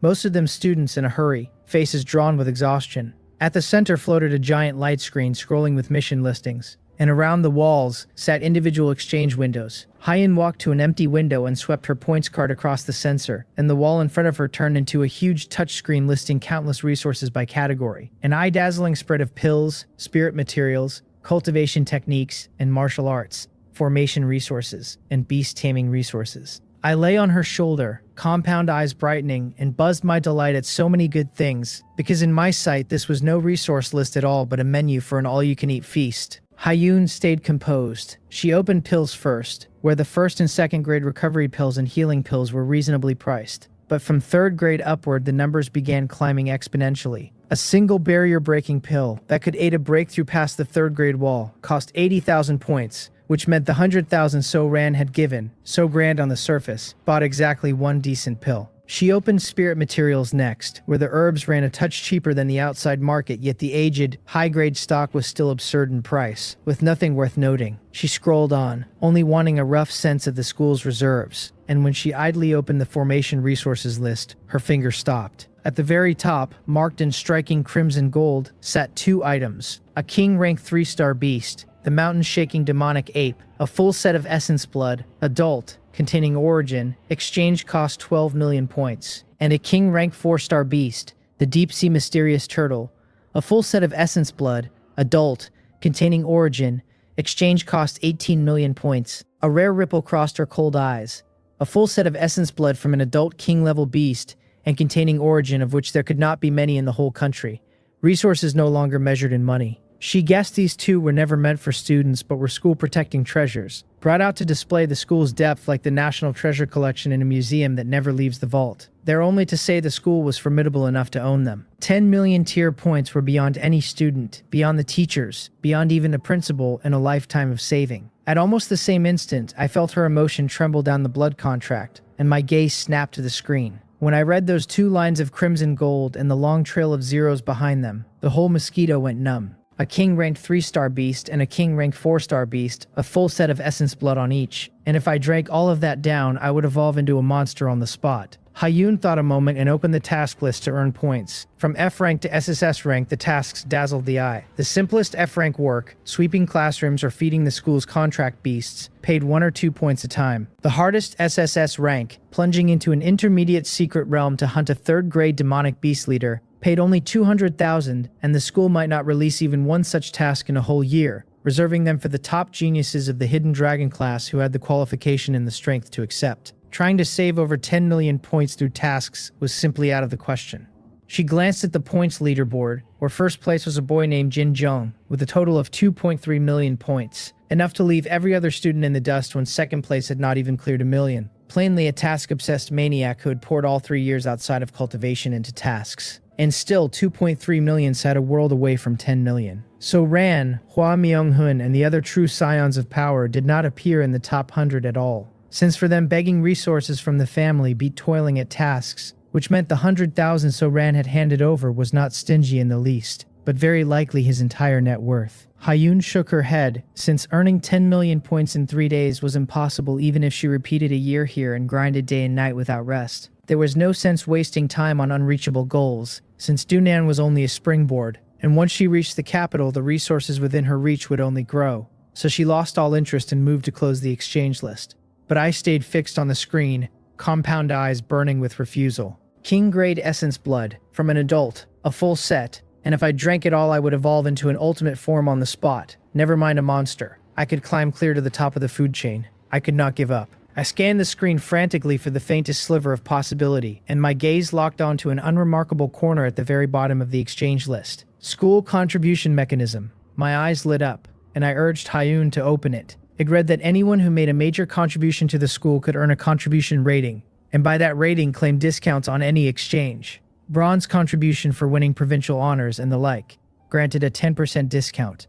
Silver contribution for winning federal honors, granted a 30% discount. Gold contribution for a major breakthrough in some field that brought the school great prestige, granted a 50% discount. And Hall of Fame contribution for turning the tide in a great crisis and saving the school from ruin, granted a 70% discount and an additional reward of 1 million points. Hall of Fame contribution. My mosquito brain spun up to full speed. That 12 million point mountain shaking demonic ape essence blood at a 70% discount dropped to 3.6 million, and subtracting the 1 million reward left only 2.6 million. Still enormous but no longer untouchable. Hua Myung-hoon would pay a heavy price to evolve his beast to king grade, so I could squeeze several 100,000 points worth of resources out of him easily. And the Empress's storage bag still held the loot stripped off that unlucky Yu Myung to recycle for a good deal more. And if all else failed, I could lean on So Ran and the other geniuses I had just convinced to chip in.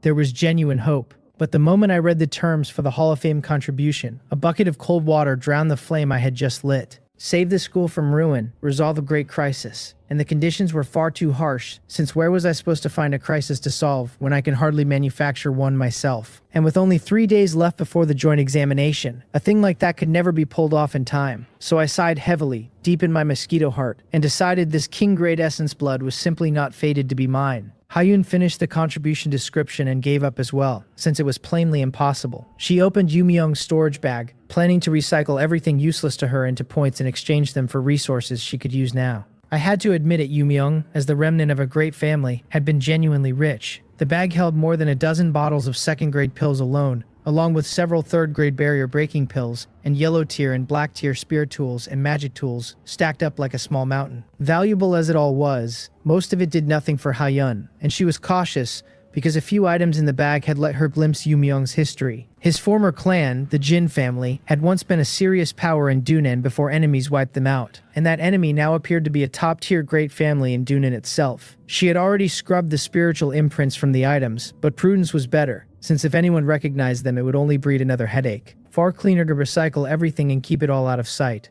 She selected the whole useless lot and recycled it at once. A chime, and the recycling succeeded, yielding a total of 1.27 million points. Added to So Ran's 100,000, she now held 1.37 million points, a sum enough to drive any student mad with envy. She nodded satisfied and moved to exchange it for high-quality 4th-grade pills and cultivation resources. But just as she was about to confirm the exchange, my frantic thought rang out in her mind, telling her not to exchange, to keep every point.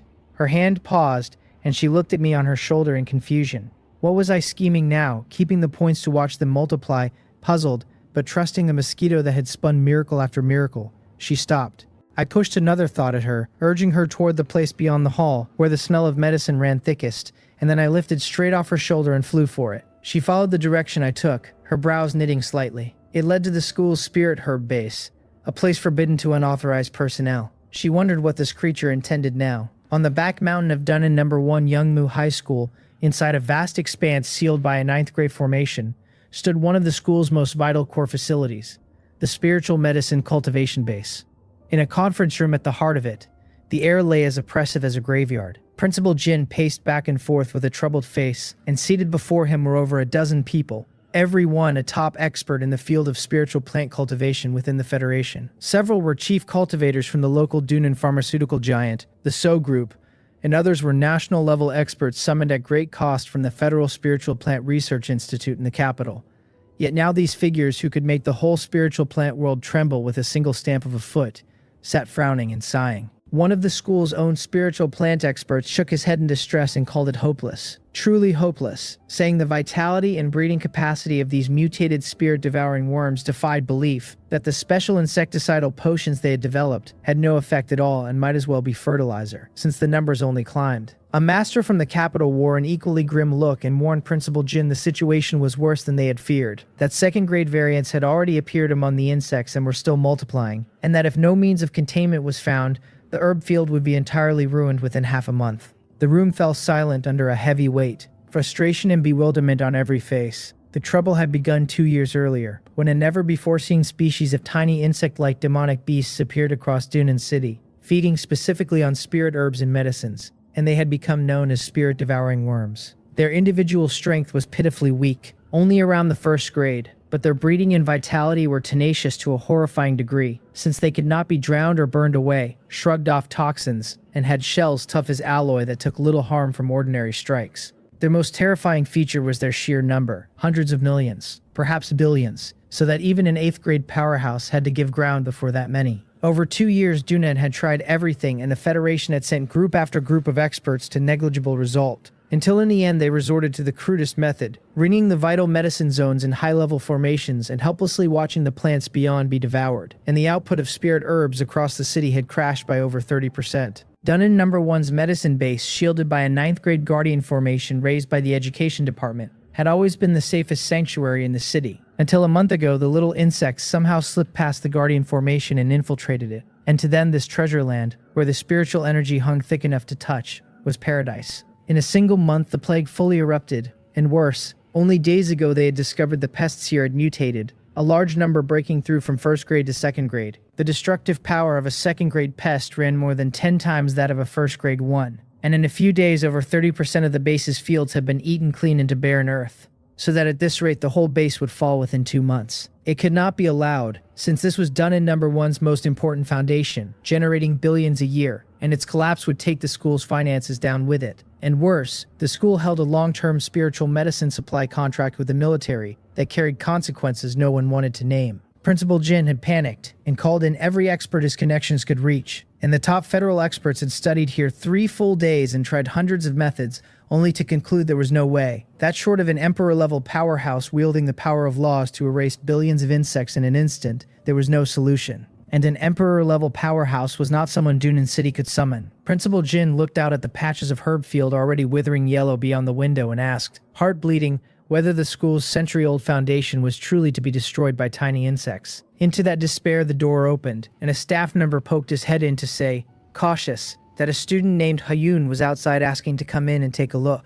Every eye in the room snapped to him. The fire was already at their brows and a student wanted a tour. The hot-tempered master from the capital was enraged outright, slamming the table and demanding they tell her this was a restricted area, no place for a student, that she leave at once.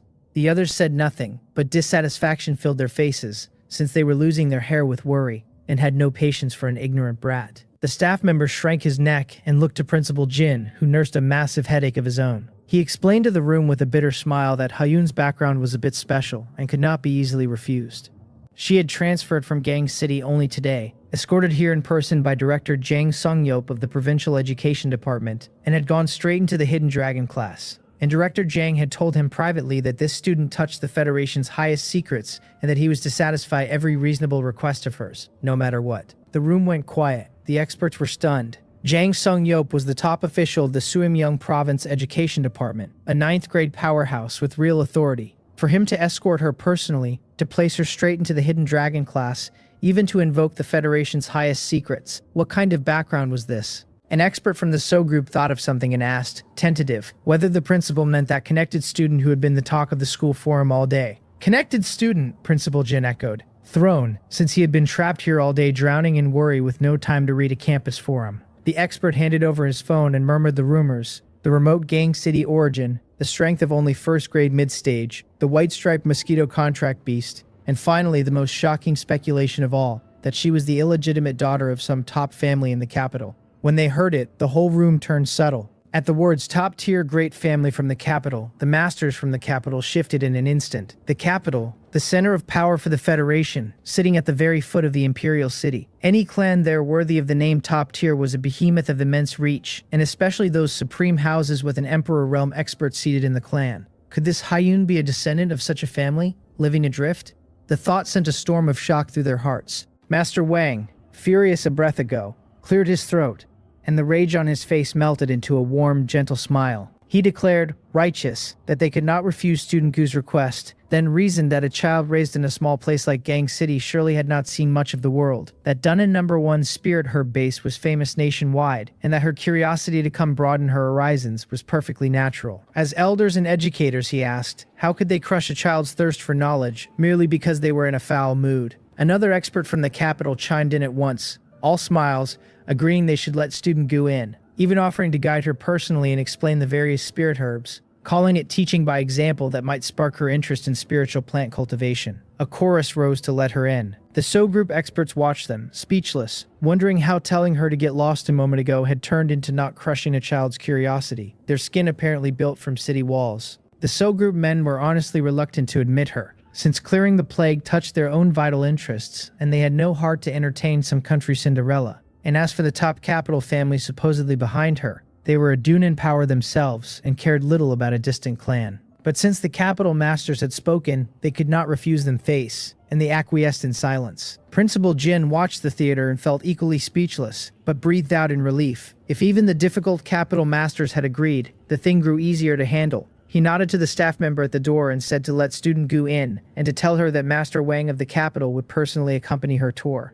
Master Wang, overjoyed, straightened his collar and strode for the door, his sums already run. This was a massive opportunity, an illegitimate daughter of a suspected emperor-level family currently in a lowly state, the perfect target for investment, and if he built a good relationship now and she mentioned him even in passing when she returned to her family, his whole life would take off. Never mind vice president of the Spirit Plant Master Association, he would be fit for president outright. Hyun was led into the room by the enthusiastic Master Wang, and a dozen gazes fell on her at once. The capital masters wore warm smiles, eyes full of an elder's care for a junior. The So Group and local Dunan experts mostly disliked this Cinderella, but did not dare offend her given her standing, and squeezed out smiles of their own. Then their gazes slid to the ferocious mosquito perched on her shoulder, and they froze slightly. This was not a white-striped mosquito, surely. Whose white-striped mosquito looked like this? Its carapace patterned in interwoven deep blue and dark red, its head ringed by a band of flame. Clearly a never-before-seen variant. But they were only mildly surprised before withdrawing their attention, since however great a variant it was, it remained an insect-type beast, and the bloodline ceiling for insect types was pitifully low.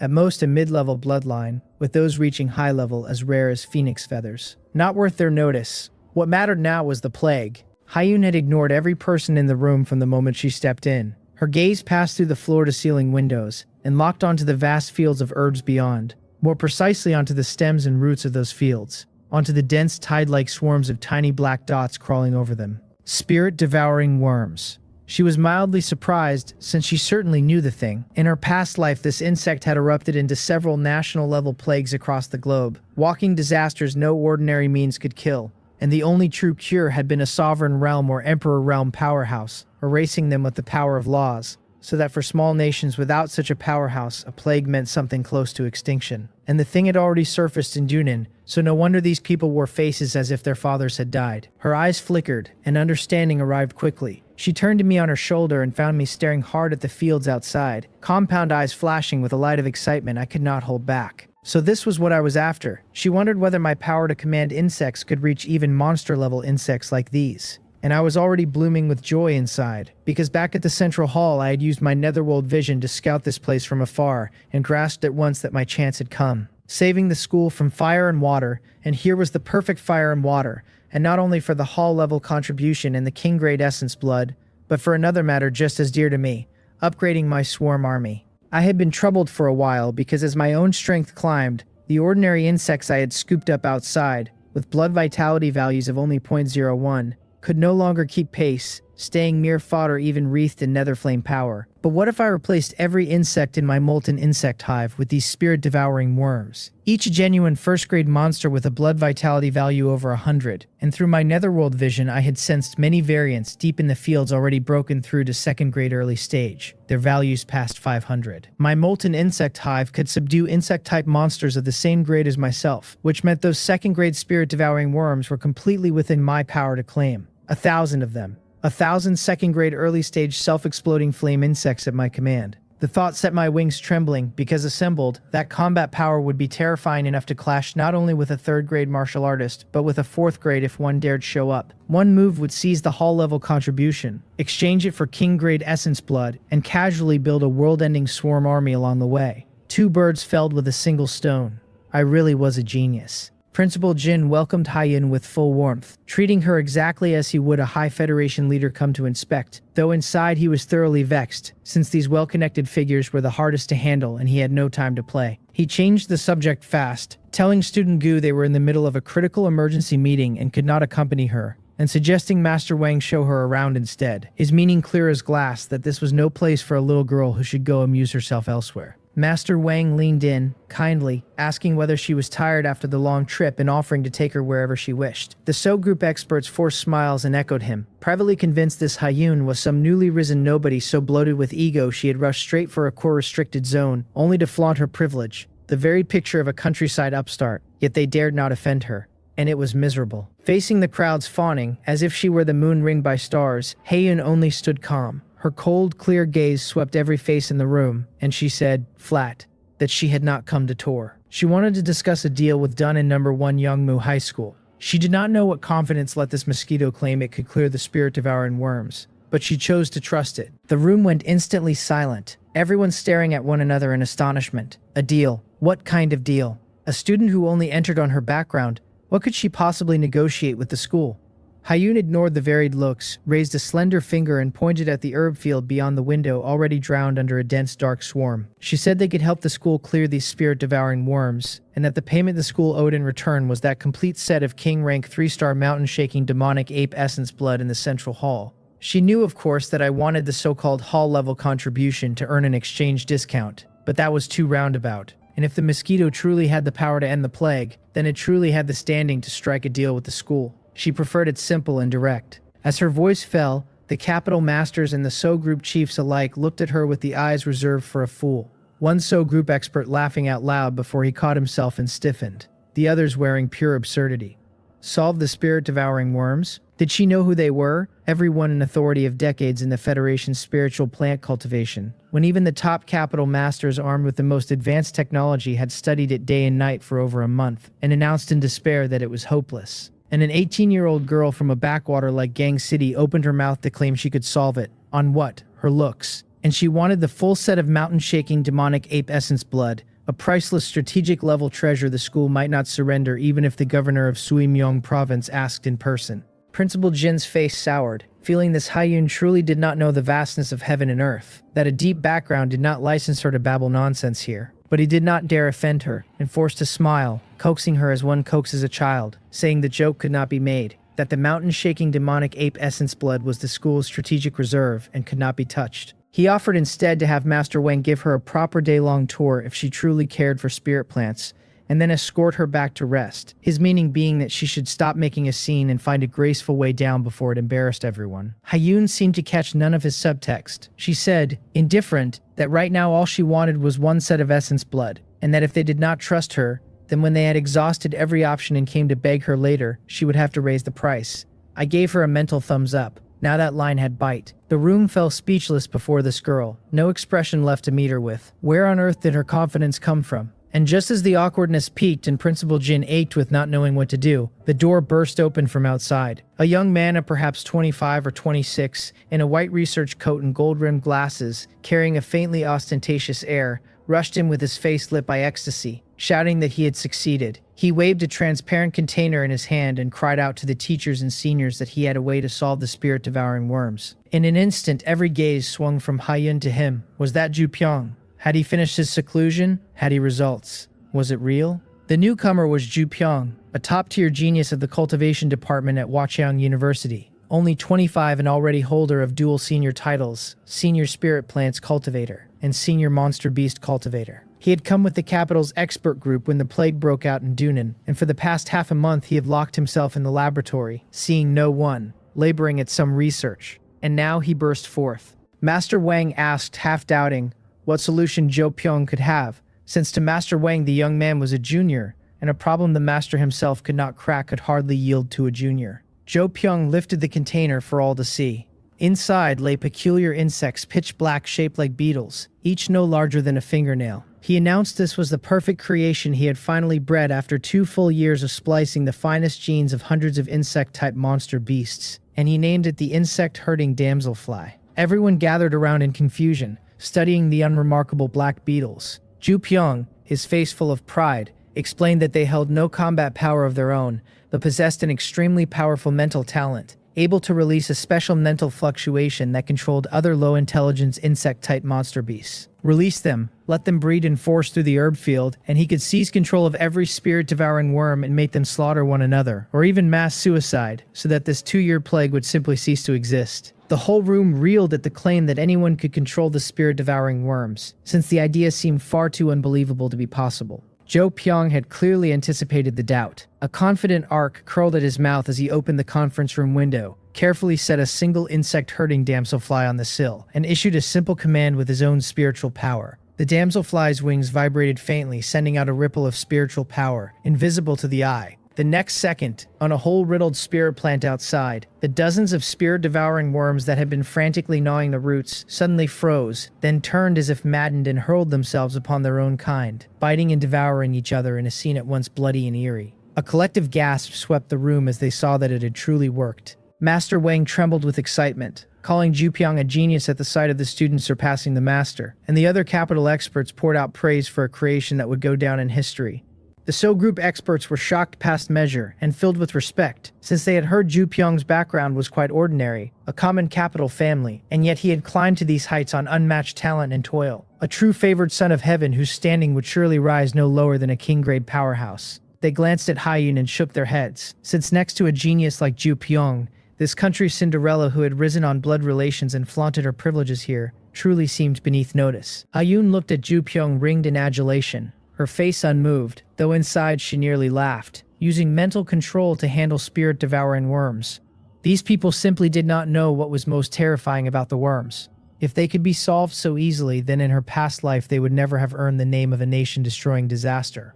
She was already settling in to watch the show. I was a little surprised myself. This kid's bugs carried an ability rather like my own, controlling other insects. If I took his bugs as my underlings and let his bugs control the spirit-devouring worms, that was infinite nesting dolls, and I would become commander-in-chief of the whole swarm outright. But the next second I dropped the idea, because through my netherworld vision I had already sensed a massive, chaotic, faintly unified mental fluctuation slowly waking deep within the fields. Was this the show the Empress had promised in her inner thoughts? I understood something then. Amid the room's expectant gazes, Zhu Pyong strode out to the open ground beyond the conference room, opened a huge incubator he had brought, and released all thousands of insect-herding damselflies inside, crying out for his children to go. He surged with feeling, certain he was working a miracle in the world of spirit plants, that once it succeeded, he would go down in history, be named an outstanding alumnus of Huaqiang University, and rise to a new tier in the upper reaches of the whole Federation. The insect-herding damselflies shot into the boundless sea of insects like arrows loose from the string. At first the effect was striking, great swaths of spirit-devouring worms falling into chaos under their control, turning to slaughter each other, and thunderous cheers and applause broke out in the room. Every expert thrilled as if the plague were already broken. Then, all at once, the change came, and the boundless black tide of insects halted as one, every spirit-devouring worm stopping in the same instant. An invisible yet suffocating mental pressure, vast and terrible, swept out like a tsunami and swallowed the entire medicine base, and every brain in the room felt struck by a hammer going blank in a breath. Master Wang cried out in horror that this was hive mind, and the color drained from his face. The word changed every expression at once, and Zhu Pyong went paler than a corpse, since hive mind was a lesson the Federation had paid for in blood. Over 70 years ago, in the golden age of secret realm exploration, 3 king-level powerhouses had entered a newly found realm named the Fallen Insect Abyss, where nearly all the life fluctuations came from insect-type demonic beasts, and they had not taken it seriously, judging insect intelligence and bloodlines weak and easy to handle. They were wrong. Those billions of insects were no rabble but seemed to share one brain. Countless weak spiritual powers threaded into a single colossal collective will, and in under half an hour all three had fallen beneath its flawlessly coordinated assault. The realm was rated calamity level, and that terrible will was named hive mind, and these spirit-devouring worms were now showing the same ability. The spiritual power of every worm fused into one whole, a single worm's power, nothing but hundreds of millions gathered together, brushing faintly against the threshold of the king grade. Against that world-ending collective will, the mental fluctuations from Ju Pyong's insect-herding damselflies were a single leaf boat in a giant wave, crushed before they lasted even a second. And then something worse. Those golden insect-herding damselflies, washed over by the hive mind, no longer answered Ju Pyong's commands, but settled onto the spirit plants alongside the spirit-devouring worms and began to gnaw. They had been assimilated. Jo Pyong's confidence and pride vanished into pure horror, his face white as paper, and he stared as if struck by lightning at his failing creation. The perfect thing he had poured countless efforts into, undone just like that. Principal Jin and the experts turned ashen, the hope so freshly lit crushed in a devastating stroke. Despair, endless despair, filled the room. And into that dead silence a cold, clear voice spoke. Hyun said that now they would make their move, and that they would need 2 full sets of king-grade essence blood. Every eye turned to her at once, faces full of absurdity. What was this? Robbery in broad daylight, and even robbery required the power to pull it off. Principal Jin rubbed his aching temples, feeling driven mad by this ignorant girl. Their side had reached total despair with the Federation's finest experts, and an 18-year-old claimed she could solve it. He suppressed his anger and said, almost pleading, that she should stop, that this was no time for jokes, that she might not grasp the severity. The spirit-devouring worms were suspected of a hive mind, and they had to determine at once whether that hive mind would actively attack humans, because if it held such aggression, then all of Dunnan number 1, all of Dunnan, faced a city-ending crisis. He tried to shock her to her senses with the weight of it. Hyun answered calmly that the collective will of these spirit-devouring worms would not attack humans, that it was not the same thing as the hive mind in the fallen insect abyss, and that he was overthinking it. Principal Jin gaped. How did she know that? They had only just discovered the worms held the ability, and she had already concluded they would not attack humans. Was this nothing but pure imagination? He was left completely speechless, unable to fathom what the young lady was going on about. Hyun ignored him, turned to me on her shoulder, and told me to show off a little, since otherwise they would not believe it. The room stalled again. What did that mean? Did she mean to have this mosquito solve the plague? That was past absurd into fantasy. Jo Pyong frowned in confusion, then looked closer at me and wondered aloud where this lunatic had come from. My appearance was peculiar, a breed he had never seen, but what use could it be? The individual ceiling of insect-type demonic beasts was universally low. Even granting the mosquito real strength, what waves could it raise against an insect sea in the hundreds of millions? His own army of thousands of painstakingly bred insect-herding damselflies armed with mental control had been crushed by the hive mind in a heartbeat. On one mosquito, was this woman truly not here just to stir trouble? The next second, they watched the ferocious blood-colored mosquito on the girl's shoulder flap its wings, and a dense mass of black shadows appeared from nothing before it. A great swarm of moths, beetles, and mosquitoes of every shape, over 1,000 of them, and on each body burned an eerie nether flame of mingled deep blue and dark red. I loosed a thought, and those 1,000 underlings, a suicide squad receiving its order, turned into 1,000 burning streaks of light and hurled themselves fearlessly into the boundless sea of spirit-devouring worms. A string of violent detonations tore the air. Each underling's self-destruction kicked up a small wave of nether flame that engulfed and burned a dozen surrounding worms to ash in an instant. 1,000 underlings, after a single round of suicide charges, had cleared a vacuum a full 10 meters across in the black tide, killing tens of thousands of spirit-devouring worms. Every expert in the room gaped. This mosquito could summon an insect swarm and make it self-destruct. What was this thing? Ju Pyong was stunned past words, since after so many years studying demonic beasts, insect types most of all, he had never heard of any capable of so absurd an ability. No one had dreamed the country Cinderella's contract beast could pull such a trick. But he recovered fast and shook his head in disappointment, calling the method useless, its attack too inefficient, its explosive force uncontrollable and bound to destroy the spirit plants along with the pests. A loss not worth the gain. The crowd calmed, since against hundreds of millions the tens of thousands I had killed were a drop in the bucket, no solution at all. Just as they wrote it off as another false hope, a stranger scene unfolded. In the dense, tide-like sea of worms, a great chunk simply vanished into thin air, as if an invisible giant hand had scooped hundreds of them clean out of the field. Before anyone could parse it, the 1,000 missing worms reappeared, only now shrouded in a faint aura of nether flame. Under my control,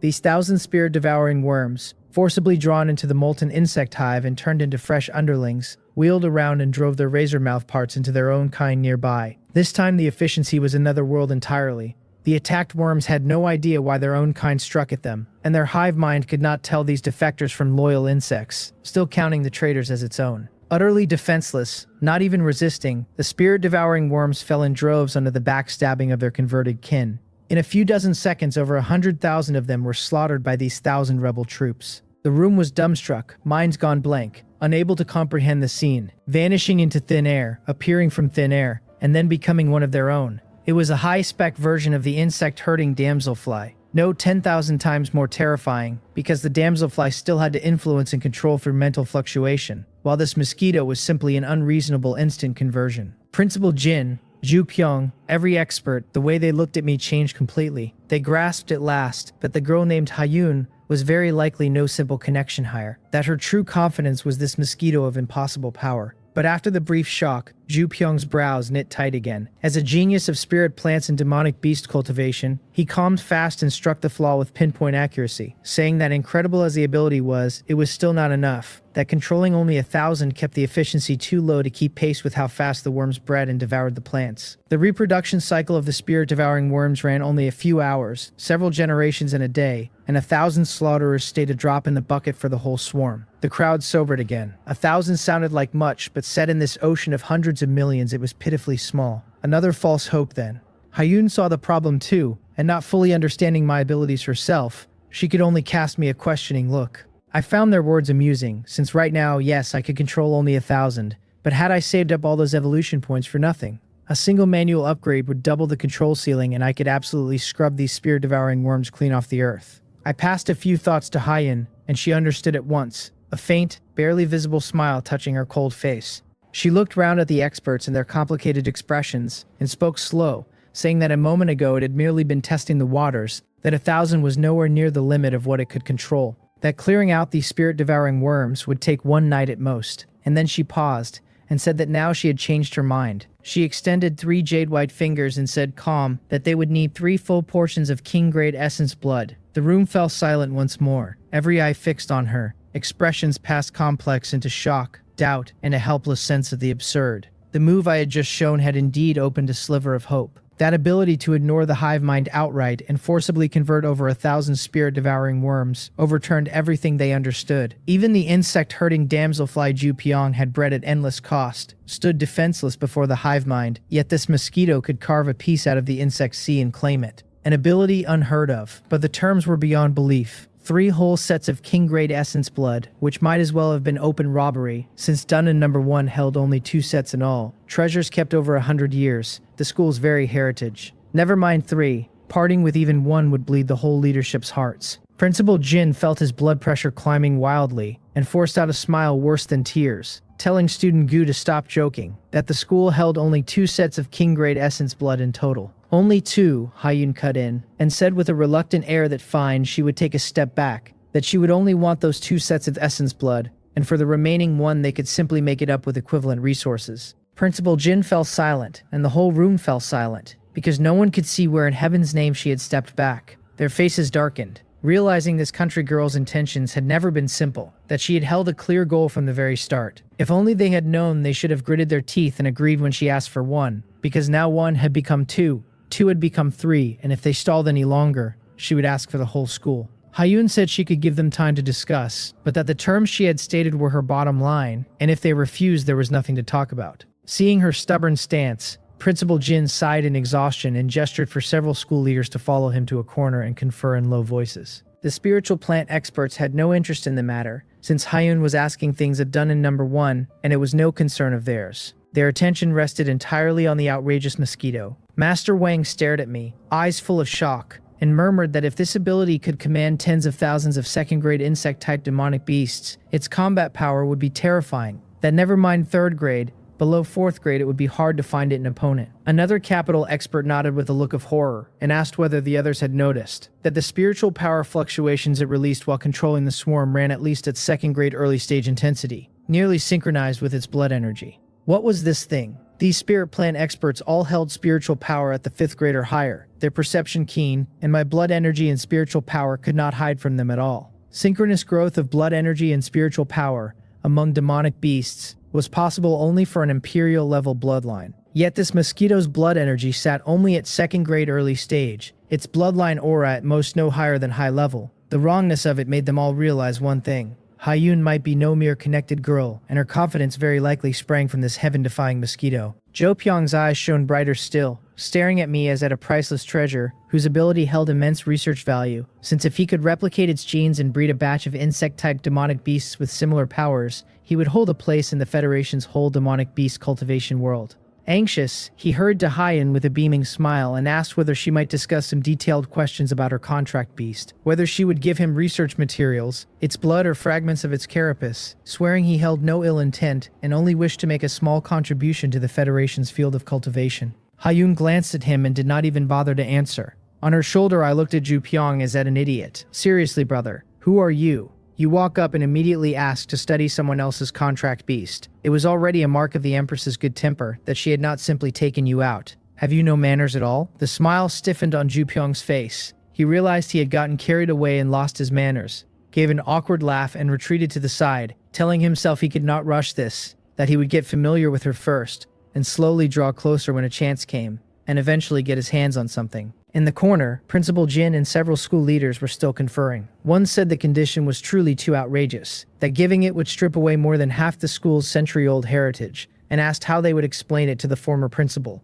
his face terrible. Another sighed that if they did not clear the plague, the school's finances and the military's orders would leave them completely ruined. Caught in the dilemma, the leaders neared a mental breakdown. A shrewd-looking one whispered that they should agree to her verbally first, and once she actually cleared the spirit-devouring worms, simply stall and never hand the blood over, since her demand was so extreme that even reported to the higher-ups they would have grounds to decline. Several fell silent at that, plainly tempted. Then Principal Jin, silent until now, spoke, his face grave, and said no. He had calmed down and thought it through, and they might have been wrong from the very beginning. The leaders looked at him confused, and asked what he meant. His gaze swept them all. Those forum rumors about her being the illegitimate daughter of some great capital family, did anyone have substantive evidence? None. It was all groundless speculation, but the ability her contract beast displayed, that they had seen with their own eyes. So was there a possibility that she held no sky-high background at all? That the reason Director Jang of the Provincial Education Department escorted her in person and marked her a top Federation secret was not some ethereal family, but herself? That mosquito of hers, the terrifying potential the two of them held, a potential none of them could begin to imagine. The words hung in the meeting room like a struck bell, every school leader frozen, stunned by the sheer nerve of Principal Jin's guess. It seemed, impossibly, there really was some truth to it, and if Hyun truly commanded the highest attention of the whole Federation, on the strength of her own potential, or her contract beasts, that alone was terrifying to contemplate. The vice principal was still not sold, pointing out that my bloodline was only high-grade at best, so even with a bizarre ability like mine, my ceiling would run to king-grade combat power at most, hardly enough to justify the Federation prizing me so dearly. Principal Jin looked at him like he was slow, demanding to know which of the vice principal's eyes had actually seen my ceiling, whether what stood before them was truly the whole of my potential or only the tip of the iceberg. The room went quiet, because put that way it did hold water. Then his gaze sharpened all at once and he announced he wanted to gamble. If they lost the bet, they lost 2 of the school's treasures but saved the spirit herb base, so the merits and the faults canceled clean. And if they won, with 2 portions of king-grade essence blood, they would have forged a bond with a supreme existence, whose future was immeasurable. And he asked them to picture what that meant for Dunnan No One Youngmu High School. The leaders traded looks and had to admit his read, bold as it was, made sense. A massive profit if they won. When Principal Jin walked back to Hyun a short while later, his face had turned exceptionally solemn, and he told her the school agreed to her request. He said he would fetch a portion of mountain-shaking demonic ape essence blood at once as a deposit, and that after we cleared the spirit-devouring worms, they would present a second portion of deep-sea mysterious turtle essence blood, along with a treasure of equal value as final payment. A flash of surprise crossed Hyun's cold eyes, since she had not expected the principal to move this decisively, offering a whole portion of king-grade essence blood up front besides. Smart man, she thought, and gave a slight nod to accept the plan. I told her through the blood contract that I liked this one, because a principal with that kind of vision and nerve was genuinely rare. Principal Jin said no more, only nodded to the leaders and hurried out toward the school's treasury. I did not sit idle either. Now that the deal was locked, it was time to upgrade skills, because a control ceiling of 1,000 lackeys plainly was not going to cut it anymore. I pulled up my system panel and looked at what I had to spend. 123 evolution points, my entire fortune, and I decided to sink it. The panel answered my thought with a chain of notifications, telling me 20 evolution points had pushed my molten insect hive to level 6, with a storage capacity of 2,000, 30 more carried it to level 7 at 4,000, and 50 more raised it to level 8 at a ceiling of 8,000 insects, at which point my remaining 23 points left me nothing further to spend. 8,000 was enough. I nodded to myself and closed the panel. 8,000 still looked laughable set against that sea of hundreds of millions of insects out the window, but I knew exactly what I was doing. If you cannot win on numbers, you win on control, and I had 100 ways to make 8,000 do the work of 10 times or 100 times that many. Across the room, Ju Pyong, Master Wang, and the other capital experts still watched me with plain skepticism, keeping to their wait-and-see stance. Whatever oddity I had shown, they still thought it a fantasy that a mosquito could wipe out an entire plague, since the ability obviously burned spiritual power, and my realm was only second-grade early stage, which by their reckoning capped me at controlling tens of thousands of spirit-devouring worms. Not enough against a swarm in the hundreds of millions, and they wondered privately whether Principal Jin had jumped the gun with the deposit. Everyone was chewing on his own doubts when the door opened again 10 minutes later and Principal Jin returned. In his hands he carried a box carved from thousand-year cold jade, inscribed with countless profound runes, breathing wisps of cold air to keep its contents preserved. Even through the jade, everyone could feel a heavy, vast, terrifying aura that seemed to reach up out of the primordial era. Principal Jin presented the jade bottle to Hyun as the complete set of mountain-shaking demonic ape essence blood, offered as the deposit, the heartache in his voice nearly spilling over as he ground out a plea that she and her contract beast not fail his trust. Hyun took the box, ice cold in her hands, that primordial aura only sharper now, and could feel plainly that what sat inside was the genuine article. It worked. Hyun felt a small quiet delight, since this was the first time since her rebirth she had touched a king-grade treasure. With 2 portions of king-grade essence blood, she and I would not have to fret over blood K cultivation resources all the way up to 4th grade, provided this damn mosquito actually proved reliable. She had set the whole stage for me to shine, and if I fumbled now, things would turn ugly, so she shot me a discreet glance and told me with her eyes not to mess this up. But my attention had already been swallowed whole by that jade box. King-grade essence blood right there, its aura many times stronger than that 3-headed crimson flame lion's blood from before, and I could not spare a single thought for anything else. One sip first. I flew off Hyun's shoulder, landed on the jade box, faced the seam in the lid, and drove my proboscis in. A surge of energy more majestic and pure than anything before flooded into me like a dam breaking. The system called it out, a king-grade 3-star bloodline, mountain-shaking demonic ape of adult stock, extraction beginning, then warned that the energy concentration was too high, past my body's endurance limit, so part of what I pulled in would be spent automatically repairing my physical body. When the count settled, I had drawn 528 points of blood chi in one draft, my total at 1,167, my blood chi realm breaking clean into second-grade mid-stage, with 10 hours to digest and 105 evolution points waiting.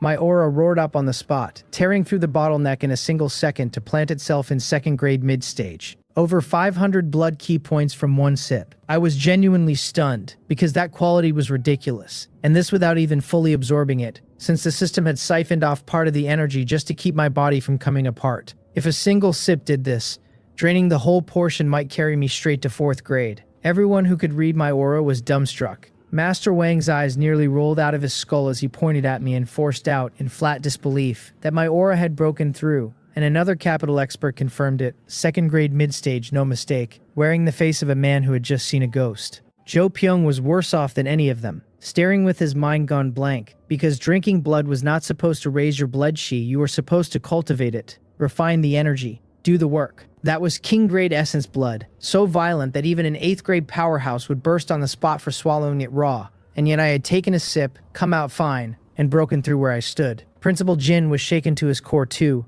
but on the heels of the shock came wild joy, and he crowed inwardly that he had gambled right. Even if I ultimately could not solve the plague, spending one portion of king-grade essence blood to befriend an existence whose future was this boundless was no loss. In truth, a massive profit. I had no attention to spare for their shock. As the blood chi poured through me, I noticed a second thing riding along, an energy strange and separate, heavy and steady, as if woven into the earth itself. Origin, I realized, recalling the term from the Empress's inner thoughts. Martial artists and demonic beasts who reached the high realms, the 6th, 7th, and 9th grades, could slowly borrow the natural powers of heaven and earth, but at king grade, it stopped being borrowing and became true mastery of the origin of a given power. A king grade who grasped the fire origin was himself the king of fire, able to conjure flame from nothing and reshape its nature. An origin was the mightiest force below the laws. Inside this essence blood lay a trace of the earth origin the mountain-shaking demonic ape had mastered in life. Only a trace, yet the power packed into it ran far past anything I had pictured.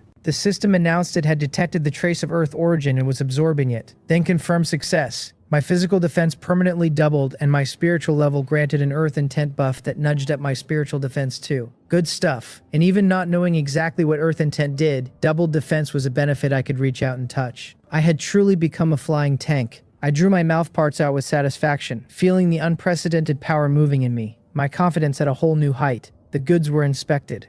Time for business. I snapped back to it and looked out the window at the boundless black sea of insects, my gaze settling into something serious. Then vibrated my wings flew out of the meeting room and hovered in the open air. With a thought, I pushed my freshly upgraded molten insect hive to its absolute limit, and an invisible wave of spiritual power went rippling outward, carrying a will that would not be refused. Down below, inside that dense sea of spirit-devouring worms, a wide patch simply blinked out of existence. 8,000 worms swept into my hive space in an instant, right before everyone's eyes. Ju Pyong caught the number and frowned, shaking his head in disappointment, saying that if 8,000 was my limit, then it was still far too few. The other experts nodded along, solemn, since 8,000 sounded fine until you set it beside a total in the hundreds of millions, at which point it was a drop in the ocean not worth naming. They were all wondering whether that was the whole of what I could do when the next stretch left their jaws hanging. I did not throw those 8,000 new recruits into a suicide charge, but handed them a more intricate order. In the next second, the 8,000 freshly turned worms poured back out of the hive space, wrapped in a faint swirl of nether flame. Their auras noticeably changed, and yet, as earlier tests had proven, the so-called hive mind was wholly blind to these traitors in its midst. Then my 8,000 started communicating spiritually with the kin around them, and false messages went racing through the swarm, one crowing about a patch of 7th grade spirit grass over yonder, another begging the rest to hurry to a feast, a third insisting a new mission had come down and everyone was to assemble. Under my careful hand, these spies fooled their dim-witted peers with ease. Soon an astonishing sight took shape. Behind each of my 8,000, hundreds of tricked kin fell in line, and the columns merged into one massive black torrent that blotted the sun. Over 1,000,000 strong, abandoning the spirit grass beneath their feet to stream up after my traitors, into the high sky. In the meeting room they were baffled, wondering aloud what I was up to, and while they puzzled, the enormous black cloud had already lifted dozens of meters above the ground to a safe height. At that exact moment, killing intent flickered through my compound eyes, and I gave the last order. Explosion is art. The nether flame packed inside my 8,000 controlled worms detonated all at once, and over 1,000,000 spirit-devouring worms turned into a single colossal lethal firework in the same breath. The blast bloomed into a black-red mushroom cloud hundreds of meters up, its shockwave rolling outward, but so far off by the time it reached the ground that it arrived as nothing worse than a few idle gusts of wind. Then a black rain seemed to fall, the drifting remains and ash of countless worms scattering down in a ruined mess. A dead silence dropped over the room. Everyone stood with heads tilted back and mouths open, staring dumbly at the dissolving mushroom cloud, their brains flatly refusing to function. A full half-minute passed before Ju Pyong shuddered back to himself and looked up at me with the gaze of a man beholding a god, asking whether that had really been 1,000,000 of them gone just like that, whether the whole operation had even taken half a minute. Principal Jin was rocked too, then ran the numbers. Half a minute to erase over 1,000,000. So even at 1.5 million a minute, an hour came to nearly 100 million, which meant that at this pace, never mind a whole night, 3 or 4 hours at most, would scour every last spirit-devouring worm from the entire spirit herb base. This efficiency was simply terrifying. What kind of freak was this? Jo Pyong was thoroughly beaten down by my string of maneuvers. The insect-herding damselfly he had taken such pride in, his supposed epoch-making creation, looked like a child's toy set against me. This was true insect herding. No, past herding, this was cradling the whole swarm in the palm of one hand. 8,000 spies to incite a rebellion among 1,000,000 enemy troops, then a march into the sky and a wave of self-destructions to send them all to the afterlife at once. The whole process smooth as running water, clean and efficient, with next to no harm to the herbs on the ground. He kept asking himself whether this was a strategy a mosquito could devise, whether this thing's intelligence really ran that high. Meanwhile, I was drowning happily in the pleasure of having it all under my thumb, the Mosquito Lord, sovereign of the swarm. I ran the entrapment tactic again and again, herding great swaths of worms high into the air and touching them off, the explosions ringing out like festival salutes, each blast another million reduced to ash, the dense black tide thinning at a rate you could watch with the naked eye. In a little over 3 hours, as the last mushroom cloud faded, the entire spirit herb base sank back into its old quiet, the grasses chewed full of holes, but at least the pests that had burrowed like maggots into bone gone. The insect plague that had gnawed at Dunn No. 1 Yongmu High School for 2 full years, that had left countless experts helpless and earned the label unsolvable, had just been solved by a mosquito in a handful of hours. Everyone had gone numb, watching a miracle unfold. And even with it settled, it still felt like a dream. I flew back to Hyun's shoulder, pleased with myself, and took stock. This time I had truly struck it rich. First came the underlings in my molten insect hive. Since I had held back 8,000 of the strongest worms, all second grade mid-stage, each carrying a blood key value north of 1,000 points. 8,000 second grade mid-stage self-exploding flame insects, and just picturing it made my carapace prickle. Fully unleashed, that force would be terrifying, and below 4th grade I ought to be flat-out invincible. Above 4th grade I was less sure. From the Empress's inner thoughts I knew grades 1 through 3 were the low-grade realms, while 4 through 6 were mid-grade, a massive chasm between them. The blood key standard at the peak of 3rd grade set at 4,500 points, but the instant one broke into early 4th grade the value leapt past 10,000, which told me the jump was not plain numbers but some qualitative transformation riding along. Not knowing exactly what that change was, I could not judge whether my 8,000 could take on a 4th grade powerhouse. Whatever, it was plenty for now. Besides the swarm,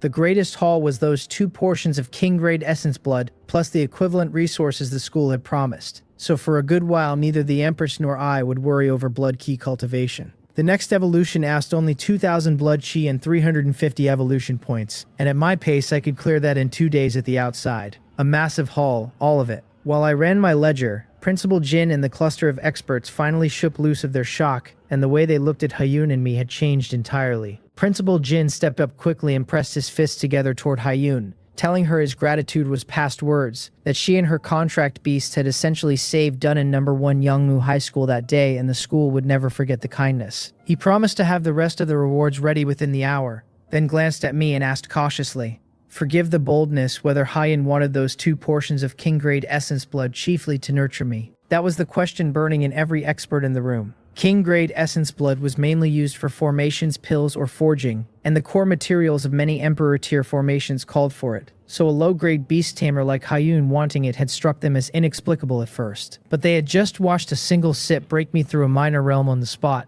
They knew of rare demon beasts that grew stronger by consuming blood, like the high bloodline bat-type nether bloodwing, yet every such feeding demanded long, dangerous digestion, and one careless slip could blow the beast apart. Never mind king-grade essence blood, practically suicide, its raw energy enough to instantly destroy any demon beast below the king realm. And yet I had sipped, stayed fine, and broken through with no bottleneck in between, a concept too wild for them to hold. Even for top geniuses like Hua Myung-hoon and Ye Soto, whose contract beasts carried high-level 5-star bloodlines, a beast would need a month or 2 of full cultivation and a mountain of resources to climb from 2nd grade early stage to mid-stage, and for elite class students the count ran to half years. I only needed a sip of blood, a gap wider than the one between humans and dogs. Fed a steady stream of top-tier essence blood, they realized I would soar clean to my bloodline limit, with no bottlenecks, and at that they sighed. What a pity, since in the end I was only an insect-type demon beast, my bloodline rank high level at the top, and my ceiling 9th grade at best. Hyun met their regretful stares with one indifferent glance, and told them that when I first signed the blood contract with her, I had been an ordinary white-striped mosquito, that I had reached a mid-level 5-star bloodline only after my 4th evolution, and that with these 2 portions of king-grade essence blood, she thought I would undergo my 5th before long. The room fell into a dead silence a second time,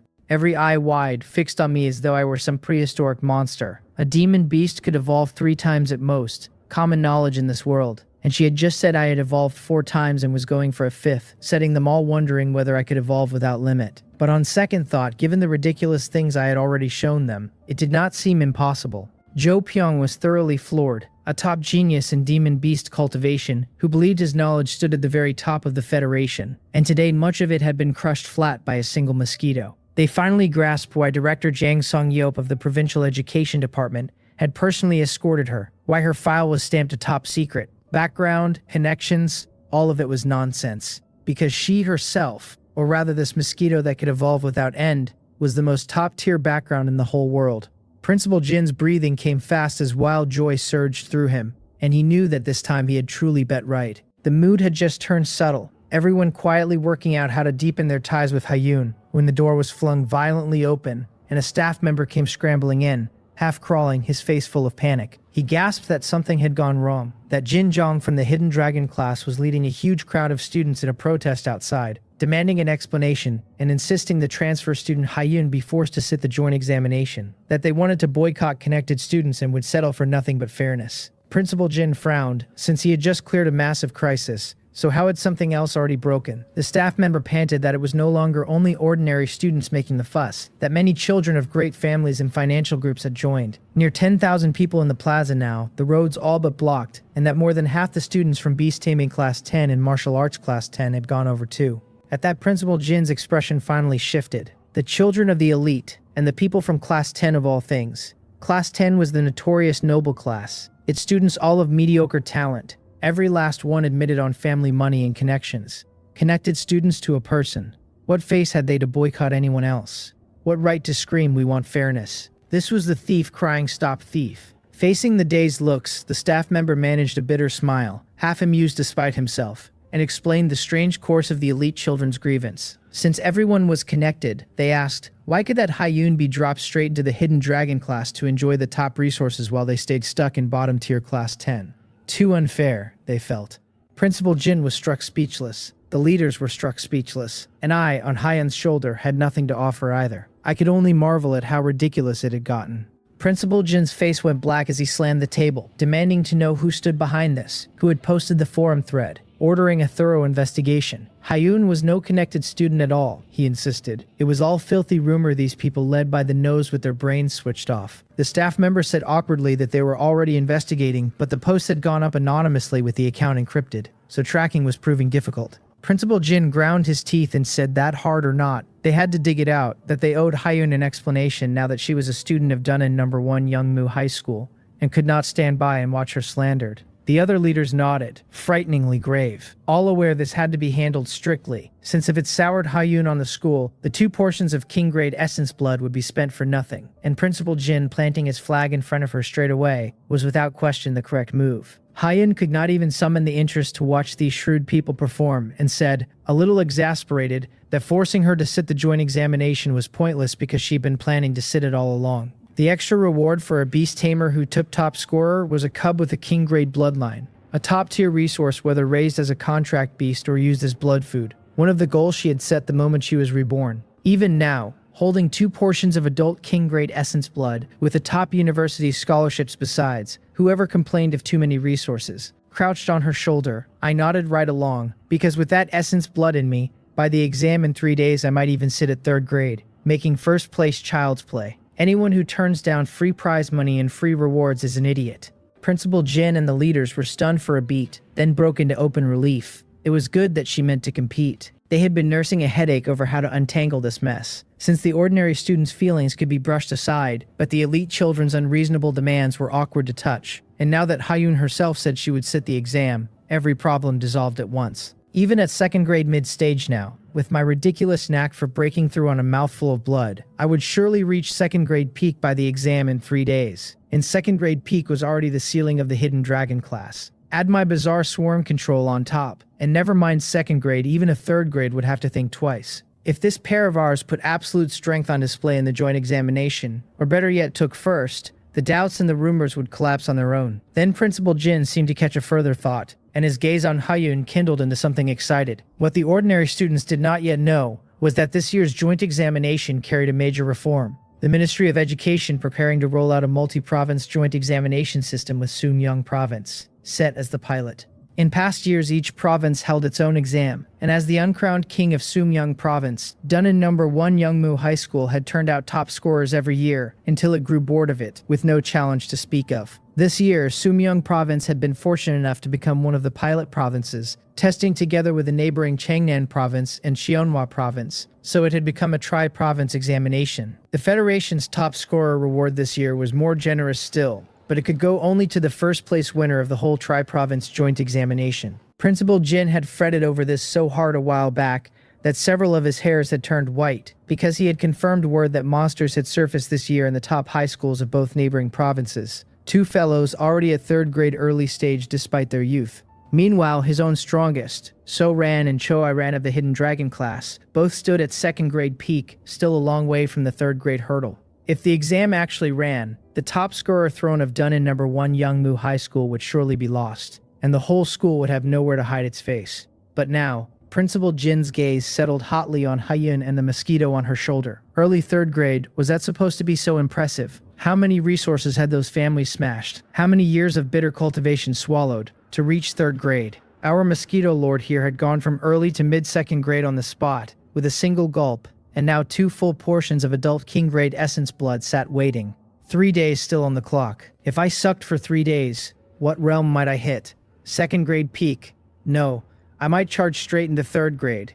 There was real hope for top scorer of the tri-province examination. If they pulled that off, Principal Jin thought feverishly, the school's reputation would climb to who knew what height, and with the admissions and publicity offices stepping in afterward, they could dredge up a whole crop of geniuses from the neighboring provinces next year, and he would be the legendary principal who led the school to glory. He forced the joy down and pressed on a smile of the utmost sincerity, telling Hyun that since she had chosen to compete, the school must give her its highest support. He said the school held a 9-element spirit gathering room, the richest spiritual energy and the best cultivation results, ordinarily open only to leaders and special grade teachers, and that for these 3 days it was reserved for her and her contract beast alone. As for whoever had fanned the flames, she was not to give it a second thought. They would find the person and hand her an explanation.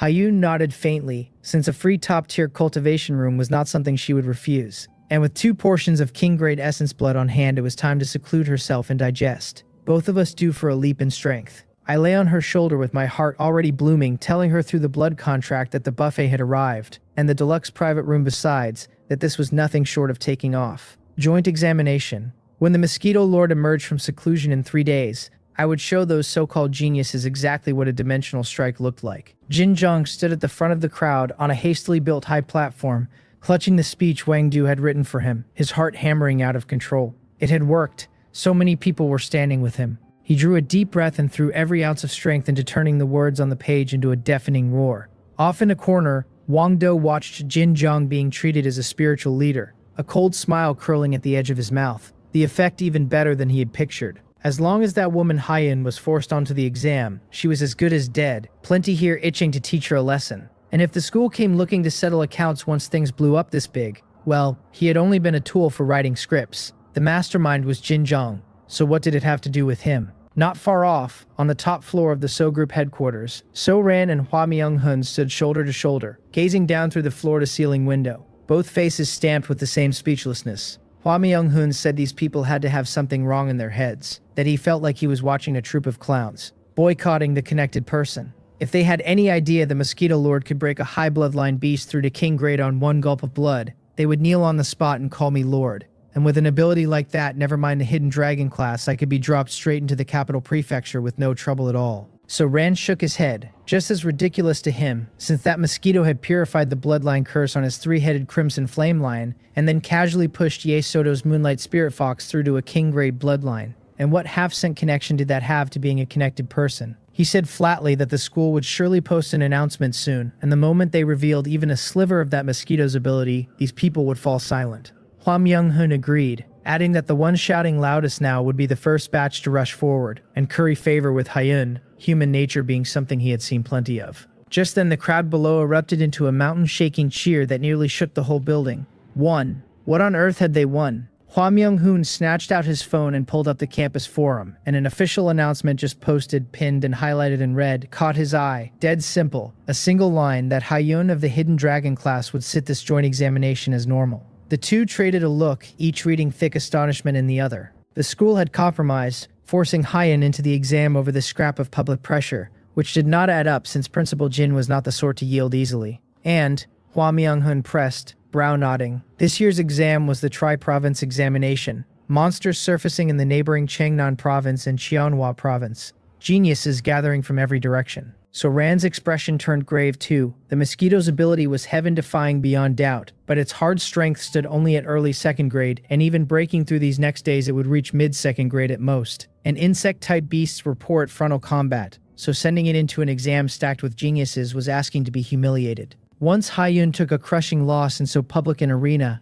it would only cement her image as a connected person, and public opinion would rebound all the fiercer. What was the school thinking? Shoving her straight into a fire pit. This operation they truly could not understand. Over the square, the cheers rolled on like a tsunami, students hugging one another, celebrating a victory they claimed as their own. Jin Jong stood on the high platform dazed, and as the roar of praise surged up from below, satisfaction swept through him like a volcano going off. He had done it. A commoner of ordinary background, he had leaned on his own effort and everyone's support to force a behemoth like Dunnan No. 1, Youngmu High School to bow its head, fighting for fairness on behalf of every ordinary student who could rely only on their own sweat. And in that moment, he felt like a hero. In a corner of the crowd, Wang Do was trembling with excitement too, the plan of flawless success. He could almost picture the panicked, desperate look on that woman Hyun's face when she learned she was being forced into the exam. Not so arrogant now, was she? And under the pressure of thousands of students, could she still put on airs? Just wait 3 days, he thought. He did not believe she could walk off that arena unscathed.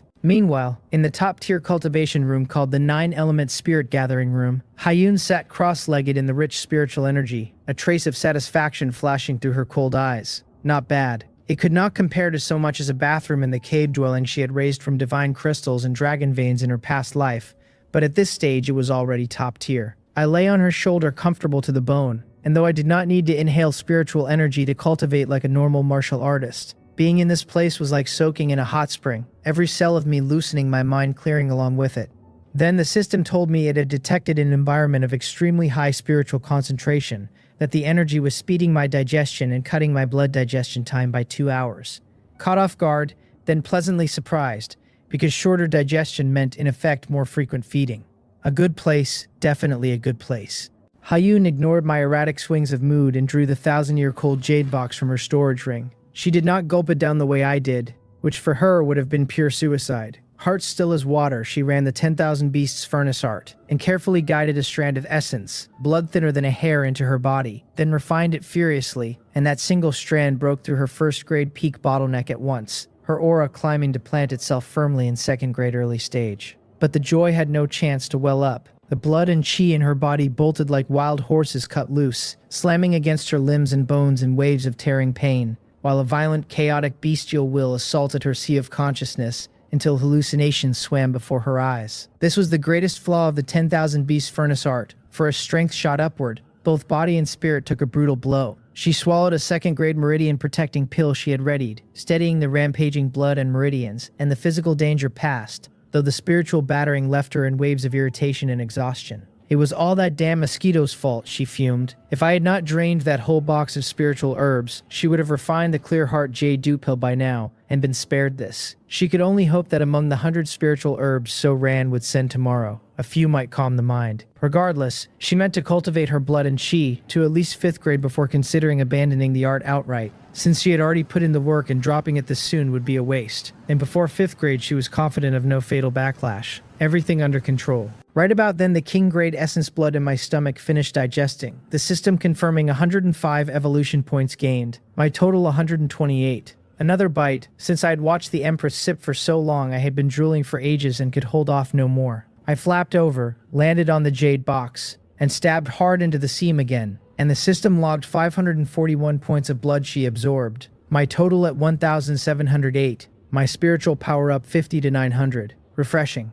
Over 1,700 blood chi, already second-grade late stage, one step short of peak. And just as I basked in the surging power, I felt a look from Hyun, wary and grave beyond measure, and I wondered what had gotten into the Empress. Her sense of crisis had all but maxed out. When a monster's blood key realm breaks through, there is a chance its spiritual power climbs a little alongside, and I was plainly in that situation. Mine nudged up again, so that she could feel her own now sat only a hair above it. If this kept on, it was only a matter of time before I passed her. Too small a gap in spiritual power between master and contract beast was already a grave taboo. And worse, this mosquito held intelligence no lower than a human's. Once its spiritual power surpassed hers, the consequences did not bear imagining, and she went cold as a forbidden term that had circulated the beast-taming world for thousands of years. The nightmare of every beast tamer rose in her mind against her will.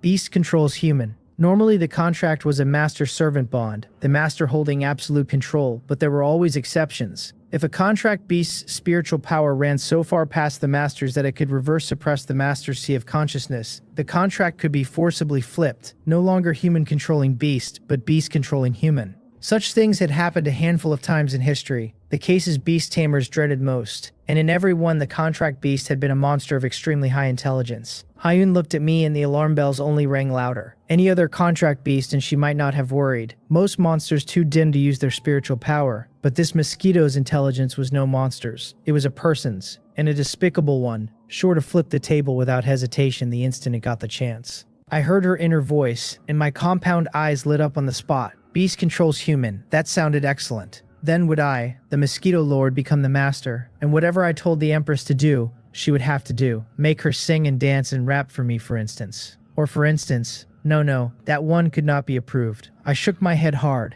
shaking certain dangerous notions loose, while through the blood contract Hyun felt my excited, expectant swing of mood and thought. What on earth are you looking forward to? Her eyelid twitched hard and her face flushed with heat. That bastard, it really was scheming exactly that. No way, how could she, the dignified beast-taming empress, be trodden underfoot by a mosquito? An unprecedented urgency surged in her. She had to raise her spiritual power as fast as possible, the kind of rise that yanked a huge gap open in one stroke, and find a spiritual power treasure only she could use, one this mosquito could not suck, or she would never shake off this threat. The trouble was that spiritual power treasures were exceedingly rare. Never mind the school, even the provincial capital might not hold what she needed, and a heaven-tier treasure on the order of the spirit-nurturing crystal she could not even dream of, since in the whole country there was likely not a second piece. So where else? At last, a place name surfaced clear. Hong Kong Island, the most special city in the Korean Federation, the world-renowned capital of feng shui and city of formations, its location and history gathering the most feng shui masters and formation masters in the world. Even Western astrologers and mediums, natural treasures to strengthen spiritual power and nourish the soul not counted rare there. If she could stay a while, she was certain she could turn up a treasure suited to her and leave this mosquito far in the dust. Hong Kong Island, I echoed, my heart stirring, since it sounded like a fine place. My bloodline was rising fast, but the growth of my spiritual power was lagging, and if I could get my mandibles on more good things like the spirit-nurturing crystal, and take a few sips in time, my spiritual power would surpass the Empress and I would flip the table and become the master. But this Empress was too cunning, actually wanting a treasure only she could absorb. Did she truly want that badly not to be tamed by me? I felt a touch indignant. I did not believe there was anything in this world I could not suck. A few more evolutions, a bigger body, a thicker proboscis, and no matter what it was, I would just stick it in and drain it dry. Sensing my indignant mood, Hyun ground her teeth, and the more she turned it over, the more going to Hong Kong Island felt imperative. After the exam, there would be a full 2-month holiday she could put to good use, but the trip required a special permit, and those were not easy to obtain. Because of the island's peculiar situation, foreign forces, many and underground organizations countless, a chaotic mix earning it the name City of Sin. The Federation had always been extremely strict in vetting young geniuses who traveled there, afraid they would be assassinated or kidnapped. With her status class as top secret, getting a permit would be as hard as climbing to heaven. Forget it, she decided. Cross that bridge at the crossing. She would find a way once the exam was done, and she composed herself and returned to refining the king-grade essence blood. The night passed in silence. The next morning, as the first sunlight fell through the window, I opened my eyes satisfied. A night of digestion had turned the mouthful of essence blood fully into my own power. 107 evolution points gained. My total 235. Without pausing, I flew at the box and took another gulp. The system logging 545 points of bloodline absorbed to carry my total to 2,253. My bloodline realm breaking into early 3rd grade. My spiritual power up another 50 to 950, with 8 hours to digest and 110 evolution points waiting. 3rd grade. Feeling the power in me, several times what it had been, my heart swelled with lofty sentiment. The bloodline value for the 5th evolution was already met. All that remained was evolution points, and after this wave my total would reach 345. Only 5 short. A couple of sips of spirit herb enough to close the gap. But the 5th evolution's process would take 2 days,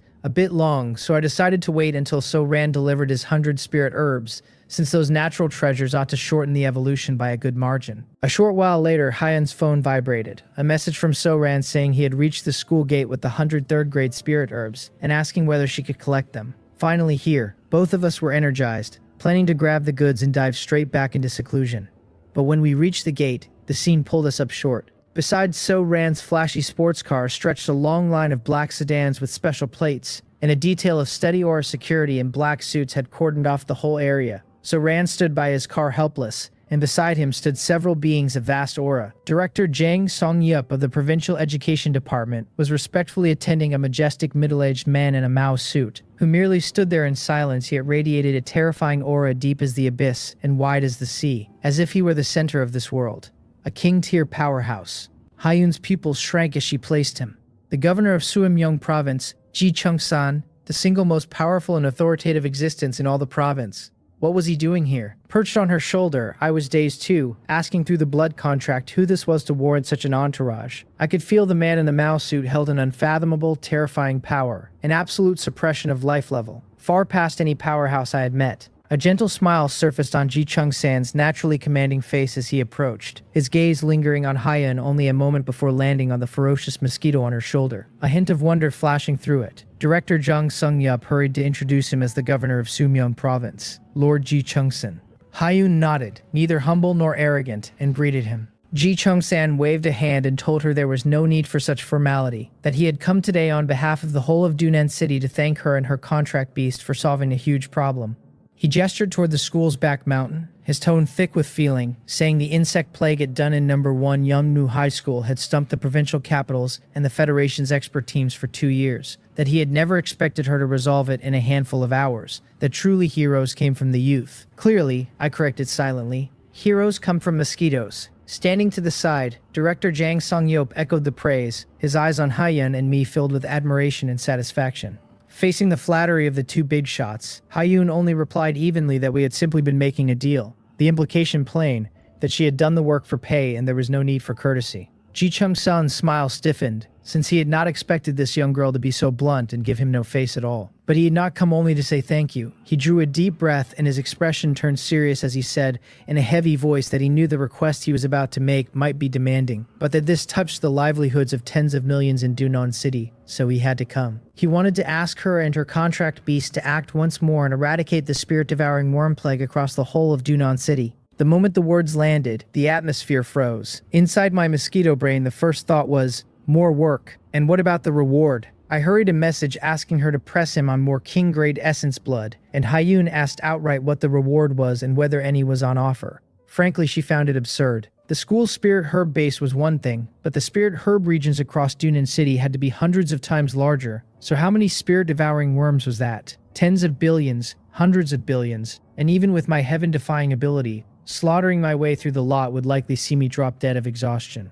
Without an enticing enough reward, she absolutely could not take the job. At the words king-grade essence blood, Ji Chung-san's face turned difficult on the spot. He admitted the provincial government's strategic reserves held no more, that over 2 years, to curb the plague, they had tried everything including peak 9th grade formations spanning the entire city, and that just powering those had burned the last 3 portions in their inventory for minimal result, since the damned bugs always found weak points to seep through. Out of stock, I grumbled, thoroughly unhappy. No reward, and he wanted me to work for free. I, the Mosquito Lord, was very busy sucking blood, busy evolving, busy cultivating. So who had time to humor a thankless errand like this? I told Hyun flatly to turn him down. No time. Hyun likewise felt there was nothing to discuss and was about to decline, but Ji Chung-san seemed to read us and rushed to say he knew the request was excessive, yet he was not asking us to kill every last bug in Dunan City, only to deal with the source of the plague. The source. I was a bit lost, but Hyun's eyebrow rose because she knew exactly. In her past life, research on spirit-devouring worms had long become common knowledge. The things were no native product of this world, but a specialty of a low-level secret realm,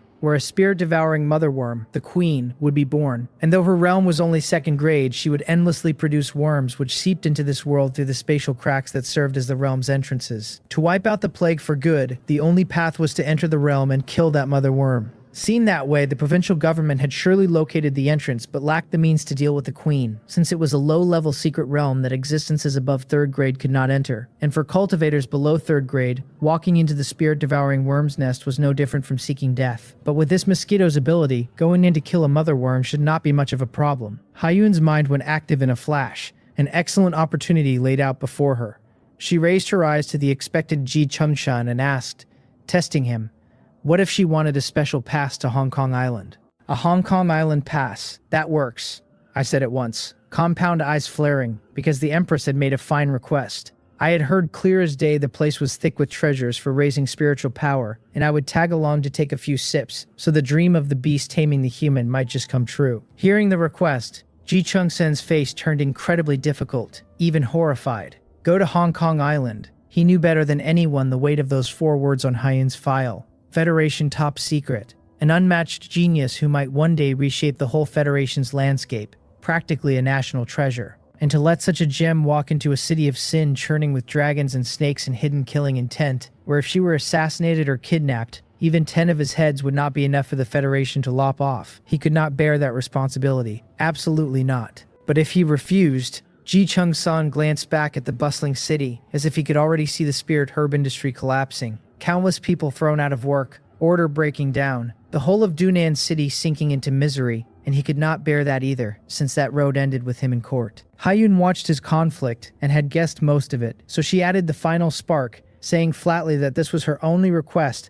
and if it would not do, there was nothing to talk about, and he could just wait for Dunan's spirit herb industry to collapse. Standing off to the side, So Ran was dumbstruck, threatening the governor, using the economic lifeblood of Dunan City to strong-arm the most powerful man in the province, a courage and mettle he knew he could not come close to matching. Just as the tension peaked, Ji Chung-sen abruptly looked up, the conflict vanishing from his face in an instant, replaced by awe-inspiring righteousness. He declared in a loud voice that no, he absolutely would not agree, that Haeun was a once-in-a-century Keelin talent of the Korean Federation whose safety came first. That as governor he had a duty to protect a pillar of the nation, that Hong Kong Island was in no way somewhere she should go, and that he could not toss aside the Federation's future for one city's gains. That this line of thinking was dangerous and had to be corrected.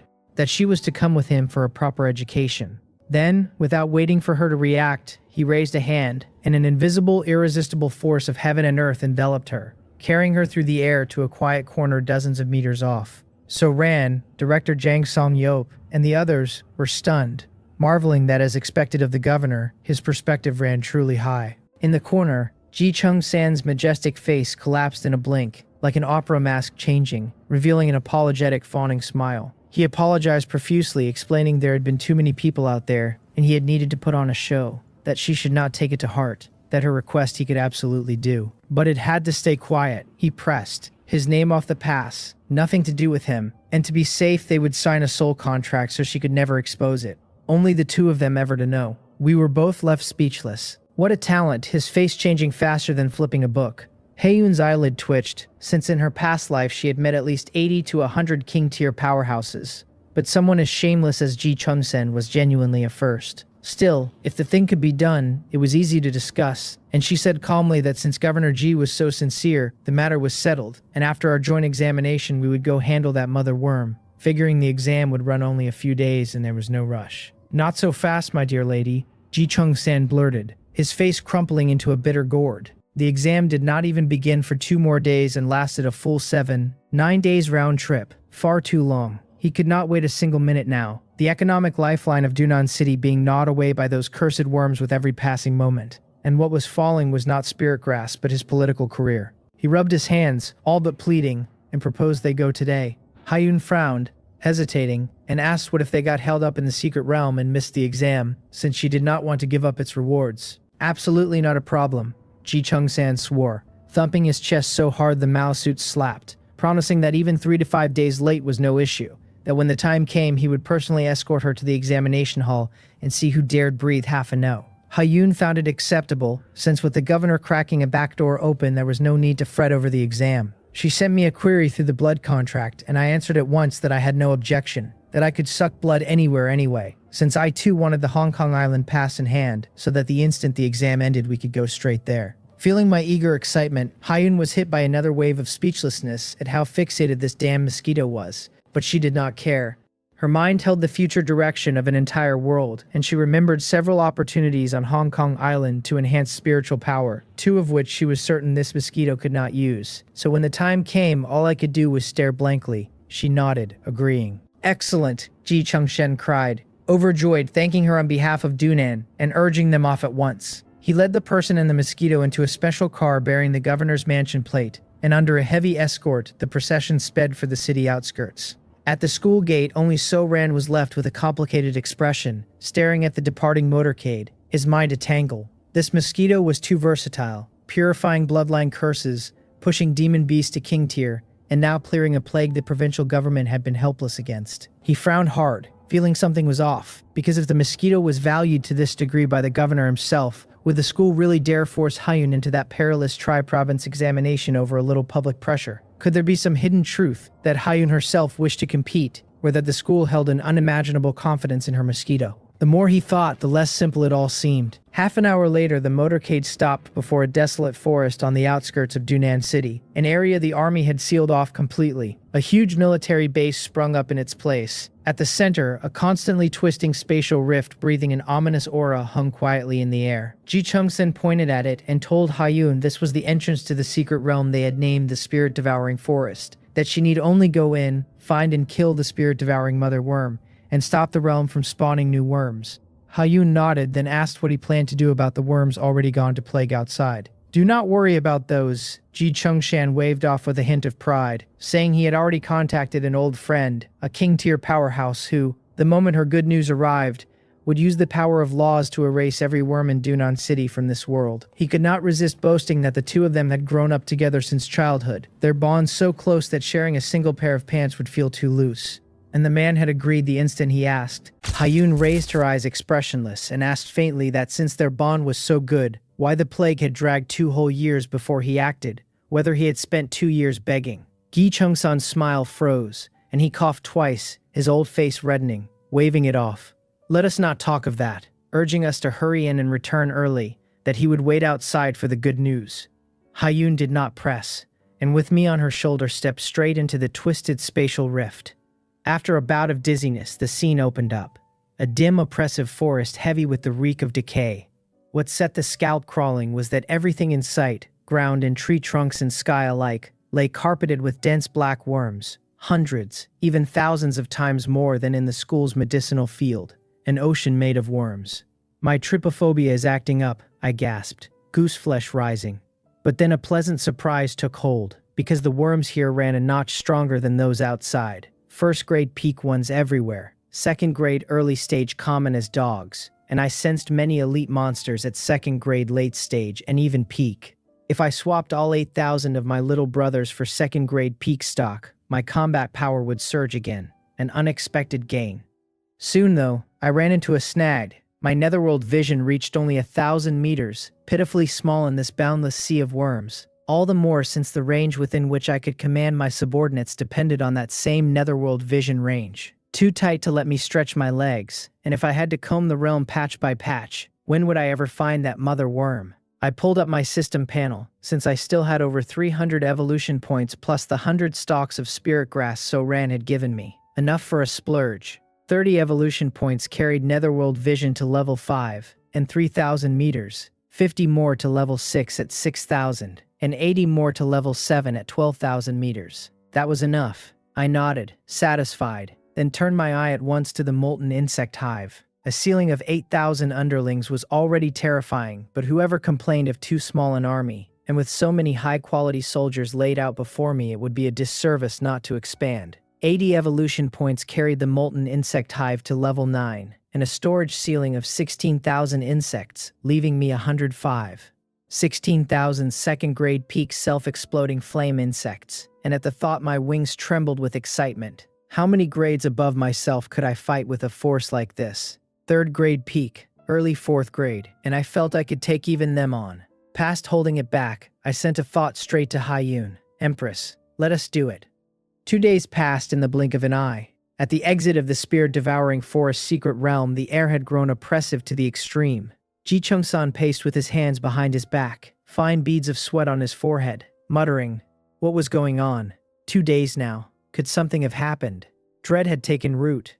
He had reviewed the surveillance beforehand and seen the Mosquito's methods with his own eyes, practically the natural enemy of the spirit-devouring worms, settling the whole battle at the school's herb field in a few hours, nothing short of a miracle. The forest held a few more insects, sure, but were they not the same thing? So with its ability it should have been no trouble to cut a path through, find the queen, and deal with it. Yet why had they not come out?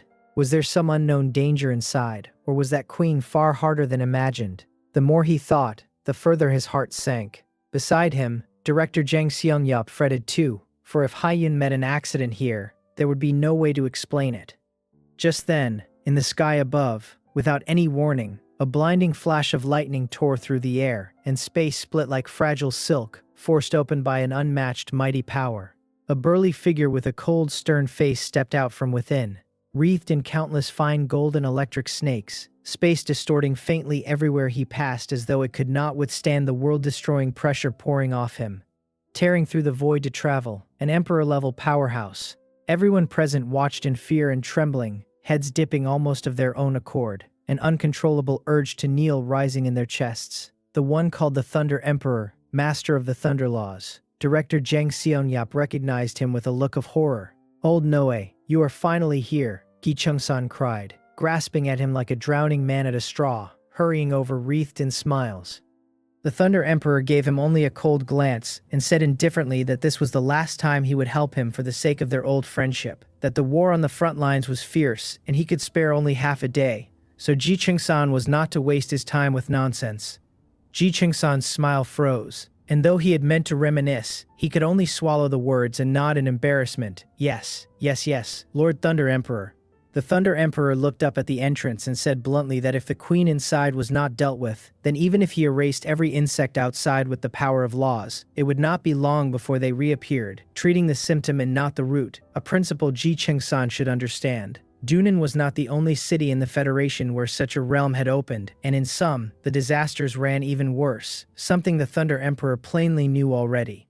"I understand, of course I understand." Ji Chung-san nodded, then paused and said, a bit hesitantly, "Could the Thunder Emperor perhaps wait a moment, since they might deal with that queen very soon?" The Thunder Emperor's eyes flickered with electric arcs of surprise and suspicion. Deal with it very soon? What kind of joke was that? He had heard how troublesome the forest was. The maddening point was that it was a low-level secret realm, and cultivators above 3rd grade could not enter, an ironclad law no one could change, while for anyone below 3rd grade to enter an ocean of hundreds of millions of insects hoping to find the queen and kill it was a pipe dream. The Federation had studied it 2 full years, thrown countless reconnaissance devices at it, sent in who knew how many scouting teams, never so much as touched the queen's shadow, and reached a no-solution verdict. On what basis did Ji Chung-san dare say it would be dealt with soon? Under the Thunder Emperor's scrutinizing gaze, Ji Chung-san felt immense pressure at once, cold sweat breaking out again. He ground his teeth and guiltily recounted the matter of Hyun and that mosquito, embellishing quickly, stressing how heaven-defying my abilities were, how thoroughly I countered the spirit-devouring worms, how easily I had settled the plague at the school, trying to paint his decision as a brilliant, foolproof plan. But before he could finish, the Thunder Emperor's roar of rage broke over him, not loud yet seeming to trigger the thunder of heaven and earth, everyone present feeling their spirits quake and their blood boil. Was he out of his mind? The Thunder Emperor demanded, glaring with uncontrollable fury. Did he have any idea what he was doing, daring to let a top-tier genius listed as the Federation's highest secret take such a risk? And if she died inside, could he take responsibility? "It will not happen," Ji Chung-san protested, scared witless, waving his hands and stammering that it was not like that the spirit-devouring worms' aggressiveness was not actually strong, that they cared only for spiritual plants, and that the mosquito was their natural enemy, so under its power the insects had no strength to resist. There should be no danger. No danger. The Thunder Emperor laughed from sheer anger, calling him laughably stupid, spelling out that the worms were not aggressive only because no one had yet threatened their foundation, and asking whether, once their queen was touched, he was sure they would not instantly go berserk. Had he tested it? Had anyone in the entire Korean Federation tested it? Who could guarantee they would not attack every living thing like mad dogs? Had he forgotten the fallen insect abyss of 70 years ago, where the hive mind formed by the billions of insects had devoured even 3 king-level powerhouses within half an hour? In this secret realm, the spirit-devouring worms exceeded 10 billion, and once their hive mind fully activated and turned to active attack, anyone below the Emperor level was simply going to their death. He had actually dared let an 18-year-old girl and a contract beast not even at 3rd grade take a risk that could destroy an Emperor-level powerhouse. Had he lost his mind?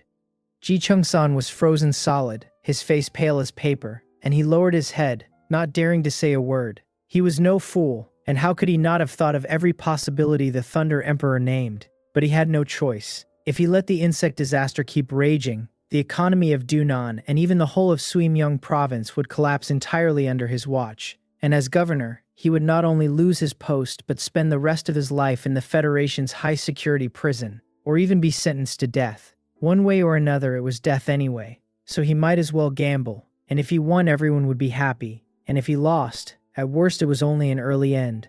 Ji Chung-san's heart dropped straight through the floor. 2 days gone, and neither the girl nor her contract beast had come back out of the rift. Now the Thunder Emperor had torn the polite fiction away and left him staring at the arithmetic underneath. Could it truly be what the old man said, that we had already met with an accident in there? Beside him, Director Jung Seung-yap and the rest of the officials had gone ashen. If Ha-yun died in Dunan City, every last one of them was finished. The Thunder Emperor watched the governor's calculating panic and let contempt cross his face, because a man who would stop at nothing to keep his post was a small man. He asked coldly when the girl had gone in, and Ji Chung-san stammered that it had been 2 days. Then she was almost certainly dead, the Thunder Emperor said, and he passed the judgment without hesitating. In his estimation, no young genius below 3rd grade survived 2 days inside a swarm numbering in the billions, however gifted she might be. The words dropped a blanket of dead silence over the whole clearing, and every person there was already grieving. Then the rift that had lain quiet for 2 days rippled. A slender figure stepped out of it, unhurried, still in a white dress without a mark on it. She wore the expression of someone who had gone for a walk in the countryside and come back mildly bored. On her shoulder I lay sprawled and blood-colored and openly unsatisfied, because 2 days of feeding had ended and I would have taken 2 more. Neither of us had a scratch. Ha-yun reached into her storage ring and dumped a massive pitch-black insect corpse onto the ground in front of them, the stench rolling out in a wave. Without so much as glancing at the ghost-struck faces around her, she said flatly that the mother worm was dealt with. The spirit-devouring worms inside the realm were cleared out too, she added. So once the ones outside were handled, there would be no further trouble. Nobody spoke. They stared at the corpse, then at the calm girl and the mosquito on her shoulder, and every brain present quietly stopped working. The Thunder Emperor's astonishment was written plain across that stern face as he studied her. She had walked out alive and whole after he had pronounced her dead barely a breath earlier. He had been contradicted inside of 10 seconds, and worse, he could not work out how she had done it. Then his gaze settled on me, and he read the blood chi rolling off my carapace, and his heart skipped. 3rd grade late stage. On a mosquito. He ran it through again and could not make it come out any other way. The master was only 18, had not so much as started university, and the contract beast she carried already sat at 3rd grade late stage. Whatever this thing was, its growth rate was outside anything he had a shelf for, and its ceiling was not visible from here. He let out a long breath of genuine admiration. It might not be many years, he thought, before this girl and this insect had the standing to fight at his side, which was flattering, though I would want to see his blood Q count before I agreed to share a battlefield. Ji Chung-san was the first to shake loose. He looked at the mother worm corpse and started shaking with excitement. The despair of the previous second flipped straight over into euphoria, because he had bet everything on a girl and a bug, and the bet had come in. Ha-yun checked the time, gave the Thunder Emperor one oddly interested look, and told Ji Chung-san to take us to the joint examination as quickly as possible. The Thunder Emperor frowned at that look, bothered by something he could not name, because she had glanced at him the way a person glances at someone they already know. He decided he was imagining it, since there was no possible way this girl knew him. He shook it off and ordered Ji Chung-san to deliver her while he handled matters here. The governor nodded so fast his neck must have hurt, having reached the point of wanting to set her on an altar and burn incense. Ha-yun looked at the Thunder Emperor one more time, mildly surprised. In her last life, the man had knelt in front of her and begged for mercy, addressing her as Granny, while he did it. She had not expected little Noe to have developed this much stage presence in the meantime. The Thunder Emperor caught the look and said nothing, having privately concluded that the girl was not entirely well. The Suimyeong Province Central Stadium seated 100,000 people, and that day there was not one empty chair in it. Tens of thousands of high school seniors had come in from every corner of the province, and the tournament format had been overhauled for the year. The first 3 days ran as an internal selection tournament for Suimyeong Province alone. Only the 3,000 candidates who finished highest in total points would advance to the round after, where they would carry the province against the geniuses of Changnan and Xianhua. That round was the true tri-province examination, and everything before it was a filter. Down in the section reserved for Dunnan No. 1 Youngmu High School, the students who had clumped together over the Ha-yun business were still working themselves up. The consensus ran the way it had run for 3 days. She would show up, because the school had posted its announcement and could not afford to eat its own words. Then she would be ground into powder long before the tri-province round, since Dunnan number 1 alone had over 1,000 candidates and every one of them expected a slot except her. A first-grade mid-stage nobody with a white-striped mosquito was not making the top 3,000 of a province. Several of them promised out loud that if the bracket handed her over, they would personally see to the lesson. They rubbed their hands and squared their shoulders like men appointed by heaven to correct an injustice. Not everyone was sold. A plain-looking male student said quietly that it was all very well, but what if her background really was enormous? And what if the lesson came back on them? A hot-tempered burly youth rounded on him at once and said the law could not punish a crowd. There were far too many of them for one person to answer, he said, and if she tried anyway, she would only prove she bullied people with power. That would swing public opinion further their way. The crowd roared agreement, and the burly youth felt his blood come up and stood out where people could see him. He told them they were not doing this to bully anyone, because they wanted fairness, and they wanted the high and mighty to feel the anger of ordinary people. Privilege did not get to overrule the rules, he said. And next time somebody tried a stunt like this, they would have to stop and think first. The students around him took the speech like a shot of adrenaline. Then a sonic boom cracked over the stadium and every head in the building snapped up. A streak of light came down out of the sky faster than the eye could track and stopped dead in the air in front of the Dunnan number 1 block. When the light thinned, there were 2 figures inside it. In front stood a middle-aged man in a high-collared dark suit with a face built for authority, and beside him stood a girl in a white dress with an expression like a locked door. Somebody recognized the man and shouted that it was the governor, and the entire block went silent the way a room goes silent when the power cuts. The governor, personally delivering a student to a provincial qualifier. Nobody's mind produced anything at all for several seconds. Then the burly youth found his voice and said, to no one in particular, that they still had the nerve to claim she was not a connection higher. The commoner students who had banded together to boycott privilege stood there with their heads tipped back and their arguments evaporating. The governor was the highest authority in the whole of Sumyong province, one of the handful of king-rank powerhouses it possessed, a man they saw on the news and nowhere else. And he had personally carried Haiyun to a qualifying exam. This was not a deep background anymore. This was somebody writing the word privilege across her face in case anyone in the back row missed it. The block held its breath for one more beat, and then it detonated. The complaints came out on top of each other, all of them saying the same thing at different volumes, that nobody was even pretending now. It was a naked provocation aimed at every student who had worked for a place. Even the elite class students who had stayed out of the protests were fully lit now, because they had assumed the forum rumors were inflated, and there was no reading around this. They had spent more than 10 years grinding talent and sweat into a seat at Dunnan number 1, and standing next to her they looked like a joke. A thin youth from elite class 2 swore under his breath and said she had better not draw him, because if she did he would break her legs. The classmates around him said nothing while their faces said the same thing. Wang Du, wedged into the middle of the crowd where nobody would look at him twice, was as stunned as anyone. He thought his sister had called it exactly, because this connection hire really was that arrogant. Then the anger pressing in from every side started to worry him instead. With privilege being flaunted this openly, would Haiyan actually step onto a stage and compete at all? Maybe the school's announcement had only ever been a sedative for the crowd. If that was true, then everything he had built over the past days came to nothing, and the question underneath it was whether ordinary people simply could not beat privilege.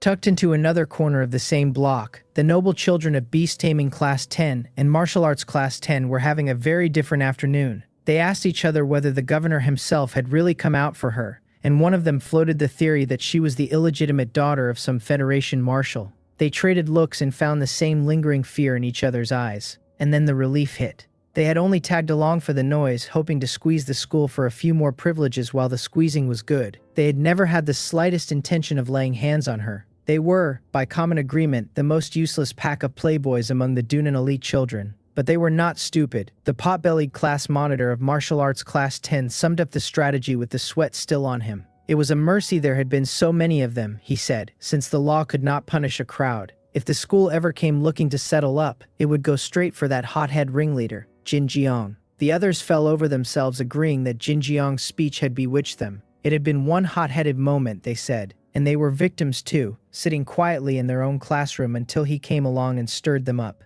He was the mastermind, they concluded, and it had nothing to do with them.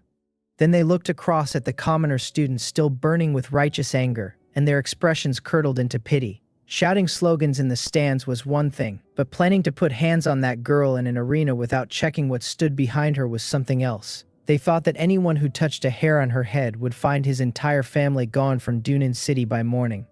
Under all those different stares, Ji Chung-sun brought Hyun down onto the rostrum at the dead center of the stadium. The seats there held the senior leadership of Sungyang Province and Dunan City, along with admissions officers from several top-tier Youngmu universities. The moment the governor appeared, every leader on the platform was already standing. Curious eyes turned on Hyun by the dozen. Almost none of them had clearance for the Federation's highest secrets, so what they knew of her had come from the same rumor stream as everyone else. What exactly was this girl, that the governor treated her this way? Illegitimate daughter of some imperial clan up in the capital, most of them guessed.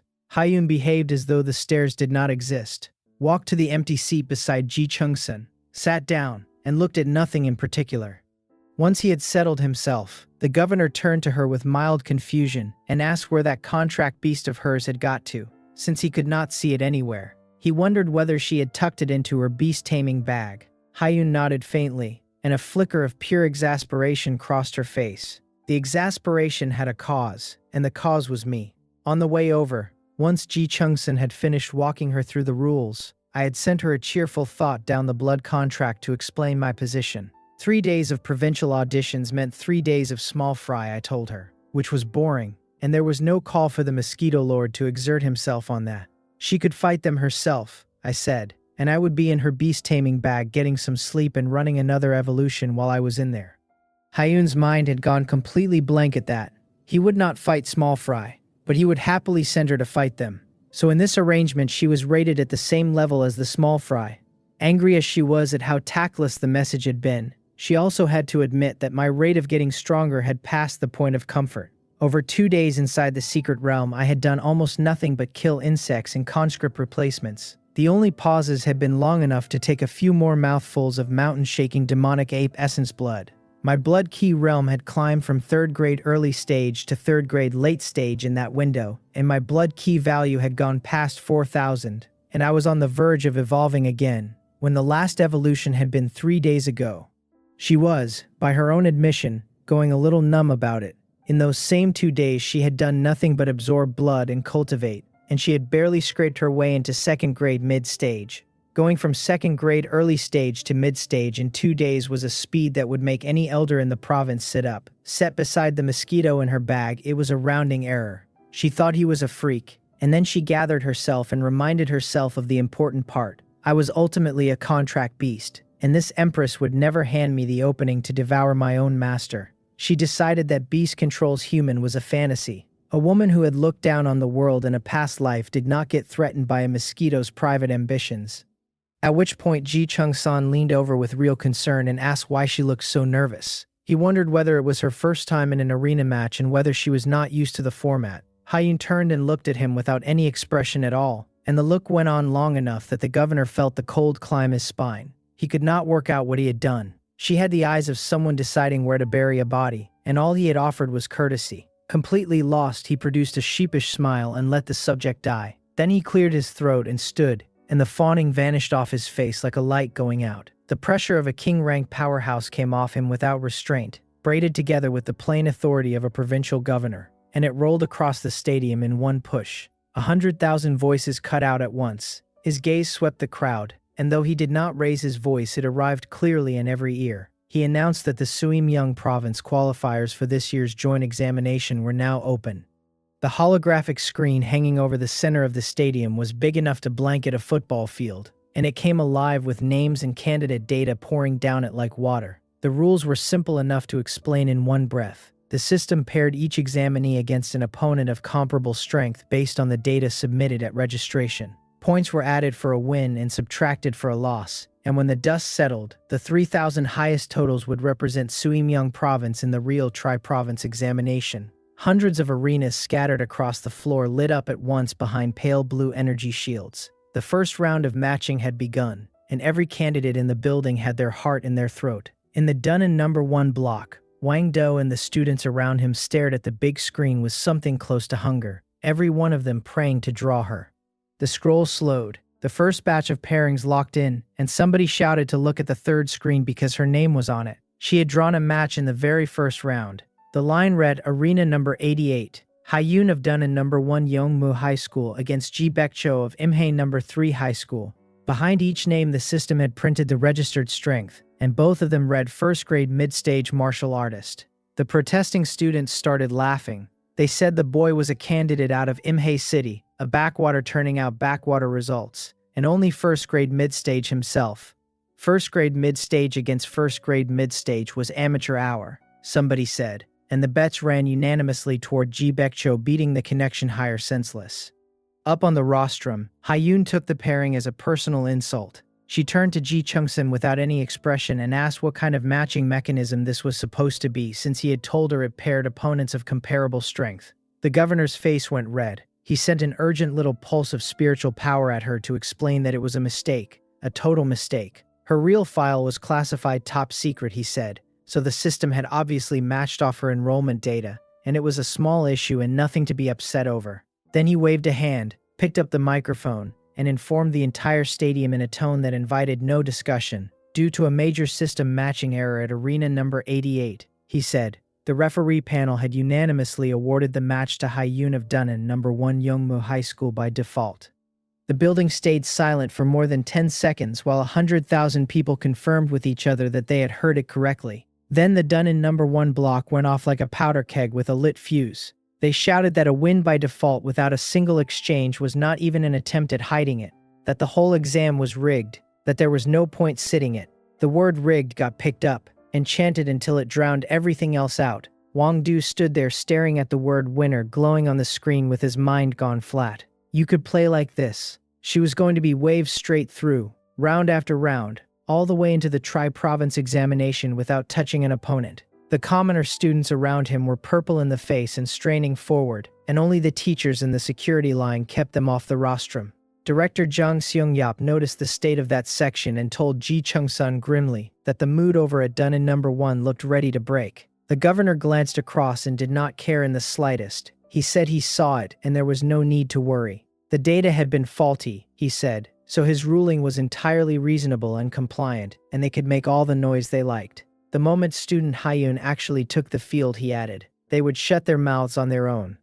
High above all of it, in the private stands on the stadium's top floor, the 8 geniuses of the Hidden Dragon class sat around being bored. Every one of them had already been fast-tracked into an elite university, and by any sane reading had no business at a provincial qualifier. The Federation had simply made this year's rewards for the top 100 too rich to walk away from, which was the only reason they were in the building. Because their strength ran so far past the ordinary field, the organizers had spared them any pairings for the first 2 days in the name of fairness. That left them nothing to do but watch the farce unfold underneath them.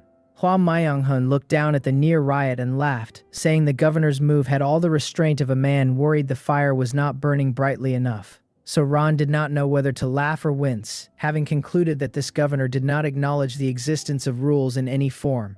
The rest of the Hidden Dragon class had turned to look at Jin Jiang, who sat in the corner with his color changing every few seconds. Cho Iran, one of the strongest in the class, asked him calmly whether he had bothered to tell any of them that Hyun's real strength was not first-grade mid-stage. Jin Jiang flushed to the ears and said, awkwardly, that nobody had asked him at the time. Everyone had been so worked up and so far into their own feelings that the detail would not have registered anyway. The others said nothing, but the silence carried the point, which was that he was supposed to be leading this. The truth was that Jin Jiang had been quietly falling apart for 2 days. Being carried around as a spiritual leader by tens of thousands of students had gone to his head in the most pleasant way possible. For a little while he had genuinely felt like justice with a face on it. Then the noise died down and he started thinking. And the more he thought, the more clearly he saw that he had blown a grievance into a catastrophe. Now the governor himself had stepped in, which meant the governor intended to shield her all the way to the end.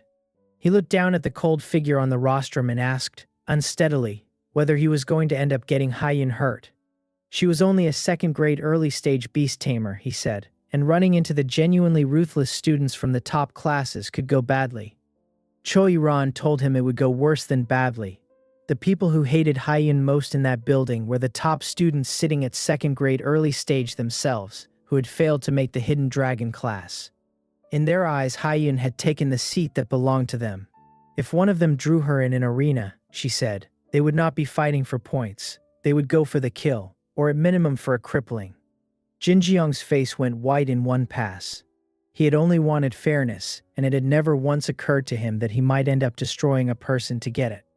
While Myung-hun looked at his stricken face and did not spare him, he said he genuinely could not imagine what had been going through Jin Jeong's head when he took the lead on a mess like this. If anything actually happened to Hyun today, he warned, Jin Jeong was finished. He said that Hwacheong University and Gyeongdae University were beside the point now, because at that stage Jin Jeong would not get into a vocational college. Jin Jeong went pale and then flushed with anger, and his stubbornness came back up through the fear. He said he had wanted fairness, and asked whether opposing people who ride connections was somehow a crime. Choi Ron and several others found themselves nodding along before they thought about it. They privately considered him an idiot, but the nerve it took to stand up in front of a machine like Dunnan number 1 was worth something. And in their honest opinion, that girl called Hyun had no business sharing a classroom with them in the first place. Why should a second-grade early-stage beast tamer sit in the Hidden Dragon class? Hwa Myung-hun's expression went strange, and then he looked around at all of them the way a man looks at a room that has not been paying attention. He asked Jin Jeong whether he seriously believed she was riding connections, and whether any of them had the faintest idea what that mosquito of hers could do.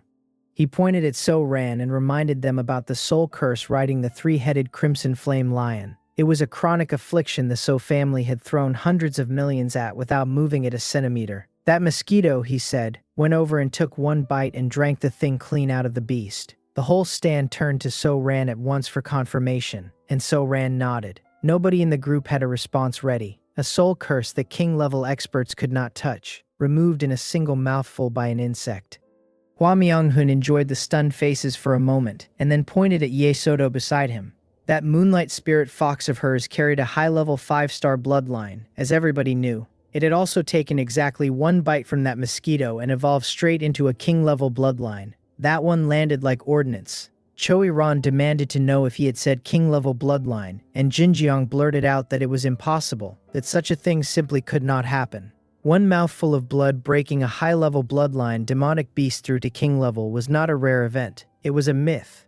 King-level bloodlines were scarce enough that families built legends around them. Getting a high-level bloodline beast to evolve even once was the work of years and fortunes. High-level bloodline contract beasts turned up once or twice even in a small place like Gang City, and in Dunan they were everywhere. King-level bloodline contract beasts were another category entirely, and a colossus like the So family could not field 3 of them. Going from high-level to king-level was a leap straight to heaven. Every face in the stand told Hwa Myung-hun he had lost his mind.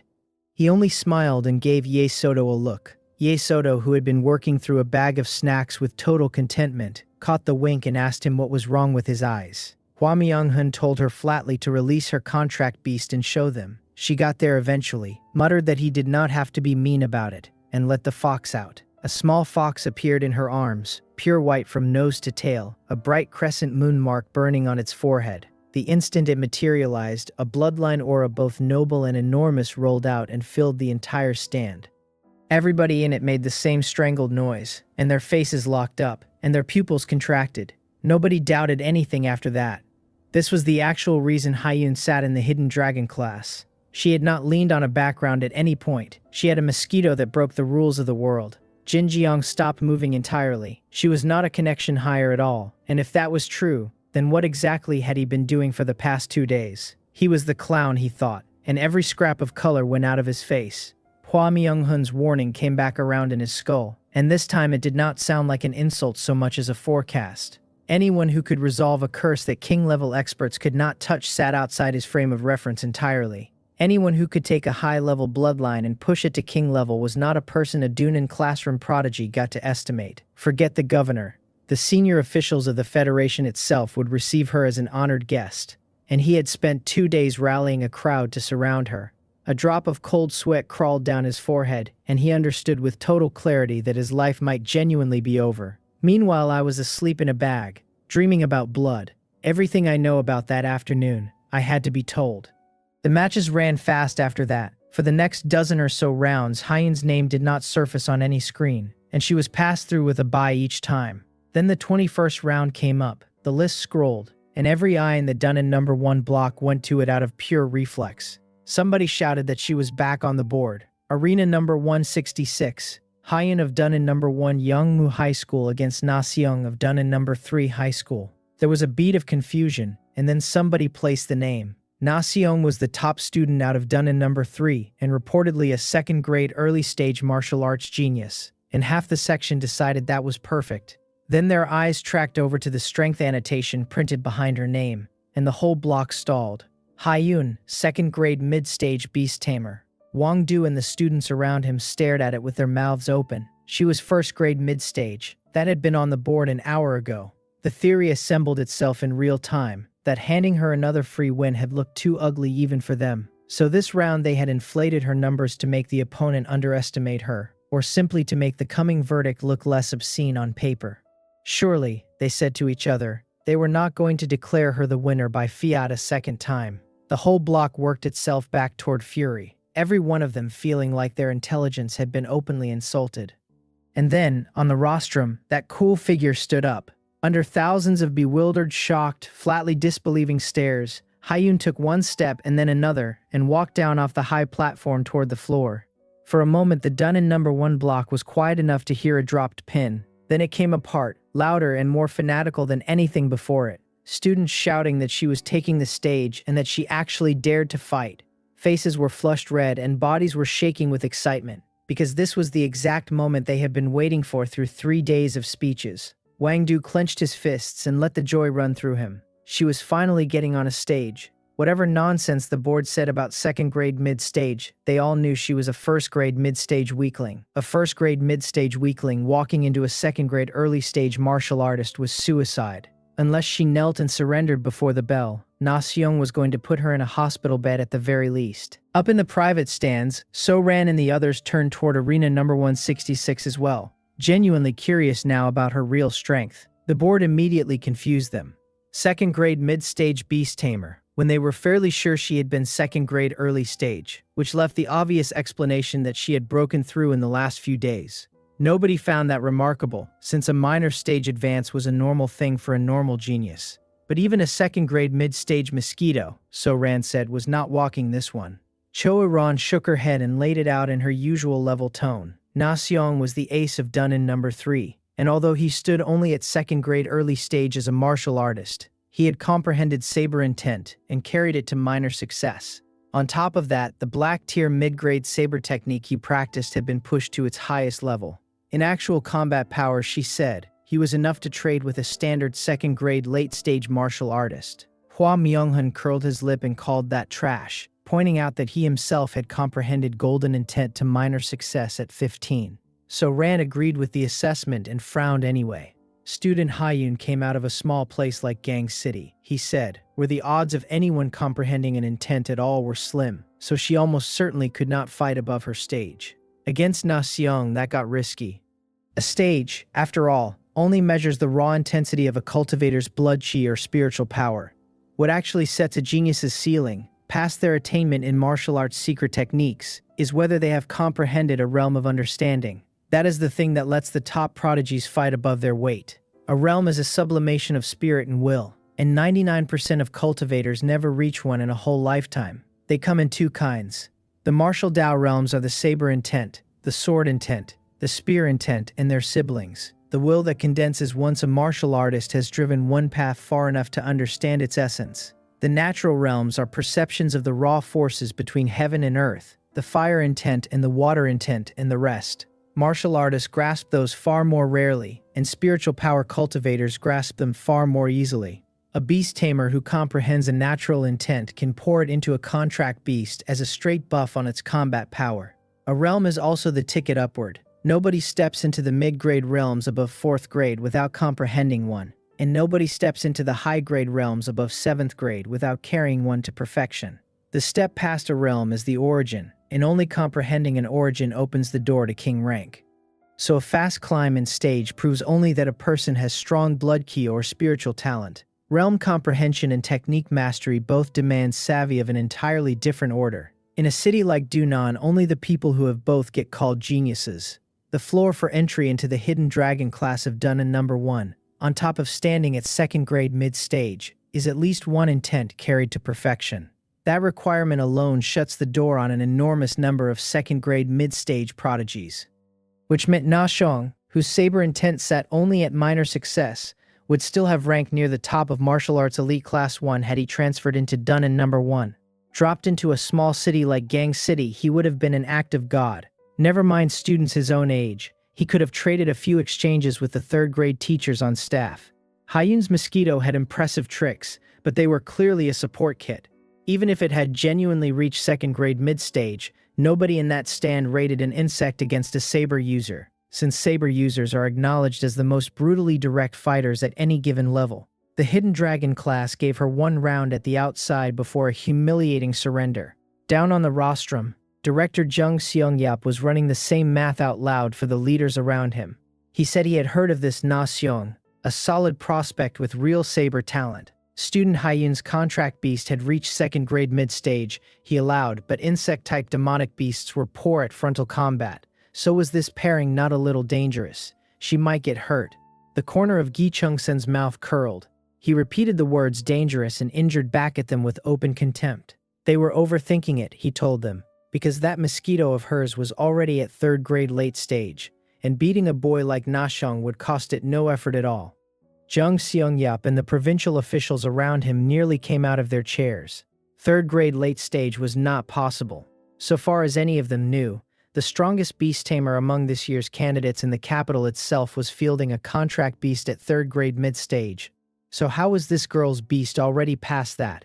One of them said out loud what all of them were thinking, which was that the mosquito surely could not be carrying an emperor-level bloodline.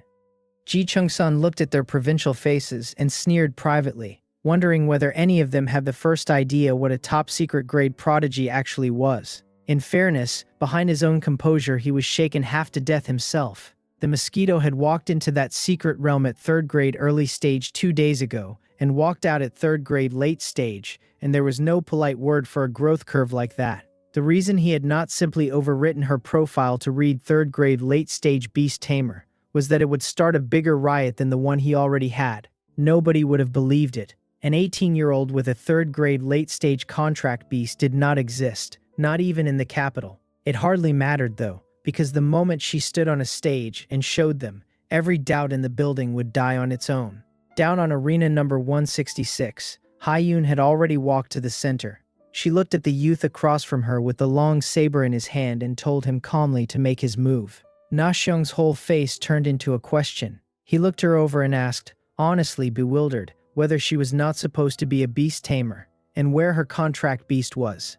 Haiyun told him without any expression that he was not worth her contract beast making a move. He was quiet for a second. Then he turned to the referee standing nearby and asked whether verbally insulting an opponent during a match counted as a foul. The referee froze, ducked his head and went through his rulebook with great care before looking up. It did not say anything about it, he reported, and if it did not say so then it did not exist. Na Xiong accepted this ruling with relief, turned back, and asked her outright whether she was that connection hire the whole province had been talking about. He wanted to know whether there was something wrong with her head, since she was a beast tamer standing across from a martial artist and refusing to release her contract beast. She did not seriously believe she could beat him on her own, he said, and told her she would not get close enough to touch the hem of his clothes. Haiyun's brows drew together very slightly. Her patience was measured in seconds now. The referee confirmed one last time that she really did not intend to use her contract beast. When she nodded, he announced the start of the match with the air of a man washing his hands. Na Xiong smiled, sheathed his long saber, folded his arms, and repeated for the crowd that she would not touch the hem of his clothes. Her gaze went cold, and she shifted her weight to strike. The next second, Na Xiong shot his right hand into the air and surrendered. Haiyun stopped mid-motion, and the referee's mouth opened and shut with nothing coming out of it. Na Xiong told the referee, with a great deal of righteous feeling, that he was forfeiting. This connected person was clearly unwell, he said, and he was afraid of accidentally killing her and being unable to answer for it. He was not stupid, and this was the whole of his reasoning. The governor had personally escorted her to the exam, which put her background somewhere in the stratosphere. On top of that, she was behaving like someone whose brain had come loose, since a beast tamer refusing to release her beast against a martial artist was not tactics but damage. If he hurt her by accident in the middle of that, he would spend the rest of his natural life in a cell. The whole thing smelled like a trap laid specifically for him. He decided she was the boss, and if he could not afford to offend her, he could at least get out of her way. He was not going to miss the points from one match anyway. Hyun watched him surrender while still wearing the smug expression of a man who had just outplayed the room, and her annoyance climbed another notch. The referee stared at nothing for a long moment before he managed to ask whether Na Seong was sure he wanted to forfeit, and Na Seong told him crisply that he was sure. The referee began to announce the result. Hyun cut in. She fixed Na Seong with a distinctly unfriendly look and asked whether there was not a rule requiring a competitor to fight for at least half a minute before forfeiting. Na Seong said there was no such rule. The referee agreed that there was no such rule. Hyun ignored both of them, turned her head, and looked up at the governor on the podium with a great deal of meaning in it. She knew perfectly well that he had been shadowing her situation with his spiritual power the entire time. Gi Chung-sun was silent for 2 seconds. Then he picked up the microphone and informed the entire stadium, in a grave voice that permitted no debate, that a temporary ring rule was being added. The referee team and the organizing committee had jointly resolved it, he said, to prevent malicious point farming, passive competition, and other negative incidents. In all matches, a competitor must now battle for a full half-minute before being permitted to forfeit. Na Seong looked up at the podium and found no words at all. The referee's face was one long expanse of confusion for a full 5 seconds, and then it came to him. He announced happily that there was such a rule, that he remembered it now, that it had simply slipped his mind, and that the fault was entirely his. Na Seong stood there and quietly acknowledged that he had just been steamrolled by money and power, and that it had taken about 4 seconds. He could not make the shape of it work. Was privilege supposed to be spent this way? Somebody was burning provincial authority for the specific purpose of getting punched, and he could not think of a stranger hobby. This woman, he concluded again, definitely had something wrong with her head. He gave up holding it in, frowned, and asked whether she understood that he had comprehended saber intent. Ordinary second-grade mid-stage cultivators could not survive a single one of his strikes, he told her, and he wanted to know where on earth she was finding the nerve. She told him, without interest, to just make his move, and a flicker of disdain went through her eyes. A prototype of an intent, offered as a boast. Above intent stands origin, and above origin stand the laws. In her previous life, after she reached the Emperor realm and looked down on eternity, she had comprehended hundreds of laws on afternoons when she was bored. Those were not tied to cultivation realms at all, since they were insights cut directly into the depths of the soul, and in theory she could still use them today. In practice, her spiritual power and her physical realm were both far too low to carry that kind of world-ending force, and she could not even reach for an origin yet. But intent, plain intent, she had quite a lot of. Na Seong shook his head at her stubbornness, decided once and for all that she was unwell, and resolved to go easy. He sighed, did not bother drawing his saber, pressed his fingers together into a blade shape, and swung at her from across the arena. A thin white edge of energy cut through the air and flew at her lower abdomen. He had put less than 30% of his strength behind it. He had aimed at the softest, meatiest part of her he could find, on the theory that this was the least likely place to do a rich girl permanent damage. A cold curve appeared at the corner of her mouth. She put out her index and middle fingers, slim and pale, and the second-grade mid-stage blood chi in her body detonated all at once. A golden finger force came off her fingertips so densely compressed that the air complained about it, carrying an edge that promised to go through anything it met. It moved too fast to follow. Na Seong's pupils shrank and every alarm in his body went off simultaneously. He had no time to think, so his instincts drove instead, and they drove hard. The long saber came out of its sheath in one motion. He took it in both hands, poured every drop of his blood chi into the blade without holding anything back, and slashed straight into the golden finger force. The collision threw out a blinding flare of light and a shockwave that scattered dust off the arena floor. The force that traveled up through the blade was so far past what he had braced for that the webbing of his thumb went numb. He stumbled back 7 or 8 steps before he could plant himself again, and the hand holding the saber was visibly trembling. Hyun had not moved. The hem of her dress had not moved either, and the gap between them was legible from the cheap seats. Everyone watching that arena had their eyes wide open and their thoughts entirely stopped. In the Dunnan No. 1 block, the pleasure on Wang Du's face froze solid.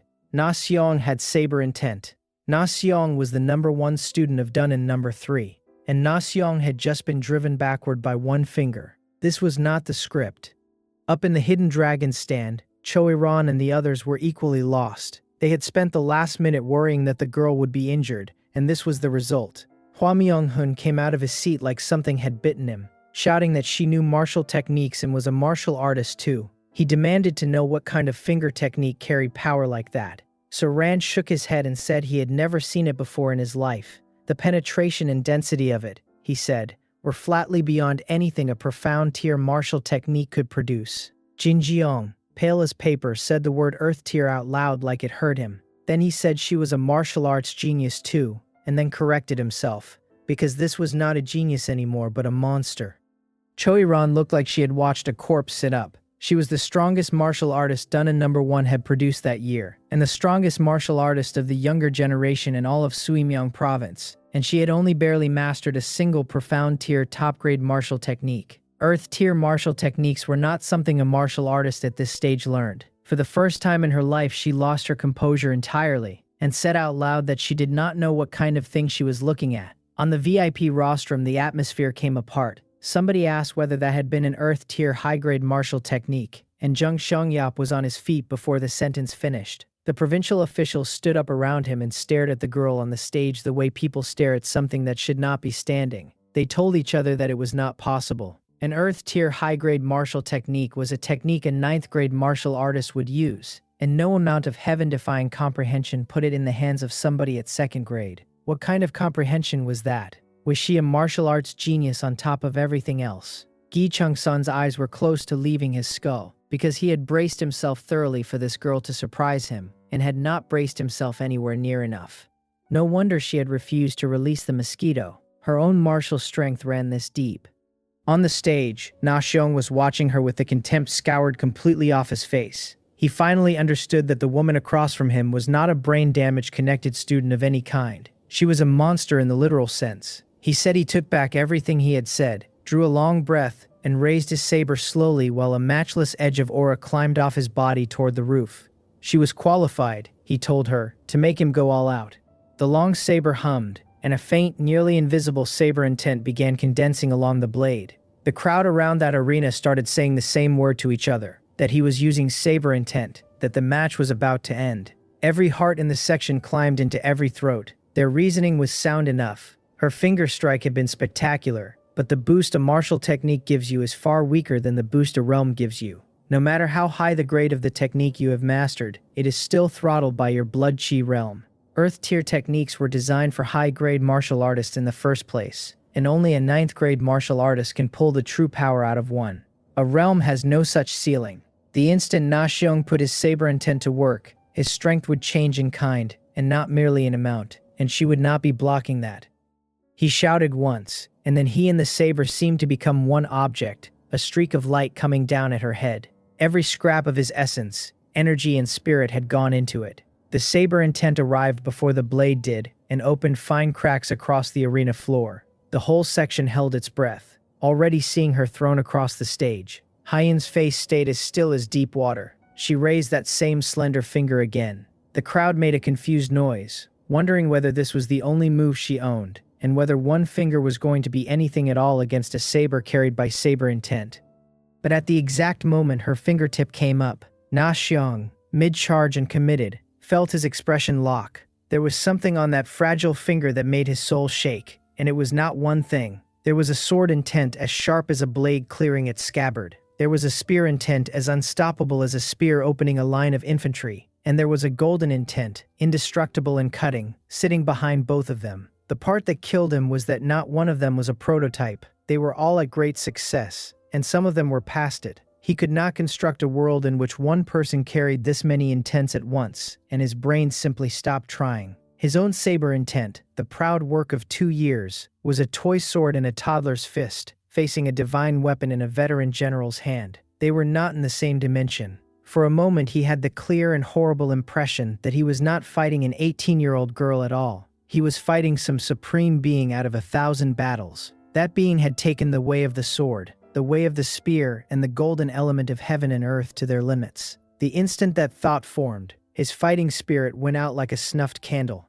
Her finger force landed precisely on the spine of his long saber. There was no world-ending explosion, only a small clear note like a jade bead dropped onto a plate. Spiderweb cracks raced out from the point of contact across his mysterious tier low-grade saber, and the whole weapon came apart into a spray of metal fragments. Na Xiang went off the stage like a kite with its string cut. He hit the arena's edge more than a dozen meters away and coughed up a mouthful of blood. He did not seem to feel any of it, and only lay there staring at the ceiling and telling himself she was a monster. Every person watching arena number 166 had gone stiff. In the Dunnan number 1 block, Wang Du's mouth hung open and his face cycled through several colors. He looked like a man who had swallowed a fly, which as a mosquito I consider a step up from his usual expression. The students around him were no better off. They had been too far away to feel the three intents converge, so all they had was the screen feed. On the screen feed, the insufferable Na Xiang had unloaded a heaven-defying strike and been erased by one finger, with his saber shattered as an afterthought. Somebody asked out loud who had been claiming this girl was first grade mid-stage. Somebody else asked whether this was supposed to be a connected student. The realization went through the block like cold water. They had been wrong from the first minute, because connected students did not look like this, and that whole forum thread had been rumor start to finish. Wang Du's face went a shade whiter. He was beginning to wonder whether everything his sister had told him had been something she made up in her own head. Up in the Hidden Dragon stand it was worse. Hua Myung-hun was out of his seat again, demanding to know how she had done it, and so Ran and Choi Ran were on their feet too. They could read the strike properly, and Na Xiang's slash had been an overperformance with enough behind it to threaten a second-grade late-stage martial artist. Man and saber together had been crushed in one exchange. Only Sim Youngya was pale. The spiritual mentalist had been resting with his eyes shut through the whole match, and now there was cold sweat all across his forehead. He was the only one of the 8 who had actually seen what happened in that instant with his spiritual power. His lips were unsteady as he said that the finger had been carrying several kinds of great success realms. Then he asked, quietly, who exactly she was. That question hit the stand like a thunderclap. So Ran, Hua Myung-hun and Choi Ran all turned and looked at him like he had lost his grip on reality. Hua Myung-hun got there first, his voice pitched wrong, demanding to know if Sim Youngya had really said several kinds of great success realms. He asked whether the man had overdrawn his spiritual power and started hallucinating, because that was impossible, and it was absolutely impossible.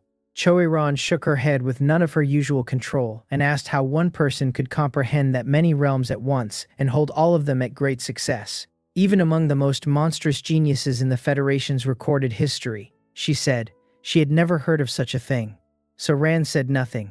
He stared at Sim Youngya, hunting for the smallest hint of a joke in his face, and found only gravity and a threat of fear. Sim Youngya gave a thin smile and said, in a dry voice, that his spiritual power perception did not make mistakes.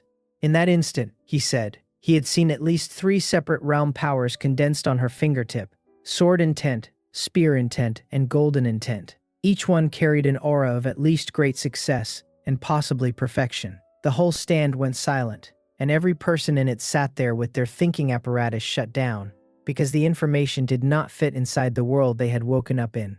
An 18-year-old girl holding 3 realms at great success or perfection at the same time was not a genius. She was a legend with a pulse. It was a long time before So-Ran swallowed and started a sentence with the words, if this is true, and then stopped, because everyone there had already finished it for him. Choi Ran's eyes had gone unfocused. With 3 great success or even perfection realms stacked on her, she said, even a blood-chi realm of second-grade mid-stage would give her the strength to fight a third-grade mid-stage expert. Second-grade mid-stage fighting third-grade mid-stage meant crossing an entire major realm, which should have been laughable, and nobody in that stand could produce a single argument against it. They were the 8 strongest of their generation in all of Suimyeong province, each of them able to fight across several minor stages. Between them they had comprehended 1 or 2 intents apiece, and none of those had been carried anywhere near the top. 3 great success realms at once was a multiplier they could not even estimate. Then Hua Myung-hun's expression went strange and he asked what, in that case, the Mosquito was. The whole group stalled on it. Every ounce of shock and attention they had spent over the past weeks had gone to the Mosquito and its impossible abilities, that had quietly built an assumption underneath everything, which was that all of Hyun's privileges flowed out of the insect, and that she herself was a lucky, ordinary beast tamer riding it. Looking at the girl walking calmly off the stage, that assumption looked not just wrong but comically wrong. A single thought caught in all of them at once and spread like a grass fire. In this partnership of a person and a mosquito, the real core of the combat power had never been the mosquito. So Rand smiled bitterly and said that it seemed that was exactly the case. Insect-type demonic beasts generally carried low bloodlines and were naturally poor at frontal combat, he said.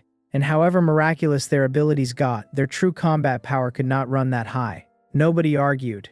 It was the most reasonable explanation available. They watched the cool figure walking back toward the rostrum, and the quality of their attention had changed completely. It was the way you look at an equal, or at something above you. I wanted on the record that I was asleep in a bag while my entire reputation was quietly downgraded to logistics. Off in the corner, Jin Jian had finished collapsing. His face had no color in it at all, his eyes had nothing behind them, and he kept repeating to himself that it was over. Some part of him was still trying and failing to calculate what kind of existence he had spent 2 days provoking. On the rostrum, Ji Chung-sun had lost the last of his dignity, his features twitching, his face openly horrified as he said the words 3 great success realms out loud to himself. The leaders around him had gone as rigid as temple statues, because their own spiritual power was not low and they had perceived the whole thing clearly. Jang Seong-yap gave up on composure entirely and pointed at the girl walking down off the stage with a shaking hand. She was a monster, he said, a true monster. With comprehension and strength at that level, she would rank among the top tier, not merely of the tri-province joint examination, but of the entire country. Another leader said top tier did not cover it. She was 18 years old with 3 great success realms, he said, which went directly against heaven, and Suinyang province was about to produce a true dragon. Every one of them finally understood why the governor had thrown his own dignity aside to shield this girl, and why he had rewritten the rules twice in public in one afternoon. That had never been favoritism. That had been the highest grade of protection a province knows how to give a peerless treasure. Ji Chung-sun's own thoughts were running considerably rougher. He looked at Haiyun with something complicated in his eyes. He had spent this entire arrangement believing her miraculous mosquito was her trump card, and believing he had already seen the full extent of her value. He had been wrong in a way that embarrassed him. The mosquito might be the tip of the iceberg. The mosquito might be the support act. This girl was the iceberg, and nobody had found the bottom of her yet. The arena was silent enough to hear the medical team's shoes. The referee raised a shaking hand and announced, in a voice gone completely dry, that at arena number 166, the winner was Haiyun of Dunnan number 1 Youngmu High School. Medical staff in white coats came up at a run and got Na Seong onto a stretcher. His injuries were not light. Several ribs were broken, and his blood and chi were in open revolt, and he was not going to be competing in the rest of the tri-province examination. He did not feel any resentment about it. What he felt was the specific relief of a man who has walked away from something, because he knew exactly how much mercy had gone into that finger. Without it, the thing that shattered would not have been his saber. Haiyun walked back looking as untroubled as a light breeze, as though she had swatted a mosquito on the way to lunch. Which, speaking as the mosquito, I consider an unnecessary comparison. The truth was less serene. With second-grade mid-stage blood chi and second-grade mid-stage spiritual power, firing 3 perfection-level intents at once had been an enormous load on her body. That single finger strike had burned close to half the blood chi she had. She did it anyway, because she had made a decision. Over the past several days, that mosquito had taken far too much of the light. It had purified curses, evolved other people's demonic beasts, and cleared an insect plague the provincial government had failed to touch in 2 years. If it kept going in that direction, every person in this world would soon believe that Haiyun was riding the mosquito's coattails. The dignified beast-taming empress was not going to be reduced to set dressing for an insect. She intended everyone watching to see clearly which of us was the master, and which of us held the truly limitless ceiling. There was a colder calculation under it too. She knew her value had to stay in her own hands. However heaven-defying my abilities got, I was a contract beast and she was the principal. She needed to display potential that ran well past mine, so that the resources she would be handed in the future came to her and not to a bug in her bag. That mattered most once the capital got involved, and she was not going to spend the rest of her life watching great powers earmark their gifts for a mosquito. As for why she had chosen a joint examination as the venue, there were 2 reasons. The first was that she wanted every person who had questioned her, gossiped about her, and abused her to see with their own eyes what they had offended. The second was that she intended to collect. So she did not step down off the arena. Her gaze swept the Dunnan number 1 block with open disdain and settled precisely on the section where Wang Du was standing. Under the uncertain stares of tens of thousands of people, She drew a microphone out of her storage bag, one she had quietly requested from Ji Chung-sun while she was still sitting on the rostrum. Wang Du saw the microphone come out and felt his heart stop, and the premonition that dropped over him was total. Her voice went out cold and clear into every corner of the stadium. If anyone still questioned whether she was a connected student, she said, they were welcome to come up and fight her about it personally. Nobody spoke. In the Dunnan No. 1 block, the students who had been howling for justice 5 minutes earlier had gone silent as if their throats had been shut. Their faces were bloodless and their breathing was careful. Go up and fight her. Na Seong had comprehended Saber intent and could not survive one finger, and nobody in that section liked their odds better than his. Her gaze moved across the frightened, regretful faces, and she went on. Since nobody was coming, she said, then the people who had spread rumors behind her back and slandered her in public owed her an explanation. The silence got worse. Wang Du's face was the color of paper, and the students around him had lost the strength in their legs. The noble class students had gone completely quiet, with a few of the more nervous ones already easing backward into the crowd looking for an exit. None of them had imagined the connection hire would turn out like this. One finger had ended Na Seong outright, which put her at second grade peak at the absolute minimum. She might be stronger than the monsters in the Hidden Dragon class. Add the governor's regard on top of that, and only one possibility remained if she was not connected, which was that she was a peerless genius many times more heaven-defying than the 8 prodigies upstairs. That was infinitely worse than offending someone's family. However powerful a family is, it does not spend real capital avenging a useless heir with no ability. But a peerless genius grows up, and a peerless genius comes back. Every set of legs in that section had started shaking, and the same conclusion was going through all of them, which was that this time it was really over. Seeing that nobody would stand up, a trace of mockery crossed her face. She turned toward the rostrum and said, indifferently, that she wanted Principal Jin to project the list she had asked him to compile onto the big screen. Principal Jin was caught flat. She had indeed asked him to check the roster of every student involved in the protest, but he had assumed she wanted to know who had orchestrated it. It had not occurred to him that she meant to publish the whole thing in front of the provincial leadership and tens of thousands of spectators. He understood that this was not an inquiry but an execution with an audience. He hesitated and glanced instinctively at the governor beside him, and the governor, who at that moment regarded Hyun as more precious than his own blood relations, nodded without a flicker of hesitation. With permission granted, Principal Jin pushed the compiled list up onto the holographic screen at the center of the stadium. Names filled it edge to edge, packed tight, running into the thousands. The reaction from the floor came in one wave of panic. The students on the list went pale and started whispering to each other, insisting to nobody in particular that the law could not punish a crowd. The noble class students frowned and exchanged glances, finding the same mild surprise in each other's faces. They wondered what the point of this was, since a public execution was theater, and theater would not accomplish much.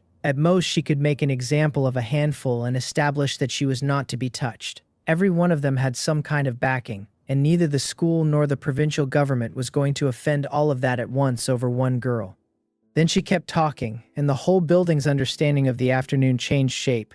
The people on this list had publicly spread rumors about her and slandered her, she said, causing severe damage to her reputation and her mental health. Under the laws of the Federation, she went on, publicly insulting another person or fabricating facts to defame them carries more than 3 years of imprisonment where the circumstances are serious. She said she expected the provincial government to act according to the law and investigate every name on that list thoroughly. Anyone who had taken part in the rumors, the slander or the personal attacks should be sentenced to more than 3 years. The stadium came apart. People looked at her the way you look at somebody having a breakdown in public. There were thousands of names on that board and she wanted all of them jailed. They were genius students of Dunnan No. 1, and a great many of them were children of nobility. The Federation's laws might read that way on paper, several people pointed out, but in a world where the strong eat the weak, nobody enforces them to the letter. Did she think the provincial government was a business her family owned? 3 years.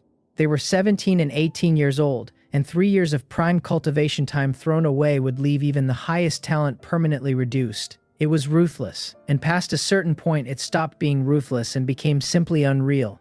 Once the initial shock burned off, the noble children actually relaxed, and they started looking at her with something close to pity. The girl had heaven-defying talent, no question, and she was also unbelievably naive. She genuinely intended to use the law against them. The family forces behind those names were braided into one another across the whole province, and some of those families had king-level experts at the head of the table. If they all pushed back together, they could set the province's economy back a decade, and Governor Ji Chung-sun was not going to offend that many people to the death for anyone. Wang Du let out a breath he had been holding since the finger strike. He and the students near him had been genuinely terrified a minute ago, braced for some heaven-defying card they could not see. And this was it. She was going to go to the authorities, like a school child who had never seen how the world actually works. More than half the names on that board belonged to students of Dunn No. 1's elite classes, the finest crop of geniuses Dunn City and arguably the whole province had produced that year. The notion of shipping all of them to prison was not a threat but a punchline, and that was before you got to the children of the powerful and the noble classes. She was, he decided, simply not thinking. On the podium, Zhang Xiangyap and several senior provincial officials were just as thrown. They looked at each other and found the same mixture of absurdity and difficulty in each other's faces. Was this young girl really this naive? If they actually sent thousands of genius students and a long list of well-connected heirs into custody, the province would turn upside down inside a week. None of them wanted to be standing where the political consequences landed. Their eyes went to Ji Chung-sun out of pure instinct, hoping the governor would step in, smooth it over and bury the whole ridiculous proposal. Ji Chung-sun's expression had stiffened too. He had not expected her to be this unbending, this completely without a negotiating position. He looked at that cold, expressionless face and tried the gentlest tone he had. This might be a little severe, he suggested, since they were still students after all, and he asked whether they might substitute some other form of punishment. She cut him off without mercy. If the governor found it difficult, she said, then they could forget it, and she would file for a school transfer to Manhwa province immediately. The corners of Ji Chung-sun's eyes twitched twice. Zhang Xiangyap and the officials beside him stared at her in flat disbelief. What they had just heard was an open threat to a king-ranked provincial governor in front of 100,000 witnesses. A transfer to Manhwa province. Nobody needed the subtext explained, since she was telling him that Suimyang province would have nothing further to do with her, ever. She was forcing him to pick. He could offend thousands of genius students and the enormous interlocking web of powers behind them for the sake of one person. Or he could keep those people happy and permanently lose any chance of befriending a peerless monster. In the Dunn No. 1 block, the commoner students and the elite children alike had gone slack-jawed. They had never imagined she would dare push this hard, or be this certain, and the question running through the section was simply on what grounds. Did she genuinely believe that her weight in the governor's private ledger outstripped all thousands of them together? Wang Du was screaming inside his own head that it was impossible, and that the governor was not going to make a decision that stupid. The elite children found the whole thing even funnier than he did. So long as the governor still had his head screwed on, they agreed he would soothe them rather than declare war on every major power in Suimyang province over one transfer student. Ji Chung-sun said nothing for a long time, and behind that stillness his mind was moving fast and weighing hard. If it had only been Haiyun, even with 3 perfection intents on display, he would never have taken a political risk on this scale for one girl. But then the blood-colored Mosquito surfaced in his memory without being invited. That Mosquito had purified a soul curse king-level experts could not touch. That Mosquito had taken a high-tier bloodline monster and pushed it to king level. That Mosquito had walked out over a plague that had beaten his entire provincial government for 2 years and settled it alone in an afternoon. He looked at that combination, one girl and one insect, and asked himself honestly how far it could go. King rank was the safe answer. Somewhere past it sat the legendary Emperor realm, and he could no longer swear it was out of reach. Set the friendship of a future Emperor realm powerhouse on one side of a scale, and a pile of so-called geniuses and well-connected elites on the other. There was nothing difficult about the choice at all. He thought about it for a full half-minute. Then, with tens of thousands of people watching in tense, expectant disbelief, Ji Chung-san raised his head, and his gaze had gone harder than at any point that day. He picked up the microphone and announced, in the name of the governor of Suimyang province, that a special task force was being established effective immediately. Every person on that list would be taken into custody. Upon verification, he said, anyone who had participated in rumor-mongering, defamation, or personal attacks would be dealt with for the crime of defamation and sentenced to 3 years of fixed-term imprisonment.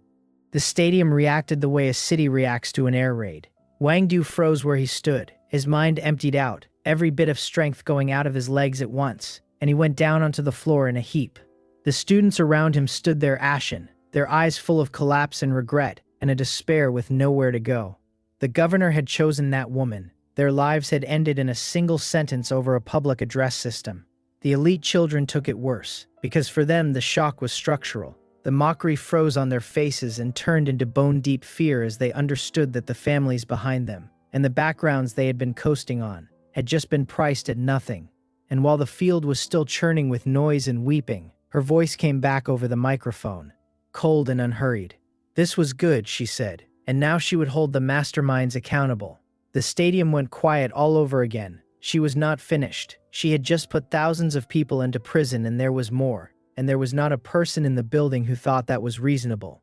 Ji Chung-san was mentally spent and privately asking the heavens what more this girl could possibly want. He had come too far to turn around, though, and the only road left ran straight ahead.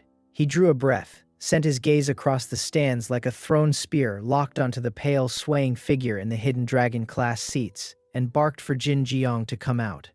Jin Jiang shook from head to foot, and his face lost the last of its color. But he did not run, and he did not argue. He got up unsteadily and stood there ready to take whatever came, because whatever else he was, he knew that a man who does wrong has to own it. Hyun shook her head and said the mastermind she meant was not him. Her gaze moved slowly across the block and came to rest on the figure lying collapsed on the ground, and she named Wang Ri and Wang Du.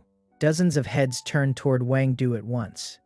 Ji Chung-sen blinked, lost, and threw an inquiring look at Principal Jin beside him, and Principal Jin hurried forward to explain in a low voice. They had established the day before yesterday that the inflammatory posts on the school forum had all been published from an anonymous account. The account belonged to a teacher in the admissions office named Wang Ri. Afterward, they had gone through the surveillance and found her younger brother, Wang Du, on it, deceiving and inciting Jin Jiang. That was what had set off the whole chain of protests. He finished by saying that this sister and brother were the true instigators of everything. Ji Chung-sen's face darkened on the spot as it came together for him. A teacher and a student, running tricks like this from behind a curtain, and without the pair of them none of it would have escalated past a forum thread. Hyun looked down at Wang Du, ashen on the ground, and delivered the rest of it in the same cold voice. Jin Jiang had been stupid, she said, but stupidity was not a capital crime, and he had been used as a tool by other people, so 3 years was enough for him. As for the sister and the brother, there would be no forgiving them. Governor Ji catches her meaning without needing it spelled out, and he stops hesitating. He lifts the microphone and delivers the verdict in a voice shaking with rage. He names Wang Ri and Wang Du as two people who harbored ill intent, spread rumors on purpose, and incited the students. He calls their crimes heinous. In the name of the governor of Suanyang province, he passes sentence: life imprisonment for both, no parole for all eternity, no reduction. Hyun turns the ruling over and decides she likes it, since a long dark stretch of regret bites deeper than a clean death. Every problem is solved, and every objective met, so she does not bother staying. She picks the microphone back up and asks the rostrum whether she still needs to sit through the rest of the auditions. She adds that she will be back for the tri-province joint examination in 3 days. Then she tosses the microphone aside, turns, and walks off the stage on her own.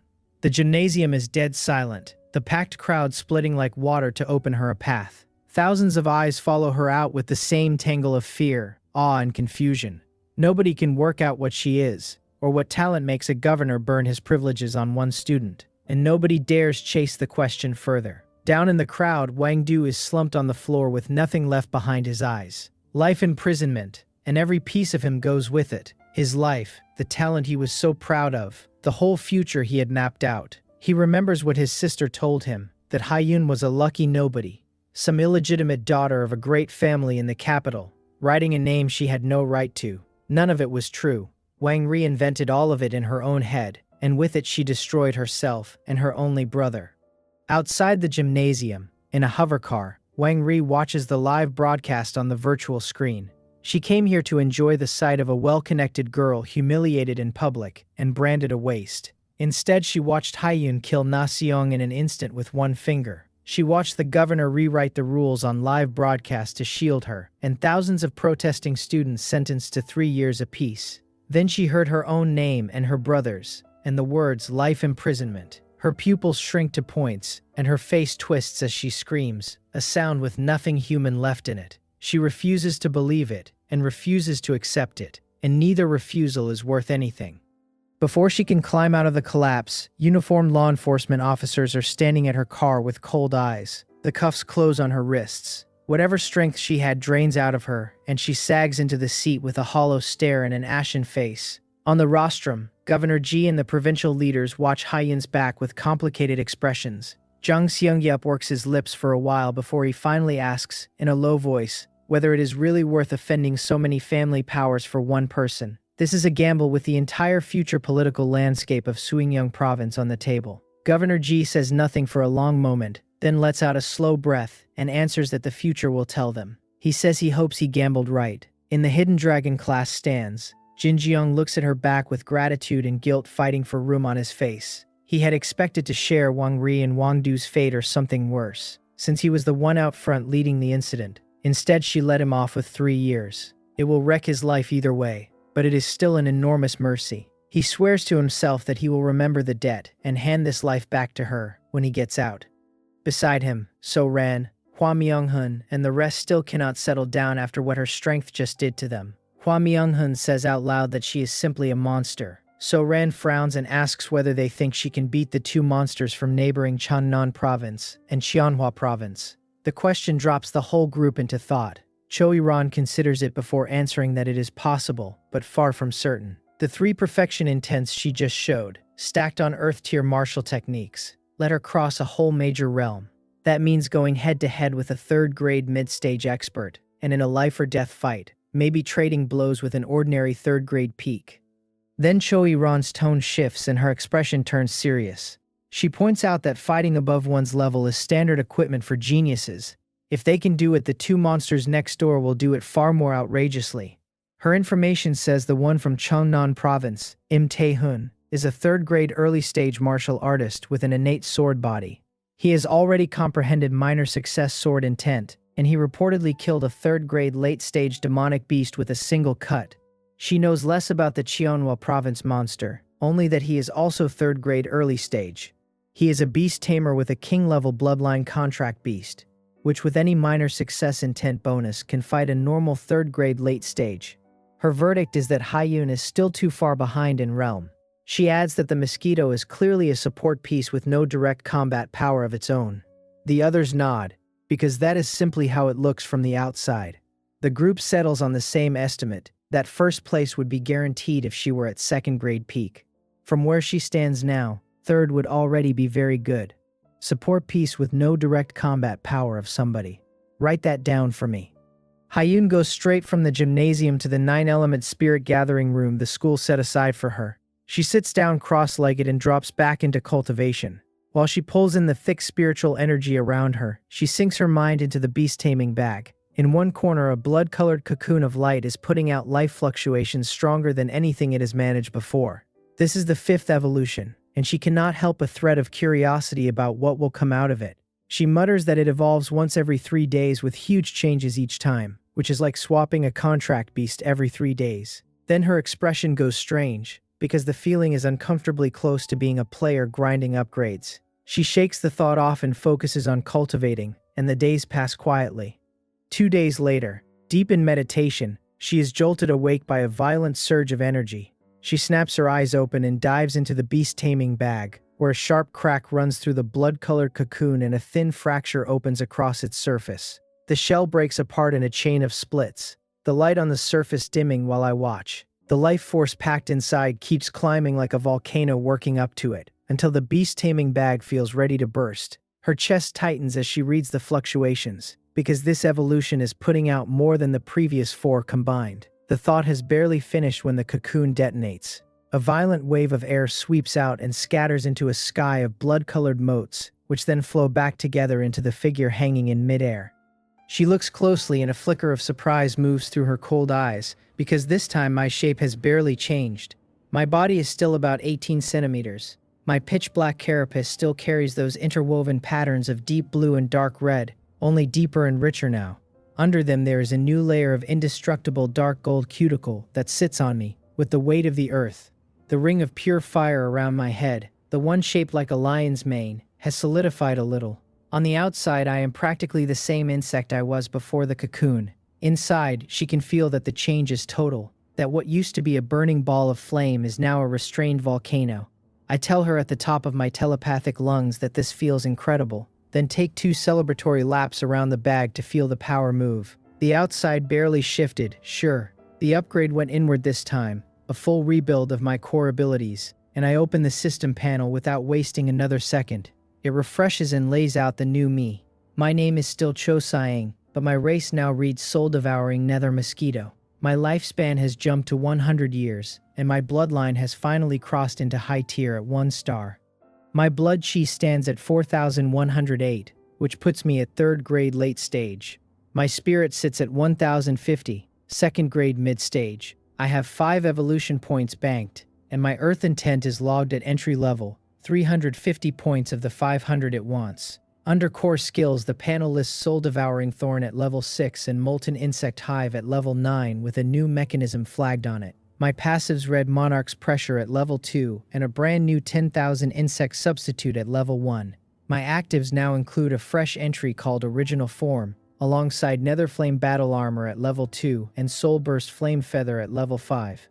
2 reminders sit at the bottom of the panel. The first says the next comprehensive evolution needs 10,000 blood chi for 4th grade early stage, 2,000 spiritual power, and 2,000 evolution points. The second says that reaching great mastery at 2,000 points in any realm of understanding buys me a minor evolution in that direction. A mosquito that lives 100 years. Tell me that is not impressive. The skill hall looks thin at first glance, with only 2 new entries, and then I read what the 2 entries do. 10,000 Insect Substitute is a passive that randomly transfers every point of physical damage I take onto the insects inside the molten insect hive. As long as the hive is not emptied out, my main body is immune to all physical damage. I read that line 3 times with my compound eyes as wide as they go, and my breathing getting quick. I am currently sitting on exactly 16,000 2nd grade peak spirit-devouring worm underlings in that hive. The system has just handed me 16,000 spare lives out of nothing. Go ahead and hit me 16,000 times and then we can talk. The second new skill is original form. It lets me switch freely between this soul-devouring nether mosquito body and the plain white-striped mosquito I started life in.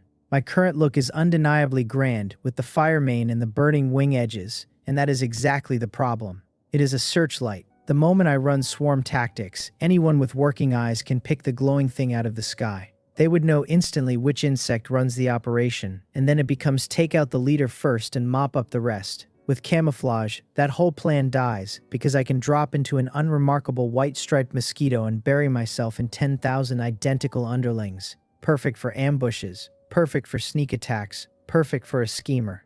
I want to see it work immediately, so I fly out of the bag with a thought and hang in front of Hyun. I tell her to watch, because I am about to perform a trick for her. Right in front of her stunned face, my palm-sized body shrinks and reshapes itself in less than a blink. The soul-devouring nether mosquito, with all its pressure and menace, simply stops existing. In its place, there is an ordinary white-striped mosquito, leaking not one thread of energy. I land lightly on her fingertip and vibrate my wings at her while she stares. I ask her whether that was not truly marvelous, and she has no answer at all. Inside, though, a wave is going through her. Form switching. She recognizes it as the mountain-shaking demonic ape's most famous innate ability, size manipulation, and the recognition lands hard. That ape is a standout even among king-ranked demonic beasts, powerful enough to shake mountains and move the earth. It is also a famous schemer, because most of the time it goes around as a harmless little monkey. Its aura reads no different from an ordinary animal, the kind of thing anyone would coo at. Then it decides to fight, and the little monkey becomes a 100-meter demonic ape in an instant, and that shock alone has split more than one enemy's nerve.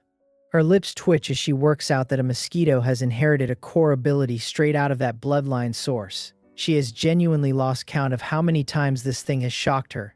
She keeps looking at me with suspicion, swallowing hard, tasting the aura I left hanging in the air. There is something folded into it, faint but thick and solid, a real realm of understanding. Earth intent, and not a prototype either, but the true article, already sitting at entry level. She works backward and lands on the only possible source, that I drank it, that I converted it out of the earth origin inside the mountain-shaking demonic ape's essence blood.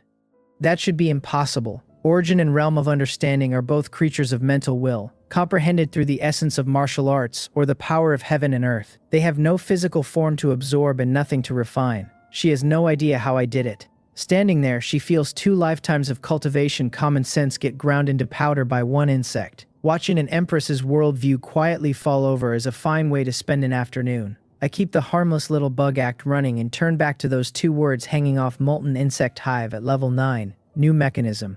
I open it with a thought and a fresh stream of information unfolds in my head. The function is called swarm evolution. It lets me order my swarm to recover and break down any biological corpse that still holds energy. Soul-devouring nether flame is the fire that refines the remains into pure life essence, which then gets stored in the mother nest as a number. From the molten insect hive interface, I can open a swarm evolution list and spend that life essence. I can upgrade my insects with it, modify them, or push them through directional mutation evolution. This solves a problem I had already started worrying about. My 16,000 second grade peak spirit devouring worms are excellent right now. A swarm that hits wherever I point. A few realms up the line, they were always going to fall behind and turn into pure cannon fodder. Then I would have been stuck hunting a fresh batch of higher ranked minions from scratch. Now I can raise the loyal ones I already have, from 2nd grade peak to 3rd grade, 4th grade, king grade if I feed them enough. Directional mutation means I do not just level them, but design them, which is a real-time strategy unit tech tree bolted onto my hive. Want pure destruction? Spend life essence and mutate a block of them into enhanced suicide bombers. Want to hold ground or run assassinations? Mutate a batch of assault troops built for stealth and potent poison. Want to play it safe? Put together a wall of heavy armor meat shields with their defense maxed and park them at the front. Picturing a sky-blackening army of purpose-built horrors does pleasant things to my circulation. On top of that, the corpse recovery mechanism means the trash demonic beasts I never bothered to drink from are no longer trash. Every one of them converts straight into life essence for the minions, so my resource utilization rate stops being merely good and becomes total. One evolution handed me a new active skill, a new passive, and a new core mechanism. All 3 are tailor-made for the swarm overlord path I have been building toward. In a fight, I turn into a nobody white-striped mosquito, slot myself into 10,000 identical minions, and dare anyone to find the mosquito lord. Even if somebody gets lucky and spots me in the insect ocean, they can dump their strongest killing move onto me for free. I hand the damage out to the swarm and watch them lose their minds about it. Then I look at the requirements for the next comprehensive evolution, and my mood comes down off the ceiling. The blood chi bar has always been the threshold of the next grade, so 10,000 for 4th grade early stage is at least consistent. There is a new 2,000 spiritual power line stapled on beside it. The evolution points I can reach, because a full portion of king grade essence blood is still untouched. The 103rd grade spirit herbs So-Ran handed over have barely been sipped, and drinking all of it dry gets me past 2,000 and probably closer to 3. My spiritual power sits at 1,050, which is already halfway. Once I get to Jeju Island, the place the Empress is so fixated on, a few mouthfuls of heaven-sent treasure should close that gap. The 10,000 blood chi is the real wall. 3rd grade peak tops out around 5,000, so this is asking me to double it. I only stopped finding that strange after eavesdropping on Haim's thoughts and learning why the gap looks like that. Between 3rd grade peak and 4th grade early stage, there appears to be one small step, and in truth there is a chasm. It traps 99.9% of all martial artists. The thing living in that chasm is a special transitional realm called the Blood Furnace Realm, the bridge between the low-grade realms and the mid-grade realms. Anyone who enters it condenses and purifies the blood chi already in their body until it undergoes a qualitative change. Through that process, the quality of the blood chi rockets while the quantity climbs just as fast, so combat power grows exponentially. The Blood Furnace Realm splits into 3 rotations, each completed rotation a complete transformation. Once all 3 are done, the practitioner's blood chi officially breaks the 9,000 mark. More importantly, every point of that blood chi then delivers 10 times what a point at 3rd grade peak delivers. That is not a stat increase so much as a change in what kind of life you are. That is why top geniuses like So-Ran and Choi-Ran can stand at 2nd grade peak and trade blows with an ordinary 3rd grade peak martial artist. It is also why the same people, once they reach 3rd grade peak themselves, will never cross swords with a 4th grade early stage powerhouse and live. The gap between the low-grade realms and the mid-grade realms is the one thing the entire cultivation world agrees on. Then I glance back at my shiny new panel and feel the 16,000 spirit-devouring worms waiting inside the molten insect hive. A chasm. For other people. With that many bodies to spread damage across and original form to play the sneak, a mere 4th grade early stage starts to look takeable.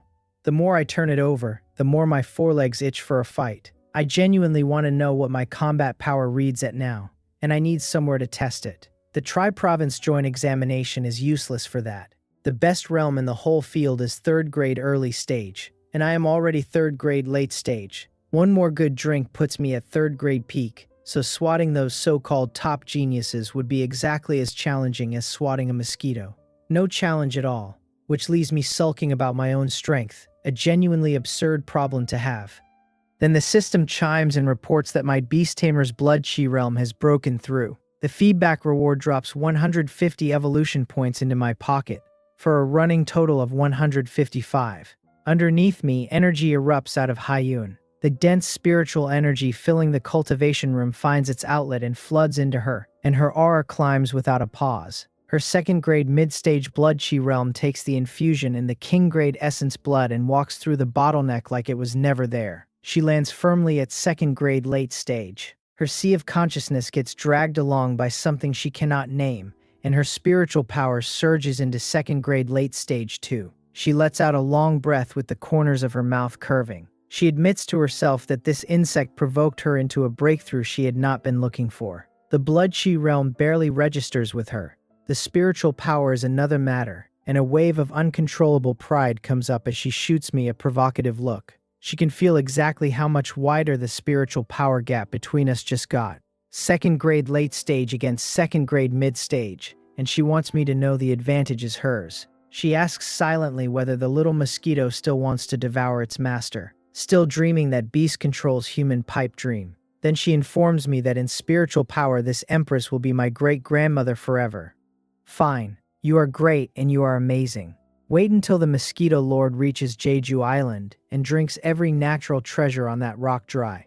Once the high of the breakthrough passes, she cools off and starts thinking practically. There is 1 day left before the tri-province joint examination, and another day of sitting here has stopped meaning anything to her. Both of us have been gaining strength too fast, and the foundations underneath it are getting shaky. Nobody builds a real powerhouse behind a closed door. What she needs is a hearty real fight to hammer all this new power into shape, and a chance to read her true combat power. I hear that thought and my eyes light up, and I immediately tell her that we are thinking alike. She cannot be bothered to answer the dumbass mosquito, so she thinks in silence about where to find a suitable opponent. Young Muhal is out, because with 1 day left, a special trip and a stack of procedures for one sparring partner is more trouble than it is worth. Waiting for the exam and taking on those 2 neighboring monsters gets her lip curling in contempt. Top-tier monstrous talents at 3rd grade early stage might have been tricky back when she was 2nd grade mid-stage. She is 2nd grade late stage now, and beating 2 little kids would be about as hard as swatting a mosquito.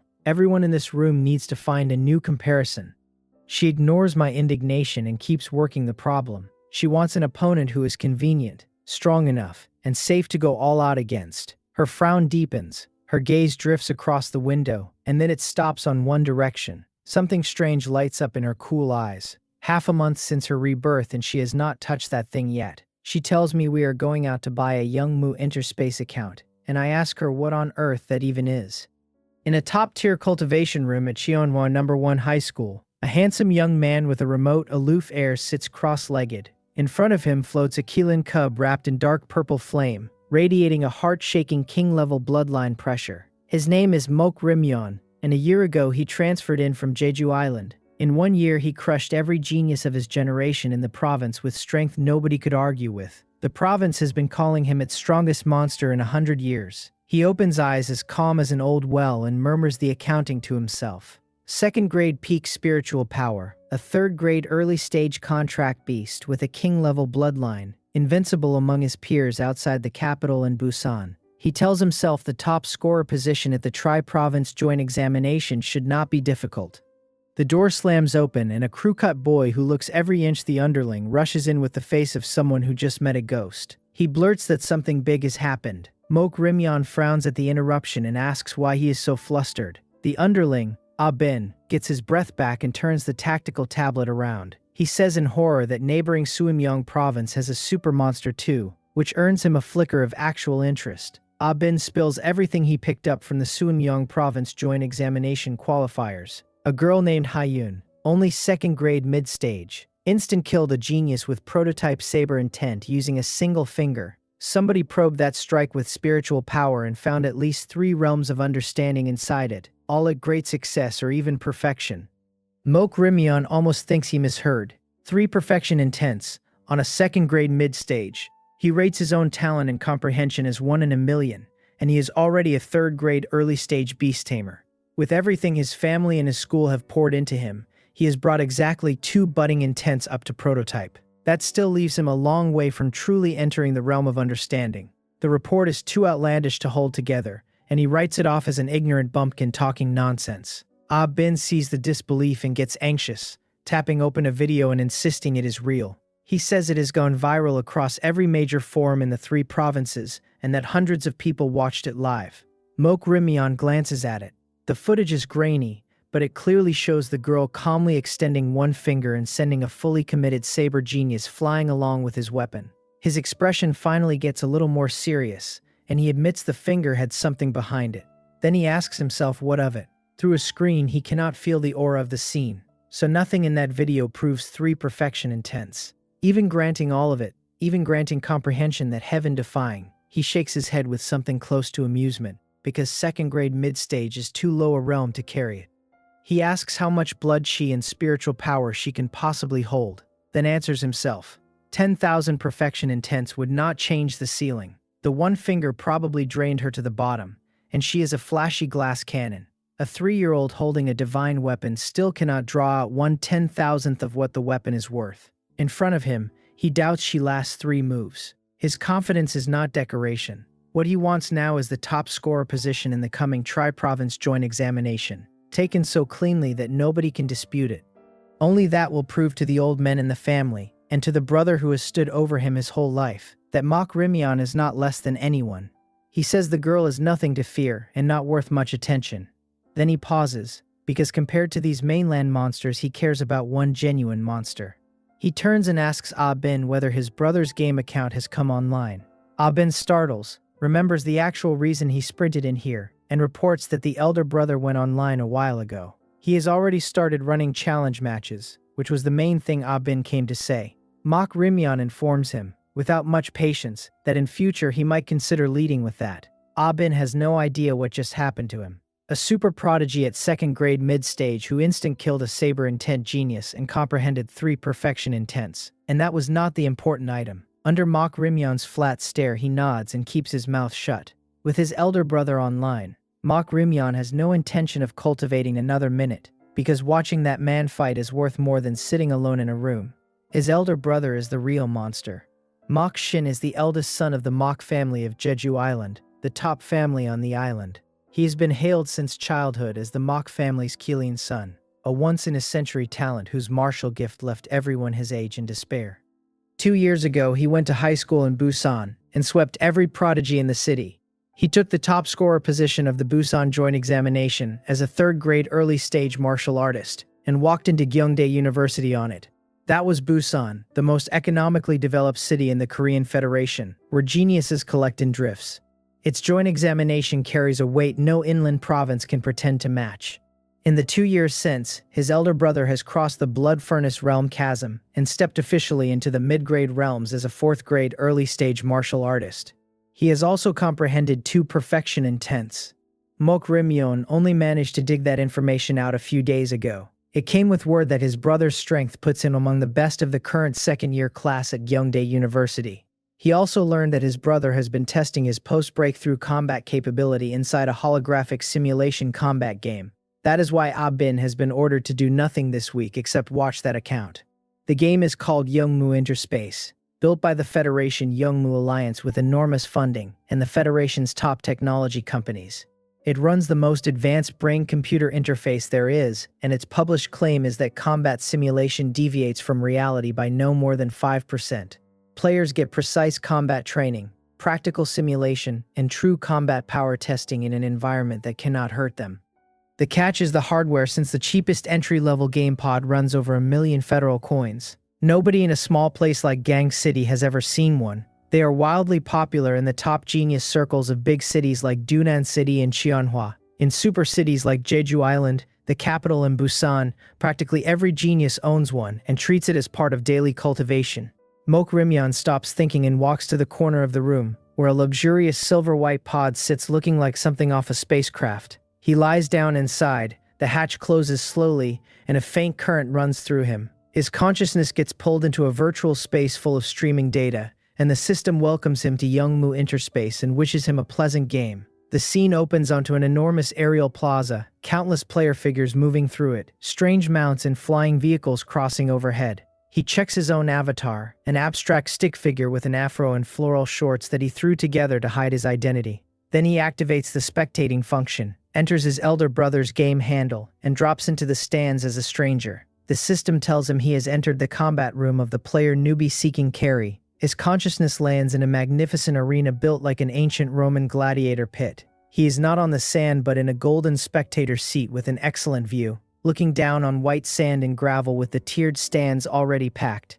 None of those figures are non-player characters. They are real players who paid or clawed their way into spectator mode, which tells him how well known his brother's handle already is. Down in the center, a figure in black combat clothing holds a silver spear and stands like a deep pool in a mountain peak, waiting on the match. A pale blue screen hangs in front of him, announcing Infinite Challenge Round 1 and searching for an evenly matched opponent. Mokrimyan settles in, wanting to know whether anyone in the same realm can still beat his brother. Hyun, meanwhile, has arrived at the Youngmu Game Center that Dun and No. 1 built for its elite class students. She mentioned to Principal Jin that she wanted to test her strength, and Principal Jin cleared the entire facility without a second thought. He beams the whole way, walking her personally to a luxurious private room at the back that takes up a full 10 square meters. He points at a top-tier pod a size larger than everything outside and explains that the school acquired it through Federation military channels at enormous cost. Its latency stays under 1 millisecond and its realism error under 1%, and he promises her a perfect combat experience. Then he hands over a black metal card, the school's top-tier permission card, telling her to register a fresh account and bind it. Every feature, skin, and face sculpting template on the card is fully unlocked, and the set is worth 1,000,000 federal coins at the low end. Looking at a principal with the word fawn practically stamped across his face, Hyun feels something odd move in her. In her last life, she did not qualify to touch equipment at this tier until she was a high-rank powerhouse, decades down the road. This time she is 18 and it is being handed to her with a bow on it. That is the most direct dividend talent and strength ever pay. She does not refuse. She steps into the pod. The door slides shut, and a soft blue light sweeps her from head to foot. The system confirms the identity scan and asks her to pick a login method. Her finger goes to the messenger account out of pure habit. The system reports a successful login and welcomes back a user by the name of Princess Yunny. Her cold and beautiful face freezes solid inside that pod. Princess Yunny. She wants to know what on earth that is, and why her 18-year-old self chose the most embarrassing handle available to a human being. I lose it, laughing on her shoulder with my entire body twitching, telling her that Princess Yunny is the finest thing I have ever seen. Her cheeks go bright red. She stabs at the screen, finds the option to change the handle, takes a deep breath and types in the single word Empress. I have no comment on the naming ability of a woman who once ruled an era. The system does, informing her that the handle is already registered. Her smile disappears while I ask whether she is trying to kill me with laughter. She declines to respond, her face darkening as she tries Beast Taming Empress, which is also taken. She tries the one and only Beast Taming Empress, which is taken as well. She refuses to accept this and hammers in the one and only beast-taming empress of all time. The system finally accepts it, then cheerfully notes that she has been detected as a beast tamer. It asks her to create virtual avatars for herself and her contract beast. She has nothing to say, and I laugh until I nearly bring something up. She does not try the handle again. In her past life, she reached the Emperor realm and became the only female Emperor-level beast tamer in recorded history. Her title was simply Empress with no prefixes attached, which she considers the whole point of prestige, and she is privately certain those 2 syllables belong to nobody else. With that comfort thoroughly ruined, she pushes on to face sculpting and clothing. She has never cared about any of this, so she takes the most expensive skin the system recommends. Eternal Night Monarch. It is a well-tailored black and gold gown that layers nobility and mystery over her natural coldness. For the face, she picks the most expensive template on the list, a cool and elegant mature face she decides she is fine with. Then the Contract Beast avatar page opens, a feature that stays popular because plenty of players would rather not show anyone their beast's true form. She is fully prepared to slap a random skin on the Mosquito and be done. I object at volume. I tell her absolutely not, that she cannot skip the face sculpting, that it is the best part of any game and I am doing it myself. She is out of patience but hands me the operation permissions anyway, with instructions to hurry up. I get to work immediately, thoughts flying across the virtual panel. The question is what image to give myself. A majestic overbearing black dragon maybe, or a cool mecha warrior, except both are generic and neither one grabs a stranger by the collar. I need the kind of shape that lights up a person's eyes and never leaves their memory.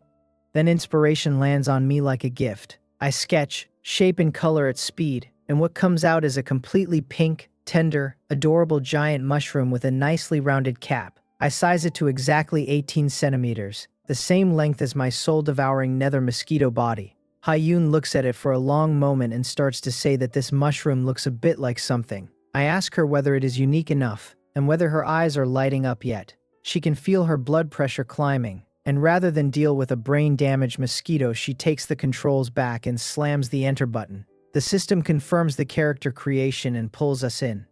White light, and then a massive sky plaza floating over a sea of clouds. Players weave through it in every direction while oddly shaped aircraft and mounts cut across the sky. The eternal night monarch skin does its job the second she materializes, the black and gold gown against her natural chill making her look like a black rose blooming at midnight. Heads turn all around her. The admiration lasts about 1 second. Then an 18-centimeter, entirely pink giant mushroom pops into existence beside her, and the entire plaza stops working. The laughter comes in a wave after a short, stunned silence, the whole crowd landing on the same verdict. This has to be a custom sculpt, because no skin shop would ever sell it. It is the single most ridiculous contract beast in the history of Yeongmu Interspace, and at least one player is already grabbing a screenshot for the forums. Hyun's expression curdles while the stares come in from every direction, mockery and teasing and plain bewilderment, until her face is black. Her toes curl hard enough to drill through the floor of the plaza. She calls me, silently and with great feeling, a damn bastard who has destroyed an empress's face in public. I ask her whether she saw that, whether I was not right about this look, and whether we are not the center of attention now. She tells me to shut up, roaring it inside her own skull, and seriously considers killing the mosquito where it floats. She takes a deep breath instead, swallows the urge to log out on the spot, and opens the system panel with no expression at all. She remembers that Yeongmu Interspace has a very thoughtful feature for disobedient contract beasts, and for beasts that need heavy real combat. She finds it in the list quickly enough, the Contract Beast Hosting Center, and clicks in. The panel offers her 3 hosting modes. Casual sparring runs friendly matches against other contract beasts with results unrecorded. Hell Tower climbing sends the beast up infinite floors of high-difficulty dungeons to push its limits. Infinite Challenge matches the beast around the clock against opponents of similar strength in one-on-one life-and-death fights. Her eyes go straight to the third one and her lips curl. Dying in the game is not real death and leaves no injury, but the pain is entirely real, which she decides suits this wretched mosquito perfectly. She selects Infinite Challenge and sets the intensity to maximum. That means not 1 second of rest, win or be beaten to death, straight into the next opponent. Match into a few dozen unbeatable opponents in a row and a beast can die dozens of times in minutes, which is hell-level training by any measure. I sense something going badly wrong and ask what she is doing. She ignores me completely and confirms the hosting, telling me to stay in there and have fun on my own. A pillar of teleport light drops out of the sky over the giant mushroom that is still bouncing happily up and down. I get out most of a protest before the light takes me. The eyesore that made her the joke of the plaza is gone, and the world goes peaceful. The players around her immediately start gossiping about a master who could not handle the stairs and ship the thing off. Hyun lets out a long breath with a boulder rolling off her, decides that out of sight is out of mind, and hopes sincerely that the experts in there kill me several more times. Then she opens her own matching interface and gets on with testing her real strength. My vision clears inside a coliseum. The system welcomes me to Contract Beast Infinite Challenge at Hell difficulty, and notes that my realm reads 3rd grade late stage. It reports a successful match with my first well-suited opponent, a human warrior at the Blood Furnace realm 2nd rotation, handle Trashfish 112. A 3rd grade late stage matched into a 2nd rotation Blood Furnace warrior. Somebody at this company should be arrested. 2nd rotation means a floor of 7,000 blood chi, and every point of it hits more than 5 times as hard as a point at 3rd grade peak. That is a gap on the order of a boy band dancer being put in a ring with a heavyweight champion. For any other contract beast, that would be a death sentence. For me, it is precisely the order I placed, since I came in here to find my ceiling.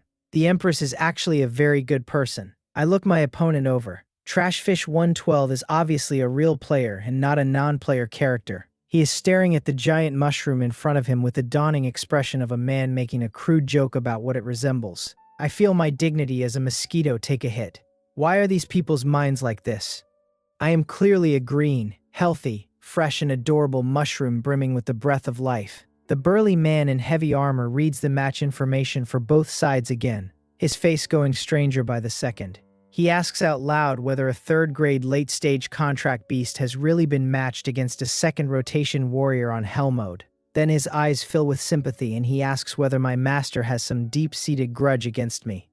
I tell him to talk less and fight more. My fighting spirit is running hot, because a second-rotation Blood Furnace warrior is the perfect sandbag for testing what the 5th evolution bought me. I go straight to my core killing move and fire Soul Burst Flame Feather. What is supposed to happen is a sky full of dark red flaming feathers. What happens instead is that the rounded cap of the giant pink mushroom contracts violently and blasts out countless white spores. They erupt like a volcano venting, sweeping across the arena toward the man in heavy armor and blotting out everything behind them. He has no idea what he is looking at.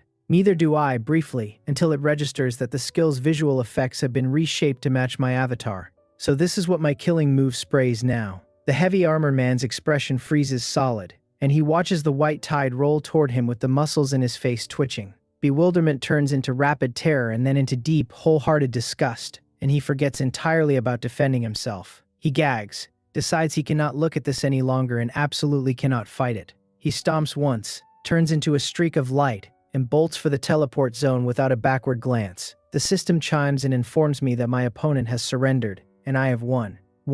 By making a man ill. Before I can process the most humiliating victory of my career, the system chimes again with my next opponent. A beautiful girl in light armor appears at the far end of the stone platform. She sees me, her face stiffens, and she stands frozen for several seconds. Then she screams, wants to know what kind of creep sculpted this contract beast image, and vanishes into thin air. The system awards me the match and congratulates me on a 2-match winning streak.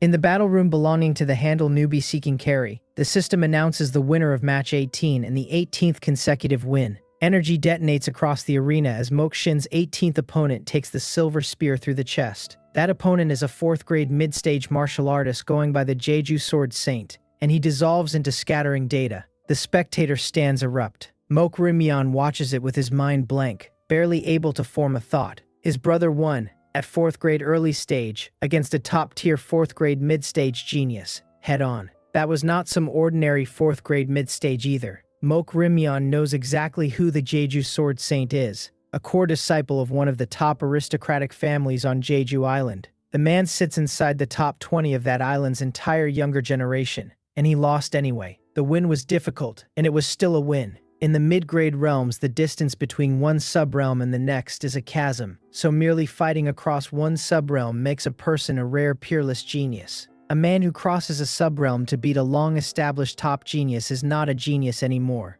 That is a freak, and powerlessness rises in Mok Rimyeon's chest and sits there.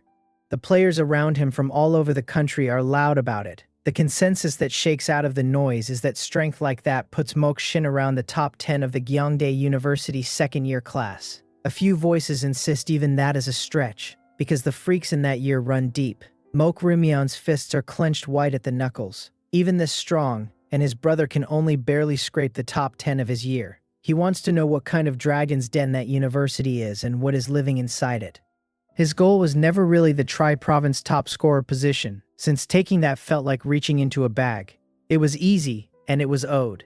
The whole point was to prove to the family that he could enter Gyeongdae as a top scorer exactly the way his brother did. His true goal was to pass his brother once he got there, and take a top 3 spot in the year. Watching that figure in the arena move like a god or a demon, the goal sounds like a fantasy told to children. The system pushes another prompt. It announces that the player newbie seeking carry has taken 18 straight wins and stands 1 victory from a new record. The record in question is consecutive wins by a 4th grade early stage martial artist in the Infinite Challenge. The whole venue goes up, and Mok Rimyeon shelves his complicated feelings and leans forward. Then light flickers on the seat beside him and a tall, cold figure appears out of nothing. She is a silver-haired woman under the handle Cold Moon, in a plain white martial arts uniform, slender, with an exquisite face and eyes that keep the world 1,000 miles back. He recognizes her instantly, because Cold Moon is the previous record holder for consecutive wins at 4th grade early stage. Word is she is a Gyeongdae University student too, currently a senior, already a 5th grade mid-stage martial artist. She is also one of the acknowledged campus beauties, and her real face is supposed to be considerably better than her in-game one. That has made her the goddess of a great many Gyeongdae students. He wonders whether she came specifically because she knew her record was about to fall. Having long admired the legendary senior, he hurries over and starts to introduce himself, saying he has heard so much about her. A cold system box cuts him off, informing him that the player Cold Moon has muted his voice function.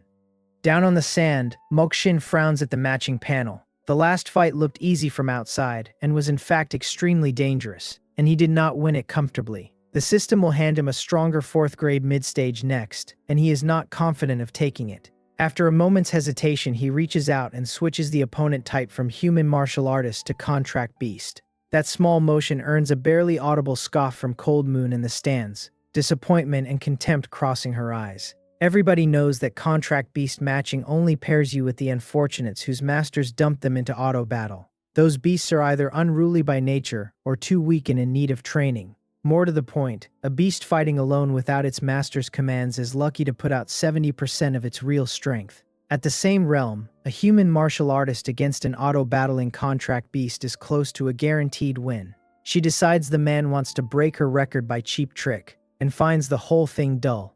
A record taken that way is worth nothing but self-deception, and she is already getting up to leave. Then the match completes, and a pillar of light comes down opposite Mokshin. Everyone in the stands, including the woman halfway out of her seat, turns to look. The light fades. What is standing there is an entirely pink, 18-centimeter, adorable giant mushroom with a rounded cap. The whole place goes silent, thousands of players staring with their eyes wide. Then the system posts the detailed information for both sides. It lists the mushroom as the contract beast of the player, the one and only beast-taming empress of all time. Realm 3rd grade late stage, and the arena detonates. A 3rd grade late stage contract beast, matched against a 4th grade early stage martial artist. After one beat of dead silence, the laughter comes down like weather. The crowd agrees loudly that the matchmaking system has broken, that the mushroom sculpt is the most abstract thing ever rendered, and that the beast tamer's handle is running the same bit on purpose. The verdict lands on comedy, shipped in for their entertainment. In the middle of the arena, Mokshin's face freezes. He stares at the pink, tender, faintly twitching giant mushroom with his head buzzing, trying to understand that this is the opponent he breaks a record against. The tsunami of laughter reaches him and his cheeks go scarlet with a kind of shame he has never felt. It is over. Breaking the record like this would be a hollow victory, and worse than hollow, since it is a humiliation he will carry for years. He can see the future clearly. The handle newbie seeking carry will never again bring up 18 straight wins over top geniuses. It will bring up the abstract 3rd grade late stage mushroom the system handed him at the finish line. He can already read the forum post, the one about a Gyeongdae genius fighting 300 rounds with a pink mushroom, and his vision goes dark. The record is better left unbroken, so he takes a breath and opens the surrender page. On my side of the sand, I am past feeling anything. Was this the 7th opponent or the 8th? Every single one has surrendered on sight, all of them driven off by sheer revulsion. I am starting to wish I had sculpted literally anything else, because testing my strength requires an opponent who stays in the room. This one is clearly winding up to quit too, so I resign myself and get ready to watch another man run. Then, at the exact moment Mokshin goes to confirm, a red warning box drops in front of both of us with an alarm tone. The system reports repeated abnormal instant surrender behavior in matches involving the contract beast of the one and only beast-taming empress of all time. It suspects malicious farming of win streaks and win rates. To preserve competitive fairness, the surrender function is now disabled for every subsequent match this contract beast plays. Mokshin reads it twice and cannot make it mean anything else. He is not allowed to quit and has to finish this fight with a mushroom, and he privately asks the system whether it is doing this on purpose. My compound eyes, on the other hand, light up like a festival. I can actually fight, a 4th grade early stage martial artist, which is higher than the matchmaking has any business reaching. My best guess is that stringing together that many instant wins convinced the system I was monstrously strong. I have no complaints, since the Mosquito Lord has been looking for exactly this collision to find out where the limits are. The stands, after a stunned pause, come apart harder than before. The crowd howls that this is an official system sanction, that heaven has decreed the fight must happen, and that the mushroom and the genius are settling it today. Even Han Wool, who never bends, lets one corner of her mouth curve. She finds it genuinely funny that this Mokshin's luck is so poor the system is forcing him to lose face. Beside her, Mokrimion's mouth twitches and he covers his eyes, unable to look. He wonders whether his brother offended the developers and why they are so determined to humiliate him. Mokshin shuts his eyes in despair and feels his blood pressure hit the ceiling. After a long moment he opens them, breathes out slow and stale, and accepts his fate. There is no point overthinking a thing that has already happened. He looks at the still twitching giant mushroom with a complicated expression, sighs, and raises the spear. He tells the little guy that the system appears to have a bug, and that he never wanted to hit it, and that he will make the end quick. Excuse me, that is a lot of composure for a man about to be taught something. The system calls the battle start, which also cuts off Mokshin's last road out. His eyes narrow as he throws away every unnecessary feeling and goes for a fast finish. The silver spear hums low in his hand. He uses no fancy martial technique and does not touch his realm of understanding at all. Just a simple, lightning-quick straight thrust. In his estimation, the raw blood-chi force of a 4th grade early stage is more than enough to punch through a 3rd grade late stage contract beast. The strike is fast, precise, and merciless, and it arrives in front of the giant pink mushroom in an instant. Everyone in the stands holds their breath, most of them already seeing the mushroom burst. Then metal rings against metal. Under thousands of astonished stares, the tip of that unstoppable spear lands exactly on the mushroom's cap and cannot advance one fraction further. It is like striking a piece of divine iron. The mushroom wobbles a little. Mokshin's pupils contract violently and disbelief crosses his face for the first time all night. He could feel the force running down that spear, and it was enough to punch through a heavy armored vehicle. Against this mushroom the power vanished without a trace, neutralized by something he cannot name. I asked him politely whether that was it, since I did not feel a thing, and whether he skipped breakfast. The reason I stood there and took it was to field test 10,000 insect substitute.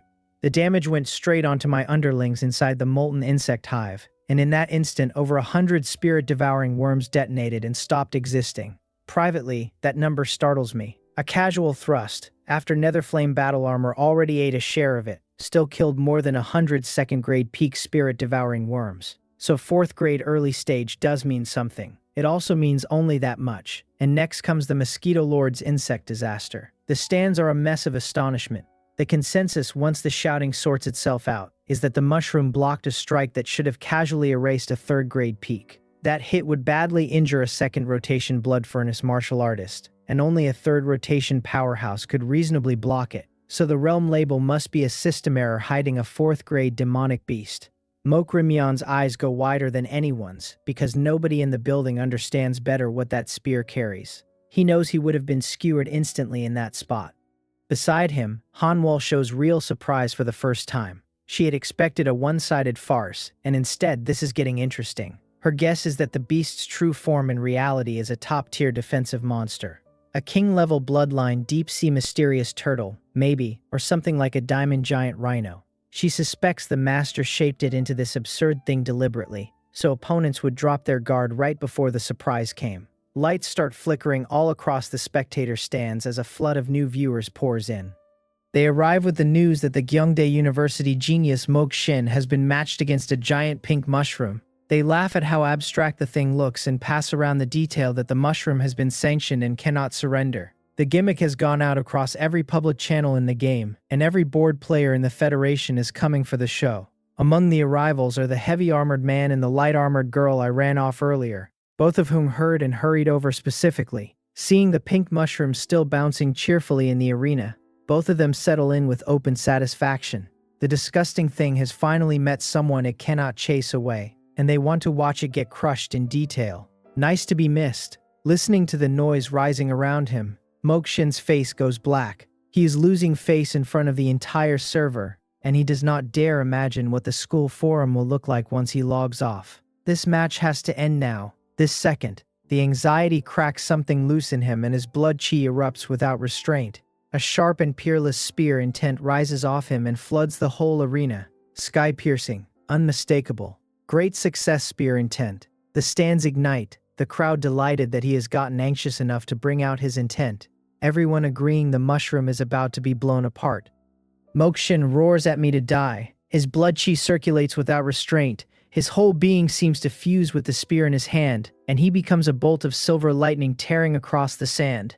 This strike carries his spirit, his energy, his soul, and his towering rage. It is the strongest attack he has thrown since stepping into 4th grade. My own chest tightens watching it come, because this one cannot be tanked, no joking about it. A full power thrust with great success, spear intent behind it, and blood rage stacked on top. If I transfer that damage, roughly a third of my 16,000 minions die on the spot, and that is a bill I refuse to pay. So as the silver spear light closes in, the corners of my mouth curl, and with one thought I switch to original form. My 18-centimeter body shrinks in less than a blink, from a robust monument to a spindly little inoki under a centimeter tall. Mokshin's world-ending thrust passes through the space where I used to be and buries itself in the ground, leaving a hole with no visible bottom. He has no idea what he just watched. Neither does anyone in the stands, who are collectively trying to process that the thing can grow and shrink too, and what kind of ability that even is. They do not get long to work on it. I shake my little cap at them, smug as anything. Come on then, feel the despair. Swarm calamity, descend. Densely packed teleport lights bloom out of nothing with me at the center. They scatter across the entire arena like a spilled sky of stars. When they fade, tens of thousands of pink, tender little mushrooms rise into the air at once, in every length and shape imaginable. I look at what I have summoned. Mokshin looks at what I have summoned. Every player in the stands looks at what I have summoned, and the whole arena drops into absolute silence. Thousands of people are frozen as if hit with a spell, mouths open and eyes bulging, watching tens of thousands of indescribable pink mushrooms blot out the sun. Brains crash all across the venue. Mokshin stands rooted in place watching the mushroom ocean sweep toward him, the muscles of his face twitching wildly, shock sliding straight into terror. He wants to know what that thing is and what kind of demonic beast it is. He wants to know how it is possible to summon that many minions, and why even the minions look like that. He screams that this is mental pollution, pure and total mental pollution. In the spectator stands, Mok Rimian has gone completely rigid. He stares down into the arena at a scene that can only be called mental pollution.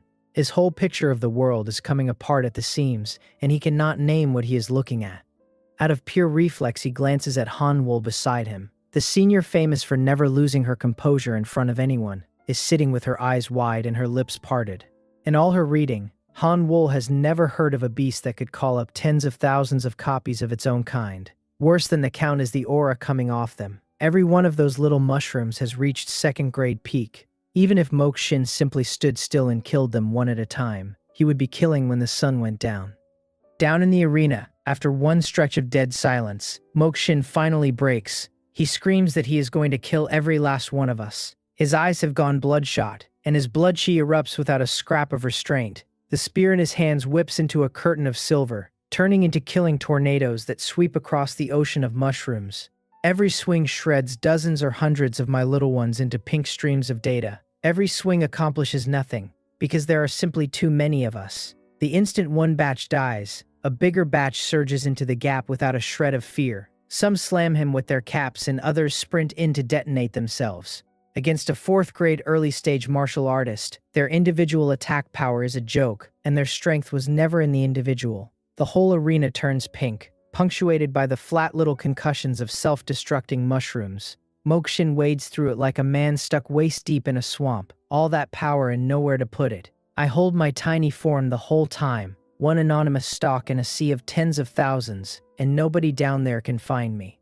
I run the swarm the way I have learned to run it, flanking from the left, feinting from the right, ordering the middle rank to detonate on the beat that costs him the most. I keep bleeding his blood chi and his stamina, and I never let him set his feet. My little ones tighten up under the commands until the waves come in clean and ordered, and Mokshin starts to fall behind. His blood chi drains fast, since every spear sweep kills a crowd and costs him dearly to throw. The crowd in front of him never seems to end. One side thins and the other side does not, and his situation slides from bad to dangerous.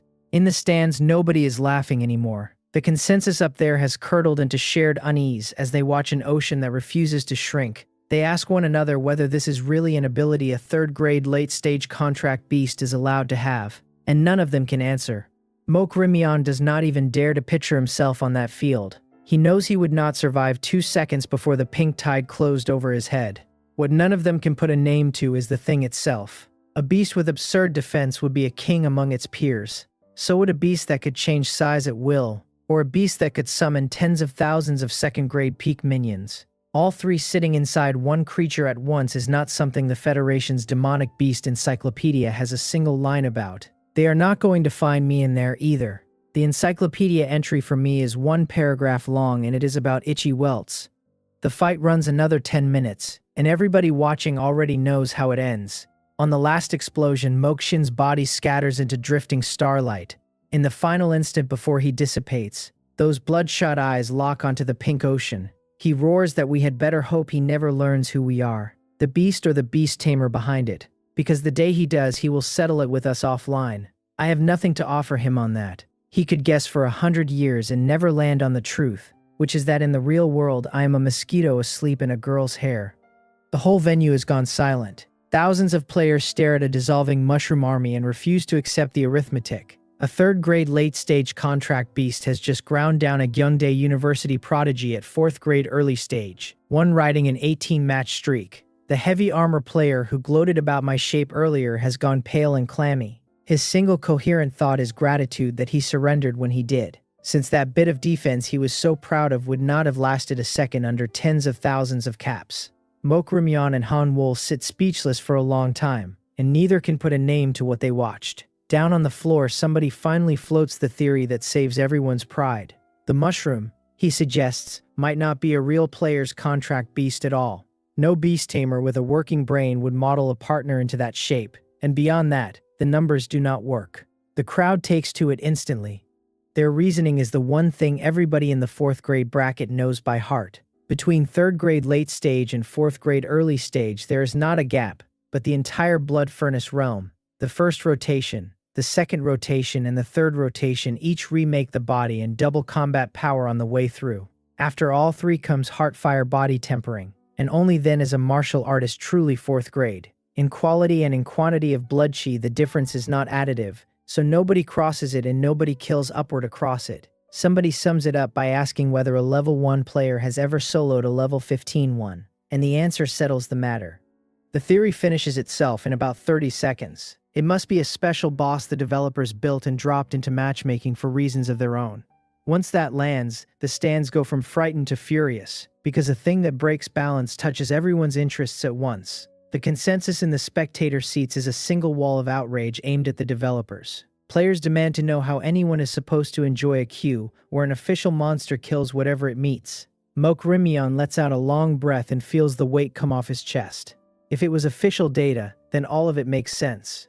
His elder brother's luck is simply cursed, chasing a record and drawing an official test boss instead, and there is nobody to complain to about that. Losing to official data is easier to swallow than losing to a real third-grade late-stage contract beast. At least the family face survives. Still, he thinks, the Youngmu interspace is less reliable than advertised. It sells itself as a perfect restoration of real combat, and swore nothing that broke balance would ever appear, and then it produced this. He had logged in to warm up before tomorrow's Tri-Province joint examination. The plan had been to find a few opponents in his own realm and crush them into the right frame of mind. Now he decides the whole idea is worthless, because if matchmaking hands him that unreasonable boss, he is the one getting crushed. He shakes his head, drops out of spectator mode, and tells himself a game is only a game while real combat is the honest measure. If he wants to grind somebody down, he can wait until tomorrow. The innate sword body from Cheongnan Province will be standing in front of him. So will that Hai Yun from Suimyeong Province, who supposedly holds 3 perfection tier realms of understanding. In his reading, both of them are stepping stones. Hanwol does not follow the crowd. Her brow stays furrowed and her eyes stay full of suspicion, because she knows one of the lead developers of the Youngmu interspace personally. That person is a serious figure in the Federation's upper circles, and once told her to her face what the bottom line of the whole project was. Combat data must match reality without exception. Everything inside the game is modeled strictly on real-world numbers. from the power of a martial technique to the abilities of a contract beast. A fabricated thing that shattered balance this badly could not exist, which leaves her the alternative. And the alternative is worse. If the mushroom is real, it is a species nobody has ever recorded, and an ability set like that means an emperor-level bloodline at minimum. The system chimes at me with congratulations on the victory and says it is finding my next opponent. I look at the empty patch of air where Mok Shin came apart and feel something close to respect. 4th grade early stage is no joke. Out of the 16,000 second grade peak underlings I brought into that fight, nearly 7,000 were beaten to death before he finally wore through. That is a real bill. The good news is that dying inside the game is not dying, so my status snapped back to full and every fallen underling stood up again as though nothing had happened. That part genuinely puzzles me. My molten insect hive and my swarm are products of the system, one of a kind, with no counterpart in the real world for anyone to have measured. This game reproduced the ability perfectly the moment I used it. Then it painted a mushroom skin over every last one of my minions on the fly. Whatever the data transmission and live calculation behind that look like, they are not technology I can insult. While I am still turning it over, the light flares and my 10th opponent drops in, another 4th grade early stage martial artist. I do not get a vote in this. The Empress signed me up for an infinite challenge on hell difficulty and walked away, and until she cancels it, I fight whatever the queue hands me. Fine, bring them. Over the next several hours I am less a contract beast than a machine with a grudge. The 11th opponent is a 4th grade early stage contract beast called a lava monitor lizard, and the mushroom army buries it. The 12th is a 4th grade early stage spiritual mentalist, and the mushroom army buries him. From the 13th through the 32nd, all of them 4th grade early stage, the story does not change. The last one has a small mental breakdown before the tide closes over him. More than 20 consecutive high-intensity fights later, my command of swarm tactics has stopped being a set of tricks and become something like a language. Meanwhile, the entire 4th grade early stage population of the Youngmu interspace is losing its collective mind. The queue empties out and players warn each other to stop matching. The running description of me spreads faster than any patch note. It names a 3rd grade late stage pink mushroom that grows and shrinks at will, and that nobody has managed to move off full health. Worse, it summons tens of thousands of equally hideous little mushrooms to drown people in numbers. Players who log in and find the bracket deserted get told that even Mok Shin of Gyungdae University was crushed, and they refuse to believe it until somebody shows them. The whole rank segment goes still, with nobody willing to touch the match button. The players I have already flattened stampede onto the official forum to file their grievances. The consensus there is a petition demanding the developers delete the pink mushroom boss immediately and give everyone back a fair environment. By the time it circulates, it has 10,000 signatures on it. I have been called many things in 2 lives. Balance issue is a new one. At the Federation headquarters of the Youngmu Interspace, the General Control Center of the Grade 4 service area has passed chaos and settled into something worse. The manager of the service area, a balding middle-aged man, is roaring at his technicians about the 4th grade early stage matchmaking server. His staff report that the official forum is drowning in complaints accusing them of deliberately deploying a balance-breaking superboss. He demands to know where the thing came from and whether some department left a test account open. His technicians work their virtual keyboards hard enough to spark, and their faces stay blank with honest confusion. One of them, close to tears, reports that there is no modeling data for a pink mushroom anywhere in the database. Nobody in the studio designed it, and it is not a test account. The manager's eyes go wide, and his next guess is a hacker attack and planted illegal data. Then the door bangs open and a young technician stumbles in clutching an investigation report, wearing the face of a man who has just met a ghost. He reports that the Supreme Technical Department has returned its results. The manager snatches the report and demands to know whether it was illegal data or an intrusion. The technician gets his breath back and says it was neither. The mushroom's data model shows no abnormality of any kind and belongs to a real player's contract beast. The source traces to Suinyang Province, to Dunnan No. 1 Youngmu High School. The words drop into the control room like a thunderclap, and the noise stops all at once. Every person there stands frozen with the same absurd sentence in their heads, that the monster which skipped an entire blood furnace realm actually exists. Hyun, meanwhile, has just finished her 25th match. The 3rd grade mid-stage martial artist across from her dissolves into points of light with a face full of resentment. The readout congratulates the one and only beast-taming empress of all time on a 25th straight victory in the Infinite Challenge. She lets out a breath, satisfied. Since a third-grade mid-stage opponent is the ceiling, her second-grade mid-stage cultivation can even be matched against. After 20-odd fights, she has a clean read on where she stands. She can take an ordinary third-grade peak, and possibly someone at the first rotation of the Blood Furnace realm. She grades herself as not bad, drops out of matchmaking, and reappears in the main plaza. Then she remembers the contract beast she left running on auto battle. The corner of her mouth curls at the thought, and she wonders aloud how many times I have been killed by now. She has good reasons for the smirk, as she sees them. The last time she watched me work, in the medicinal fields of Dunnan No. 1, I had subdued 8,000 second-grade early-stage spirit-devouring worms. She never fought beside me inside the secret realm afterward, so she has no idea whether the swarm has been replaced. Even granting me a full upgrade to second-grade mid-stage or second-grade late-stage underlings, her arithmetic is unkind. 8,000 of those could maybe make a fight of it against someone at the third rotation of the Blood Furnace realm. Against a fourth-grade early-stage martial artist, it would be a one-sided slaughter in the wrong direction.